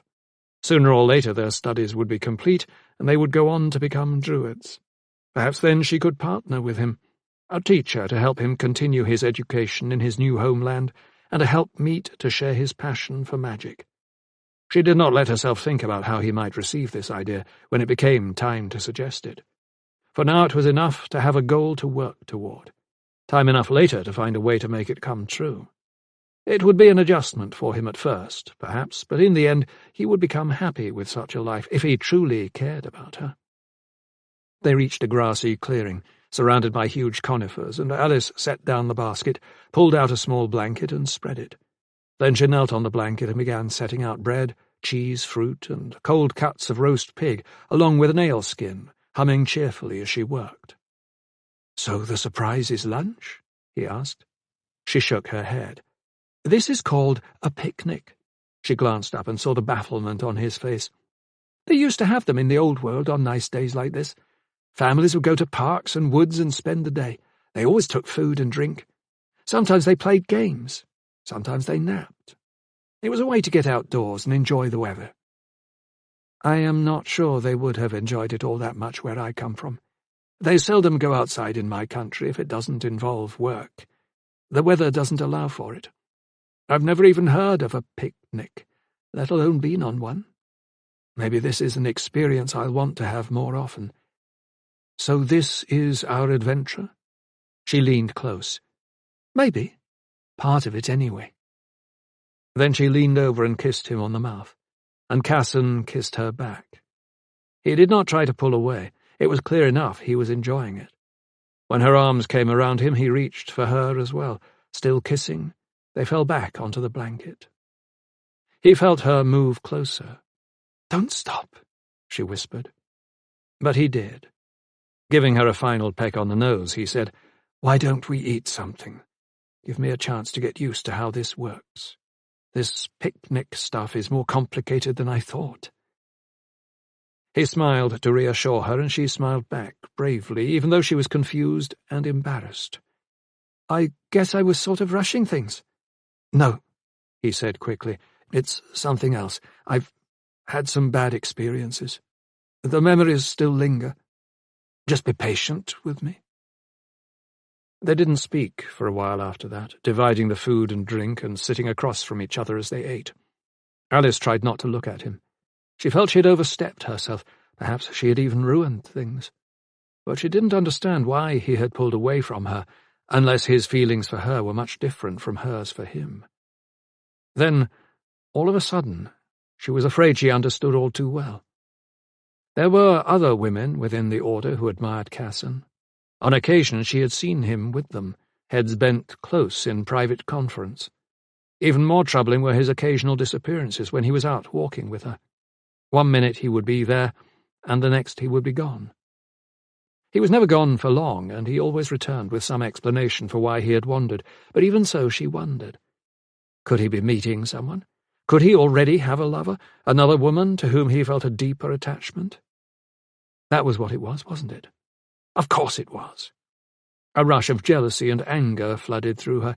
When he reached over and wiped a corner of her mouth, it incensed her, even though she believed he intended it to be an expression of endearment. She turned away instantly, looking off into the trees and feeling miserable. A little later, after they were finished eating and she was packing up the basket, she said, "Maybe we ought to go back now." He shook his head. "I would like to stay here a little while longer. Can we? I'm enjoying this." She managed a momentary smile. "If you want." He moved over to sit next to her and put his arm around her. "You have been such a good friend to me, Alice.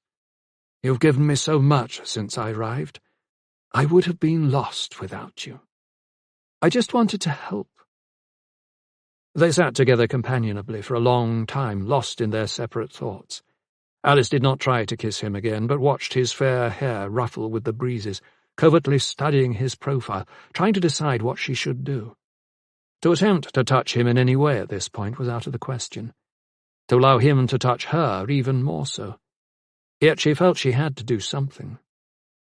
But it was Casson who spoke first. "What do you make of the Blade's dismissal?" he asked. For a moment she was silent. Ober Balronen's unexpected exiling of Darli was not yet common knowledge. "You know about that?" she said, confused. "Word of something so important has a way of getting around pretty quickly at Paranor. What do you think of it?" She shook her head. "Apparently he accompanied 2 druids to meet an army that had wiped out several troll armies to the north. The purpose of the meeting was to try to find out what these invaders wanted. Things went wrong and both druids were killed along with all their guards. Balronen said the Blade was to blame, said he didn't act quickly enough to save them, so he was dismissed from service. He's to leave tomorrow morning." Casson considered. "Do you think it's true, what they say about him failing the druids who were killed?" She shook her head. "I don't know. He never seemed the sort to back away from a fight, and his reputation within the Order is very good. I think maybe the Ardris overreacted. That occurred to me as well. It would be in keeping with what I've been told about Balronen. He is not well liked by the other druids, rumoured to be short-tempered and a bit irrational at times. His abrupt dismissal of the Blade reinforces that impression." "You're brave to voice those impressions to someone you barely know. What if I were one of his confidants? What if I were a spy? I would report such talk if I were." He smiled. "But you aren't, are you?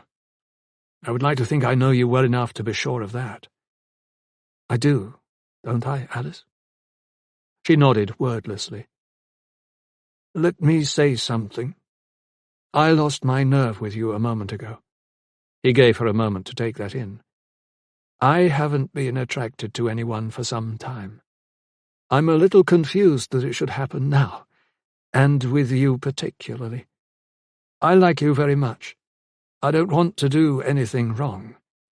I hadn't even allowed myself to think there could be something between us besides friendship until today. I guess you surprised me." He paused. "I just want to say that if you asked me, I would like to go on another picnic with you sometime." She gave him a long, searching look, measuring his words and the expression on his face. "I would like that too," she said. And just like that, everything was better. Darley spent the day in his quarters, confined by order of Ober Balronen, his imprisonment enforced by a pair of troll guards who never left their post. Several times he opened the door to see if they were still there, and each time they were. It took him far less than an hour to gather up his meagre possessions, and then he had nothing to do but sit and wait. It made him wonder. Why had Balronen let him remain in the keep until tomorrow? The more he thought about it, the odder it seemed. What was Balronen planning for him that he was keeping to himself? Perhaps he still thought to find a way to take the sword of Lee from him. But Dar didn't have it, and at this point he didn't know where it was. Food and water arrived, but other than that no one came to visit. Dar paced and fumed and considered various forms of escape, but in vain. He spent considerable time trying to figure out what had become of his sword. He was mystified by its disappearance.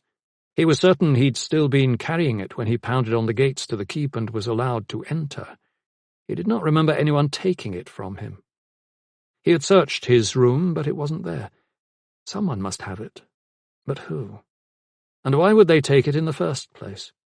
No one could use it but someone born of Lee blood, someone who was a descendant of Roan Lee, who had first immersed the blade in the waters of the Hadeshorn at the urging of the druid Alanon all those years ago.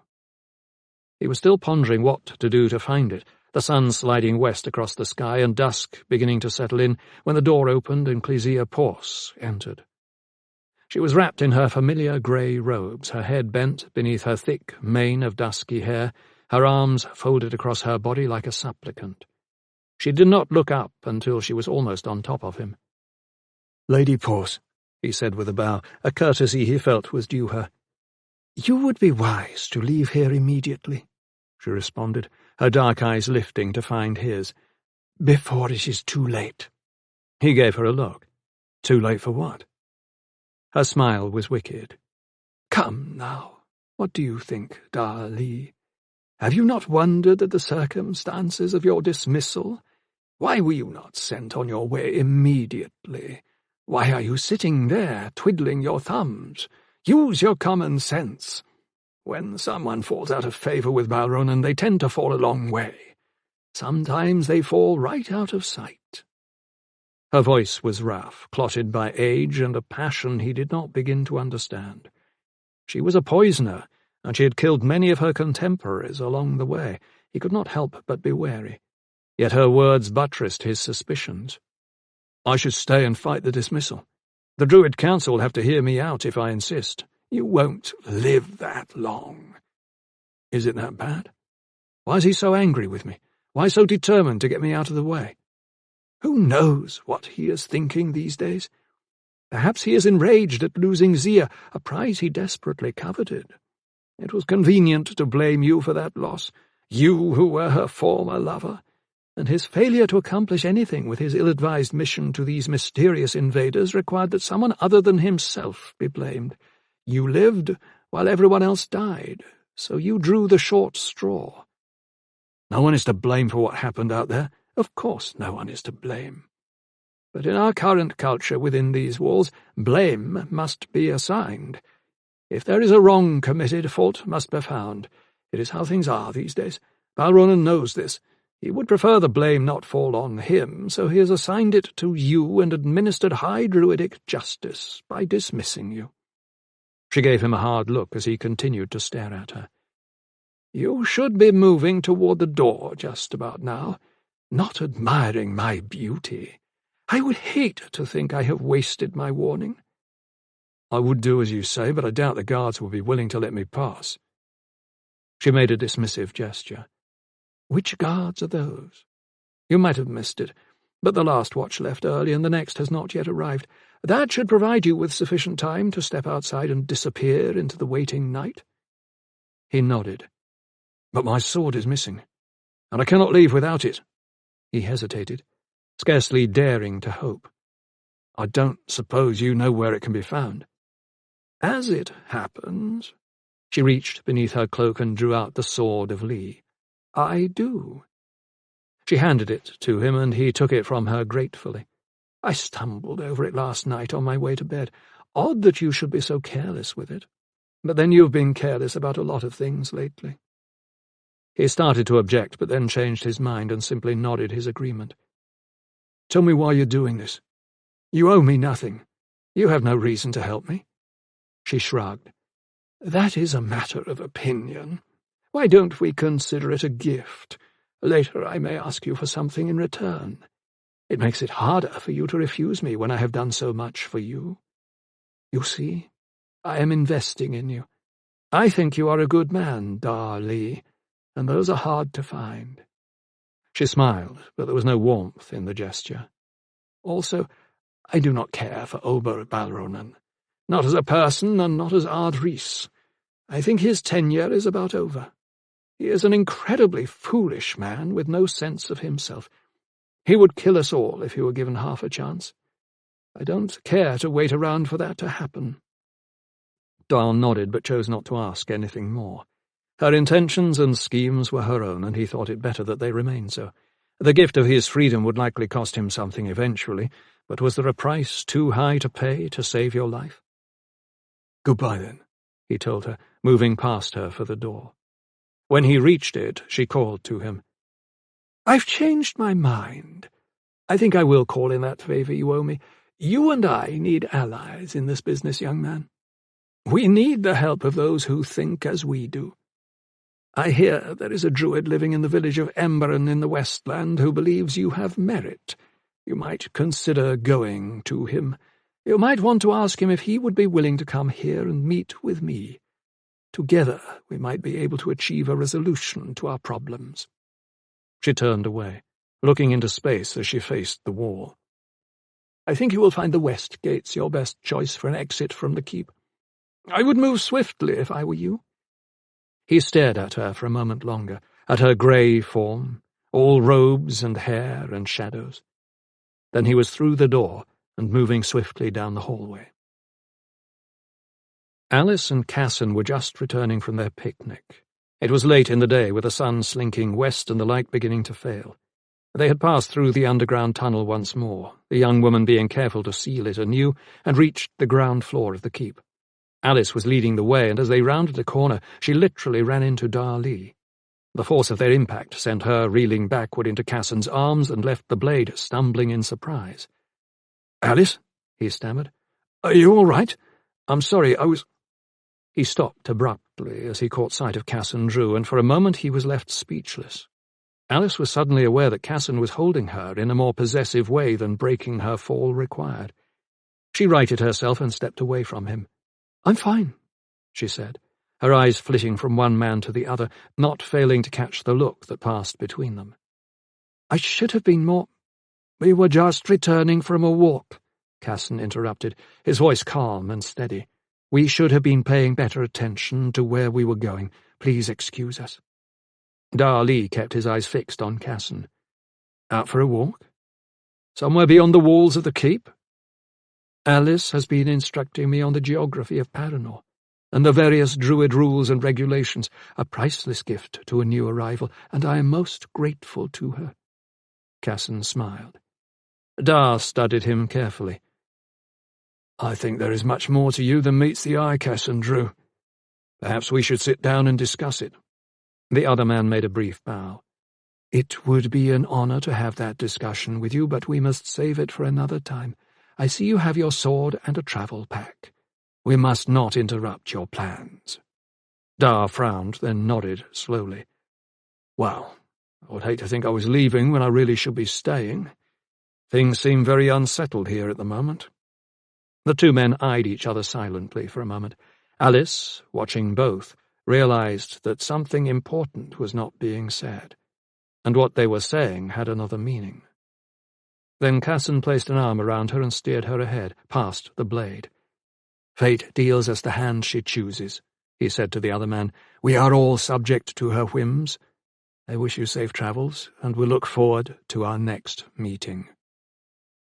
Darlee said nothing. Alice glanced back over her shoulder and saw that he was still staring after them. Then they rounded the next corner, and she lost sight of him entirely, and was left to ponder the meaning of what had just happened. 25.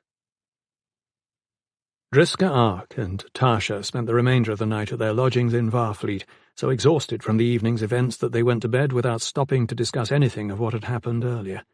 This didn't prevent either of them from thinking about all of it, however, lying awake until they finally gave in to sleep's welcome embrace. The Druid was up early the next morning. Tasha might have slept longer, but he was shaking her awake while it was still dark, and she was deep in her dreams. "No point in lingering in Varfleet," he whispered. His voice was soft and calm, but insistent, so she shook off her lethargy and rose without argument. With the dawn still an hour away, they trudged down to the lobby with their belongings in hand and went out into the mostly deserted city, heading for the airfield and the little two-man. Walking was a drudgery Tasha could have done without, but there were few public carriages working at this hour. "Who do you think that boy was?" she asked him after they had gotten barely 50 feet from the inn. "Shay Ormsford, apparently," he answered. "So he says, but not the real Shay Ormsford, who's been dead since the time of Alanon. So how did he get his name? Is he family?" The Druid stared out into the dark, thinking about it. "He might be, or he might simply have been given the name at birth. Some people still remember the story and revere the name. Parents like to name children after famous historical figures, or perhaps he decided to take the name for himself. It could have happened like that." She didn't say anything for a moment. "Big coincidence that he was the boy you chose to guide us, though." "Coincidences are not unheard of. What difference does it make? Do you think he has use of the wish song, or magic of any sort? It didn't seem so to me. Smart, quick, and eager to work, but not gifted with magic. I would have sensed it." She nodded. "Me too. But it's still strange." He didn't argue the point, and she took that to mean that he agreed with her. Of all the names to run across while on this expedition, to find the mystery man who had hired the Orsis assassins, nothing could have been more unexpected. At some point she imagined Driska would want to return and find out about this boy. He hadn't said anything to suggest it, but by now she knew how his mind worked. More to the point, she knew the ways in which he was like her. If she wanted to find out more about this Shay Ormsford, it was a good bet he did as well. They walked for a time in silence, Tasha thinking of how much she enjoyed the silence of very early morning and how much she missed Emberon. She missed the forest, the smells of new leaves and grasses and fresh-cut wood. She hated the city. The raw and acrid burn of ash smoke from factory furnaces, the stench of the rivers where the inlets and bays gathered refuse and waste, the streets littered with trash and strewn with filth, and the dying embers from wood fires smouldering in 1,000 barrels where the poor gathered to stay warm. "Where do we go from here?" she asked him finally, hoping it wouldn't be another city. "We fly north," he said quietly. His dark eyes were intense. "To Emberon, you mean?" she asked hopefully. "No, not to Emberon. We're flying to Paranor." She felt a twinge of anger. "Why there? They won't let you in, won't talk to you, won't acknowledge you at all. You said so yourself. What's the point?" She stopped where she was and waited for him to turn back. "Is this about finding the man who hired the Orsis assassins to kill you?" "Yes, Tasha. I have good reason to think we might find him there." She stared at him, a look of confusion on her face. "What do you mean, we might? You told me that Tigeron gave you his name. Did he, or didn't he?" "He didn't know the man's name, but he gave me a very good description of him, and something just as important. Our mystery man told Tigeron he could be found at Paranor. So we can go after him. We can find him from his description. If he's a druid, we'll know soon enough. We'll finally have him." The Druid walked over and placed both hands on her shoulders. "You are a spitfire, Tasha Kanan. I like it that you never see any barriers so thick they can't be breached, or walls so high they cannot be climbed. But you are getting ahead of yourself. A description alone is not enough. I need something more." "What? What else could you possibly need?" "Well, for one thing, I need you to be able to distance yourself from your fixation on gaining revenge for the attacks and try to look at the larger picture." "What larger picture is that? Hired assassins tried to kill us. I don't think the picture needs to get all that much larger for us to figure out what is needed." "Think about what we know for a moment. Twice these assassins came after us. They burned my cottage to the ground the first time, without hurting either of us, and then they came back almost immediately to try to complete the job. So the question becomes this: who would want me dead that badly? What enemy is so determined? And you think the answer lies at Paranor? I think it is a good place to start. Someone might know something useful, especially once we provide a description of the man who hired those assassins, but we have to ask in the right way. Ask nothing. We should demand the truth. Realities are sometimes very inconvenient. Driska turned and started walking again, forcing her to follow. How nice it would be if we could always do just what we wanted, without stopping to worry about how to actually make it happen. You're making fun of me. He shook his head. I just want you to be realistic about the situation. I don't have the standing in the Druid Order that I once did. I have few friends left at Paranor. I have fallen far enough that certain men and women feel they can do me harm with impunity. So they try to discredit me, and perhaps even send assassins after me. What friends I have and what relationships remain I cannot afford to lose. I have to use good judgment in deciding what questions to ask and whom to ask them of. No amount of wishing will change this. At some point, Tasha, you will have to learn the importance of moderation. You will have to learn when to back away, or at least to bide your time. She studied him a moment. I hope you're wrong. I hope I never have to back away when my instincts tell me not to. I don't want to be like that. But maybe it's the wish song that makes me think this way. Magic is a powerful weapon, and I don't have to back down from anyone or anything. Be that as it may. For now you are my student, and I am your teacher, he replied, giving her a look. So you will do as I tell you. We will go to Paranor, and we will ask our questions in a disciplined and cautious manner. A wagon passed them, but it was laden with goods and not made for transport of people. The city was coming awake. A scattering of men and women on their way to work filtered out of the shadows, ghosts in the near dark, wrapped in cloaks and jackets, heads lowered against the weight of the coming day's burdens. Tasha glanced at those who passed by closest, trying to read something of their lives in their faces.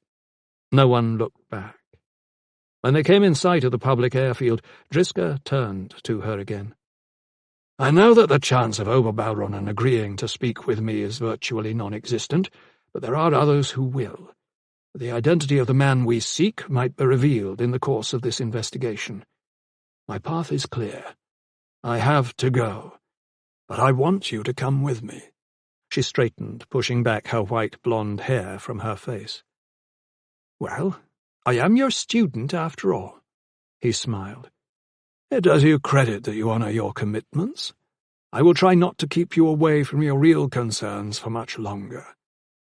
She knew at once what he was talking about. Tavor. Driska understood that her brother was her most immediate concern. She needed to get to him before much longer. Driska might have imposed a year-long apprenticeship on her as a precondition of teaching her to expand and manage the uses of the wish song initially, but he had promised her as well he would give her a chance to find her brother before then and make certain he was safe. He had even said he would come with her. She strode ahead of him, shoulders drawn back, head lifted. She knew the way to the airfield, which was not that much farther ahead. She remembered it from earlier. No damage to her memory as yet, she thought. But her concern about where her life was going was another matter. They reached the airfield and boarded their craft just before sunrise. Lifting away, they had the pleasure of greeting the sun's appearance as it crested the Wolfstag Mountains far to the east in a brilliant display of pink and red, turning slowly to gold. The sky flooded with light that revealed a clear, blue, cloudless expanse and no suggestion of anything but good weather in any direction. Driska was at the controls, steering their 2 men away from Varfleet and north toward the Dragon's Teeth. Shadows still draped the jagged peaks of those mountains, giving their towering cliffs a scarred, empty look, where they rose above the tree line in ragged clumps. To the west, the leading edges of the emerging sunlight were beginning to creep across the plains country toward the homeland of the elves. The druid took a moment to wonder about a people that had been so closely allied to the druids in years past. Where were the elves now? An enemy army was invading. Battles had been fought and lost in the Northland troll country, and the elves might as well have migrated to another continent for all the involvement they'd had. What had become of them? He sighed ruefully, thinking about it. He would have to address this mystery as well. Had word not reached the elves about what was happening? Surely that couldn't be possible. Yet why hadn't they made some sort of response? Why hadn't they acted on a threat that was directed at them as well, and come north to see what was happening? Unable to answer any of these questions at present, he turned his attention to deciding whom he could persuade to meet with him. Even that would be hard, for only a few would be likely to listen to anything he had to say. Members of the Druid Guard would be easy enough. The trolls had always liked and respected him, but it was the Druids who would be most likely to know anything of value regarding enemies and their identities, and it was the Druids he needed to reach. Driska shook his head. It was an impossible situation. Aside from Dar Lee and one or two others, he couldn't think of anyone who would disobey the Ard Rhys and speak freely to him, no matter how persuasive he was. The consequences of doing so would likely be severe if Balronan found out, and there were few within the Order who would be willing to risk that under any circumstances. Beside him, Tasha Kanin was considering what she would do if her mentor's efforts failed and he decided to postpone the search for her brother once again. He would want her to stand with him or to accompany him on whatever path he chose to take.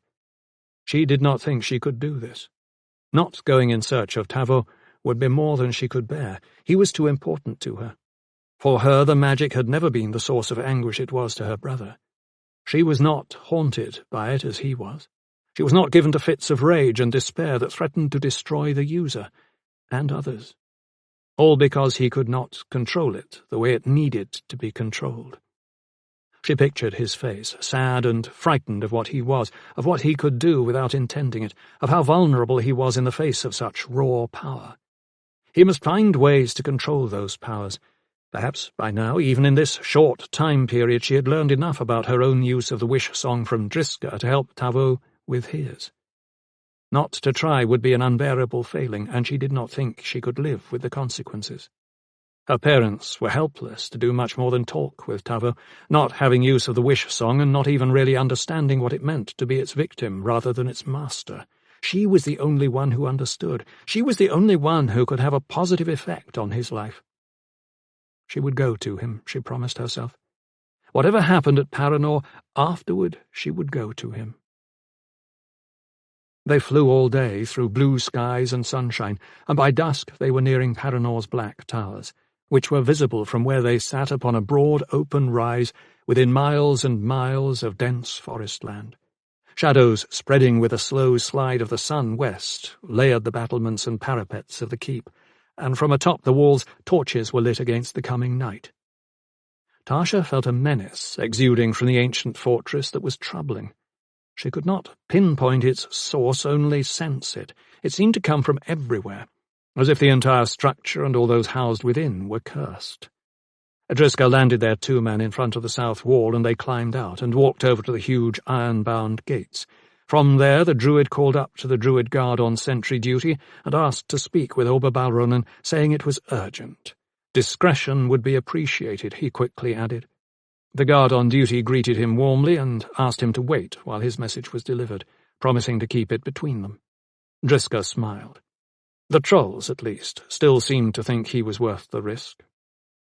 He stood next to Tasha in the failing light, and neither spoke, the darkness deepening all around them, the silence a close and vaguely threatening presence.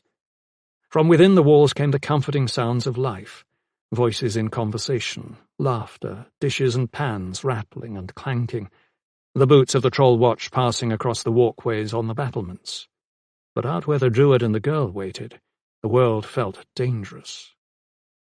When the sentry returned, he did not bring good news. He told Driska that the Ard Rhys refused to speak with him. All within the keep were forbidden from speaking to him. These were not words he would have chosen to say, he added, if the choice were his. But the choice was not. It would be better if Driska left now and did not return. It would be better if he left them all with memories of better times. The words were spoken in the guttural troll language, but Tasha understood the gist of it. The rough edges of the words lent them a poignancy that was unmistakable. The troll who delivered the message did so reluctantly and with no apparent ill will. He was a messenger who clearly wished things could be different. "Is there no one who would speak with me?" Driska called back in disbelief. "No one at all?" The troll did not respond. Then he nodded once and disappeared. They waited expectantly for a few minutes. Driska shook his head. "Someone will come. We will wait by our airship." She did not feel the confidence he did, and wondered why anyone would speak to them when Balronan was so set against it. She followed him back to their two-man, which by now was little more than a desultory lump swathed in darkness, and they sat down in the shadow of its hull to wait. Half an hour passed, and no one came. Another half hour. Still Driska remained where he was, and because she understood that he was decided on this, she sat with him in silence. It was an endless vigil that she became increasingly sure would lead to nothing. Until, finally, she heard a secondary door opening at the base of the walls and saw a momentary sliver of light escape from inside. A shadowy figure appeared in the doorway, silhouetted by the light. They had only a glimpse, and then the door closed, and the darkness returned. Driska got to his feet and stood waiting. Tasha did the same. The figure coming toward them, revealed by the light of moon and stars, was a grey thing, hunched at the shoulders and cloaked head to toe. Its gait was a shuffle more than a walk, and the insubstantiality of its body was recognizable even through heavy outer garments. A woman, tall and slight of build, bent, perhaps with age and perhaps with something more, face lifted within the cowl so that she was able to watch them closely. She came at her own slow pace, unwilling or perhaps unable to do otherwise, arms lowered to her sides so that she presented no overt threat. "Clesia," Driska greeted as she reached them. "You are surprised, Driska Ark, that I would speak with you when no one else would? Haven't I always done those things that no one else would dare to do?" The gaunt woman's gaze shifted to Tasha. "Who are you, girl? What is your name?" Driska immediately stepped in front of her. "She is my charge, responsible for helping me with small tasks that would otherwise prove too time-consuming and distracting. Her name is Tasha. Tasha, this is Clesia Porce, one of our oldest and wisest druids." He said it quickly, cutting off the introduction that Tasha was about to make. Tasha didn't miss the warning behind the gesture. "Be careful of this one," he was saying. "A helpmeet, is she?" Clesia Porce snorted openly in disdain. "And I am the Queen of the Silver River. You're teaching her magic, aren't you, Driska? Still a mentor to magic wielders, even if you don't find them here at Paranor anymore. What are your skills, girl? What sort of magic do you have that would interest a man like Driska Ark?" Tasha stayed silent. Driska took a step closer to Clesia, almost as if to diminish Tasha's presence. "Why have you chosen to speak with me? There is no love lost between us, and you were pleased enough to see me gone from Paranor. If you could have managed it, you would have succeeded me as High Druid. Your ambitions for advancement are well known. Where is Darli? Surely he would have been a better choice." Clesia Porce gave a small shrug. "Once, perhaps, no more.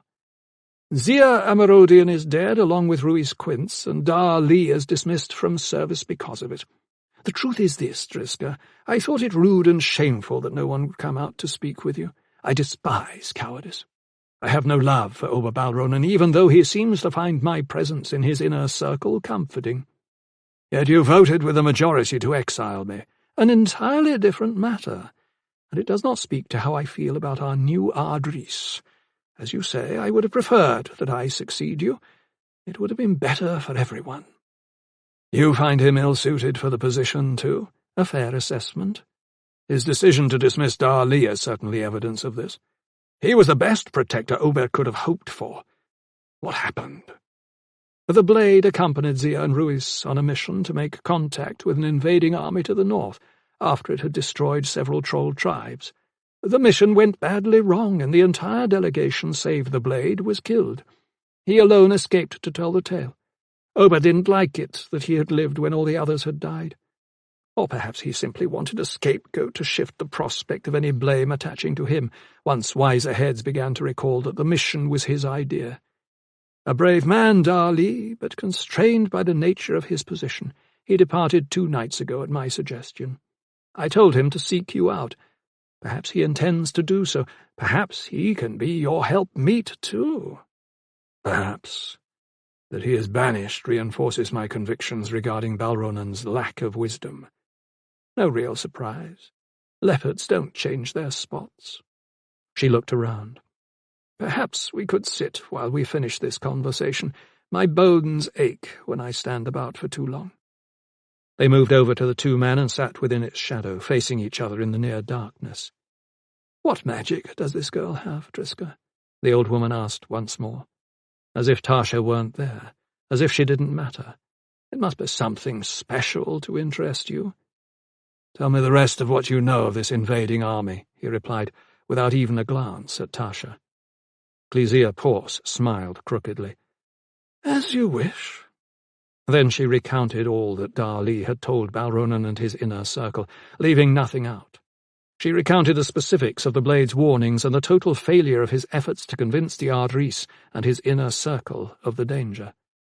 Surviving when everyone else dies is sometimes a mistake. Driska shook his head in disgust. You have to find a way to convince Ober that he is making a dangerous error. Can you do it? She made a dismissive gesture with one withered hand. He listens to no one but himself these days. That said, I shall repeat your concerns, conveying them as my own. He will listen to me even if he finds it distasteful. He will do so because he is afraid of me. I might persuade him to change his mind about allies and the safety of the keep. Is that what you came here for? Darley would seem a poor choice to act as spokesman for your thoughts about this invasion. Driska hesitated, as if uncertain whether or not to say more. The invasion was not the reason I came to find the Blade. I came for a different reason entirely. Quickly and succinctly he recounted the attacks from the Orsis Guild assassins and his search to discover who had hired them to kill him. Then he provided a description of the man who had come to Tigeron to arrange for the assassins. Tasha listened without comment, knowing the Druid wanted her to stay silent and not give away anything to Clesia Porce. Why he felt that way towards someone from whom he was asking help and to whom he was telling everything was confusing, but she respected his judgment about how dangerous, yet perhaps helpful, this old woman might be. The seamed face with the depthless black eyes, cloaked and hooded and ghostly, showed nothing as he finished. The eyes spared Tasha another glance. Then the old woman nodded. I don't recognize the man you've described. I would remember him if I'd seen him. She shrugged. I think it best you go now. There is nothing more you can do here. I will speak with Balronan in the morning. I will do so without other members of his inner circle present, so they will not be allowed to influence him. If I am successful, I will get word to you. She reached into her robes and produced a small globe that gave off a faint blue cast that even the darkness could not diminish. A scry orb, she told him. I found it among the artifacts recovered from the sorcerer Arcanon over 200 years ago. If you warm it with your hands and ask for me, I will feel it. There are 2. I will be carrying the other. We can communicate with each other as if we were sitting together as we are now. A good sort of magic to have, Driska observed. I am surprised you managed to keep it from Balronan. A sneer twisted her lips.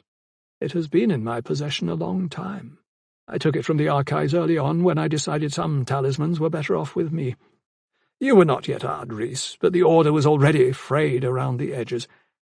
I see things, Driska, and your fall and Ober's rise were among them. Here, take it. He reached out and she placed it in his hands, adding, I will expect it back when this is over. You shall have it. She rose. I shall go back inside. If I'm out here too long, Balronan will find out. I would rather he does so at a time and place of my own choosing. He stood up with her, and Tasha rose with them. If you should see this man I described, or hear any suggestion of who he might be, you will be told. Clesia Porce glanced at Tasha. I will see you another time, girl. Then she shuffled away and disappeared into the darkness. When she was clearly beyond hearing, Driska said to Tasha, "Well done." "But I didn't do anything." He looked at her and smiled. "As I said, well done." 26. 3 days later, they were back in Emberon. They were walking through the late afternoon sunlight on their way to the cottage when Tasha made her decision. She had been debating it with herself ever since they had finished their meeting with Clysea Porce and begun the long flight back to Westland. It was an agonizing process, and she had changed her mind repeatedly as the hours passed. "I'm leaving tomorrow to find my brother," she blurted out. She surprised herself with the vehemence of her pronouncement and quickly tried to smooth it over. "I mean, what choice do I have? I have to know what's happened to Tavo." He looked over, and there was surprise reflected on his face. "I have to," she insisted. "If I stay longer, I will hate myself if things have gotten worse. Hearing from Clysea Porce could take days, and there is no guarantee she will contact you even then. I can't sit around waiting to find out. Nor should you.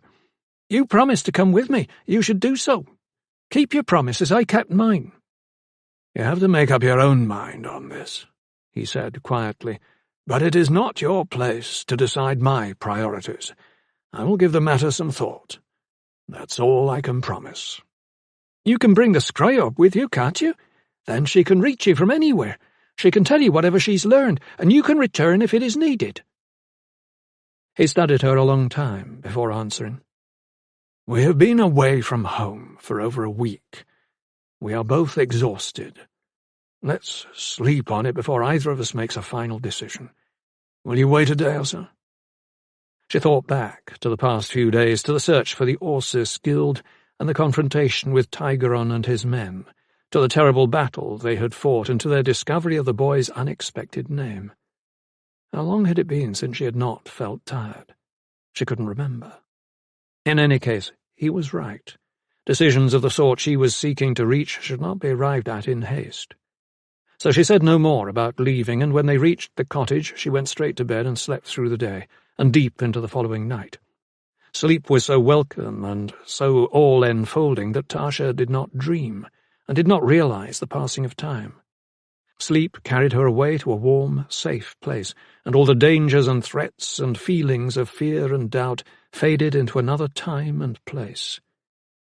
It was only when she finally woke and saw how dark it was that she realized how long she had been slumbering. She lay where she was for a time, luxuriating in the warmth and comfort of her bed covers, letting wakefulness surface slowly, letting sleepiness drift away at its own pace. When she felt ready to do so, she rose to leave the cottage and go out into the night. She threw on her cloak over her nightdress and walked in silence through the living area of the cottage and out onto the porch, opening and closing the front door quietly behind her. Around her, everything was silent. After a moment, she moved off the porch and down into the yard and stood staring at the stars. It was a clear night, and the absence of any artificial light revealed a vast array of brilliant pinpricks and scatterings of milky swatches decorating the blackness of the great beyond. She smiled in the cool of the autumn air at the majesty of this endless firmament, imagining what it would be like to go there, to visit those worlds, to explore those vast reaches. Once, it was said, men did so in airships they crafted from metals and composites, and stood upon worlds where no other humans had ever been. What must that have been like? How many were there? It was impossible to know. Thousands? Millions? More? She closed her eyes and breathed deeply of the forest, of its green life changing with winter's approach, of the fecund earth that absorbed what could be used to create new life when the old began to pass. She breathed and held the smells in her nose and lungs, trying to bring wisdom and understanding out of what she had captured. She wished she were smarter, more capable, and less uncertain. She wished her brother could be kept safe from harm, even knowing it was a wish that could not be granted and would never come to pass. The recognition and acceptance of it were harsh and bitter, and she almost cast it away. But it was too real and necessary to be recklessly discarded, and she knew she must carry its weight from this moment forward until she had found her brother and done whatever she could to bring him back to her. Not only in the physical sense, but also emotionally. not in the hope of a curative, but in search of an accord. When she opened her eyes again to look back at the stars, she found Fade, only a few feet in front of her huge, sleek body sitting back on her haunches, her lantern eyes bright with intelligence and curiosity. Oddly, Tasha was not frightened to find the moor cat had gotten so close without making a sound. Her appearance provoked no sense of panic or fear, no response beyond the pleasure she found in discovering she was there. The girl almost reached out to pet the great beast, but stopped herself just in time. There were boundaries to be observed with creatures as massive and feral as a moor cat. Presumptions of friendship had no place in the mix. They were alien and mostly unknowable to each other, the cat and she, and an acceptance of this truth was important. "Well met, beautiful thing," she whispered to the great beast. To her surprise, Fade began to purr, a rough, throaty growl that rumbled up from somewhere deep inside her chest. "Look at that sky," Tasha said impulsively, pointing. "Is it not beautiful?" But Fade showed no interest in the sky. The lantern eyes remained fixed on her, and only once did they blink, perhaps in acknowledgement of her comment, or perhaps just because. "I would go there one day," she confessed. "I would go there and see what wonders lie beyond our own world, what creatures I would find that I did not know existed, what it would feel like to experience a meeting. I would give anything for that." Fade stayed put a few moments longer and then rose to a standing position, her muzzle only inches away from Tasha's face. She saw the cat's nose twitch and realized it was sniffing her, taking in her smells, reading things about her she could only guess at. The exploration lasted several minutes, a slow and leisurely study of one species by another, a consideration of truths to be learned. Finally, apparently satisfied, the big cat wheeled away and went back into the trees, disappearing a piece at a time as she did so. Tasha had long heard that moor cats could do this, come and go right in front of you, simply fading away when it suited them, even in broad daylight, but it was amazing to actually see it. The elemental magic captivated her. It reminded her again of what Driska Ark could do, of his ability to disappear and leave only an image behind. A magic that she, too, was just beginning to master. It felt right somehow that it was a skill she and the cat should share. "I never tired of seeing her do that," Driska said at her elbow, "disappearing as if she were nothing more substantial than a vision." Tasha managed to keep from jumping out of her skin, but only barely. She turned and found him fully dressed and looking off in the direction Fade had gone. "I didn't know you were awake." "I've been awake a while, mostly thinking about what to do. I want you to stay, but I realize you very much need to go. I understand, but I don't like it." She nodded. "I don't much like it either, but my brother can't be left alone much longer. Not safely." "Then you must go to him." The dark features tightened around his smile. "You have a strong sense of responsibility, Tasha. I can't help but admire this. Will you at least stay through this day to see if we hear something from Clysea? If nothing happens, we will go to your brother together, you and I." She stared at him. "You would come with me?" "I think I already said I would. I've done what I can for the Druids. Now I have to do what I can for you. I realize how important your brother is to you. I want you to know he is well." She felt tears come to her eyes as she took his hand and gripped it tightly. "I cannot tell you how much this means to me." He reached for her then and hugged her tightly. She curled into the warmth of his embrace, thinking it had been a long time since someone had held her like this, reminded of when she was a little girl, and her father had done so. "Dawn is only an hour away," he said, releasing her. "Perhaps we should have some breakfast."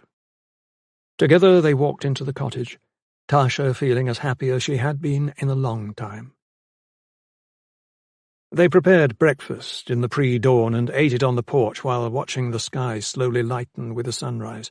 Not much was said, the pair content to look off into the forest and the pale blue arch of the cloudless sky, revelling in the start of another gorgeous autumn day.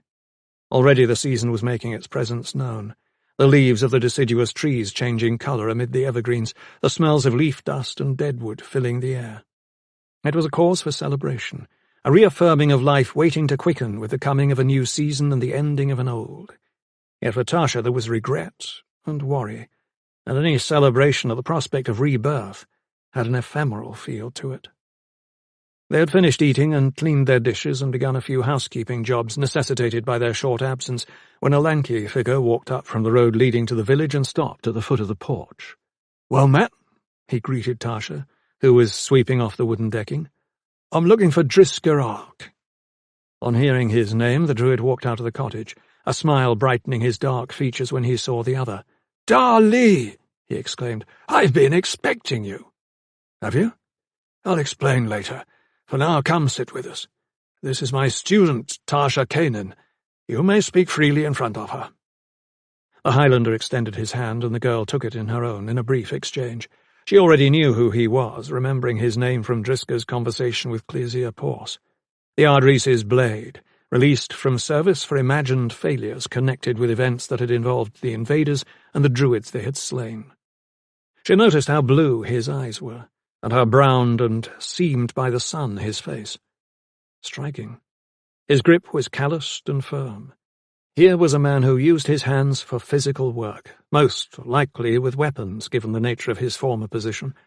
She noted the black handle of the sword strapped across his back, and the way his eyes shifted as he took in everything around him. They sat together on the porch with their chairs drawn close and mugs of cold ale in their hands. "I understand you are temporarily unemployed," Driska said. "Perhaps you come here seeking work." "I can think of worse employment," the Highlander smiled. "But I'm not here for work. I'm here to tell you what's happening at Paranor. Shannarra Bk may have beaten you to it. I spoke with her several nights ago, and she told me of your release as Blade and the story behind it. I already knew of the invaders and their threat to the Four Lands. I tried to find a way to warn Balronan about the danger, but he refused to see me. Did you expect anything different?" The druid shrugged dismissively. "What else do you have to tell me?"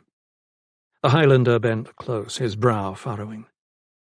"At his best, Balronan is a strange man, but his strangeness seems to have reached new heights. Something is wrong with him, Driska. I mean something besides his usual need to assert his authority and seek reassurance of his status on a daily basis." The Highlander paused, considering.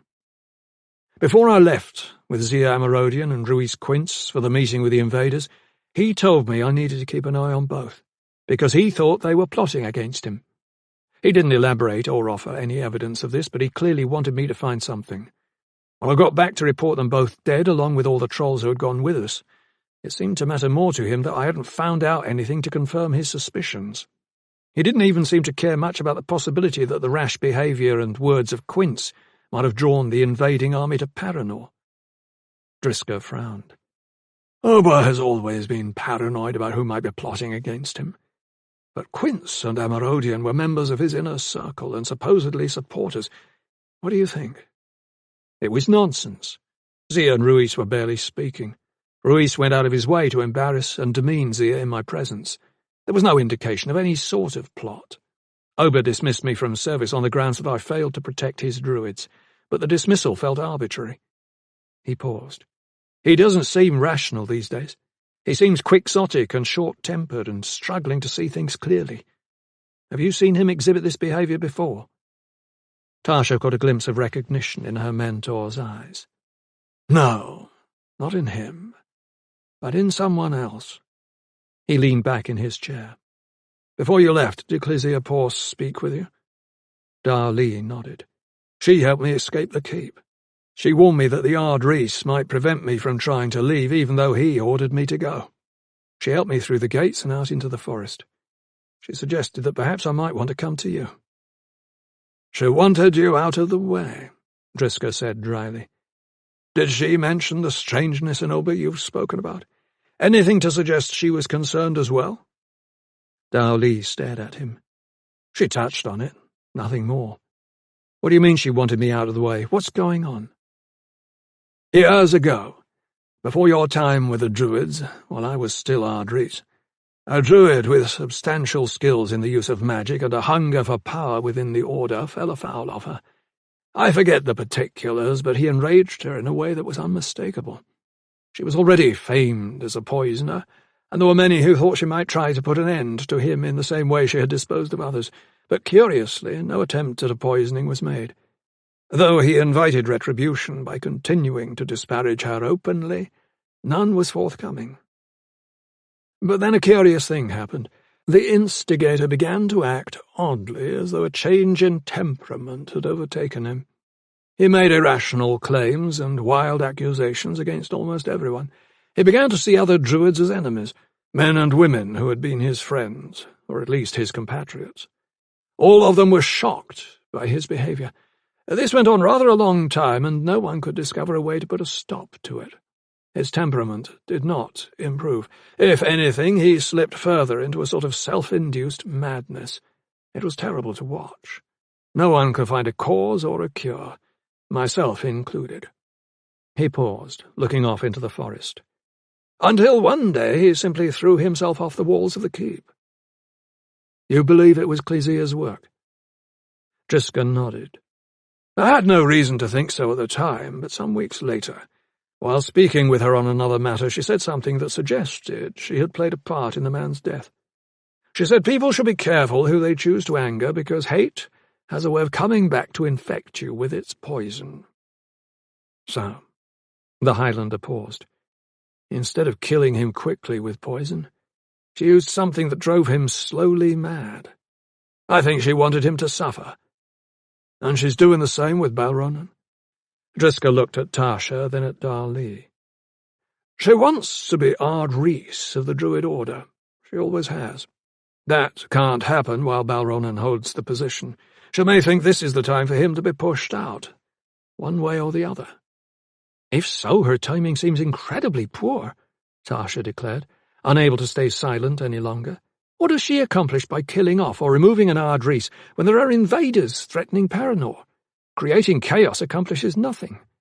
Driska nodded. I don't pretend to know exactly what Clesea is up to, but the circumstances feel too familiar not to be taken into consideration. There's something else you need to know, Darli said suddenly. Something I meant to bring up earlier. I think the invaders have placed a spy inside Paranor. He calls himself Casson Drew. He arrived very recently to be examined for admittance as a druid in training and was accepted. At his examination, he was able to shift his position from one side of the room to the other without being detected, even with 3 druids watching. Like Driska can disappear and reappear, Tasha thought at once, and perhaps those invaders. Wasn't that what the Morsk insinuated? That they became like ghosts? Abruptly, a suspicion surfaced hard and quick, a reach that might not have seemed possible before but now felt almost inevitable. Describe this man, she asked the blade. Physical characteristics, the nature of his voice, anything at all. He did so, and even before he finished, Tasha and Driska were exchanging a look of recognition. He's the one, isn't he? She hissed. Clesea lied. She must have known who he was from your description. What sort of game is she playing? Driska shook his head. Who is this man's mentor at Paranor? He asked the blade. When he saw the look on the other's face, he stood up instantly. We need to go to Paranor at once. Tasha felt her heart stop. All her hopes of trying to help her brother, her plans for teaching him to manage the wish song, and her fears and doubts about what was happening to him in her absence were being cast aside once more. As quickly as that, Driska had broken his promise to come with her to Backing Fell. She stood up. What of my brother? What of Tavo? Driska nodded, reminded of his promise. We can go to him afterward, Tasha, but we need to address the situation at Paranor first. The threat of what might be going on within the keep must take priority. For you, perhaps, but not for me. She held his gaze. I will not go with you. I will be going home to my brother. You promised to let me, and now you must. I would have liked it if you'd been able to come with me, but I will not hold you to it. Still, I must go. There was a long moment of silence as the 3 stared at one another. Tasha felt a cold place opening inside her as she felt the possibilities of becoming Driska's associate and friend dropping away. She was giving up everything for a brother who was increasingly a danger to herself and others, and there was no reason to think she would ever get any part of it back. You must do what feels right, Driska said quietly. If you need to go to your brother, then go. Not with me. But perhaps Darkon Lee will go with you. Someone must protect you if things are not safe for your return. He turned to the Highlander. Will you accompany her, Da?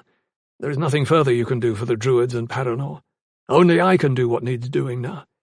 But I will rest much easier if I know that, while I cannot keep my promise to Tasha, I can at least be reassured she will not be harmed in my absence. I know I'm asking a lot of you, but it is important to me. Tasha waited for the Highlander to argue, or flatly refuse, but instead he nodded. I will go with her. She stared at him, searching for some indication of dismay or irritation at having been tasked with acting as her protector, but she found nothing in his expression to indicate either. And when you are finished, and you have done what you can for your brother, Driska added, you will return to me and complete your apprenticeship. A bargain is a bargain, and you must keep it. He rose. Now I must pack and leave for Paranor. Wait! Tasha practically shouted the word. The Druid froze. Just wait. This matter is not settled. You presume to make decisions for me, giving me no chance to tell you how I feel. Whether you believe this is for my own good or not, you have no right. I don't want Darley to go with me. I do not need his services. But you most certainly will. Clesia lied, deliberately. If she has lied once, she will lie again, and maybe worse. She has something planned, and it does not look to me as if it is intended to help you. But Dar can help protect you. He is the only living member of the Druid Order who knows anything useful about these invaders. What if they're coming to Paranor? What if they arrive while you're there? How will you know what to expect or do if Darley isn't there to provide advice? There was a long moment of silence. Then the blade nodded. She is right, Driska. I know what to expect better than anyone. The Druid looked from one to the other and then nodded. I suppose Tasha is right. Very well, Dar will come with me. He rose abruptly and went into the cottage, leaving the Highlander and the girl staring after him, and then staring at each other. For a moment, neither said anything. It felt to Tasha as if the other was taking her measure. She glared at him challengingly, intimidated by those startling blue eyes, trying to decide what they were seeing. Will it be a problem, going back alone? He asked finally. What difference does it make to you? She snapped, her irritation with him surfacing. You didn't want to go with me in the first place. Why didn't you say so? His lips tightened. You know nothing about me, and have no right to presume you do. What I want in this matter doesn't necessarily outweigh what he wants. I respect Driska Ark immensely, and I do not presume to know better than he does. Unlike you, apparently, who seem to think you do. You're the High Druid's blade. You belong with him. I was the blade. Now I am an exile. So we have an exiled blade in service to an exiled druid, a perfect fit. You may think him adequate to the task he sets himself, but do not be so certain. I do not think he is who he was when he was at Paranor. Even in the short time I've been his student, I've seen the signs. He was very nearly killed twice last week. You need to be there for him. And Ali nodded slowly. Perhaps so. But you should understand why he asked me to go with you. He worries about you and needs to know you will be safe if he is not there to protect you. He is concerned that your magic might not be sufficient. You do possess magic, don't you? Of course you do. He wouldn't be teaching you otherwise. His feelings for you are great enough that he cares about your safety. You should be grateful, and you should let him know it. Attacking me is pointless. While she didn't care for the dressing down, she understood that his assessment was correct. Driska had done this for her. He might not have stopped to consider her feelings, but there was no denying he was focused on how best to keep her safe. It would be incredibly ungrateful of her not to tell him that she appreciated it. This did not change her belief that it was unnecessary, but it did temper her anger. "You're right," she said. "I apologize for making assumptions about you, and I will speak with him before he leaves." "Would you consider telling me where it is you're going, and what it is you intend to do?" She saw no reason not to. She was feeling less resentful of him by now, more ready to accept that he cared for Driska too. So she explained the circumstances that had brought her to Emberon and the struggle she was having with her conscience because she had left her brother behind. She revealed that both siblings possessed the magic of the wish song and needed help with mastering its power, although her brother's need was by far the greater. She confessed she was concerned for his sanity and safety both. When she had finished, he just nodded. "You show great love and courage, Tasha. Driscoll must have recognized those qualities in you when he chose to take you on as his student." She gave him a brief smile. "I think he just got tired of hearing me argue over why he should agree.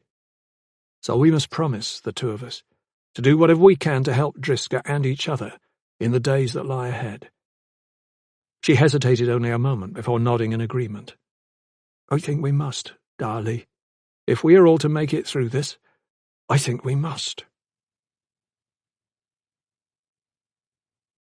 27. Tasha Canin left the village of Emberon the following morning, after the abrupt departure of Driscoll and Darlie the day before. She saw no reason to leave in a rush or without planning, but took time to pack travelling clothes and food and drink, and to stow emergency equipment in the small flit the Druid had provided for her use.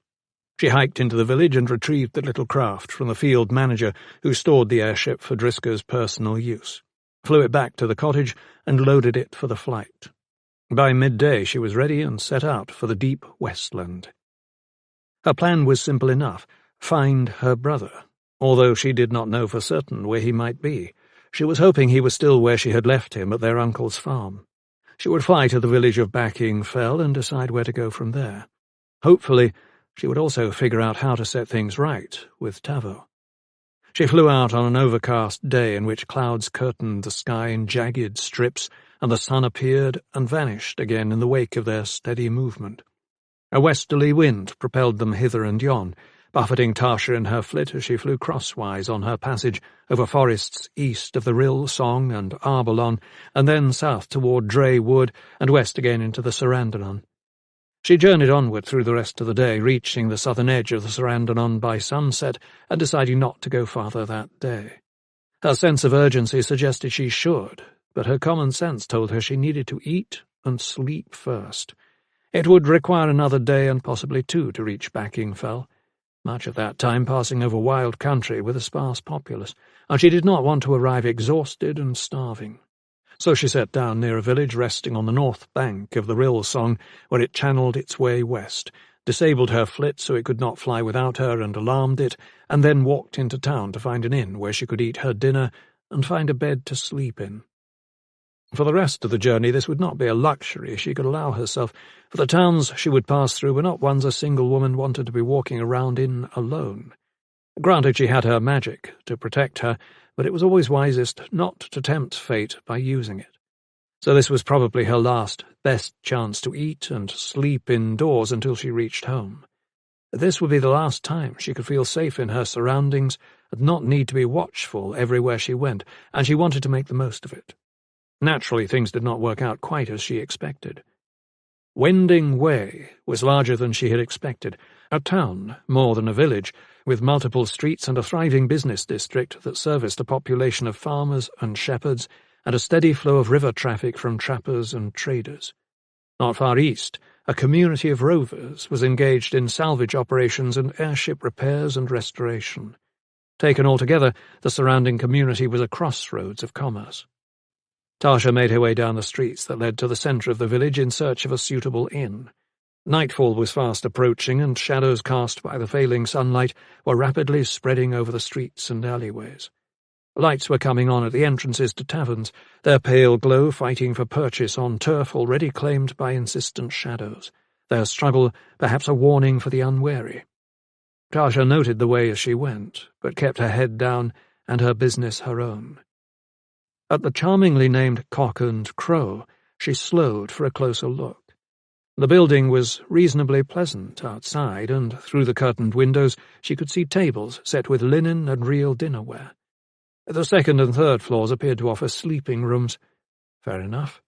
She walked through the door, abruptly stopped, turned around, and walked out again. A pleasure house! Shades! She reached the end of that street and turned up another, heading back the way she had come. Darker here, less heavily trafficked. Most retail businesses closed for the day. She kept on, searching. Soon enough she found the Wayfarer, which had a less cheerful exterior, but was more clearly a normal inn with a bar and stools, tables and chairs, and signs of housing on the upper floors. She entered with fewer expectations, and they were promptly met. A huge bearded man behind the bar called out to her. "Well met, young lady," he bellowed. Come in, all are welcome here, travellers and locals alike. No one turned away. A table for the lady? Right this way," he thundered out from behind the bar, bearish and round, and guided her to a place by a window. He held her chair for her and pushed it in as she sat. She almost laughed. Who had done that for her lately? "Thank you. A glass of ale?" He was off as quickly as he had come, filling her order. She watched him with amusement. He probably did not see many single young women come into his establishment, but this inn still felt safe enough to risk taking a room, unlike everything else that she had passed. She ordered a meal and found the food decent. The patrons mostly ignored her. She ordered a second glass of ale and inquired about a room for the night. The barkeep, who was also the owner, promised her a good room with a sturdy lock. In case she was concerned about being bothered, he added knowingly. She assured him she wasn't and accepted the room. She took her time with the second glass, watching the patrons come and go, looking out the window at the street as the night settled in and the clouds thickened overhead, blocking out moon and stars. As the darkness deepened, the people passing by grew more shadowy and less distinct, as if they were being shrouded against the bright intrusion of the lamplight. Tasha began thinking of her brother, imagining how he would react on seeing her and what she would say to him. Perhaps it would be enough just to be together. Perhaps the words would come naturally, born of the life experiences they had shared for so long. Maybe she would find a bridge to ways in which she could reach out and help him. Pipe dreams, but she indulged them anyway. An old woman hobbled by, supporting herself with a gnarled staff etched with markings. She was dressed in a brightly coloured robe with tassels and ribbons trailing from the sleeves and hem. Tasha looked more closely at the markings on the staff. Were those runes? She couldn't be sure in the poor light. She thought about Driska Ark, imagining what might be happening to him, wondering too about Dar Lee. She found him refreshingly direct and unpretentious. She probably wouldn't have minded if he had come with her, but he would have been a distraction, and she would have felt guilty about Driska. Dar belonged with the man he had sworn to ward, Ardris or no. He was the Blade, and that meant he was charged with the responsibility of providing protection to the Druids, not to her. She sighed, finished the last of her ale, and was about to rise when she glanced out the window. The old woman she had noticed earlier was standing right in front of her on the other side of the glass, leaning on her staff and staring. Tasha would have jumped out of her skin if such a thing had been possible, but instead she held steady and stared back. After a moment, the old woman gestured to her empty glass and then the empty chair on the other side of Tasha's table. Tasha hesitated and then nodded, beckoning the other inside. The old woman nodded, and Tasha could have sworn she winked. Whatever the case, she hobbled into the inn and, without a word to the proprietor or anyone else, came over to the table and sat. She said nothing for a minute, apparently content just to rest, her eyes fixed on Tasha. "Do I know you?" the younger woman asked, surprising herself with the directness of her question. "No, we are meeting for the first time. My name is Parlindrew. Just Drew, if you please." She seemed oddly younger once she was sitting close enough that Tasha could study her. Her hair was grey and chopped short at the shoulders, her body bent with age, her limbs thin and spindly, her hands gnarled and her shoulders hunched, but her face was almost entirely free of wrinkles, and her eyes were bright and alert. Tasha was aware she was waiting for a response. "Tarsha Kainin," she said, and held out her hand. Parlindrew took it and held it a moment, her brow wrinkling. "You carry a heavy burden, Tarsha," she said, "and must do so for a while yet.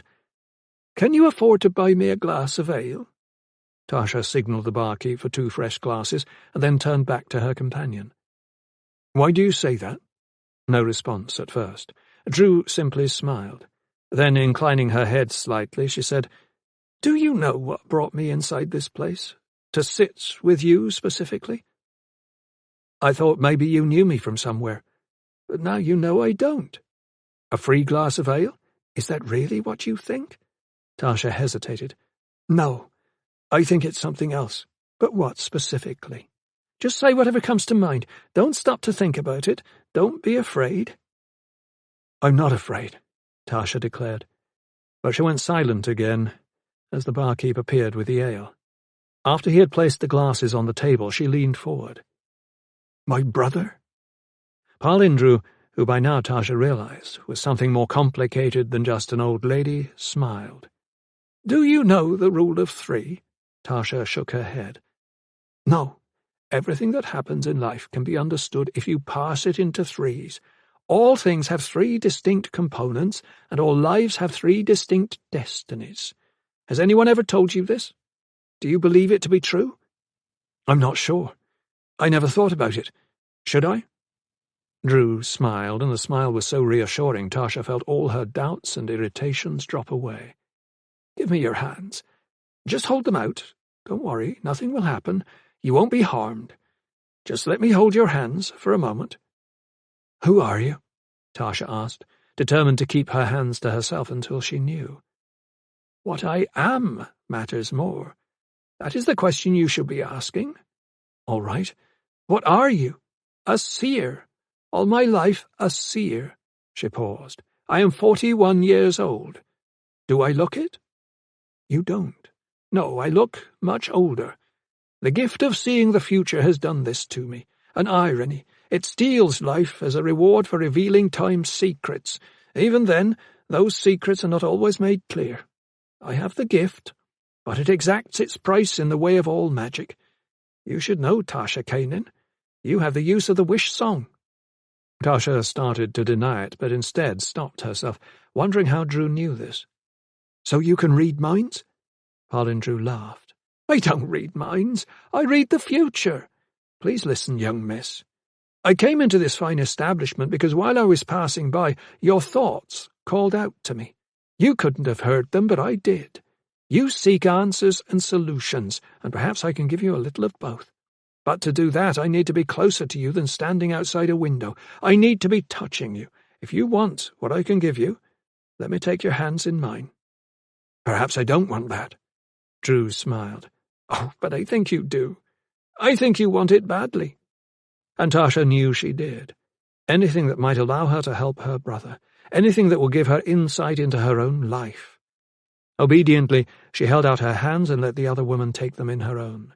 The seer held them gently but firmly, her fingers pressing into the palms as if to reassure Tasha of her intentions. All the while, her eyes looked into the young woman's, fixing on them but not really seeing anything, her stare vacant and detached. Then, abruptly, the pale grey eyes became blue, and the blue became violet, a slow changing each time, and the heat emanating from them was palpable. At one point, Tasha felt a burst of warmth in her chest, a sort of spike that was painful but lasted no more than a moment. It let her know that something had happened, and she had been part of it. She wasn't sure how long the intrusion lasted. Time had stopped. When it ended, she could not tell what had taken place, only that something had. Parlindru released her hands, and there was a look of wonder reflected on her face. Tasha knew at once the seer had seen something important. Rule of 3, Parlindru whispered. So 3 things shall I tell you, and 3 things shall you know of your future. Listen now. Hear me and remember. She paused to make sure she had Tasha's full attention as she held up one finger. First, 3 times shall you love, and all 3 shall be true, but only 1 will endure. Another finger. Second, 3 times shall you die, but each death shall see you rise anew. A final finger. Third, 3 times shall you have a chance to make a difference in the lives of others, and 3 times shall you do so. But 1 time you shall change the world. She stood abruptly, taking her staff and looking down at Tasha with a sad smile. Your burden is great and will be greater still. Keep true to yourself and remember my words. One day, perhaps, we will meet again. The old woman motioned to something off to her right, causing Tasha to look where she gestured, searching for what had drawn her attention. A quick search revealed nothing, but by the time Tasha looked back again, Parlindru was passing through the front door in a whisper of coloured fabric to disappear into the night. Tasha sat where she was and finished her ale, thinking over what the strange woman had told her. Rule of 3. She guessed she would find out at some point if it was true. She downed the last of her drink and walked over to the barkeep. The man looked up as she set her glass on the bar. "Another?" Tasha shook her head. "Have you seen that old woman before?" "What old woman?" "The one I was sitting with. The one I bought the ale for." The barkeep grinned. "You're having me on, young lady, aren't you? There wasn't no old woman sitting with you. Look for yourself. You still got that extra glass of ale you ordered sitting there full up. No one's touched it. You might want to go back and finish it." Tasha stared at the full glass sitting at the table and shook her head. "No, I think I'll just leave it." She exited the room, went up the stairs to her sleeping chamber, closed and locked the door, and slept soundly through the night. But there were dreams, and the old woman was in them. 28. Driska Ark and Dar Lee departed Embren in a rush, not long after the blade had arrived. Normally the trip would have required 3 days, but by travelling straight through the night, the Druid believed they could reach Paranor late the following day. It would be an arduous journey, but Driska was concerned that things at Paranor were spiralling out of control. Ober Balronan's strange behaviour was too similar to what Clysea had induced in that other Druid years earlier to be ignored. If this was the result of Clysea's machinations, Driska had to know. Because whatever the truth about her involvement with both Balronan's and Quincy's strange behaviour, her involvement with Cass and Drew could no longer be disputed. She had deliberately lied to Driska about knowing who Casson was, and Dar had revealed that lie. Clysea had led the team examining the newcomer for admission. She had witnessed a clear demonstration of his ability to disappear and then reappear somewhere else. When Dar had returned from the ill-fated encounter with the invaders to give his report to Balronan and his inner circle, she could hardly have missed noting the similarity between Casson's demonstration and what Dar had described the invaders doing.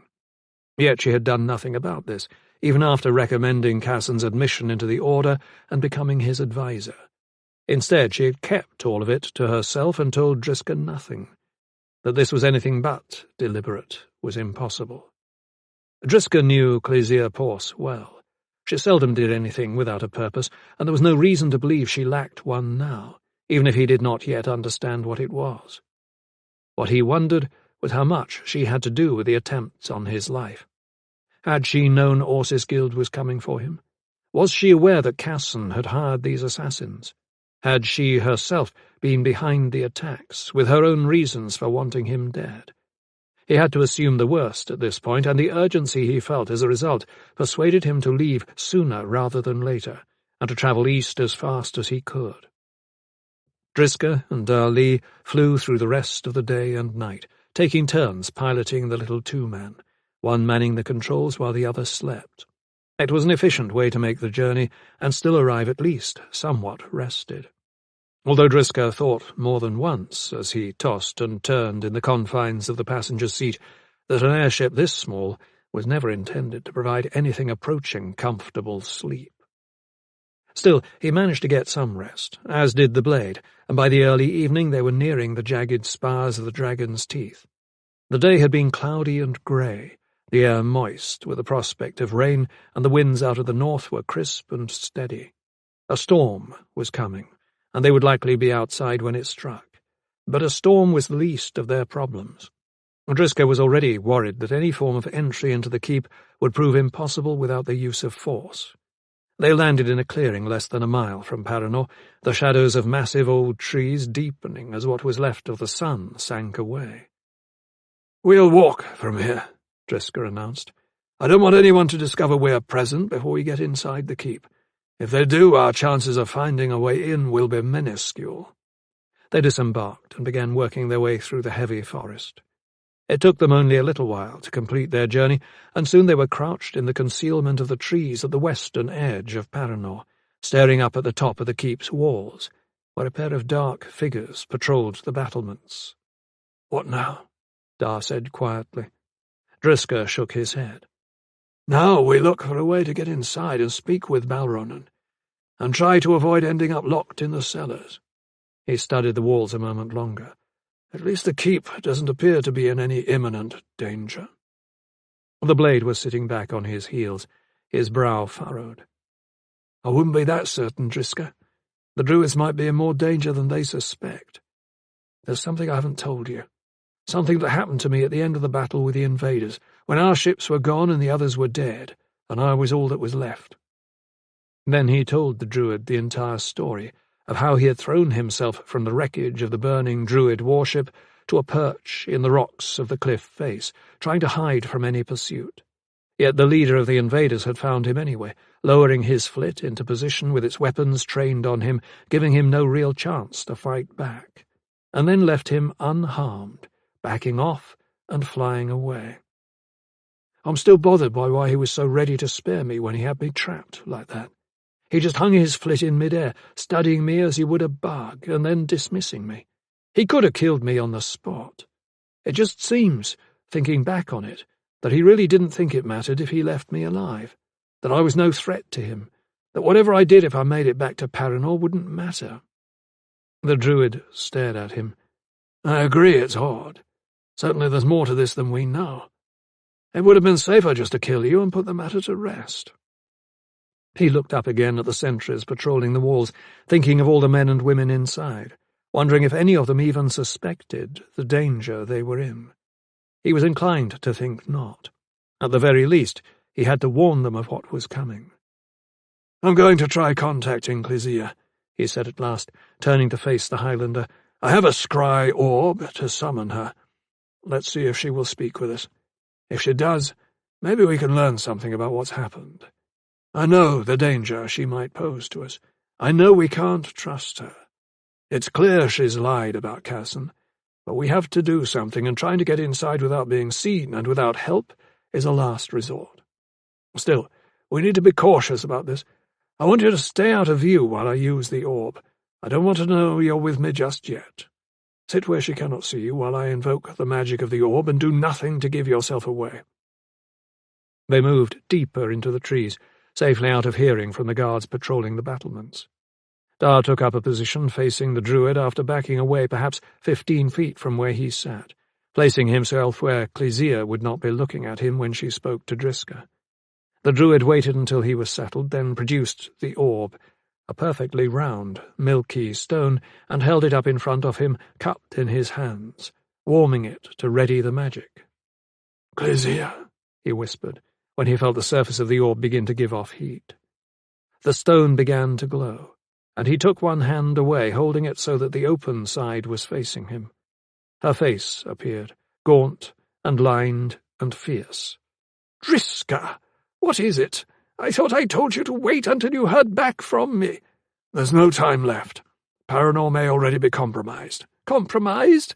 What are you talking about? Where are you?" "Just outside the walls of the keep. Have you spoken to Balronan?"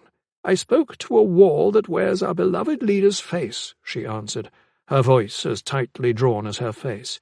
"He does not choose to listen to me. He ignores my reasoning. In his skewed worldview, my concerns lack any real merit. Your concerns, really, even if I was the one who voiced them. I did what I could, but he continues to play the fool." "He is displaying irrational and quixotic behavior, would you say, Clysea?" The sharp eyes fixed on him, suddenly suspicious. "What is this about Paranor being compromised? What is it you know that I don't?" Driska glanced at Dar and back at the orb. "There is a man within the keep, newly arrived, a druid in training. His name is Casson.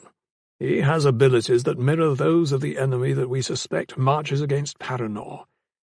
But you already know this, don't you? I described him to you when last we met. He was the man who hired Orsis Guild to kill me. Why did you lie to me about knowing him?" There was an uncomfortable silence. "What are you talking about, Driska? Yes, I know this Casson, a new initiate. I was there for his examination and saw what he could do, but your description did not call Casson to mind. It did not match what I know of him closely enough. Be sensible. Why would I send someone to kill you? Why would I bother? I would come after you myself if I wanted you dead." "Well, that's comforting to know. So you claim not to have made the connection in any way? Not even after hearing that his ability is so similar to that of the invaders?" "I considered it, yes. I have taken steps to try to convince Balronan of the danger that Ruiz Quince may have put us in, though you've already heard what our beloved leader thinks of my opinions. But the similarity in ability is one thing, and connecting your description of the man who hired Orsis is another. Do not confuse them when casting blame on me." She leaned closer to the orb. "I am doing what I can. You have to trust me. You have to be patient, Driska. I have put a watch on Casson and alerted some of those within the keep who can be trusted of the danger we might be facing. There are a few, if only a few, who are not fools." She paused. "Now tell me more about the danger to Paranor. Do you have reason to think these invaders are somewhere close to the keep?" Driska shook his head. "I don't think anyone knows where they are just now. Can you arrange for a scouting party to fly out and search for them? Perhaps find out where they are?" She sighed. "I suppose. Prax Tot controls the airships and their flyers, and he bears no love for me. But he is more sensible than Balron. He may be willing to listen." "One thing more." Her face darkened, and her voice turned shrill. "Not now! I told you, you have to wait. I will make contact with you as soon as I know something more. Meanwhile, stay out of sight. I need time to look into this. Be patient while I do so." And the scry orb went dark. Driska stared at the sphere for a moment and then tucked it back into his pocket. "She's lying," Dar said, coming over again to sit next to him. "Yes, she is," Driska agreed. "Now what do we do about it?" The day passed slowly for Alice, who spent her time anticipating the arrival of nightfall. Unbidden, with no warning whatsoever, Casson had asked if he might come to her bedchamber after hours to see her.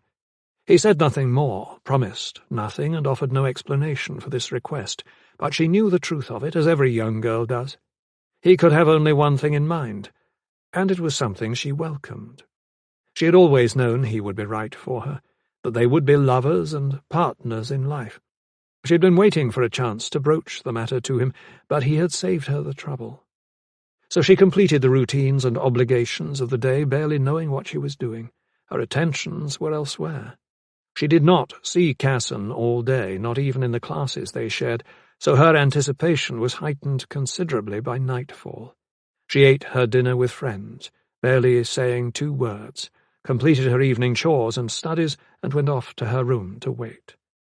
That he might not come to her did not cross her mind. That he might change his mind, thinking better of such an assignation, or losing heart, or giving in to unknown fears, was not a possibility she considered. No, he would come to her, and her life would be forever changed. He loved her, as she loved him. She was sure of it. It only required tonight to complete the journey that would take them to their destiny and open up the world they had both been waiting to find. It was not yet midnight when he arrived, slipping silently from the hallway into her room. She was already in bed, waiting for him. He stood there in the darkness, just inside her door, waiting for his eyes to adjust. Then he crossed to her bed and knelt next to her. Gently, he placed his hand against her cheek and leaned forward to kiss her. "Alice," he whispered. She breathed out his name in response, barely audible even in the silence of the chamber, speaking it into his mouth as she kissed him back. He broke the kiss, but did not move away. "May I stay with you tonight?" She stared at him in rapture and excitement. "Why?" she asked. She wanted him to say the words. She wanted him to speak them aloud. "You know why. Will you let me? Do you love me? Like I do the life within me?" She hesitated only a moment, then sat up quickly and pulled him to her. Their kiss this time was long and deep and searching, their arms tight about each other.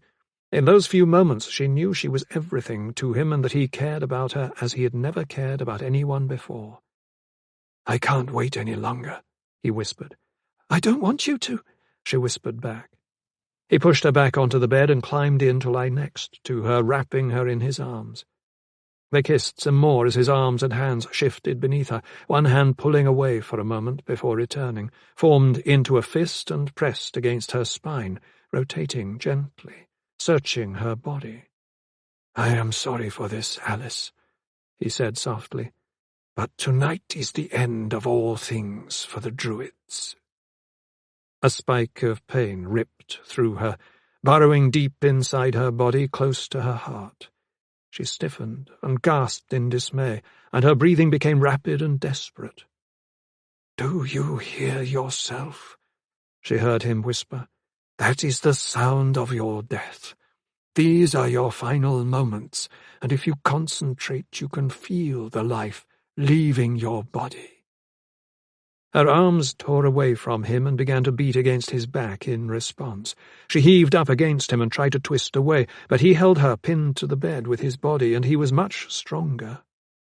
She felt her own strength diminishing, fading away into something lethargic and numbing. Even the pain in her side was lessening. Her eyes opened, looking into his. "You would not like what would happen to you if I allowed you to live?" he whispered. "The knife I have substituted is an act of kindness." She felt him withdraw it from her body and gently push it back in, a little higher up on her rib cage. This time something ruptured deep within her, and in a matter of seconds she began to feel everything slip away. She died, without ever knowing why. It was past midnight, and Driska Ark and Darli were making their way through the forest. The storm that had threatened earlier had moved north, and no rain had fallen. Darkness flooded the empty-seeming land, the silence replaced with night sounds, bird calls, insects buzzing, the east wind's rush, the voices of those within the keep, and their own increasingly restless movements. They had already stayed put for too long, for Driska had hoped to hear something more from Clysea before entering the keep, but there had been no word since last they spoke, so he had decided they would act now, rather than wait any longer. They were approaching the entrance to the ancient tunnel that led beneath the walls and into the cellars of the keep, when the chaos within began.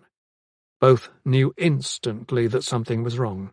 They dropped into a crouch, faces intense and worried. "Something's happened," Driska hissed. From the walls of the keep, figures were rushing back and forth, engaged in combat. Blades flashed in the glow of torchlight, and bodies tumbled away. Inside the buildings, down farther in the courtyards and passageways, men and women were crying out. Screams rent the air in staccato bursts and frenzied wails. A battle was being fought, a battle of life and death with no quarter given and no escape offered. The Druid experienced a sinking feeling in the pit of his stomach. He did not need to think twice about what the battle meant. Everything he had feared was coming to pass. It was a moment of such dark clarity that it left him momentarily paralyzed. He felt severed from his past, set adrift by his banishment, and now cut off from all that had once been. No more Druids. No future for Paranor and its wondrous and sometimes fearful artifacts. Magic, relegated to legend, become something archaic where once it was so vital a part of everything he knew, vanished with its users. Westland elves might still make use of it, but those who had curated and safeguarded its most powerful talismans were dead or dying. "How did they get inside?" Dar whispered. Then the scry orb, resting deep in Driska's pocket where it was wrapped in a piece of cloth, suddenly grew warm with life. Clysea. Driska hauled the orb from its place of concealment and yanked the cloth away, peering at its glowing surface expectantly. When she appeared, Clysea's face was gaunt and fierce.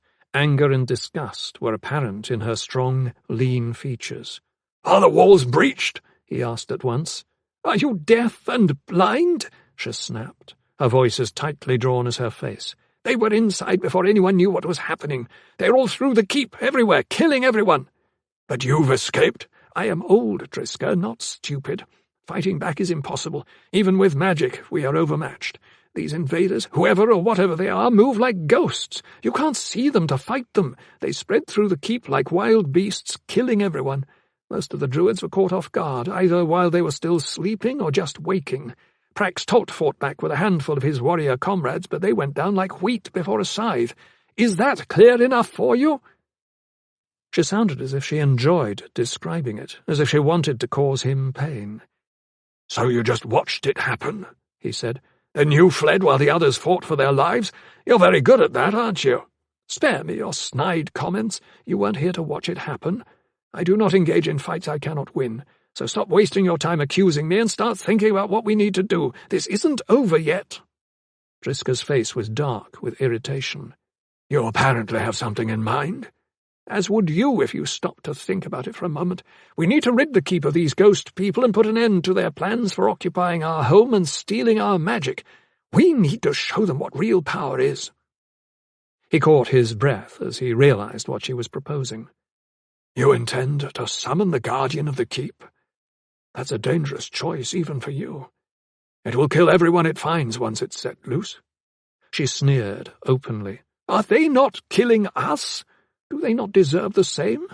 I have waited long enough to be certain that everyone that matters is dead, but I cannot do this without you." Dali had moved close to hear what she was saying, now only a few feet away from Driska. The druid gave him a warning look, but kept his concentration on Clysea.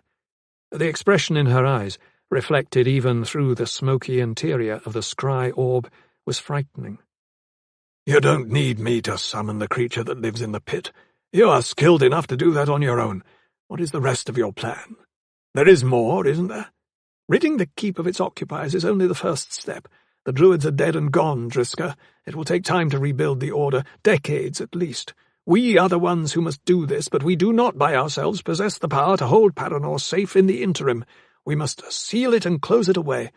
It must be made to vanish until we are ready to return it to the Four Lands for renewed occupation." Now he understood. His breath caught in his throat.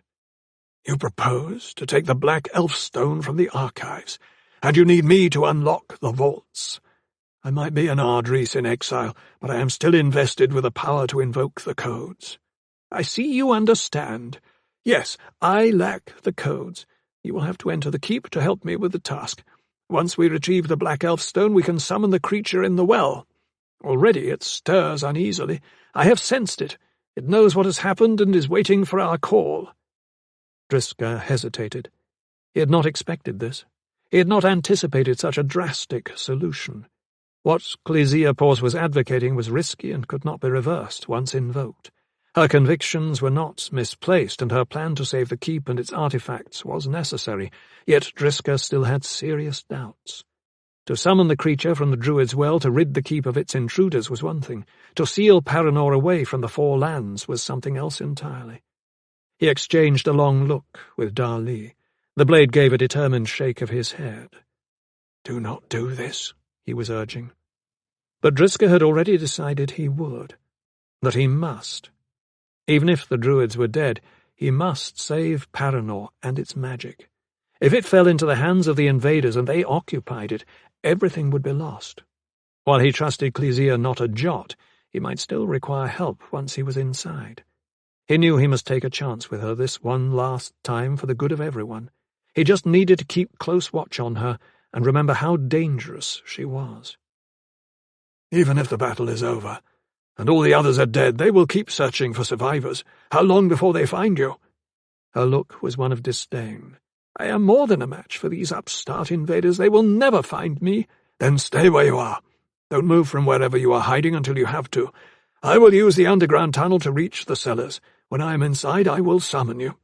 "I would hurry if I were you," she warned. Then her face disappeared from the orb, and Driska was left staring at Dali. "This is madness," the Highlander snapped at him. Driska nodded. "Born of necessity, and all other options seem pointless. Wait here for me.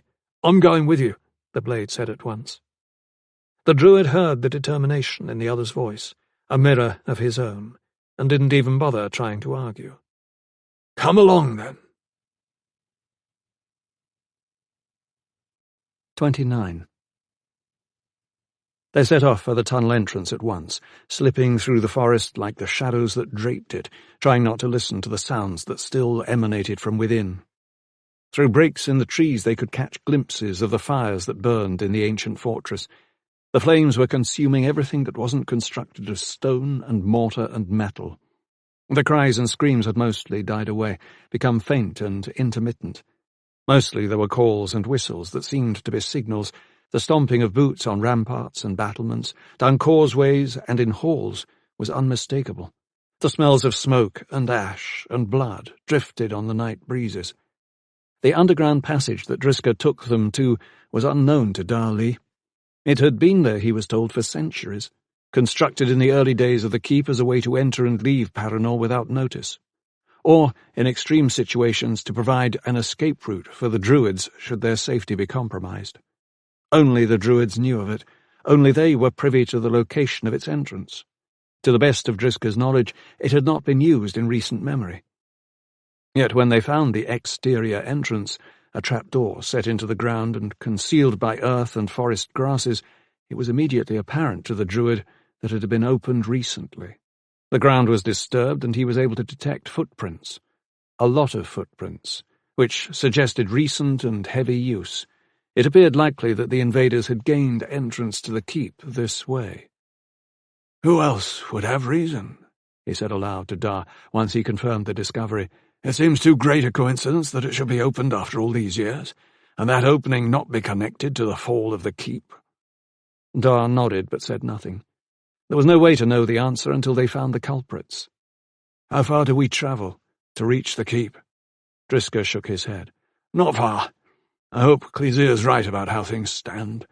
What she proposes assumes that no one will be placed in danger from the summoning, save the two of us. Stand back."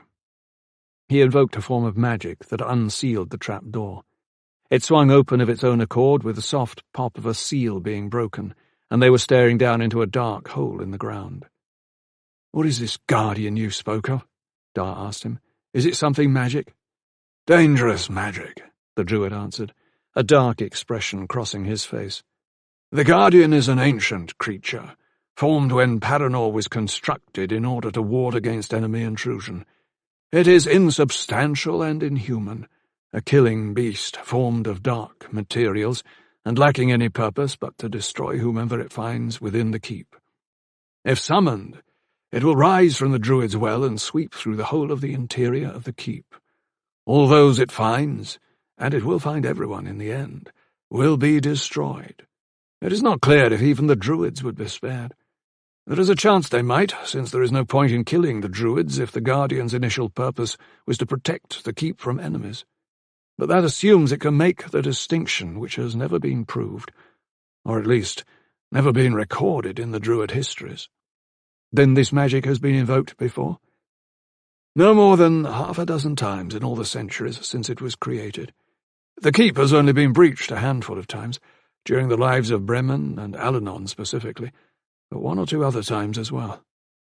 It is a final resort, Highlander. It marks the end of days for the Druids and their order when it is used. But if Clesea is correct, she and I are the last of the 4th order of Paranor's Druids, and there is reason to believe our days are numbered too." "There is no other way? No choice besides this one?" "Clesea does not think so, but I'm not so sure. Still, the seriousness of the threat cannot be denied. This invader is insidious and thorough. It needs to be expunged before it can cause further harm. If it breaches the vaults where the artifacts and talismans are stored, it can do significant damage to the 4 lands. Damage, perhaps, that is irreparable." He looked at the blade. "Are you still with me?" Darley nodded. "Lead the way." The Druid stretched out his hand, and the blade clasped it in his own. They gripped each other's wrists tightly for a moment, a reassurance of their unspoken commitment. Their eyes met in the near darkness, and there was an instant understanding between them. Once this course of action was set in motion, there would be no turning back. Then Driska clapped his hands once, to bring a soft glow to his fingertips, and flames sprang to life against the encroaching dark to provide light to guide them in. Leading the way, he descended into the tunnel's darkness. Stairs wound downward, old and worn stones set into an embankment that sloped to the tunnel floor. The passageway smelled of damp and ancient roots, as if rotted from within and in danger of collapse. But there were timbers to shore up the walls and ceiling at regular intervals, and the dirt floor looked solidly packed and sturdy. The air was cool this far beneath the earth, and the silence was deep and pervasive. Dar could hear the sounds of their movements and breathing, and nothing more. They did not speak to each other as they progressed, their concentration solely on the darkness ahead and the revealing glow of Driska's light. The passageway wound a bit, skirting the heavy tangle of roots from the ancient trees and the bulky protrusions of boulders embedded within the earth of the walls and floor. Nothing moved in the darkness about them, and the emptiness of the corridor was unmistakable. It took them longer than Dar had expected to reach the tunnel's end, and when they arrived at a great iron door set into the interior walls of the tower that housed the Druid's well, walls that extended 20 feet beneath the ground, it caught Dar by surprise. The door was of average size, but its ironwork was every bit as large as the door itself, providing a massive frame on all sides. While there was nothing to indicate how it might be opened, Driska Ark did not hesitate to act. Once again he invoked a form of magic, pressing fingers and palms against the door and framework both, while muttering under his breath, until the door slowly gave way. Dar drew out the sword of Lee in readiness. Light blazed through cracks where the door had opened, bright and challenging, and the distant rumble and clang of the battle being fought above reached out to them. When they entered the keep, there was no one about. They found themselves in one of the cellars that formed much of the fortress complex below ground, a maze of passageways and stairs that extended through the earth so broadly and so deeply that the Highlander could not begin to guess at its lowest levels. He looked about expectantly. Nothing. It was as if everything that was happening above them was no more than a dream, and if they surfaced, they would find Paranor just as it had always been. Dar looked at Driska Ark. "What now?" "We summoned Lizia. Stand where she cannot see you when I use the orb. Let's not give anything away we don't have to." His suspicions of the old woman were warranted, and Dar did not question them. He knew there was no way to be sure how far they could trust her, given what she may have done. He was deeply troubled by the fact that she had survived when no one else had. Perhaps she was simply clever or lucky. But if it was something more, if there were still other secrets in play, it might be a good idea if one of them belonged to Driska and himself. The Druid had the scry orb in hand, and Dar watched it brighten before his face. It lasted just long enough for the Druid to frown at it before it went dark again. There had been no words spoken, no communication exchanged. The Druid tucked the orb into his clothing. "She is not responding. Perhaps because she cannot? Could she have been found and killed? It's possible. So what do we do?" Driska shrugged. "We try to find out. Quickly." Ober Balronan had barricaded himself in his sleeping chambers with Druid guards stationed at the doorway both inside and out. He was not so stupid as to think the keep's attackers, whoever they were, would not come for him. He was frantically trying to figure out a way to escape when the white-cloaked leader of the invaders dispatched the guards outside his chamber almost before they knew what was happening, and was through the door, bloodied sword in hand. The remaining 2 guards were quickly brought down as well, and the Ardris of the 4th Druid Order was alone. Tall and stooped in his white nightdress, he stood waiting, his sword held out in challenge. His gaunt features were twisted in a mix of rage and disgust. His black hair hung long and loose about his face. Shifting rapidly from side to side as he continued to seek freedom, his eyes glittered with the fear that was consuming him. Though he could not know it himself, he had the appearance of someone already dead. The white-cloaked leader advanced on him, weapon lifting. Balronan's feeble attempt to defend himself failed. His sword knocked from his hand as if it were a toy. His attacker snatched at the front of his nightdress and hauled him close, then struck him on the side of his head and left him dazed and barely conscious. As he was hauled from the room by his captor, shouts and cries rose from the hallway beyond, where weapons clashed and flashes of light revealed the presence of Druid magic. Balronan peered ahead through eyes fogged by pain and tears. What was revealed was pretty much what he had feared. It was less a battle than an execution. The Druids were woefully unprepared for an attack undertaken in the dead of night inside their fortress. Sleep-drugged and confused, they died within seconds of waking, most never making it out of their bedrooms. Some few struggled to stand against their attackers, making a futile attempt to fight back. Cracks Tolt, only partially dressed but well armed with sword and the blue fire of his magic, had rallied a few others to him, all of them possessed of similar magic and considerable fighting skills. They battled to hold the invaders back, but in the end were driven back and cut down. Those druids still fighting around them saw it happen and realized their fate. Several dropped to their knees and begged for mercy. Chu Frank, his substantial girth pierced in a dozen places, was screaming for attention, claiming that he could help the invaders, that his services could be valuable. Oberbalronen felt a wave of disgust and fury as the invasion leader yanked him forward. A gesture and a sharp reply, and all of those attempting surrender were killed on the spot, including the dwarf, who pleaded for his life even as it bled out of him. His white cloak, blood-spattered and soiled, the leader turned away, scanning a hallway emptied of everyone but the dead and dying as his soldiers worked their way from room to room, searching out the last survivors.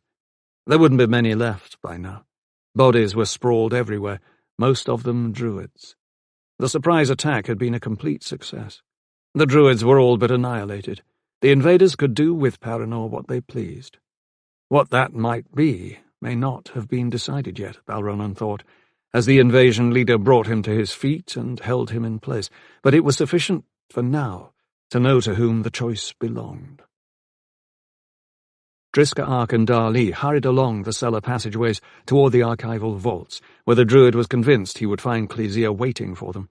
Her plan to hide and wait for their arrival might easily have gone askew, forcing her to rush to their meeting place earlier than expected. Dar did not expect to find her there, however. If she were already in place, she still would have been able to answer the scry orb summons.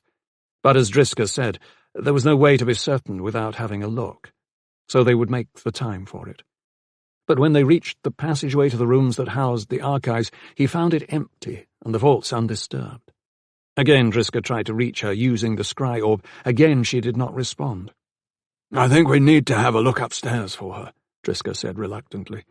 Darli shook his head. "Too dangerous. Too many chances of being discovered. Besides, you don't need her, do you? Can't we just retrieve the Black Elf Stone, summon the Guardian, and get out of here?"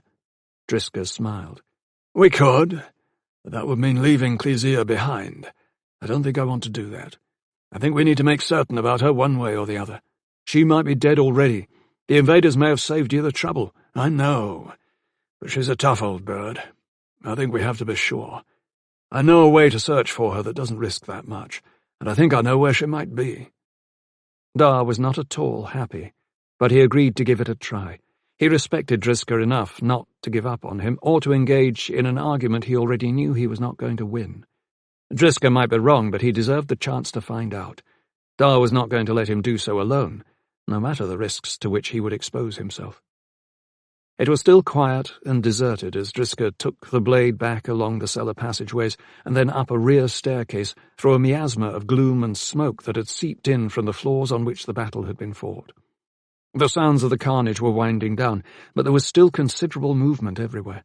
They crept up the stairs carefully, past the ground floor, and then went up 2 more flights before stopping again to listen. There were no sounds, but Driska wasn't taking any chances. He took them up still another level before they emerged. The druid histories were housed on this floor, and Driska believed that maybe Clesia had taken refuge here. It would be a logical choice. The room and its contents were concealed by magic, and it was unlikely the invaders had any means of negating the protective spells. Driska paused long enough to check the hall both ways before opening the doors to the room. Invoking his magic, he disabled the locks, but when they stepped through, there was no one inside. They took a moment to search the archival vault and the connected rooms, but the chambers were empty. "I was sure," Driska muttered. And suddenly the scry orb brightened and warmed inside his cloak. When he pulled it out and peered into its glowing face, Clesia Porce appeared. "Where are you?" she snapped. "I've been waiting." Driska exchanged a quick look with Dar. "I've tried to reach you twice without success. I've looked for you too. I should be asking you where you are." Clesia shrugged. "No need for that. I'm on my way to the archives now. Meet me there." The orb went dark again, leaving Driska frustrated and angry. "Let's get back into the cellars," he growled. They went down a different staircase this time, one that twisted and wound through the walls and floors like a snake.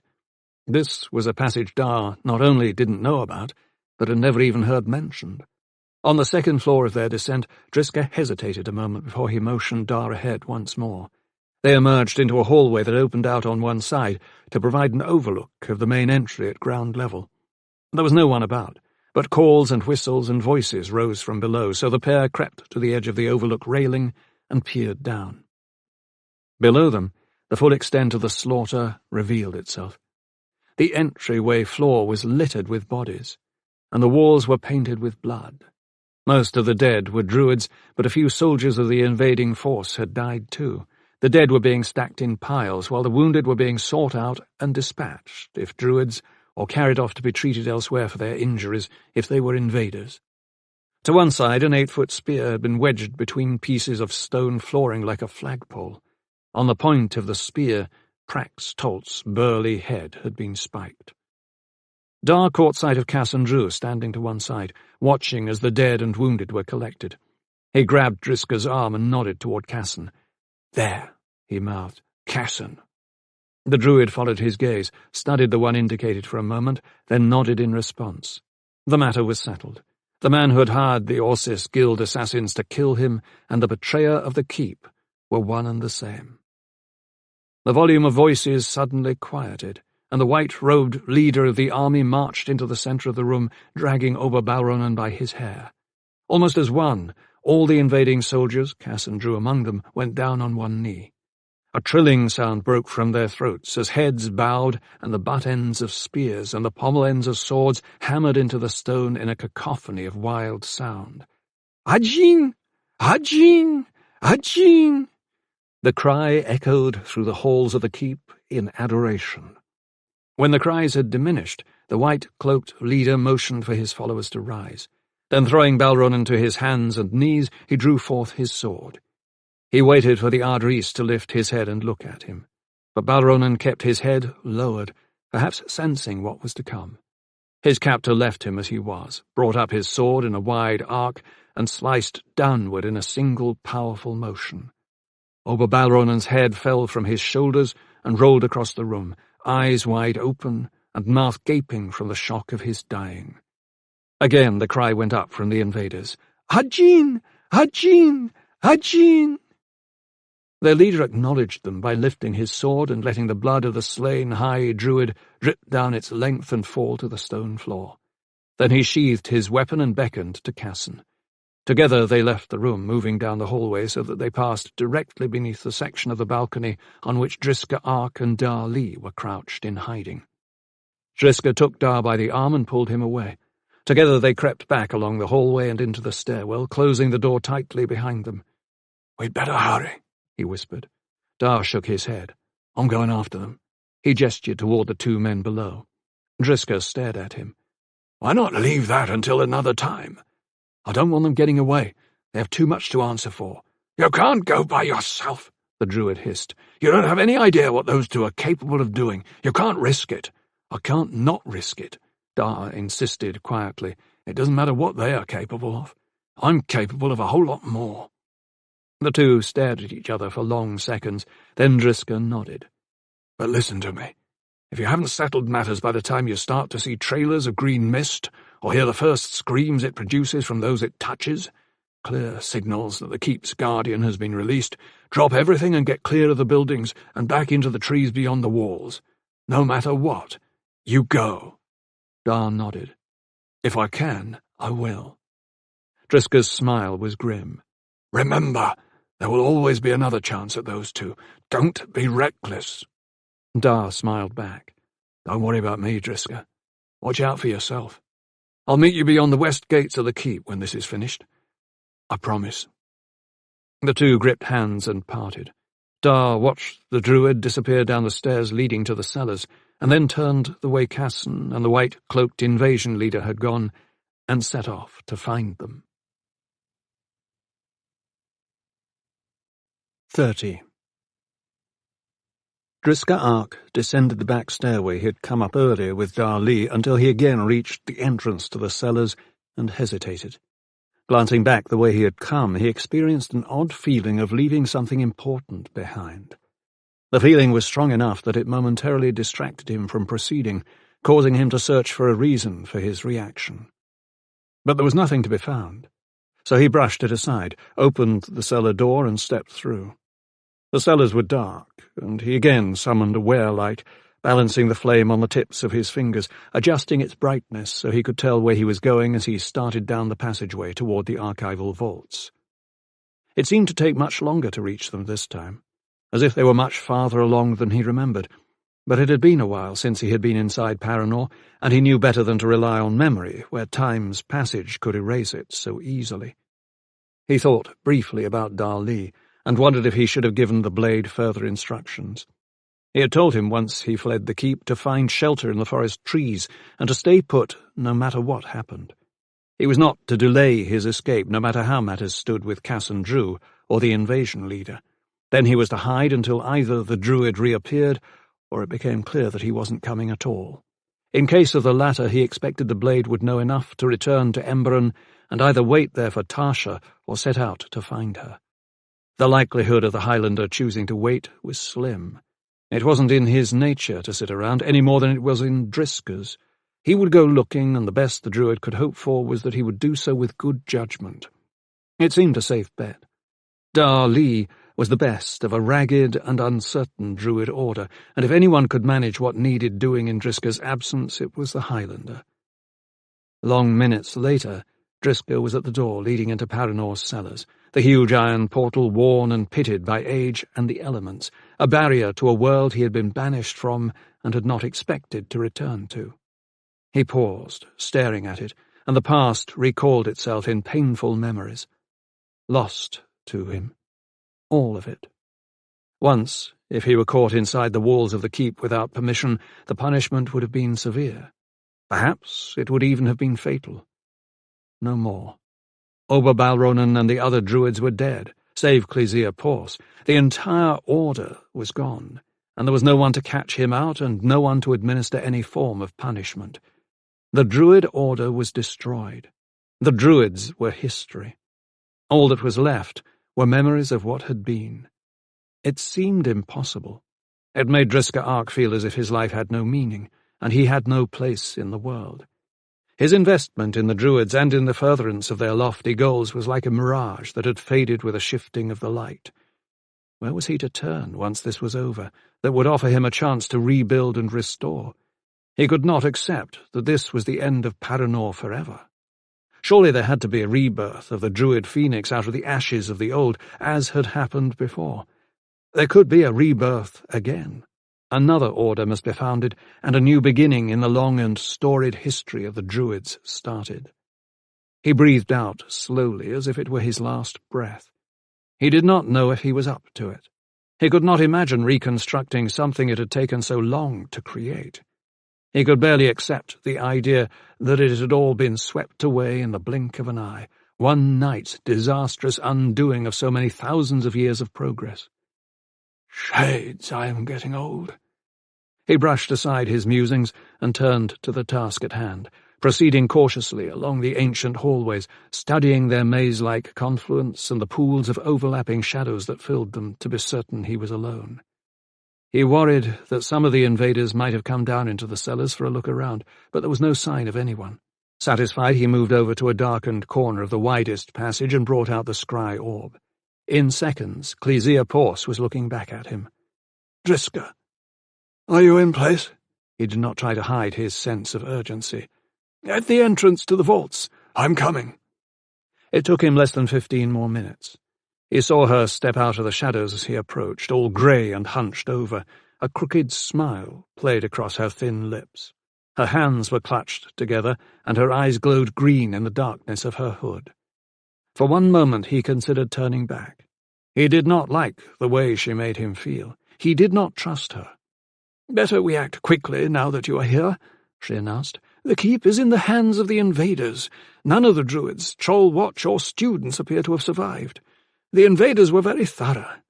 We are all that remains, Driscoll. We are all that is left to carry on. The druid nodded. So you would summon the Guardian and seal the keep away until we can form a new order. Is that still your plan? You have another? I think we would be better served by summoning the Guardian and biding our time on sealing the keep. It may be that what happens to those inside the keep will be enough to discourage those without from attempting further entry. Then the keep would stay abandoned until we formed a new order. We can always choose to close it later. That hardly seems a better plan. Mine ties up all the loose ends and leaves nothing to chance. She gave him a dark look. Still, while I do not favour your approach, I will agree to it. But we should retrieve the Black Elf stone now and not chance the possibility of not being able to return for it later. He shook his head wearily. It took something to convince me that coming here at all was worth it. The Druids have been fools. The keep has fallen and the Order has been destroyed. I am in exile. I am no longer Ard Rhys. I have no official standing or place with the Druids, dead or living. Why should I care about any of this? Her muted laugh was deeply bitter. Oh, please. You would pretend you do not care for the future of the Druid Order? You care for it more than anyone. So here is your chance to show how much. I can do everything but open the archives. The codes defy me, but you know them, so use them. Unless they have been changed. By Balronan? He was too lazy to change his boots, let alone the codes to a room he believes his personal fiefdom. The codes will be the same. Go and open the door and take the Black Elf stone. Keep it yourself if you wish. I have no need of it, so long as I know it is safe with you. He thought about it for a long moment, considering what she was asking and what the results would be. His guard was up. He had every reason to find Clesia duplicitous and scheming, but he saw the wisdom in her plan, and he could not make himself walk away at this point and leave the keep and all its wildly unpredictable magic for the invaders. Even if they didn't know how to use it now, what was to say they might not learn? And then what use might they make of it in their plans, whatever their nature, regarding the Four Lands? He did not care to find out. We must do what we can for the good of the Order, he acknowledged. She smiled. Lead the way, Ard Rhys that was. Who knows? Perhaps one day you will be the Ard Rhys again. Driska ignored the comment and moved out of the shadows and down the hallway, peering into the dark spaces that fell between those scattered islands lit by smokeless lamps. He was mindful of Clesia's limited ability to move with any quickness or dexterity, and so he kept the pace from becoming too rapid. The keep was as silent as a tomb and had the same feel. From his perspective, Paranor was now a place fit only for the dead, and the living did not belong. If he followed through with Clesia's plan, the invaders would join the dead soon enough. They descended into the very deepest regions of the keep's cellars, using ancient stone stairs laced with cracks and worn from use, passing through doors sealed by magic, steadily making their way toward the archives. The location of these chambers had been changed after the sorcerer Arcanan Rai had tricked his way into the keep in an attempt to loot their artifacts and talismans more than 200 years earlier. It was decided after his death that a stronger, safer set of chambers was needed to prevent this from ever happening again. So the archives have been made much harder to locate and less easily breached. There were numerous doors and twisting halls that needed to be navigated just to reach them. It required employing multiple sets of codes to open a series of formidable doors and complex words of magic to release the seals that bound them. It was a fortress within a fortress, and only an Ard Rhys or someone of equal stature could gain it. Driska knew how, and Clesia Porce seemed content to let him lead the way, following dutifully, head down and voice stilled. At the final barrier, a great iron door set back into the stone of the walls waited, secured and sealed with dozens of locks. They halted and turned to each other. "You can open it, can't you?" Clesia inquired. When he nodded, the old woman gestured impatiently. "Then get on with it." Working his way clockwise from top to bottom downward on the right and back up again on the left, Driska released the locks and seals one by one. It took time, and Clesia seated herself with her back against the passage wall while she waited. Driska felt her eyes on him, and the weight of her gaze was so strong it was almost visceral. He remembered again his concerns about her propensity for hidden plans, about her still questionable reasons for sending Dar to see him, and about her history of using poisons. He remembered how she had lied to him about Casson. He kept vigilant watch against any sort of treachery, not so foolish as to think he was immune. But what was to be gained from harming him? In truth, he was doing exactly what she thought necessary anyway, so it was hard to see what else she could possibly want. Which was not to say that he was dismissing the possibility she wanted something, only that he should not obsess over his safety. When the last of the locks and seals were undone, the huge door swung open effortlessly, revealing the individual vaults within. Driscoll looked back at Clesia, but she only shrugged and gestured for him to go on inside. He did so, moving to where he knew the black elf stone was locked away within a space hollowed out of the bedrock that formed the chamber walls. He took a moment to study the protections formed of druid magic, unseen wards set down from before his time as Ard Rhys and left unchanged by Balronan. After he had figured out the order of the releases required, he went to work. It took him longer than he had expected. There was no rushing this one. A single slip could cause the entire effort to collapse and the locks to meld together in an impenetrable barrier that would take days, if not weeks, to undo. So he paused, now and then, wanting to be sure that he was doing what he should, careful not to make a mistake. He summoned an opening of the barrier with words and gestures. The barrier melted like frost in the sun, and in the darkness beyond, a small wrapped package revealed itself. Inside would be a pouch that could be dated to the time of Walker Bow, who had retrieved the stolen elfstone from the far north fortress of the Stone King and carried it back to Paranor. The pouch leather was old and cracked and discoloured, a victim of time and nature. He hesitated before taking it. There were grim stories about the black elfstone, tales to bring a shiver to the spine and a tightening to the throat. It was said to be dark, yet it was the nature of its magic that gave it that reputation. The stone possessed the ability to absorb and contain other magic. It was the talisman that could negate, at a later time, what his druid magic might have to do now to seal Paranor and hide it away. On this night, the guardian in the black pit of the druid's well would be summoned. It would rise from its lair and destroy the keep's invaders and reclaim Paranor for the druids, but Clesia wanted to go further. She wanted to use magic to make Paranor vanish until a new druid order was formed. To bring Paranor back after would require using the Black Elfstone to absorb the magic that had concealed it. It was the pathway that Clesia favoured, the founding of a new druid order. Yet Driscoll remained unconvinced of her intentions. "I am still not sure," he thought, confronting, in the silence of his mind, his uncertainty and foreboding. Yet he reached inside the opening, took the pouch in his hand, and drew the elfstone clear. "Hurry!" Clesia was suddenly right behind him. "We have no time!" Driscoll nodded but did not speak. He closed off the concealment that had protected the black elfstone, reset the seals and locks, and backed away as if he had committed a violation. Just for a moment, he experienced the strangest sense of having failed. Then he turned to Clesia, and they went out the door and moved through the cellar passageways toward the door that opened into the pit, where dwelled the spirit creature they called the Guardian of the Keep.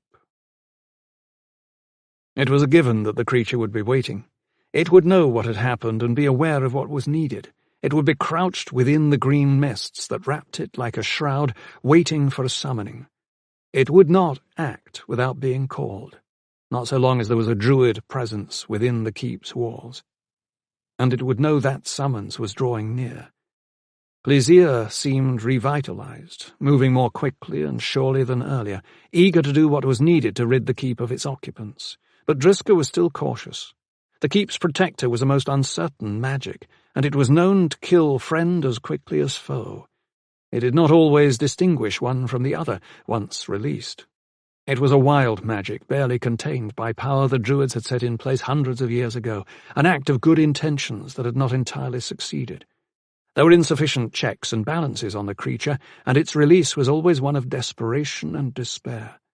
If it was summoned, Driscoll and Clesia both understood they had better be well clear of the walls of the keep before it surfaced, if they wanted to be sure they would still be alive at the end of the night.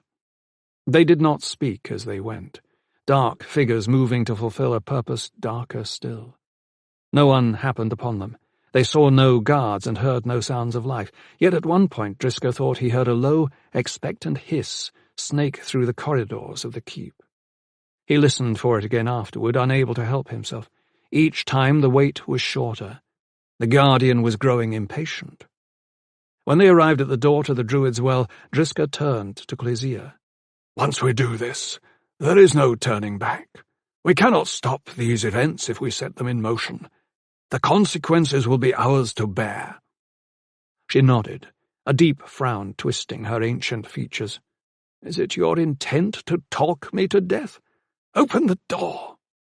He did so, and they stepped into darkness so complete it was startling.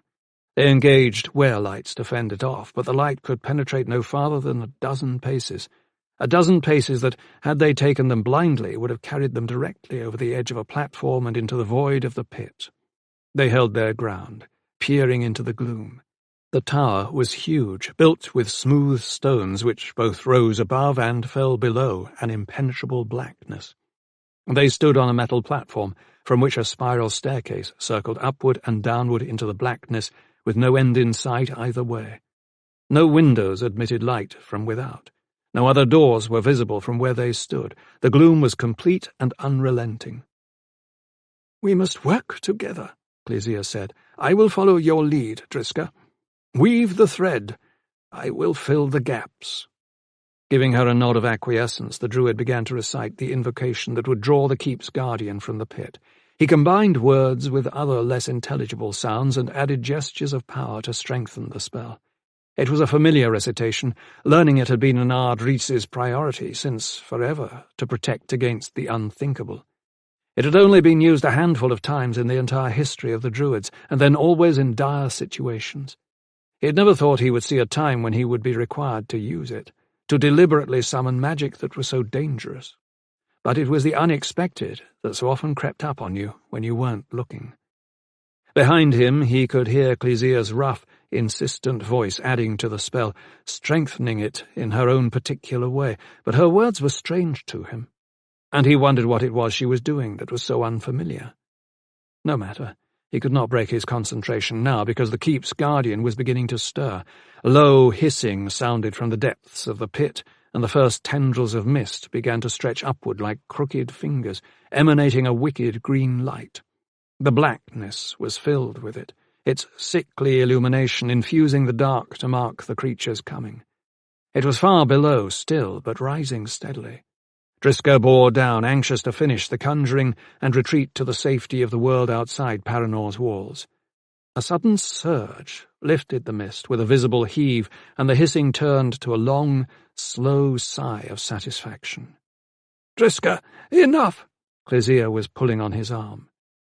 The creature was awake. It was free to do what it had been given to do whenever Paranor was threatened, and now it would destroy its enemies and cleanse its lair.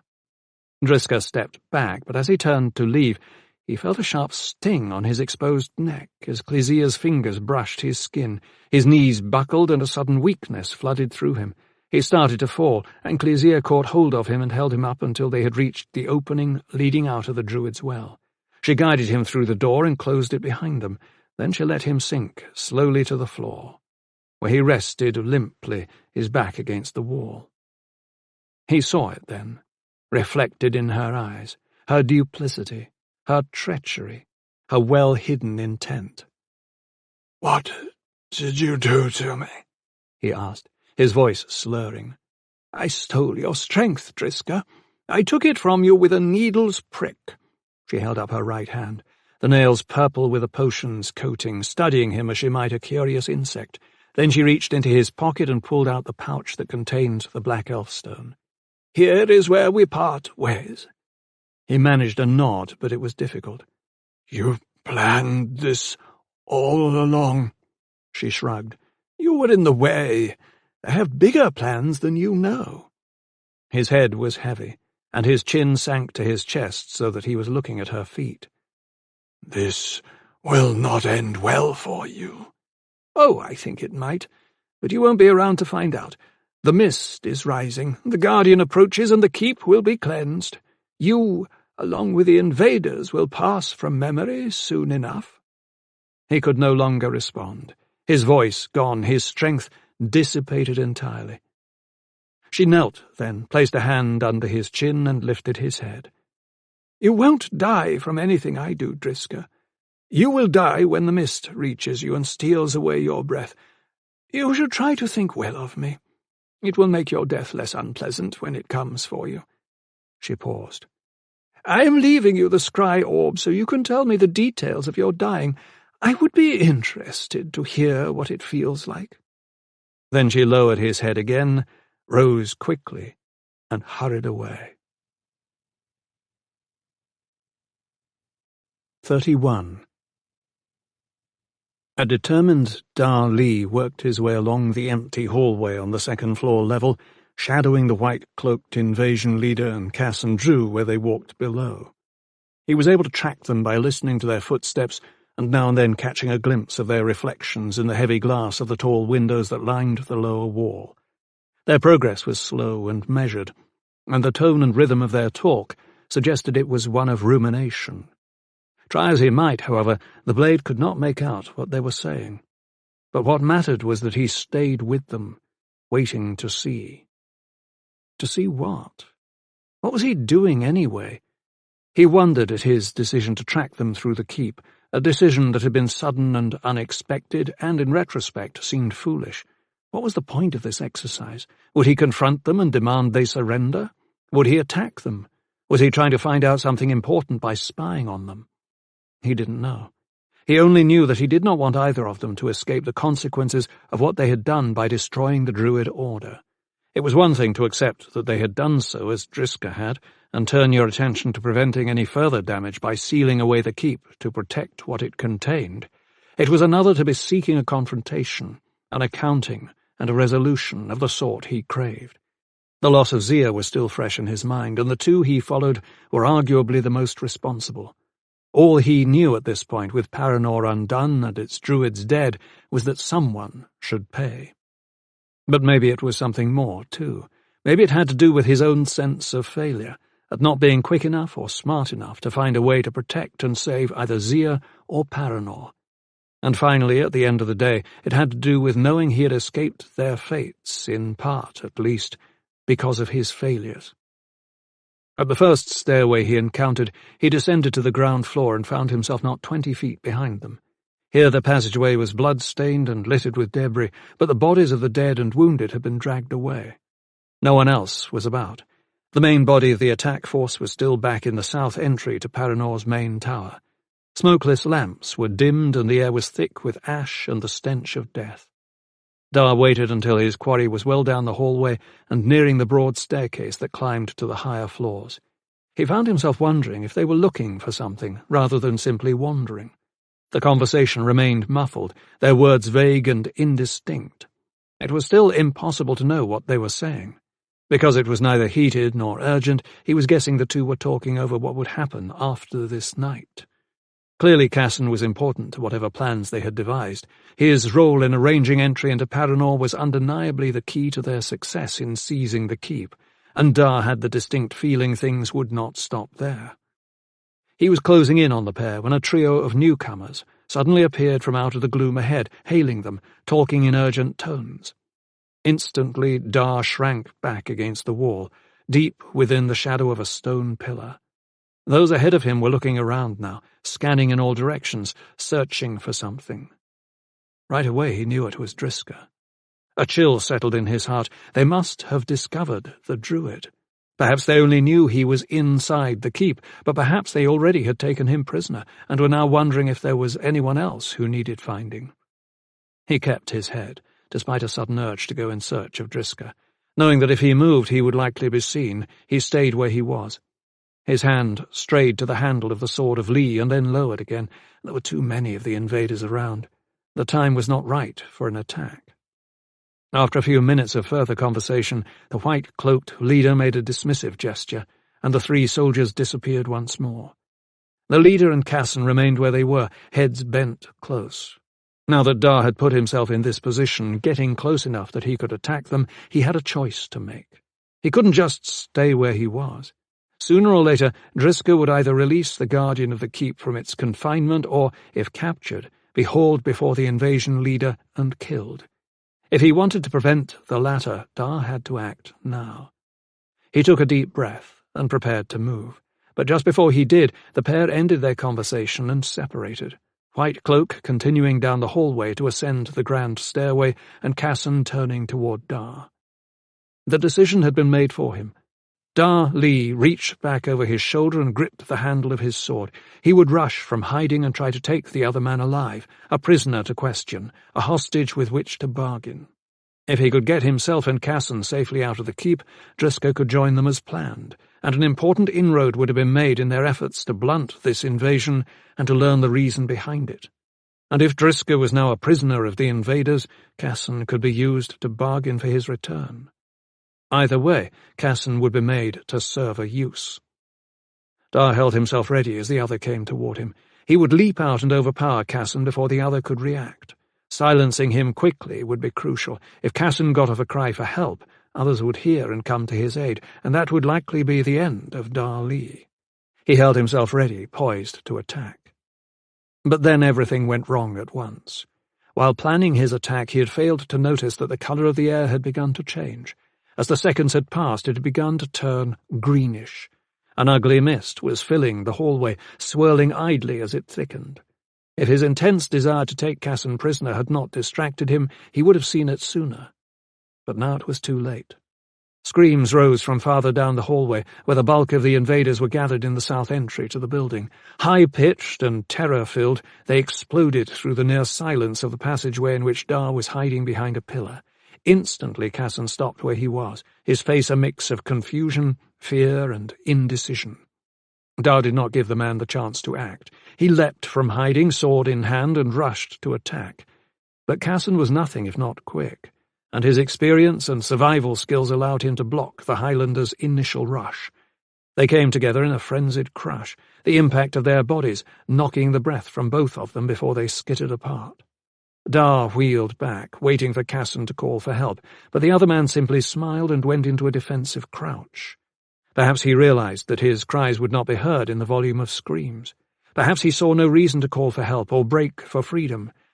There was a calm recognition in his eyes that suggested he had known this moment was coming, and he was ready for it. Dar held back, still looking for a way to end this without bloodshed, circling to his left to block the other's escape route. "How goes your training, Casson?" he asked softly.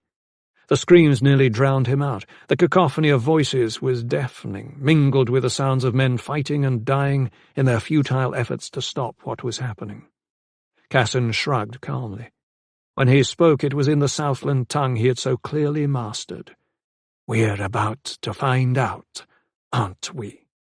"You have a lot to answer for. I might give you a chance to do so if you throw down your sword. You're awfully sure of yourself, aren't you?" "It comes with years of practice. But you should know. So clever in tricking your way into Paranor, so eager to betray it." He made a rush, a feint with his sword. Casson barely moved, recognizing it for what it was. "You might be overmatched, Dar Li. Have you thought of that?" "Not by you, I won't be. Why don't you try your disappearing trick? Let's see if I can find you." Casson smiled but did not reply. He knew why Dar was taunting him. The air was filled with ash and tinged green by the mist. Some of it would cling to him even if he tried to conceal himself. It would outline enough of him that Dar would be able to tell where he was. "What is it you want?" he asked instead, attempting a quick feint of his own, circling left to try to get past Dar. "You can't undo any of what's happened. Is it just my death you seek, Blade?" "I would take that." Dar blocked his way again. "But what I really want is to find out what's going on. Why don't you tell me?" The other man shook his head. In the distance the screams were growing in volume, the sounds more intense, more frantic. The mist was turning a darker green, and there were other ominous sounds beginning, deep and raw, that signaled the coming of something more substantial. "I think maybe this is where you belong, here among your dead friends and companions," Casson hissed at him. "Why don't you join them?" "Not without you for company." Dar had no idea what made him say this. Maybe it was an attempt to convince the other he was not afraid to die. Maybe it was his determination not to allow himself to be frightened by this man. Whatever it was, it had an unexpected effect. "I think you might just be willing to trade your life for mine, Dar Li. I worry about such mindless commitment. Hold me here long enough, you might be thinking, and whatever's gotten to my companions will get to us too. He straightened and sheathed his sword. The next time I see you, I will kill you. Remember that. And he disappeared. Just like that. Dar couldn't believe it. He stood rooted in place, searching the haze, but he could not see anything. He shifted swiftly right and then left, blade carving through the mist, seeking a target and finding nothing. But Cassandru was gone. It took Darley a few more seconds of anxious expectation and quick changes of position to realize he was alone. The other man must have chosen to flee rather than stand and fight. The greenish mist was roiling so wildly by now that the ash floating in its midst, that might otherwise have clung to him, was tumbling everywhere. If he had fled in the opposite direction, any impression he might have otherwise made would have been swallowed up almost immediately. Dar took a moment to assess his situation, but only a moment, because that was pretty much all he had. Driska had released the guardian from the druid's well. The screams and greenish mist confirmed it. So the druid was still free and likely on his way to somewhere safer, and everyone else inside Paranor, himself included, was in danger of being consumed by what had been set free if they did not flee. Both Casson and the invasion leader were now beyond his reach, gone somewhere deeper into the keep, or more likely out of it entirely. He felt a moment of deep regret and surging anger. His efforts had failed. There was no reason to stay longer. He turned away from the encroaching mist and the sounds of the screams, and bolted for the nearest exit. It seemed to Darley, thinking back on it, that it took him no time at all to get clear of Paranor and out into the comparative safety of the surrounding forest. He escaped through a service door cut into the west wall of the keep, scrambling down hallways to reach it, refusing to look back, closing his ears to the sounds that tracked after him. Once outside the building and across the central courtyard, he made his way through another service door in the keep's massive outer wall and into the trees. He saw no one on this journey, and even afterward, when he was crouched in the concealment of a stand of conifers, well back from any light cast by moon and stars, no one appeared. He kept thinking someone would. Driska Ark in particular. But the minutes passed, and he remained alone. Before him, Paranor rose against the eastern skyline, towers and battlements and wind-blown pennants etched against the sky, a lifeless and solitary tomb. The shouting from earlier, loud and frantic enough to penetrate the keep's walls and reach his ears even within the trees, was gone.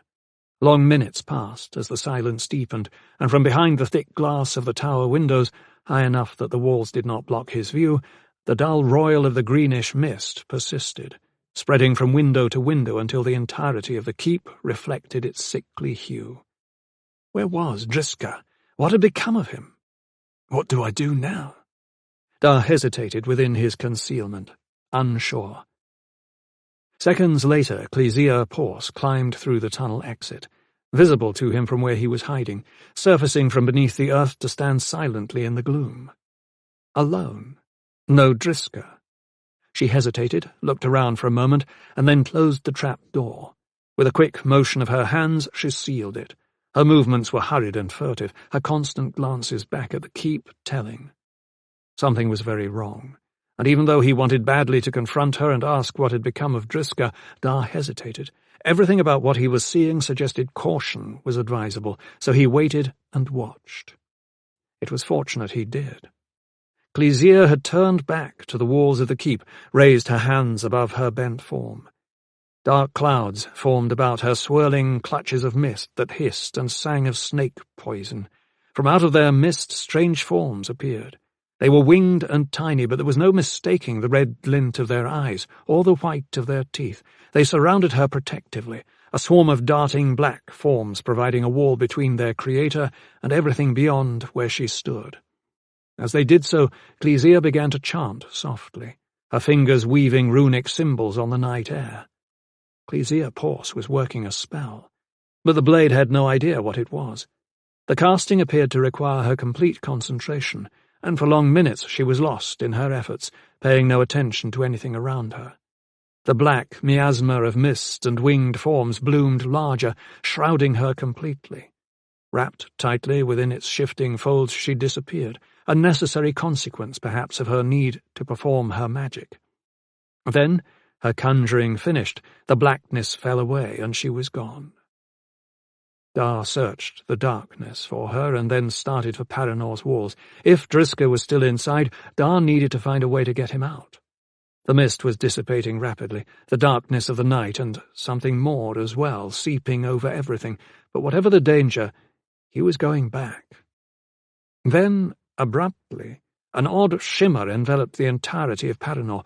Gates, walls, towers, battlements, buildings, even the pennants that flew from their stanchions at the highest levels in tiny flutters on the night breezes. A blast of cold air blew into the blade, knocking him backward with such force it caused him to stumble and drop to one knee. He bent his head before its fury and closed his eyes until he felt it pass. Even then he was cautious about looking to see what had happened. He had reason to be. What he found was so monstrous, so wildly impossible, it took him long minutes to accept that it was real. By then his hands were shaking, and there were tears in his eyes. Paranor had disappeared. Impossible, he thought. But it wasn't there. Nothing was. Only the rise on which it had stood, only the ground on which it had been constructed all those centuries ago. A huge patch of raw, torn earth revealed the imprint of her foundations, still visible at the edges of the dark emptiness where the cellars had once burrowed deep within the earth. Everything else had vanished into the ether.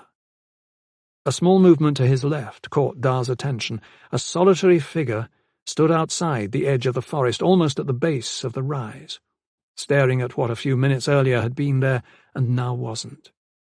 Wondering, no doubt as he did, what had become of everything, wondering how it was possible for it all to be gone. The white-cloaked leader of the invaders. Dar rose from where he was kneeling and started ahead. No reason not to risk it at this point. No reason even to think of doing anything else. All the druids were dead. All the invaders were dead. Driska was likely dead as well. No one was left but Clesia Porce and himself. So now, perhaps, he would get the answers he had sought earlier from Casson. Now, perhaps, he would find some closure to this devastating turn of events. His sword came out of its sheath soundlessly, and he was on top of the invasion leader before the other knew he was there. Helmeted and cloaked as before, the leader faced him. Dar's sword pointed at his throat. He made no move to fight or run. He stayed where he was, waiting on Dar. "We meet again," Dar said, taking the other's measure. The other man said nothing. He was as tall as Dar, slender overall, not as imposing as the blade had believed him. "Who are you?" Dar demanded. Still no reply. The Highlander was angry now, the adrenaline pumping through him with such force he believed it would take very little for him to do something violent to his passive prisoner. "Take off your helmet," he snapped, his voice little more than a rough hiss. "Show me your face." The other did as he ordered, hands moving to loosen restraining straps in order to lift the helmet away. A splash of moonlight revealed his captive's face with unmistakable clarity. Dar exhaled sharply. The leader of the invaders was a young woman. 32. Inside Paranor, all was still. The shouts and screams and cries had been silenced, and the halls no longer echoed with the voices of dying men and women. Nothing moved. The dead sprawled here and there, but none of the living remained. The keep's guardian had done its work and gone back into the pit, where it would wait for the druids to return. Gone as well was the greenish mist that had accompanied its passing, leaving the air clear and free of its presence once more. Beyond the walls of the fortress the new day was breaking. Darkness was giving way to the coming sunrise, and the sky was brightening. If you looked through the glass of the tall hallway windows, you could see it. Driska Ark lay slumped against the wall in the corridor where Clesia Porce had left him, and wondered why he was still alive. After all, he should be dead. The keep's guardian had killed the invaders and should have killed him as well. Wasn't that how it was supposed to happen? Wasn't everyone found within the keep supposed to be eradicated when it emerged from its lair? Hadn't he summoned it himself with that intent, and hadn't he been there when it rose and filled the hall with its greenish presence? Hadn't he been lying there helpless before it, tricked by Clesia into thinking she was his ally instead of his betrayer? Yet the dark magic had passed him by, the greenish mist rolling over him with no effect, and that black thing within it taking no notice. It was impossible to imagine, but it had happened. He was aware of the rumours of the Guardian's inconsistency and unpredictability, how it didn't always know friend from foe, and everyone was at risk. So if everyone might be at risk, the corollary was that maybe everyone might not be. Druids, for instance, whom the magic was there to ward, might be immune. He couldn't know for sure. He might never know. What he could be sure of was that its sweep through Paranor's halls was at an end, and he was still alive and beginning to feel the strength return to his body. His bitterness toward Clesia Porce was intense. He should have been more careful, and less confident he could protect himself from her. But he had let himself be distracted while summoning the keep's guardian from the tower depths. He had left himself vulnerable, and now he was paying the price. He had survived, but she had escaped. And she had taken from him the black elfstone. He had checked his clothing soon after finding he was not destined to die this day after all. It had been tucked inside his cloak, and now it was gone. But he would catch up to her and take it back, and he would administer a deep measure of revenge. The scope of her treachery was mind-boggling.